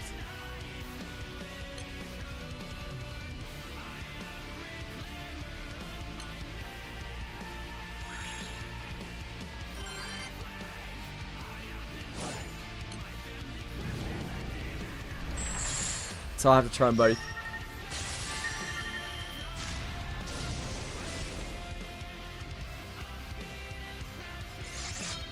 On herself, yeah. What I'm saying is that she's very similar to Paler in terms of like hit count and whatnot.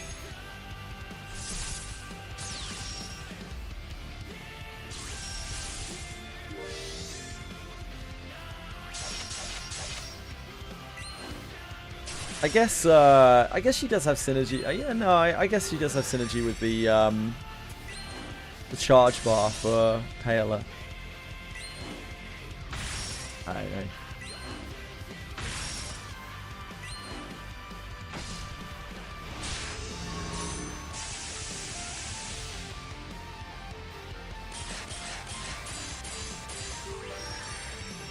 Game's too hard.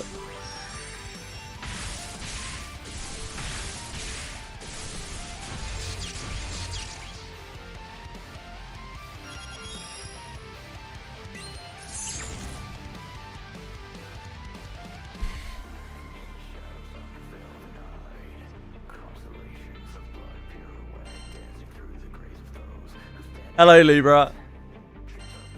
How's it going, sexy?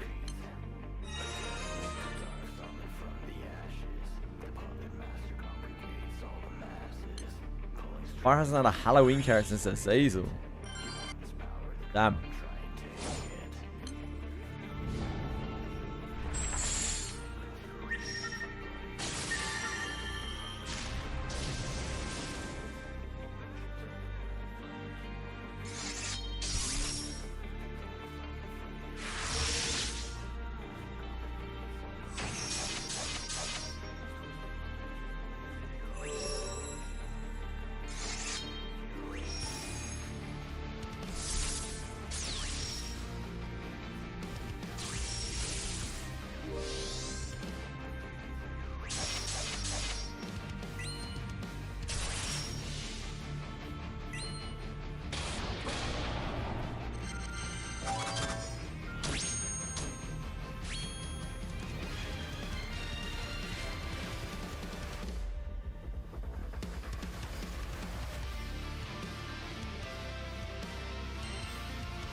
You're getting those malice fraggies in.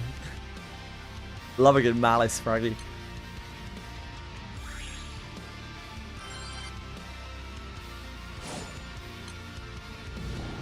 I'll be glad when Light Guild War is over. Maybe by next Light Guild War we will have some kind of...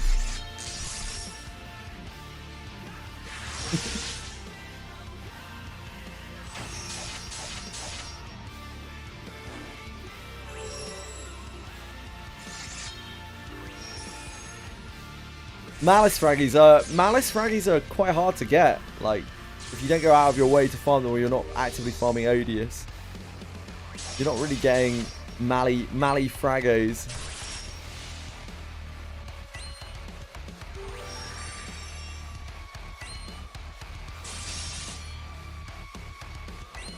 Well, yeah, but I don't think that would be that big of a deal by me. I don't even need the Dark Exo. They'll probably be able to do that anyway.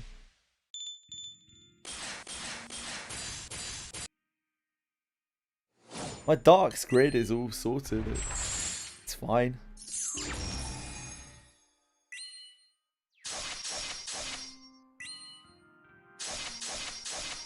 Yeah, the Ennead skips are coming, right? No more Malice woes, Malice fraggy woes.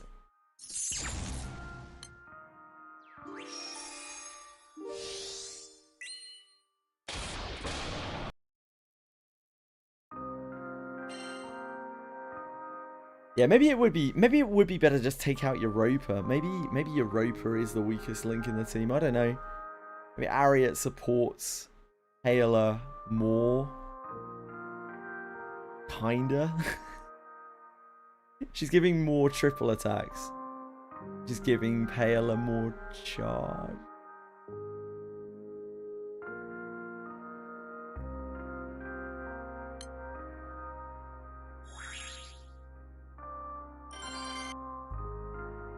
There's some method in there somewhere. There's some method in there somewhere.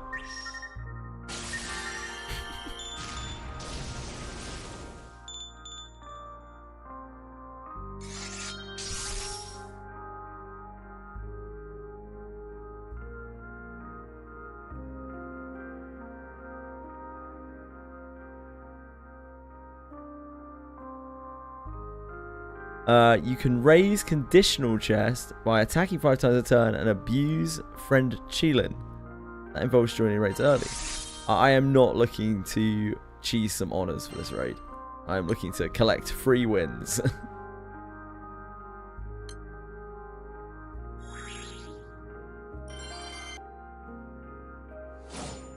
But thank you. I appreciate that, Sunrise.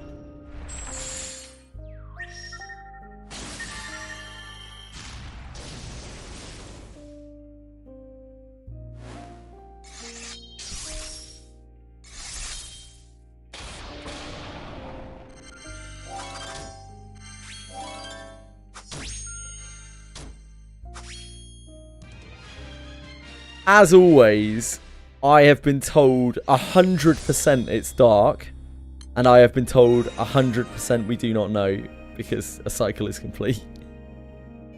Which is exactly the same as last Guild War. When I was told 100% it's light. And also 100% that the cycle was complete.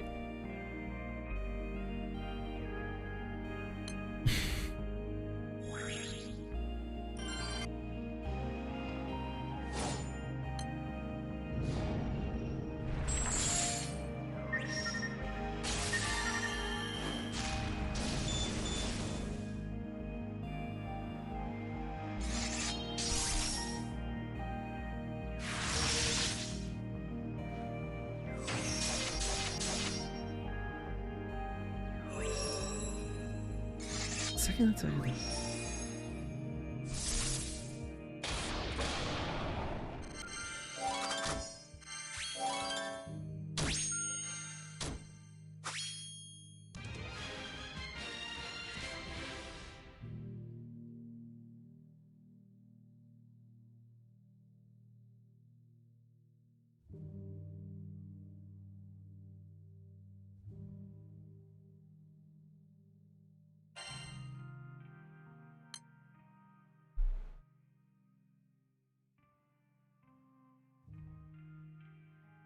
Yeah, I don't I don't know if this is a thing or not, but all 3 Guild Wars actually, all 3 Guild Wars, I've had people telling me like guaranteed what is coming next. And some have been right and some have been wrong, but they've been claiming different things. Is this just a thing that people do? They just claim that something is 100% coming next when they have no idea.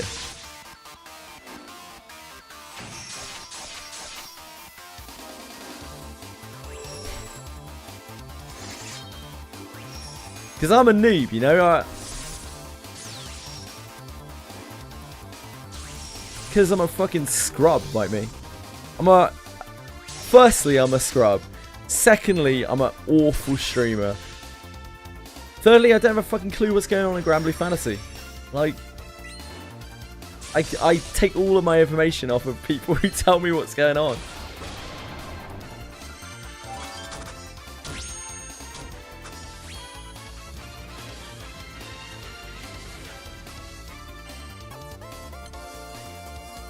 From my layman's perspective, when I look at the list of guild wars that there are, that there have been, it seems to take a cycle of 5, and then it randomly resets the cycle. If I was to have to guess, for the most part there. Like, it doesn't do 6, and then 6, and then 6, and then 6. It usually goes 5, and then 5, and then 5, and then 5.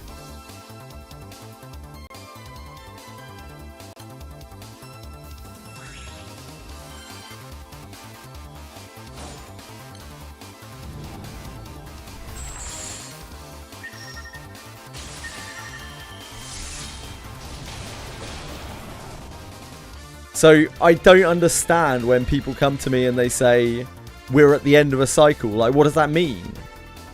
Because the cycle isn't 6. So, like, what is the end of a cycle?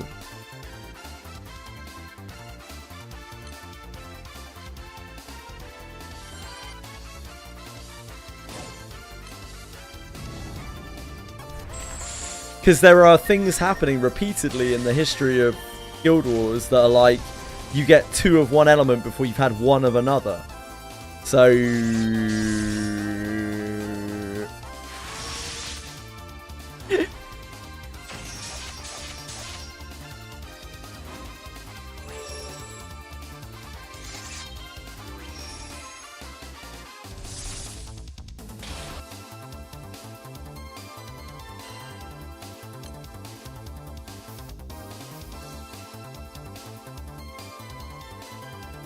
no, it doesn't matter in the slightest.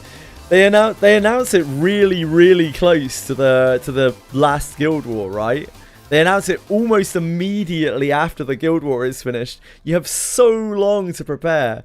I don't even know if it's important for super high-end players realistically, because like 3 months is so long, and they run all of the new units during that period.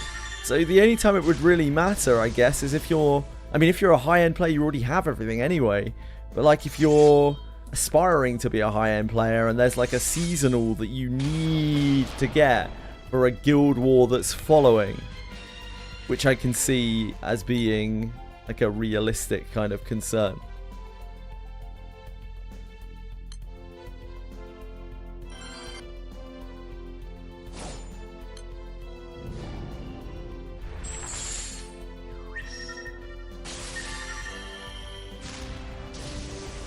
Yeah, exactly, Akuban. So commonly in the history of Guild Wars, maybe not commonly, but uncommonly in the history of Guild Wars, there have been a series of Guild Wars where there are 2 of one element and 0 of another.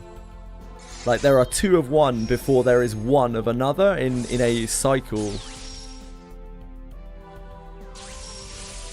So thus, either the cycle is not 6 Guild Wars, or the cycle doesn't exist. And there is no cycle.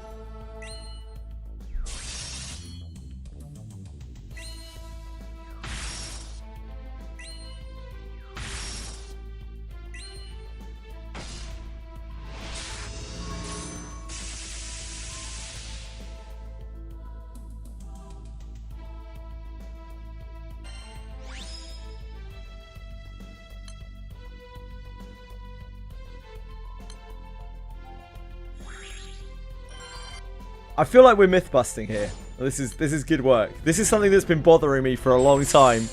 Because even in between Guild Wars, I get people coming through just being like, and I'll be talking about what might be coming next, and someone will just take the initiative and be like, no, it is 100% this next. I'm like, is it? Oh, sorry, my bad. I don't have any real understanding of the game, so thanks for correcting me. It's good to know I'm not completely insane.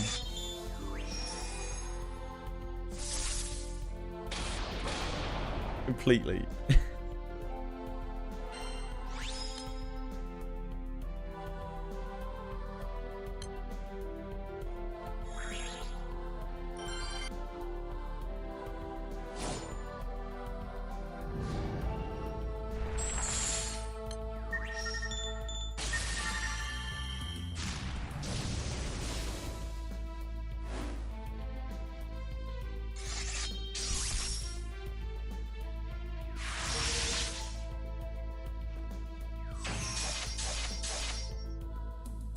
I love speculation. I love two things in life: speculation and misinformation. Combining them is God tier. That's S tier. S tier communication. Can't get enough of it.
I must have done 10 of these, right?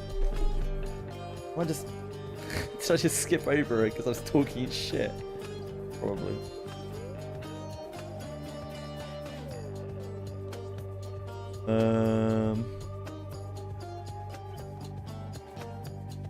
Yeah, we have definitely done 10 of those. I don't know how many of those we did, but it was more than 10. Desire. The desire of emotion.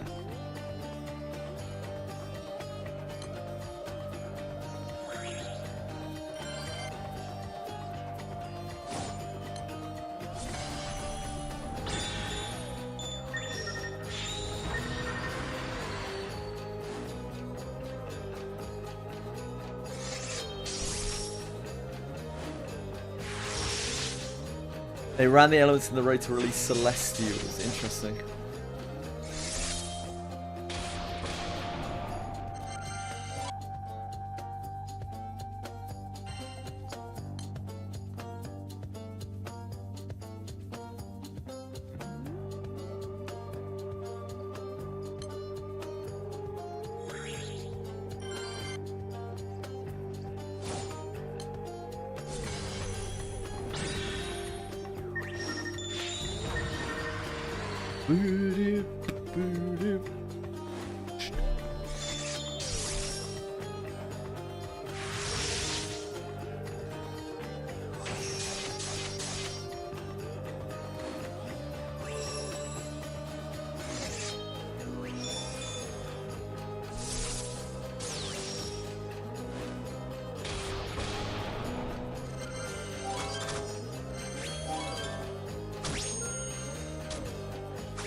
Yeah, I think we probably do drop Europa. I think we use Paler instead of Europa. There is actually quite a lot of synergy between Ariat and Paler. I think it'll be fine. I think that will probably be more focused. It will probably perform better. Europa is so easily disrupted. I think she's really niche.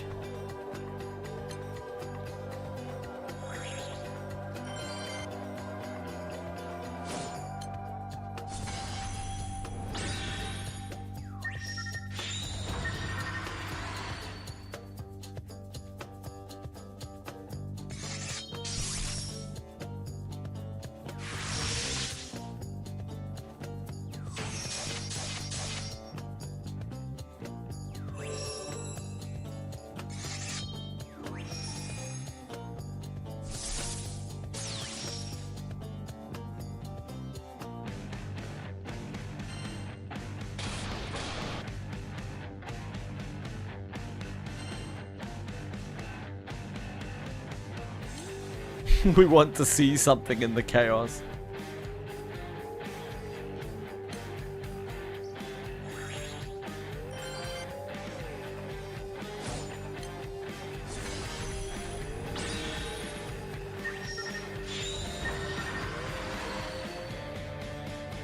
Have a look. Guild Wars Studio.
Okay, I mean, like, it does seem like for a long time now, for quite a while now, if you don't look back too far, it has gone one of each element. So I can kind of see it.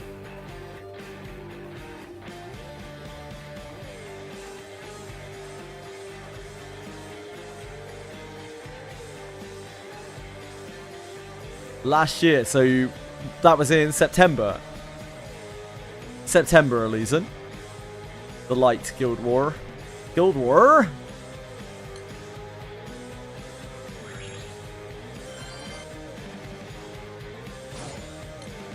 Ah, Light and Dark were always next to each other. Light Guild War was in April. Oh, yep, so it was. Sorry, I was looking at the wrong thing.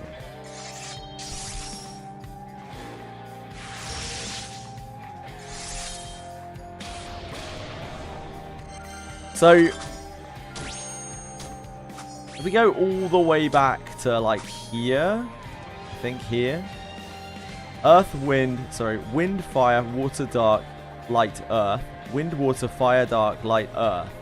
Wind, water, fire, dark, light, wind. 4, 5, 6. This is deeped here, right? In 2018. Wind, water, fire, dark, light, wind. If we take wind, earth, water, fire, dark, light. Wind, water, fire, earth, dark, light. Water, earth, fire, wind, dark, light. No deep. Earth, water, wind, fire, dark, light. No deep. Earth, wind, water, fire, light, dark. No deep. Earth, wind, water, fire, water, light, fire, dark. No deep. Wind, earth, water, fire, light, dark would be no deep.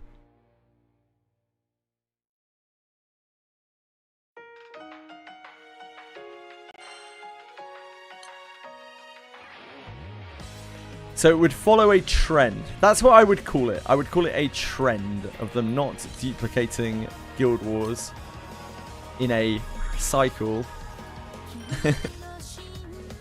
for the last like 8 years. Before that, it's an absolute mess. It's deeps all over the place, but since 2018 they have maintained cycle is the year. No, I disagree. If there's a cycle there, it's that they don't do a deep in six Guild Wars. That's the only cycle I would say is even close to being a thing. Because the cycle is the yearly cycle is a mess.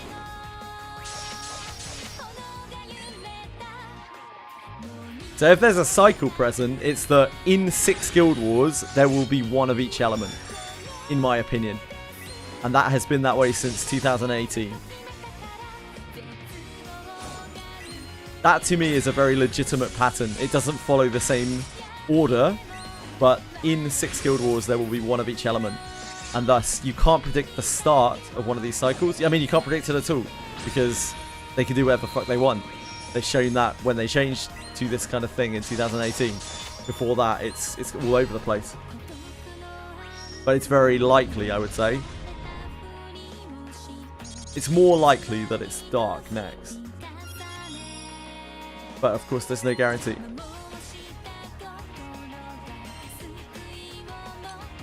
The whole like yearly cycle thing just seems stupid.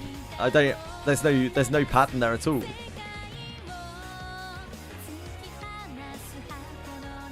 Oh, there are 6 other LEs between Fire in T25 and Fire in T25. Did I miss that? I'm sorry. My mistake.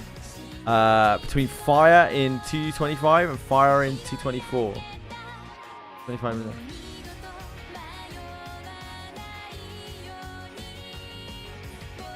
Well, there's a duplicate element within 6 Guild Wars. Fire in 2225, so here. And Fire up here, yeah? So we worked out it was up there, like, at the beginning. So it's Wind, Earth, Water, Fire. So this is the end of a cycle. Dark, Fire, Light, Water, Wind, Earth. That's 6 different elements, right? Dark, Light, Fire, Water, Wind, Earth. That's 6 different elements. Light, Dark, Fire, Wind, Water, Earth. Light, Dark, Fire, Wind, Water, Earth. That's 6 different elements. Light, Dark, Wind, Fire, Earth, Water. That's 6 different elements. Light, Dark, Earth, Fire, Water, Wind. That's 6 different elements. Light, Dark, Fire, Water, Earth, Wind. It's 6 different elements. Light, Dark, Fire, Water, Wind. Light, Dark, Fire, Water, Wind, Earth. That's 6 different elements. So all the way back up to here, it's 6 different elements, 6 different elements, 6 different elements. So that's the only cycle that I can see. That's the only pattern that I can actually see that makes sense. Is that there are always going to be 6 different elements in modern Guild Wars, not up here. Everything else seems like bullshit to me. That I can see you saying like that is a cycle.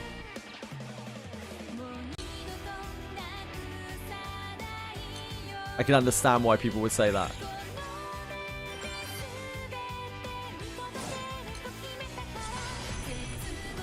If an element is first and last, you can have up to 10 elements in between. Sure. Again, I don't think there's any kind of cycle in that respect. If there is a cycle, it is that there are 6 elements, and it will go one element, different element, different element, different element, different element, different element, until the cycle is complete. That is the cycle, in my opinion.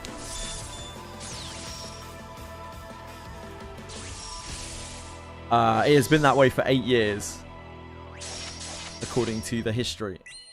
I think reading into any further than that is not. I don't know. That seems crazy. Like the ordering is all over the place, but it's always 6 different elements in 6 Guild Wars. So like right now, if we take it from up there, we have had 4. We have had 4 elements. Our next element is light. And thus, I would say it is most likely that our next element after that is dark. Purely because it's the last one in the cycle. And then after that, it's literally anything that is not the same element again, by the looks of things. It could be literally anything. Yeah, we've only had one Dread Barrage since Steam. And I can kind of see why. Dread Barrage seems like a real kind of nothing burger of an event. It's like, hey, I mean, I did all of Dread Barrage in like 5 hours or 6 hours or something, without a particularly strong grid, and it was like, well, I guess we're kind of done.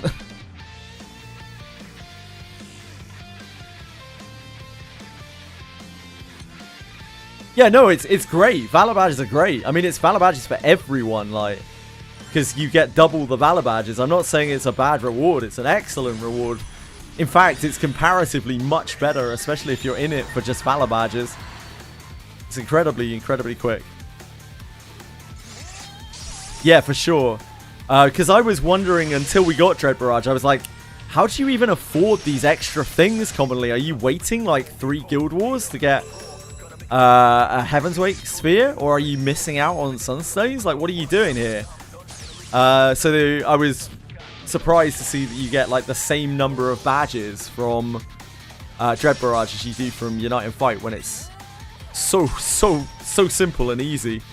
There's no real stress or pressure at all.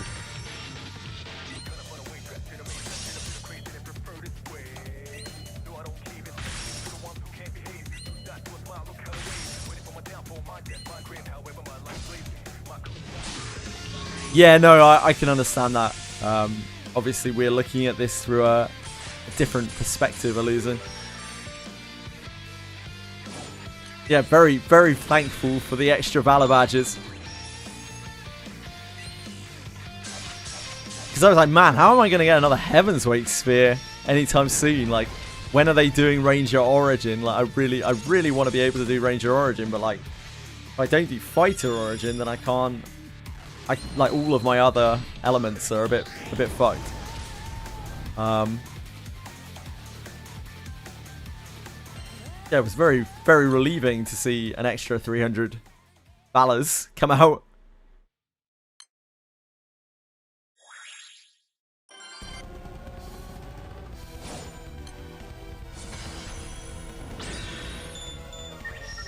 I don't mind it that much, to be honest with you. I don't have a problem with that at all.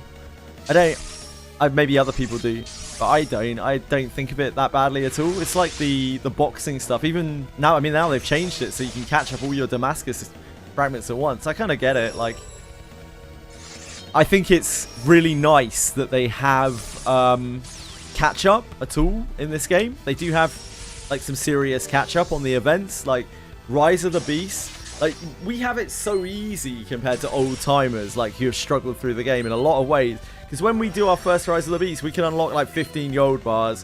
When we do our... And a bunch of sand as well. When we do our first Records of the 10, we can immediately unlock, like, so many blue bars. It's crazy. We are getting Prajnites now. Like, we're with the first generation of Prajniters. We have so many instant resources that completely changes the way that we play the game. Like, we were having a conversation about this the other day, right? About how it's very reasonable for new players to brick their Eternals, and it's horrifying to old guns in this game. They're like, you can't brick your Eternals. It's like, yeah, we can. Like, we have so many gold bars spare. We don't need that shit. Like, we've got loads of blue bars to supplement the rest of our Eternal stuff. Hell yeah, we can brick our Eternals. It doesn't matter in the sliders. We've now got Damascus ingot catch up as well.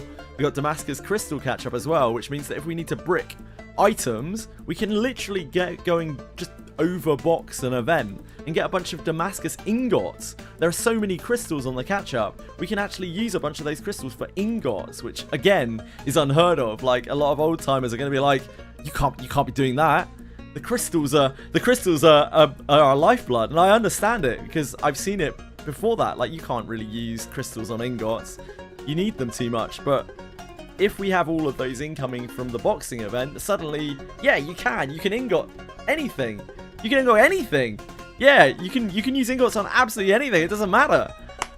We have so many free resources, so the way we approach the game is completely different in a lot of ways, I think, to how old timers like would have approached the game. So much so that the ways that we might do things might seem really nuts to people who've been playing for like 5+ years. It's kind of weird. Yeah, we just have a different experience. So I don't feel bad about like missing like the Valor badge stuff. We just have a totally different experience, totally different road of progression through the game. You have a stock of 25 Damascus bars to get in the shop. Yeah, indeed. We legitimately don't know some of the struggles that that older players have. Conversely, a lot of advice that older players give is actually not very relevant anymore and is potentially incorrect and wrong. So that is a little bit awkward.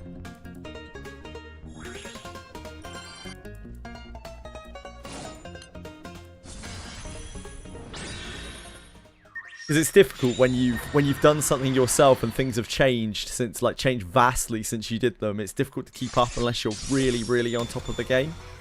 Which some people are, some people really are, but others not so much. Yeah, Sunstone pretty much, but we now have Prajnites as well. So, like, it's a bit weird Sunstoning Evokers now, as things stand. It's a little bit weird, like, Sunstoning Evokers at all. Yeah, I think that's, like, actually really questionable now, Sunstoning Evokers at all, because Sunstones are so valuable, and we now actually have an option so that you don't have to use them, but it means waiting, right? It's kind of the opposite of the Eternals, where we see people saying you cannot gold brick Eternals. That is so fucked up, like, you can't do that. It's actually kind of the opposite now. Like, it's actually might be very helpful for you to gold brick your Eternals. And conversely, it's actually might be really bad to Sunstone your Evokers now. Whereas people will say, you know, you got to use your Sunstones on Evokers. It's very important to unlock the Evokers that you need. But, like, is it? Or is it actually better to wait now? Assuming we get two Prajnites every event like the blue bricks.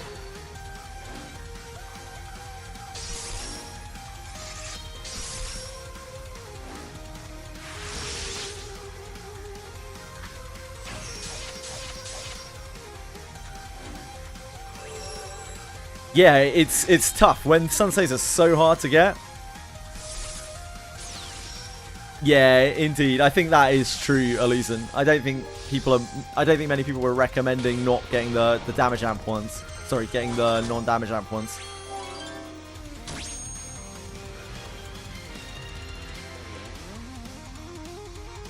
I don't regret using the Sunstones that I used on the Evokers that I grabbed, which was 3, I think. 2 for Frau and 1 for Catzelia. Oh. We got Demon Edge. Turn damage. Permeation 4. Shit. Well, shit.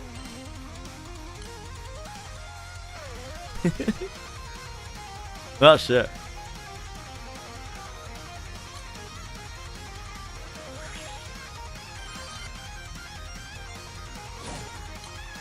Yeah, I don't regret using those because there's no way we could have known. There's no way we could have known that there was going to be a replacement. And I needed those at the time anyway. They were very useful to me for progression. But would I use more Sunstones now that Prajnites are in? Probably not.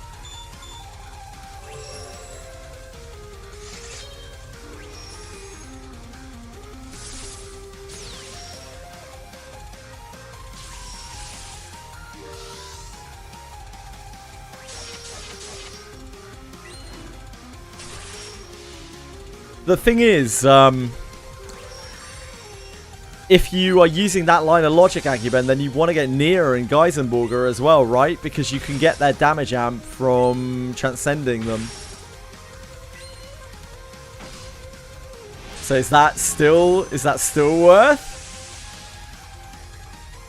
Dunno.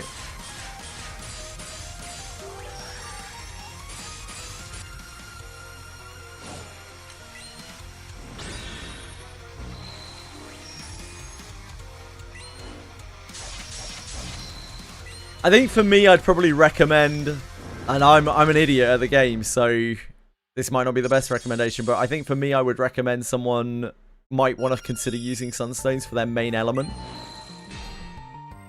And if their Evokers are relevant in their element, and probably just wait otherwise.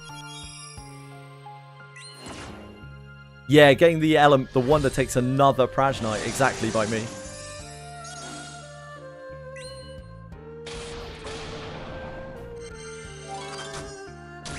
Oh yeah, Nier has a damage amp anyway, doesn't it? Geisenburger that doesn't have the damage amp.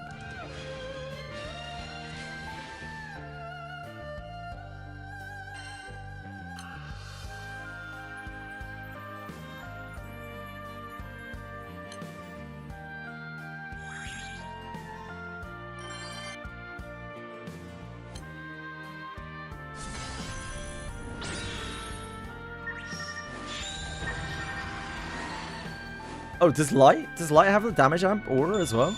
I didn't know that. Star.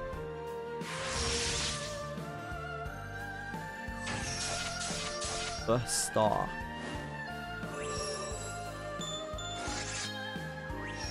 Yeah, no, you're right. They both have damage amps. Yeah, never mind. I take it back. For some reason, I thought both of them were HP. I'm losing my mind out here. See, I know nothing about this game. Yeah, that would make no sense at all. Yep, fair enough. Yeah, my bad. Sorry, guys. I'm still learning. Trying my best out here.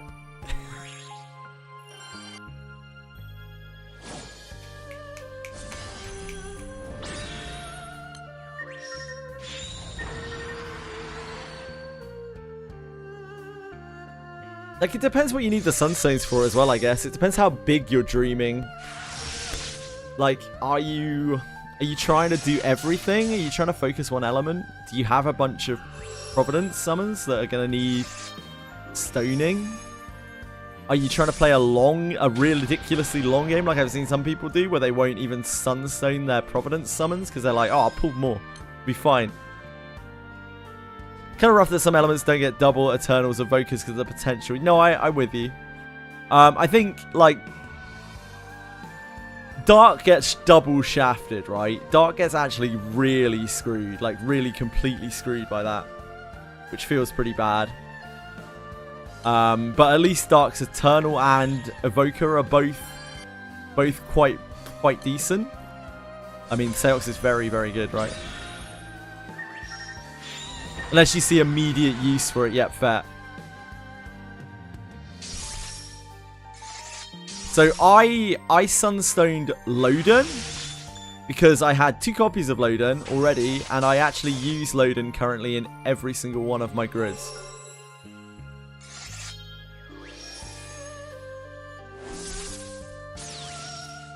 I also Sunstoned Beelzebub because I use Beelzebub constantly and use him in almost every one of my grids.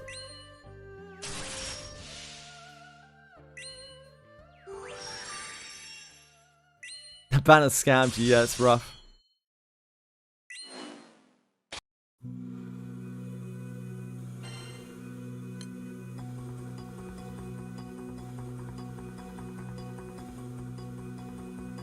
I hate Magna Boost. I hate sand, bite me. I hate sand, dude. Sand is so hard.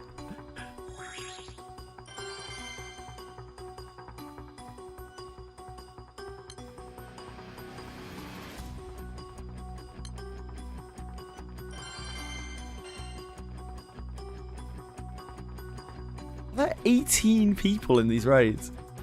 Well, it gets everywhere, yeah. Back in crack. Through every single pull I had into that banner T15, didn't get Mikaboshi or Loden, and I'm a fireman. Oh, that's so grim, dude. I'm sorry, man. Except for in my supply stash. It's because it's all going into Roxas's supply stash, bite me. That's why all the sand is going. Roxas, so I got my first sand today. Since, you know, I got really lucky with the sand on the world, where we got 3 back-to-back. Where I got 3 back-to-back, and it was insane. I haven't seen a sand since then, and Roxas, and I have counted, has had 8 sand during that period. the man is unstoppable. You're unstoppable, Roxas. The man is a desert all in himself.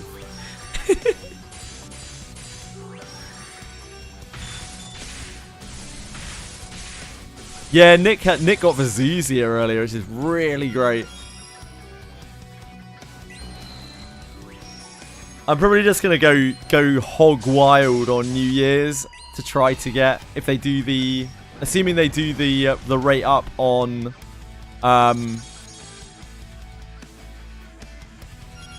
Provenance summons. If they do the rate up on Provenance summons at New Year's, I guess I'll just go hog wild on that, trying to chase Vazuzia and 000. Because Because I think those are more important to me than any characters actually are. I don't really care about characters.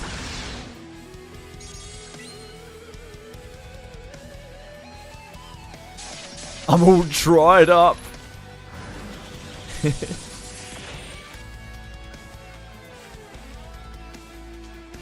only right up for the new Providence summon. That's how they get you, Akiben. New Providence. Well, maybe the new Providence will be great. Who knows? I do think that is where like the total power of the game often is. A lot of those Providence summons are absolutely crazy, and you can use them in every grid.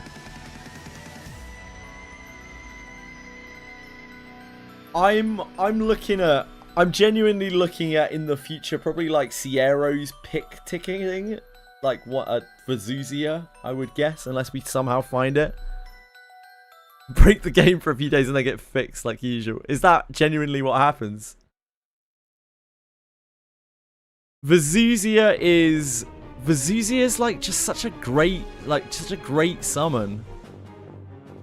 What really does it for me with Vazuzia is how good of a main summon it can be. Compared to 000, like 000 seems better perhaps than Vazuzia, like in terms of a sub aura. But the fact that you can main summon Vazuzia, and I know I would use it as a main summon in a lot of grids, is really, really juicy. And it's a really big boost as well. It's a really big boost. Very thankful of the relink Beelzebub for sure. Yeah, it is really nice as well, Bite Me. Both of them are incredible.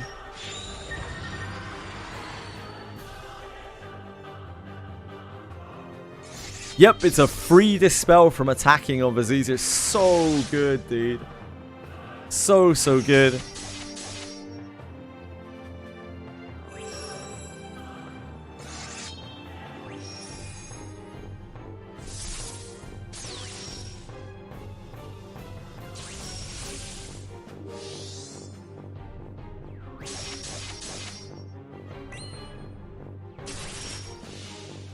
They're both really great. I think both Vazuzia and 000 are both absolutely incredible. You could probably do without them, it's just harder. It's considerably harder without them.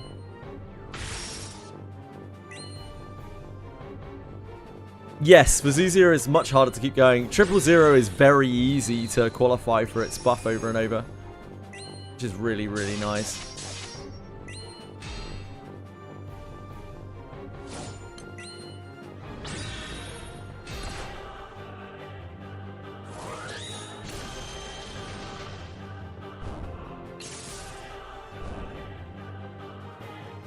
You don't need to put summons in the sub-aura slot. You're not the first person I've seen to do that process.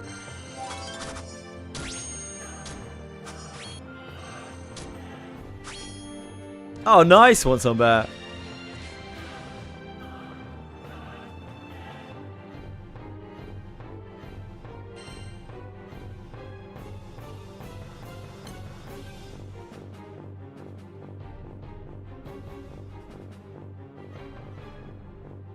Yeah, I think they're just both really good. They seem just incredibly good to me, both of them.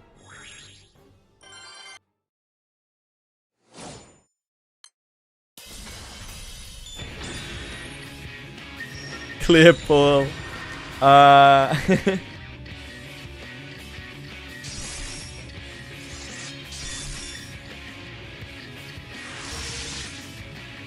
They're both very general use, but Beelzebub is a bit more restrictive.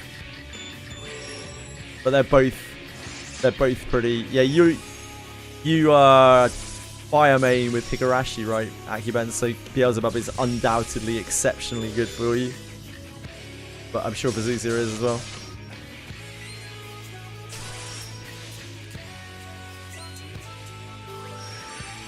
Hold FC for the pearls, yeah.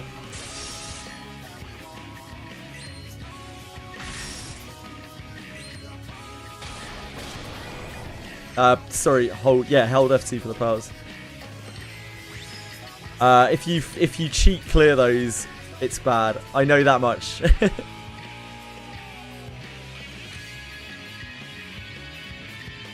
There's the same thing with the trigger on Hexa.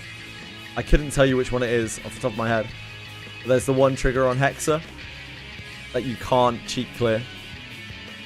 Yep, they don't disappear.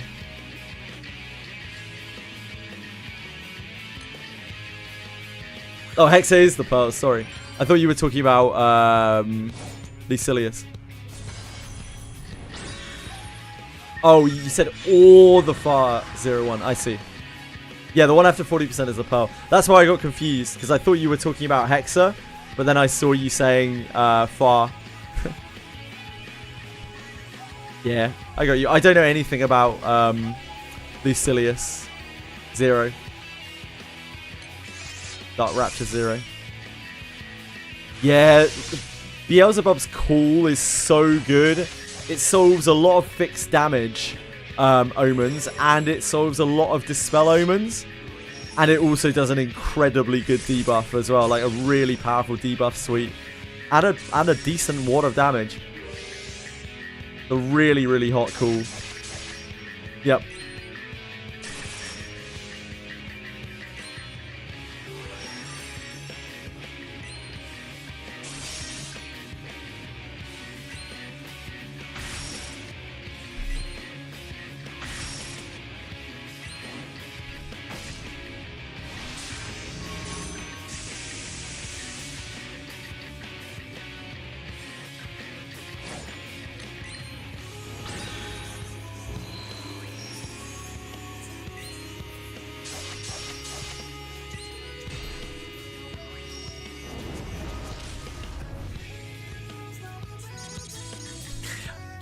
As Bite Me mentioned before, I use it a lot because my I don't have sand for my Omega summons. Oh, something bad has just happened.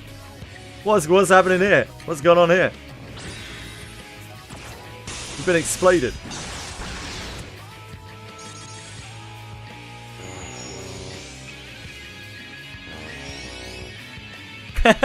Beelzebub solves the Beelzebub trigger.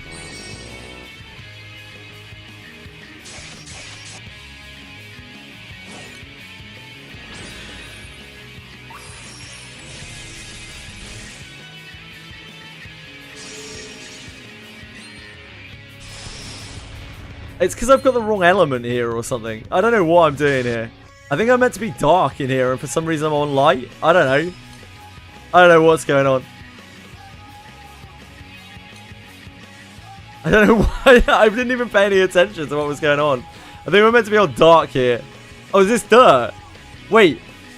It looks light. Fuck. I have the thing on that warns me. It's meant to warn me if I've got the wrong element. For this exact reason. Hold on, let me see if that's changed. Because I'm often distracted. I clicked it off earlier. Ah! Where is this to turn it back on? This is very important to me.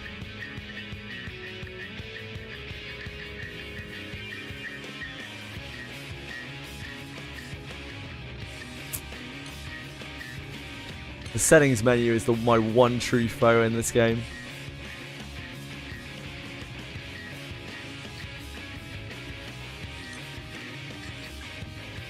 Battle quest.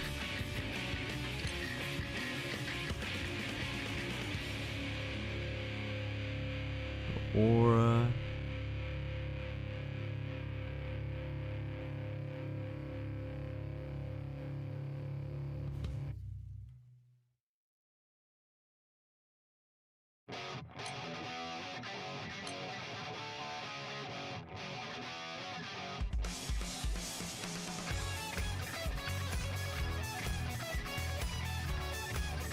Yeah, I don't think it's on any of those. Under quest, enemy characteristics warning. Oh yeah, thank you. Wait, I already have it on.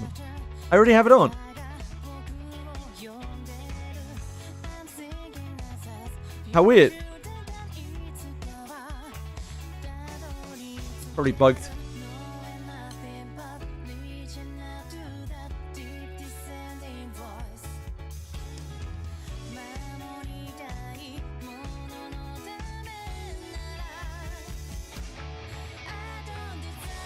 There was definitely a damage cut for being the wrong element. I was definitely getting damage cut. I warned me earlier and I clicked through it, I guess. I don't know. Yeah, it was warning me earlier about other things. I don't know. Wait, which one's this one? Which one's Face Guy again? Our Sandlord is here. This is Winboss. This is Fire Team. Okay, thank you.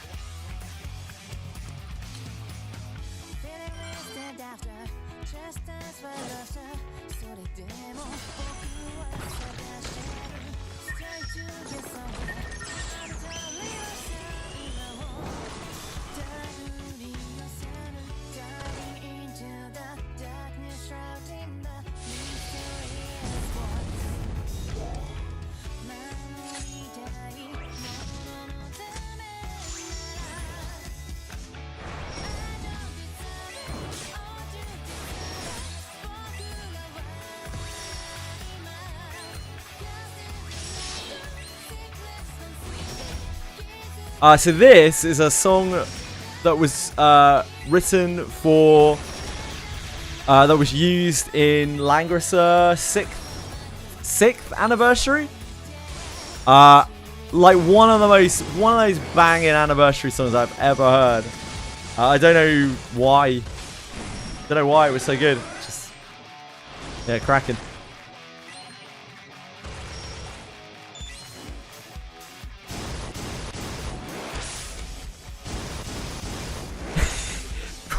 Genuinely got 5 sands. Just straight up 5 sands, like just out of nowhere. It was amazing. It has to happen to someone. And there's someone out there who hasn't had a sand in like 2 years because of you, Broxus. There's some poor soul out there who's been playing for the last 2 years without getting a single sand drop from anything.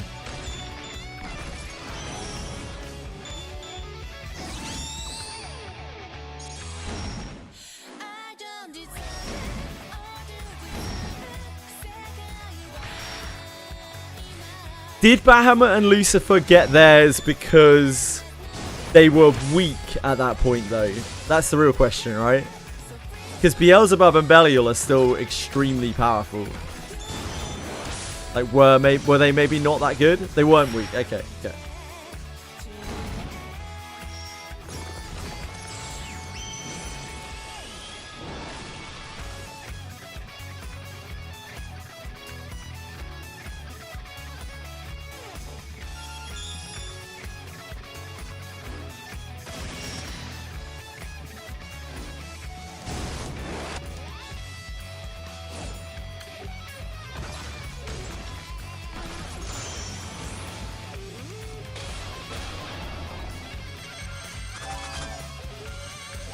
You get them to quit and free another song from Gacha. That's definitely one way of looking at it, yeah.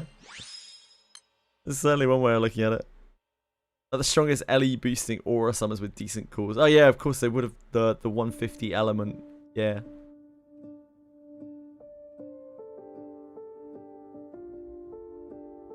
Because the idea of Beelzebub getting transcended is kind of crazy to me. Like Belial seems really good too.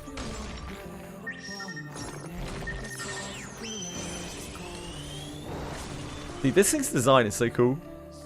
So weird and freaky.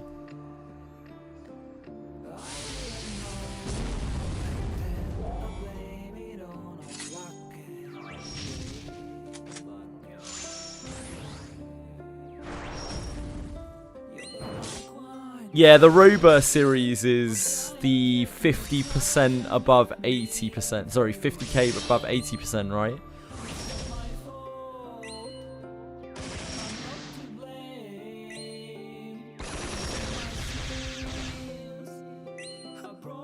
Belial's 2019, that's quite a good gap. When was Beelzebub? Beelzebub.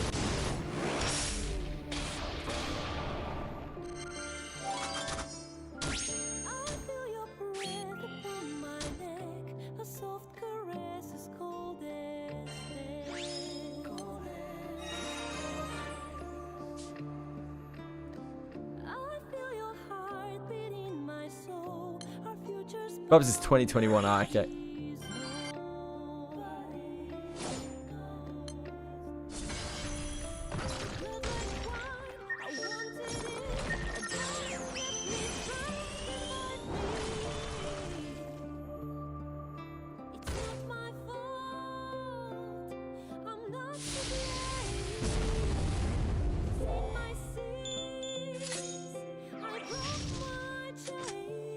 Are the Final Fantasy XI collab bond mates worth farming only if you are using the Final Fantasy XI collab characters?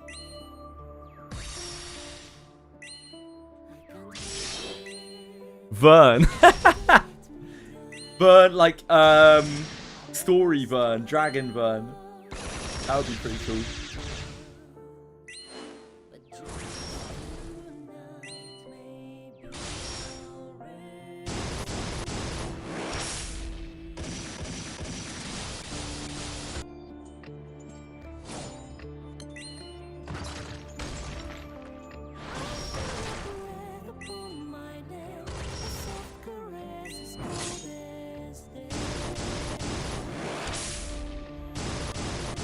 You add at that point.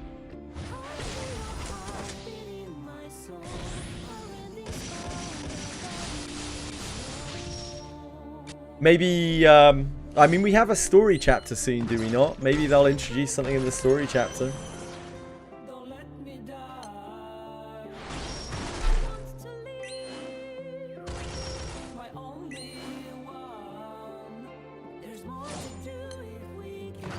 We were just talking about Rover series, right?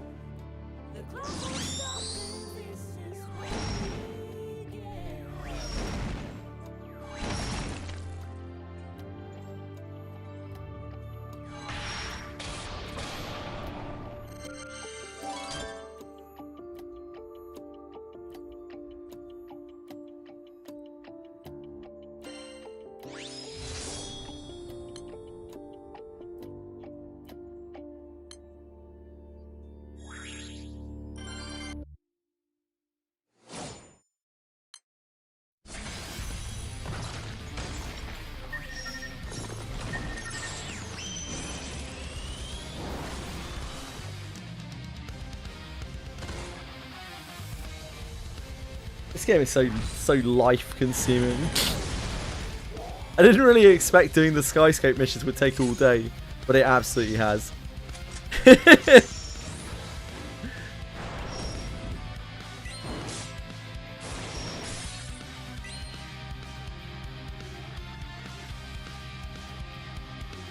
I think we're done with fire. Right.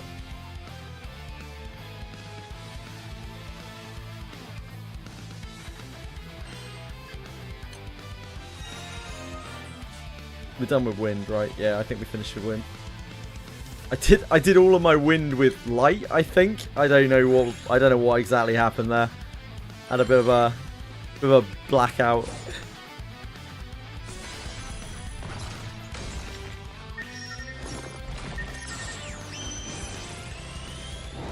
We're gonna do Imperial Ascension impossible naturally. We're gonna do Wings of Terror impossible naturally.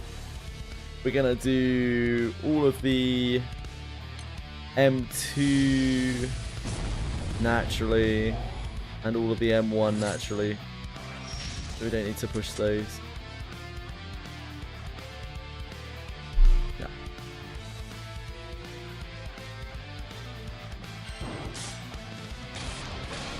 I do, bite me. Yeah, I do. I like to contribute with my leeching, you know? If I'm gonna leech, I'll do my best. Unless I'm really on it, and then I won't.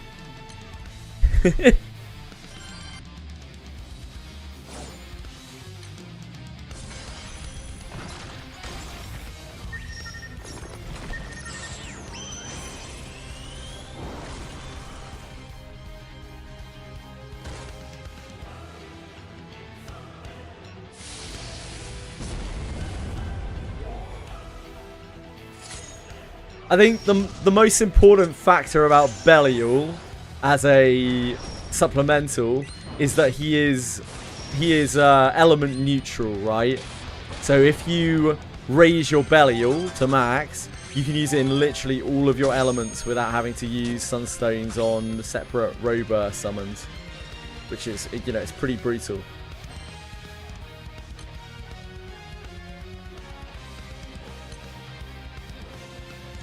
So, like, I don't think Rober is strictly better because, you know, the 80% thing. And also, you have to have a lot of Sunstones floating around to be using them on Rober, which, of course, is probably fine for, you know, players who've been playing for a long time. But definitely for newer players, Sunstones, quite premium.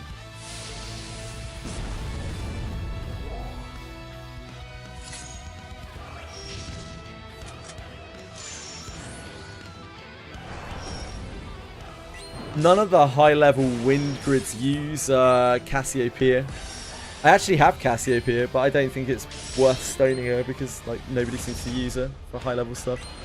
That's pretty much all I use my wind for.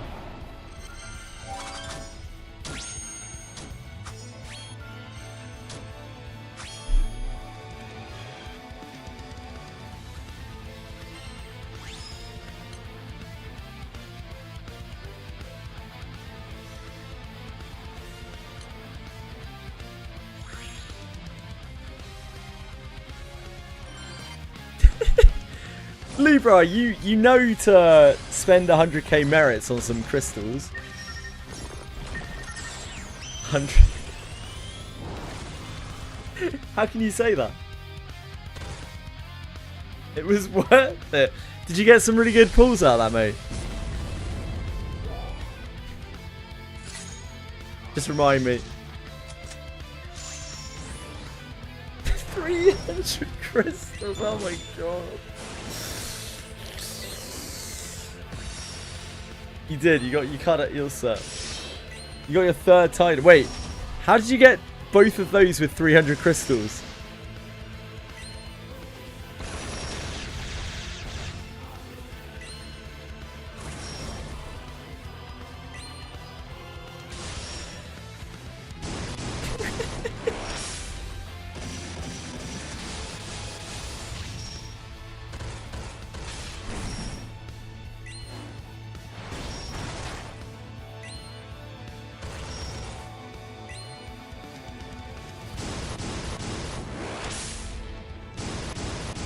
He bought the 100 Valor Badge pack. 100 big ones of Valor. Yeah, that. 100 big ones of Valor.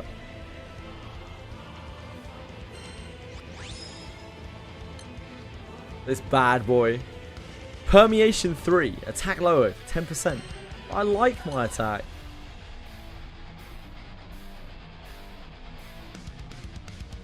There was no regret, Proxys. That's the concerning part. Oh, banish thee, Yacha demon!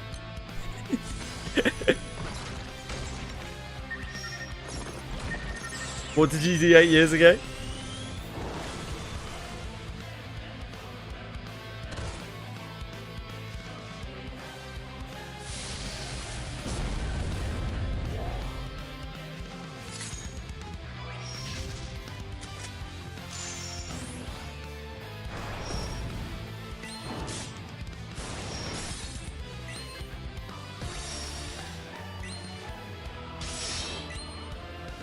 Oh my god, man.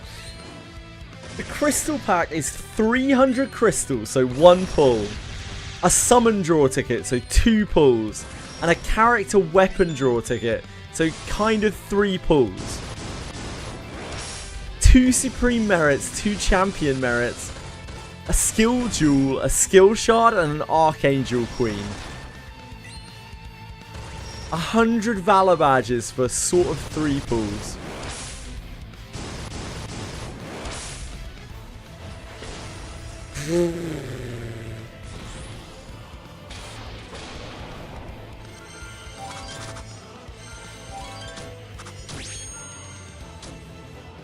Don't underestimate the Archangel Queen. Oh, you didn't know about the other things. I see, I see. Okay, we are verbotened. We are verbotened out. How can you discredit a single pull? Yeah, true. The thing is, mate, I clearly have no desire for any of the units that I'm pulling, and thus the desire sensor doesn't kick in. Lubar is Desi desperate for anything he can wrap his grubby little hands around. So the desire sensor is going to be going wild for him. It's going to be rares all the way down for him. Like those tickets ain't doing shit.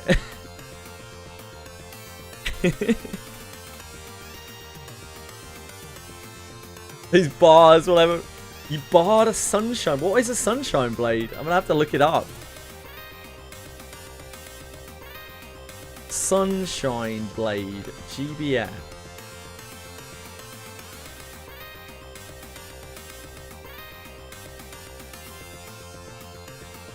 What? Love Live collab.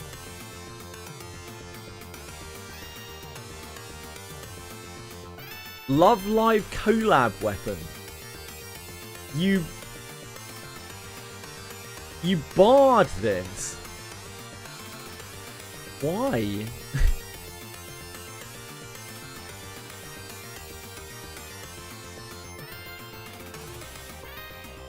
So you get an echo. You get an echo when you have double attack up. No more ways to get it uncapped outside of bar. Could you have... I'm just spitballing, but could you have not just left it uncapped?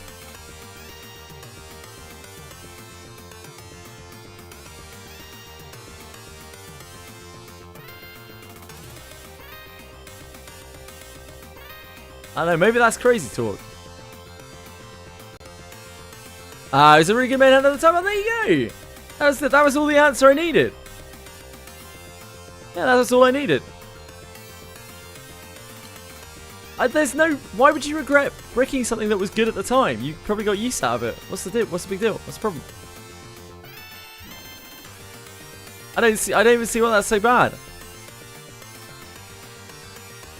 Yeah, it seems like a really reasonable use of a bar.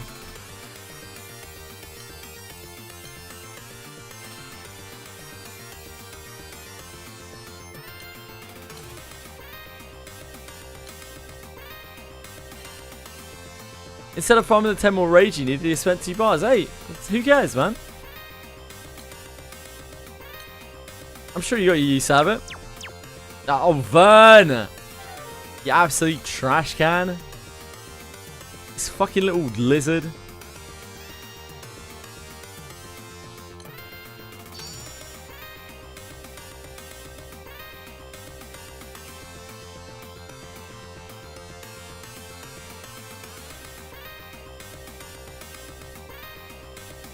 Hello, Harris. Oh, hello, Quantum. On both.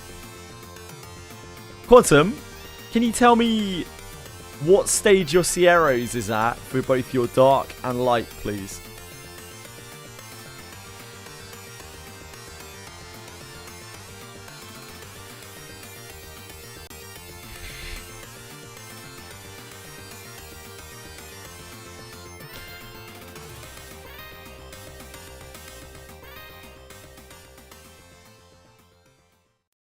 Bars are extremely hard to come by. Yeah, I get that. I get that.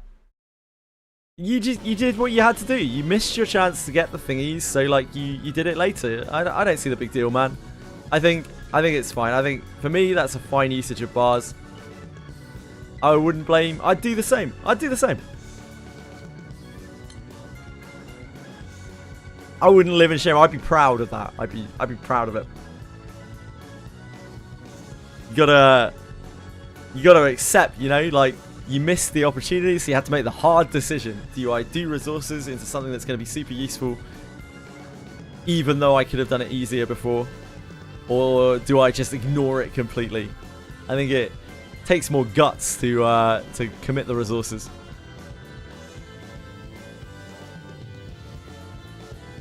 You gotta own your mistakes, you know?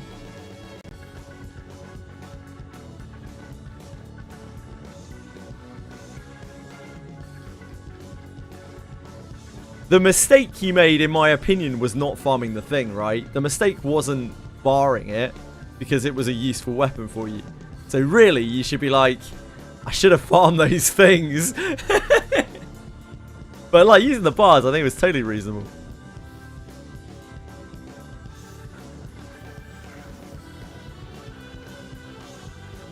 Cagliostro and Clarice are awesome. I don't have Cagliostro and Clarice, but I wish I did. Really awesome unit. You have an image of your grid.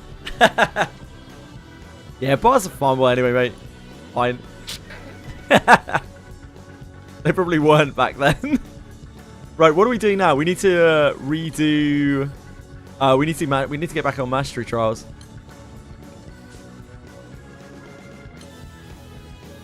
Mastery trials. I've forgotten which. Oh, there we go. There's a process of elimination.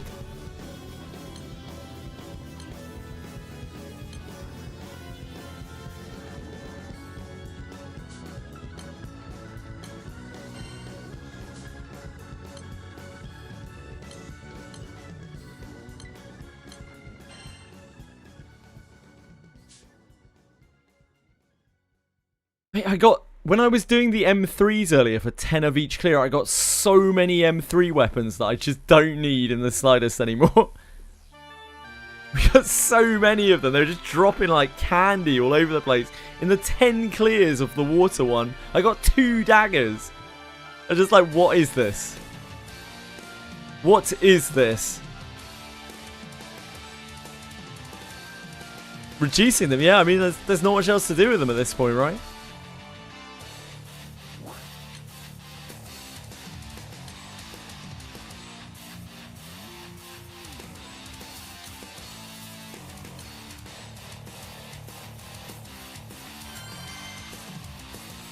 The game definitely knows.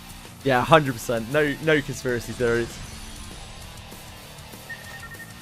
Yeah, the moment you don't wank the game off, it starts getting pretty with you. Oh wait, you meant one. My bad.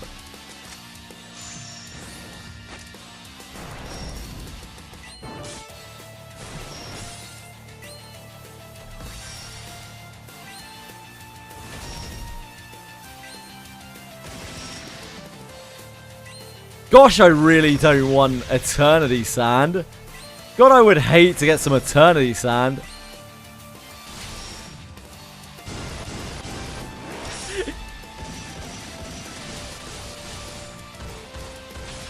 I'd hate to find some Sunstones in my mailbox.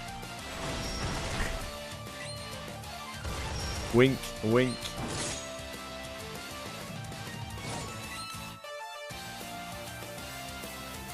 It's the wrong way to play for that. Doesn't matter, mate. I just wanted to make the world known. The Seraphon mines are going to be after the relic mines are finished. The shards mines are finished, which we are close to. I need to do the mastery trials to get enough books so that we are ready for Ranger Origin. The reason I'm doing it in that order is because we get shards from it. So the shards are going to reduce our shard farming. It's very long-term efficiency, which might not be worth the short-term time it's taking to unlock the Transcendences. But it doesn't matter. It doesn't matter. Yeah. Then I will fill these out with Angel Halo, and then it's Seraphon grind. I will transcend Tien and Neon, and then by then we'll probably have Earth stuff done, so we can do Fighter Origin, and then we'll do Seraphon grind. Yeah, it probably doesn't buy me, but it's fine. This is what we locked in now, mate. This is what we locked in.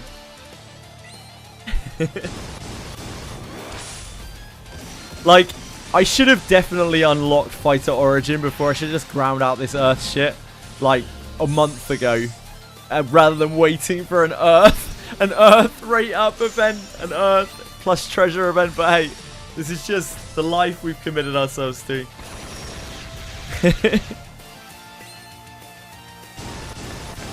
I've been sitting on all the mats for Fighter Origin for so long, unable to unlock for Origin classes.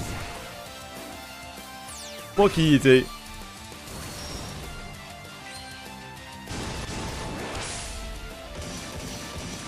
Yeah, but it doesn't make any sense at all, but it's just what I've done. It made sense in my head, and that's all that matters.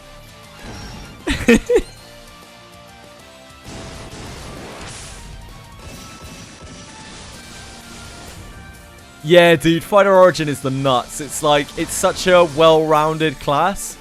It's like good with just about everything in the game. Might not be the best at whatever you're doing, but like, it's really good. Teaching a friend to commit to the mistake. Yeah, exactly. Yeah, like, you make a mistake. Yeah, exactly. It's, yeah. I will probably use it in every single one of my elements other than wind. And I probably could use it in wind if I actually build out my normal attackers in wind, but I can't be bothered.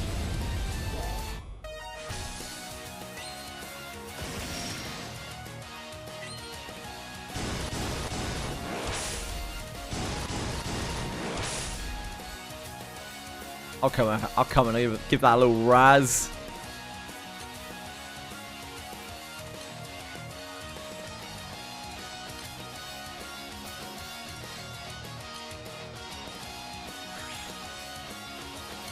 I don't think I've seen this one yet.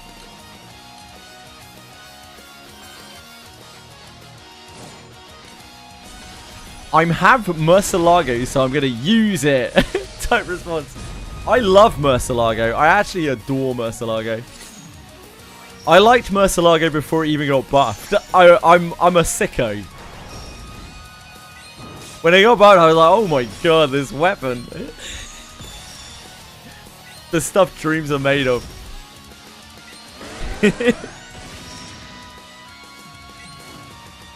Ranger Origin could be the worst thing in the world. Oh, dude, I'm with you with Mistral as well. I love Mistral. I actually loved Mistral again before it was buffed. And since it was buffed, it looks so crazy good. It just looks so crazy good. I've used both Kengo and also Boogeyman for different things. I mostly use Kengo just because it's more efficient for clearing, but like I use Boogeyman on a lot of hard stuff with Murcielago, and it's actually really good. So tanky, like so much sustain and whatnot. Nah, I haven't really touched Robin Hood. I do have Robin Hood leveled up, but I haven't really fucked with it.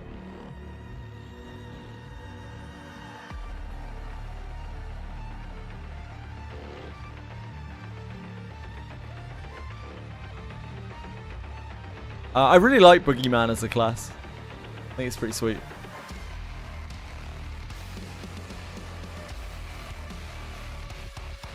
Yeah, you have to farm for these. I haven't been farming these whatsoever. I'm not sure we're gonna hit this, guys. I'm not sure we're hitting this this trophy down here.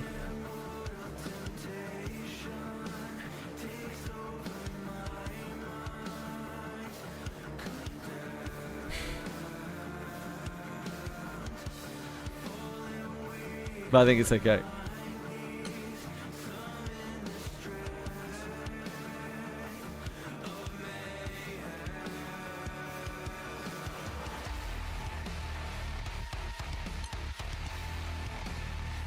This is our guild thing. Oh, we might hit this actually. Never mind. It's 2 brimstone earrings. It's not really exactly premium, is it? I don't know, man. Yes, dude, Yukata Alia does it all. She's so good. She's constant purges. She's constant heals. She does really high damage. She's super sustainable. She buffs your MC. She is so good. I don't know whether, like, I know she's a really good character in general, but certainly for a new player, she is by far the most powerful singular character that I own. Without a second thought. She's so bonkers. Like, she feels more impactful for what I've been able to do with my water than Percival does for my fire. She's so nuts, dude. Absolutely cracked. Like, I've had so many things that I've done with her where nobody else has been alive and she's just soloed the boss. She's just soloed the boss for the last like 10% or whatever the hell I'm trying to do. She's such a little cockroach.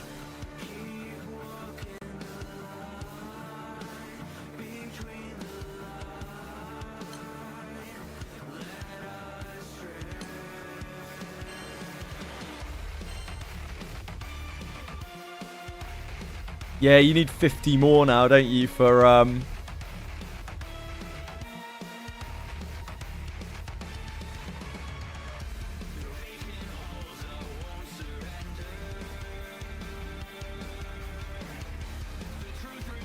I don't think I know what Grandy does, but I assume it's just like lives forever.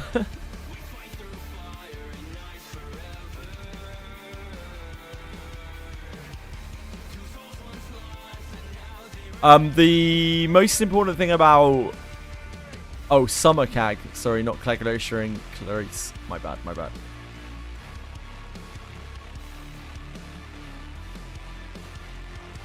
What am I doing? Dailies. Yes, dailies.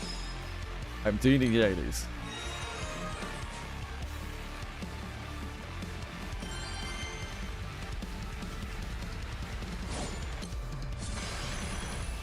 I have almost as many gold moons as Akiben does. I was saying the other day, they actually give out a lot of gold moons. I was not expecting to see as many gold moons as we do. Yeah, Tetragod's Roba. Tetragod Cassiopeia. Soul Invoker. Okay, yeah, I'm spent. I'm out. 3 out of 6 ain't bad. Yeah, I really thought that it was going to be this super premium currency that I had no real chance of ever getting. But seeing the gain of it, even with very limited pools, it fills me with hope that, you know, I'll be able to either get Mistral maybe or something down the line for fun, or I'll just be able to get a Sierra Cuts pick ticket to grab the Provenance summons, which I think are probably the most important thing. It's all very well and good just being like, just pull them. But like, you know, what if you don't though? Yeah, definitely by me, 100%.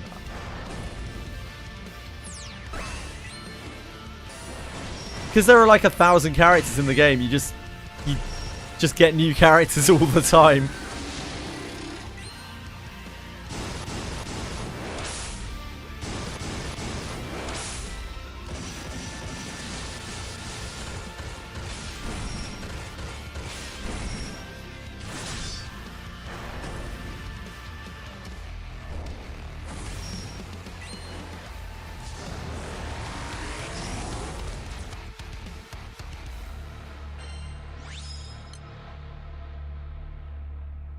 Bury the light.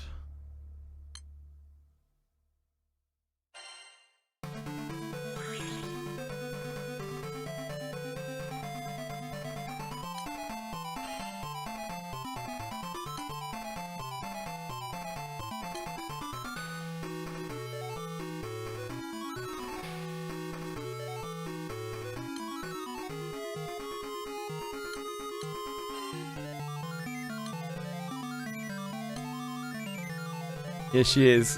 You'll notice I'm...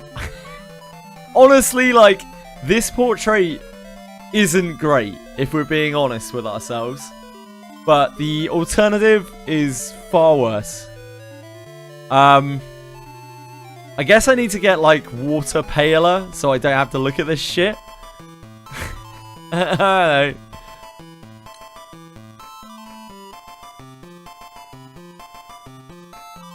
Oh, we need to turn on XP boost.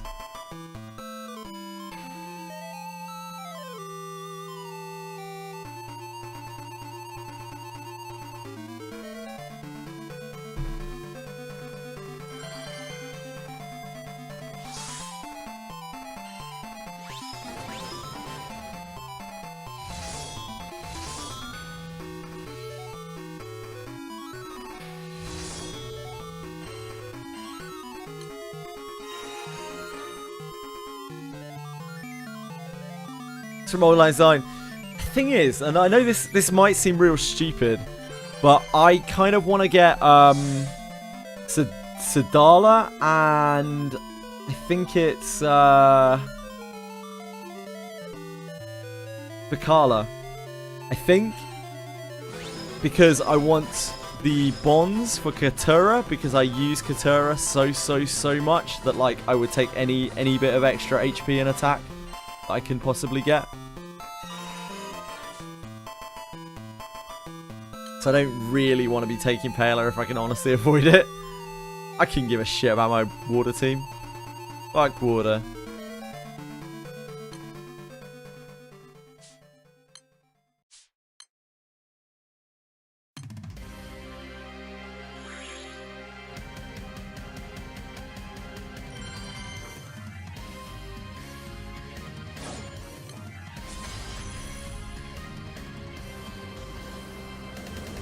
Oh, yeah.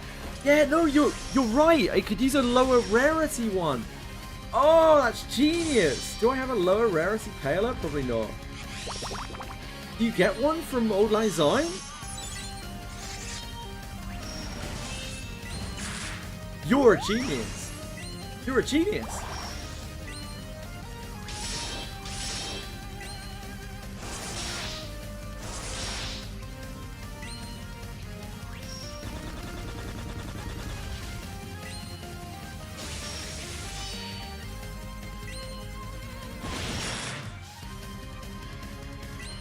Rowdy Ramen. Oh, I won't have that yet.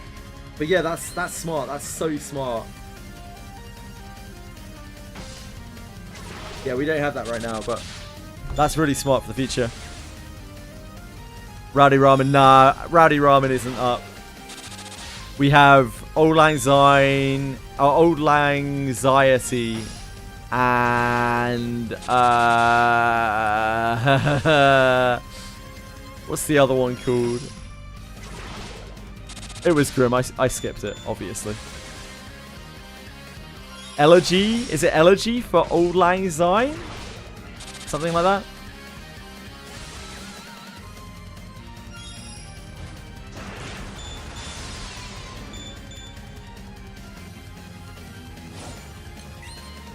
The Divine Generals are not for me. Like, the Divine Generals lore is not for me.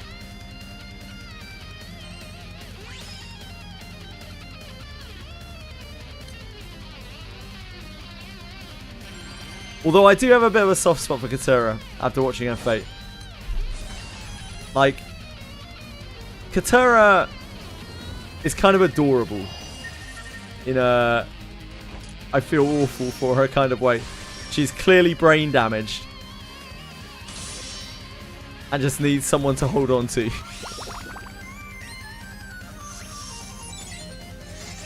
But you have to pay to give your gacha characters clothes, yep. Whenever, and this is going to be the same for Langrisser Sea of Sword if we play that. Whenever I see a Chinese version of a game where it's censored, I'm like, please give us a toggle. Just please give Global a toggle. Just let us toggle it on. And they never do. And I'm always so jealous of the CN censored versions where, I don't know, they could probably show their screens to their family members without feeling like horrific human beings.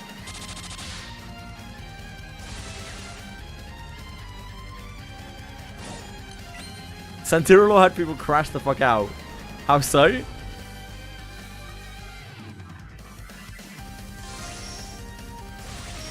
You ran into Summer Andira. What's wrong with Summer Andira? Is this if I look at a picture of them then I'll understand kind of deal?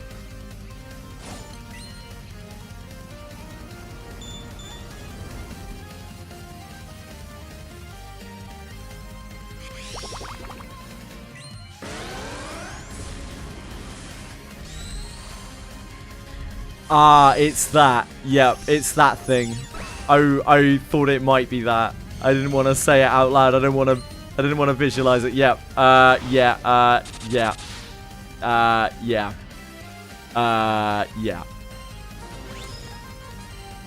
Yep. Yep. Yep. Yep. Yep. Yep.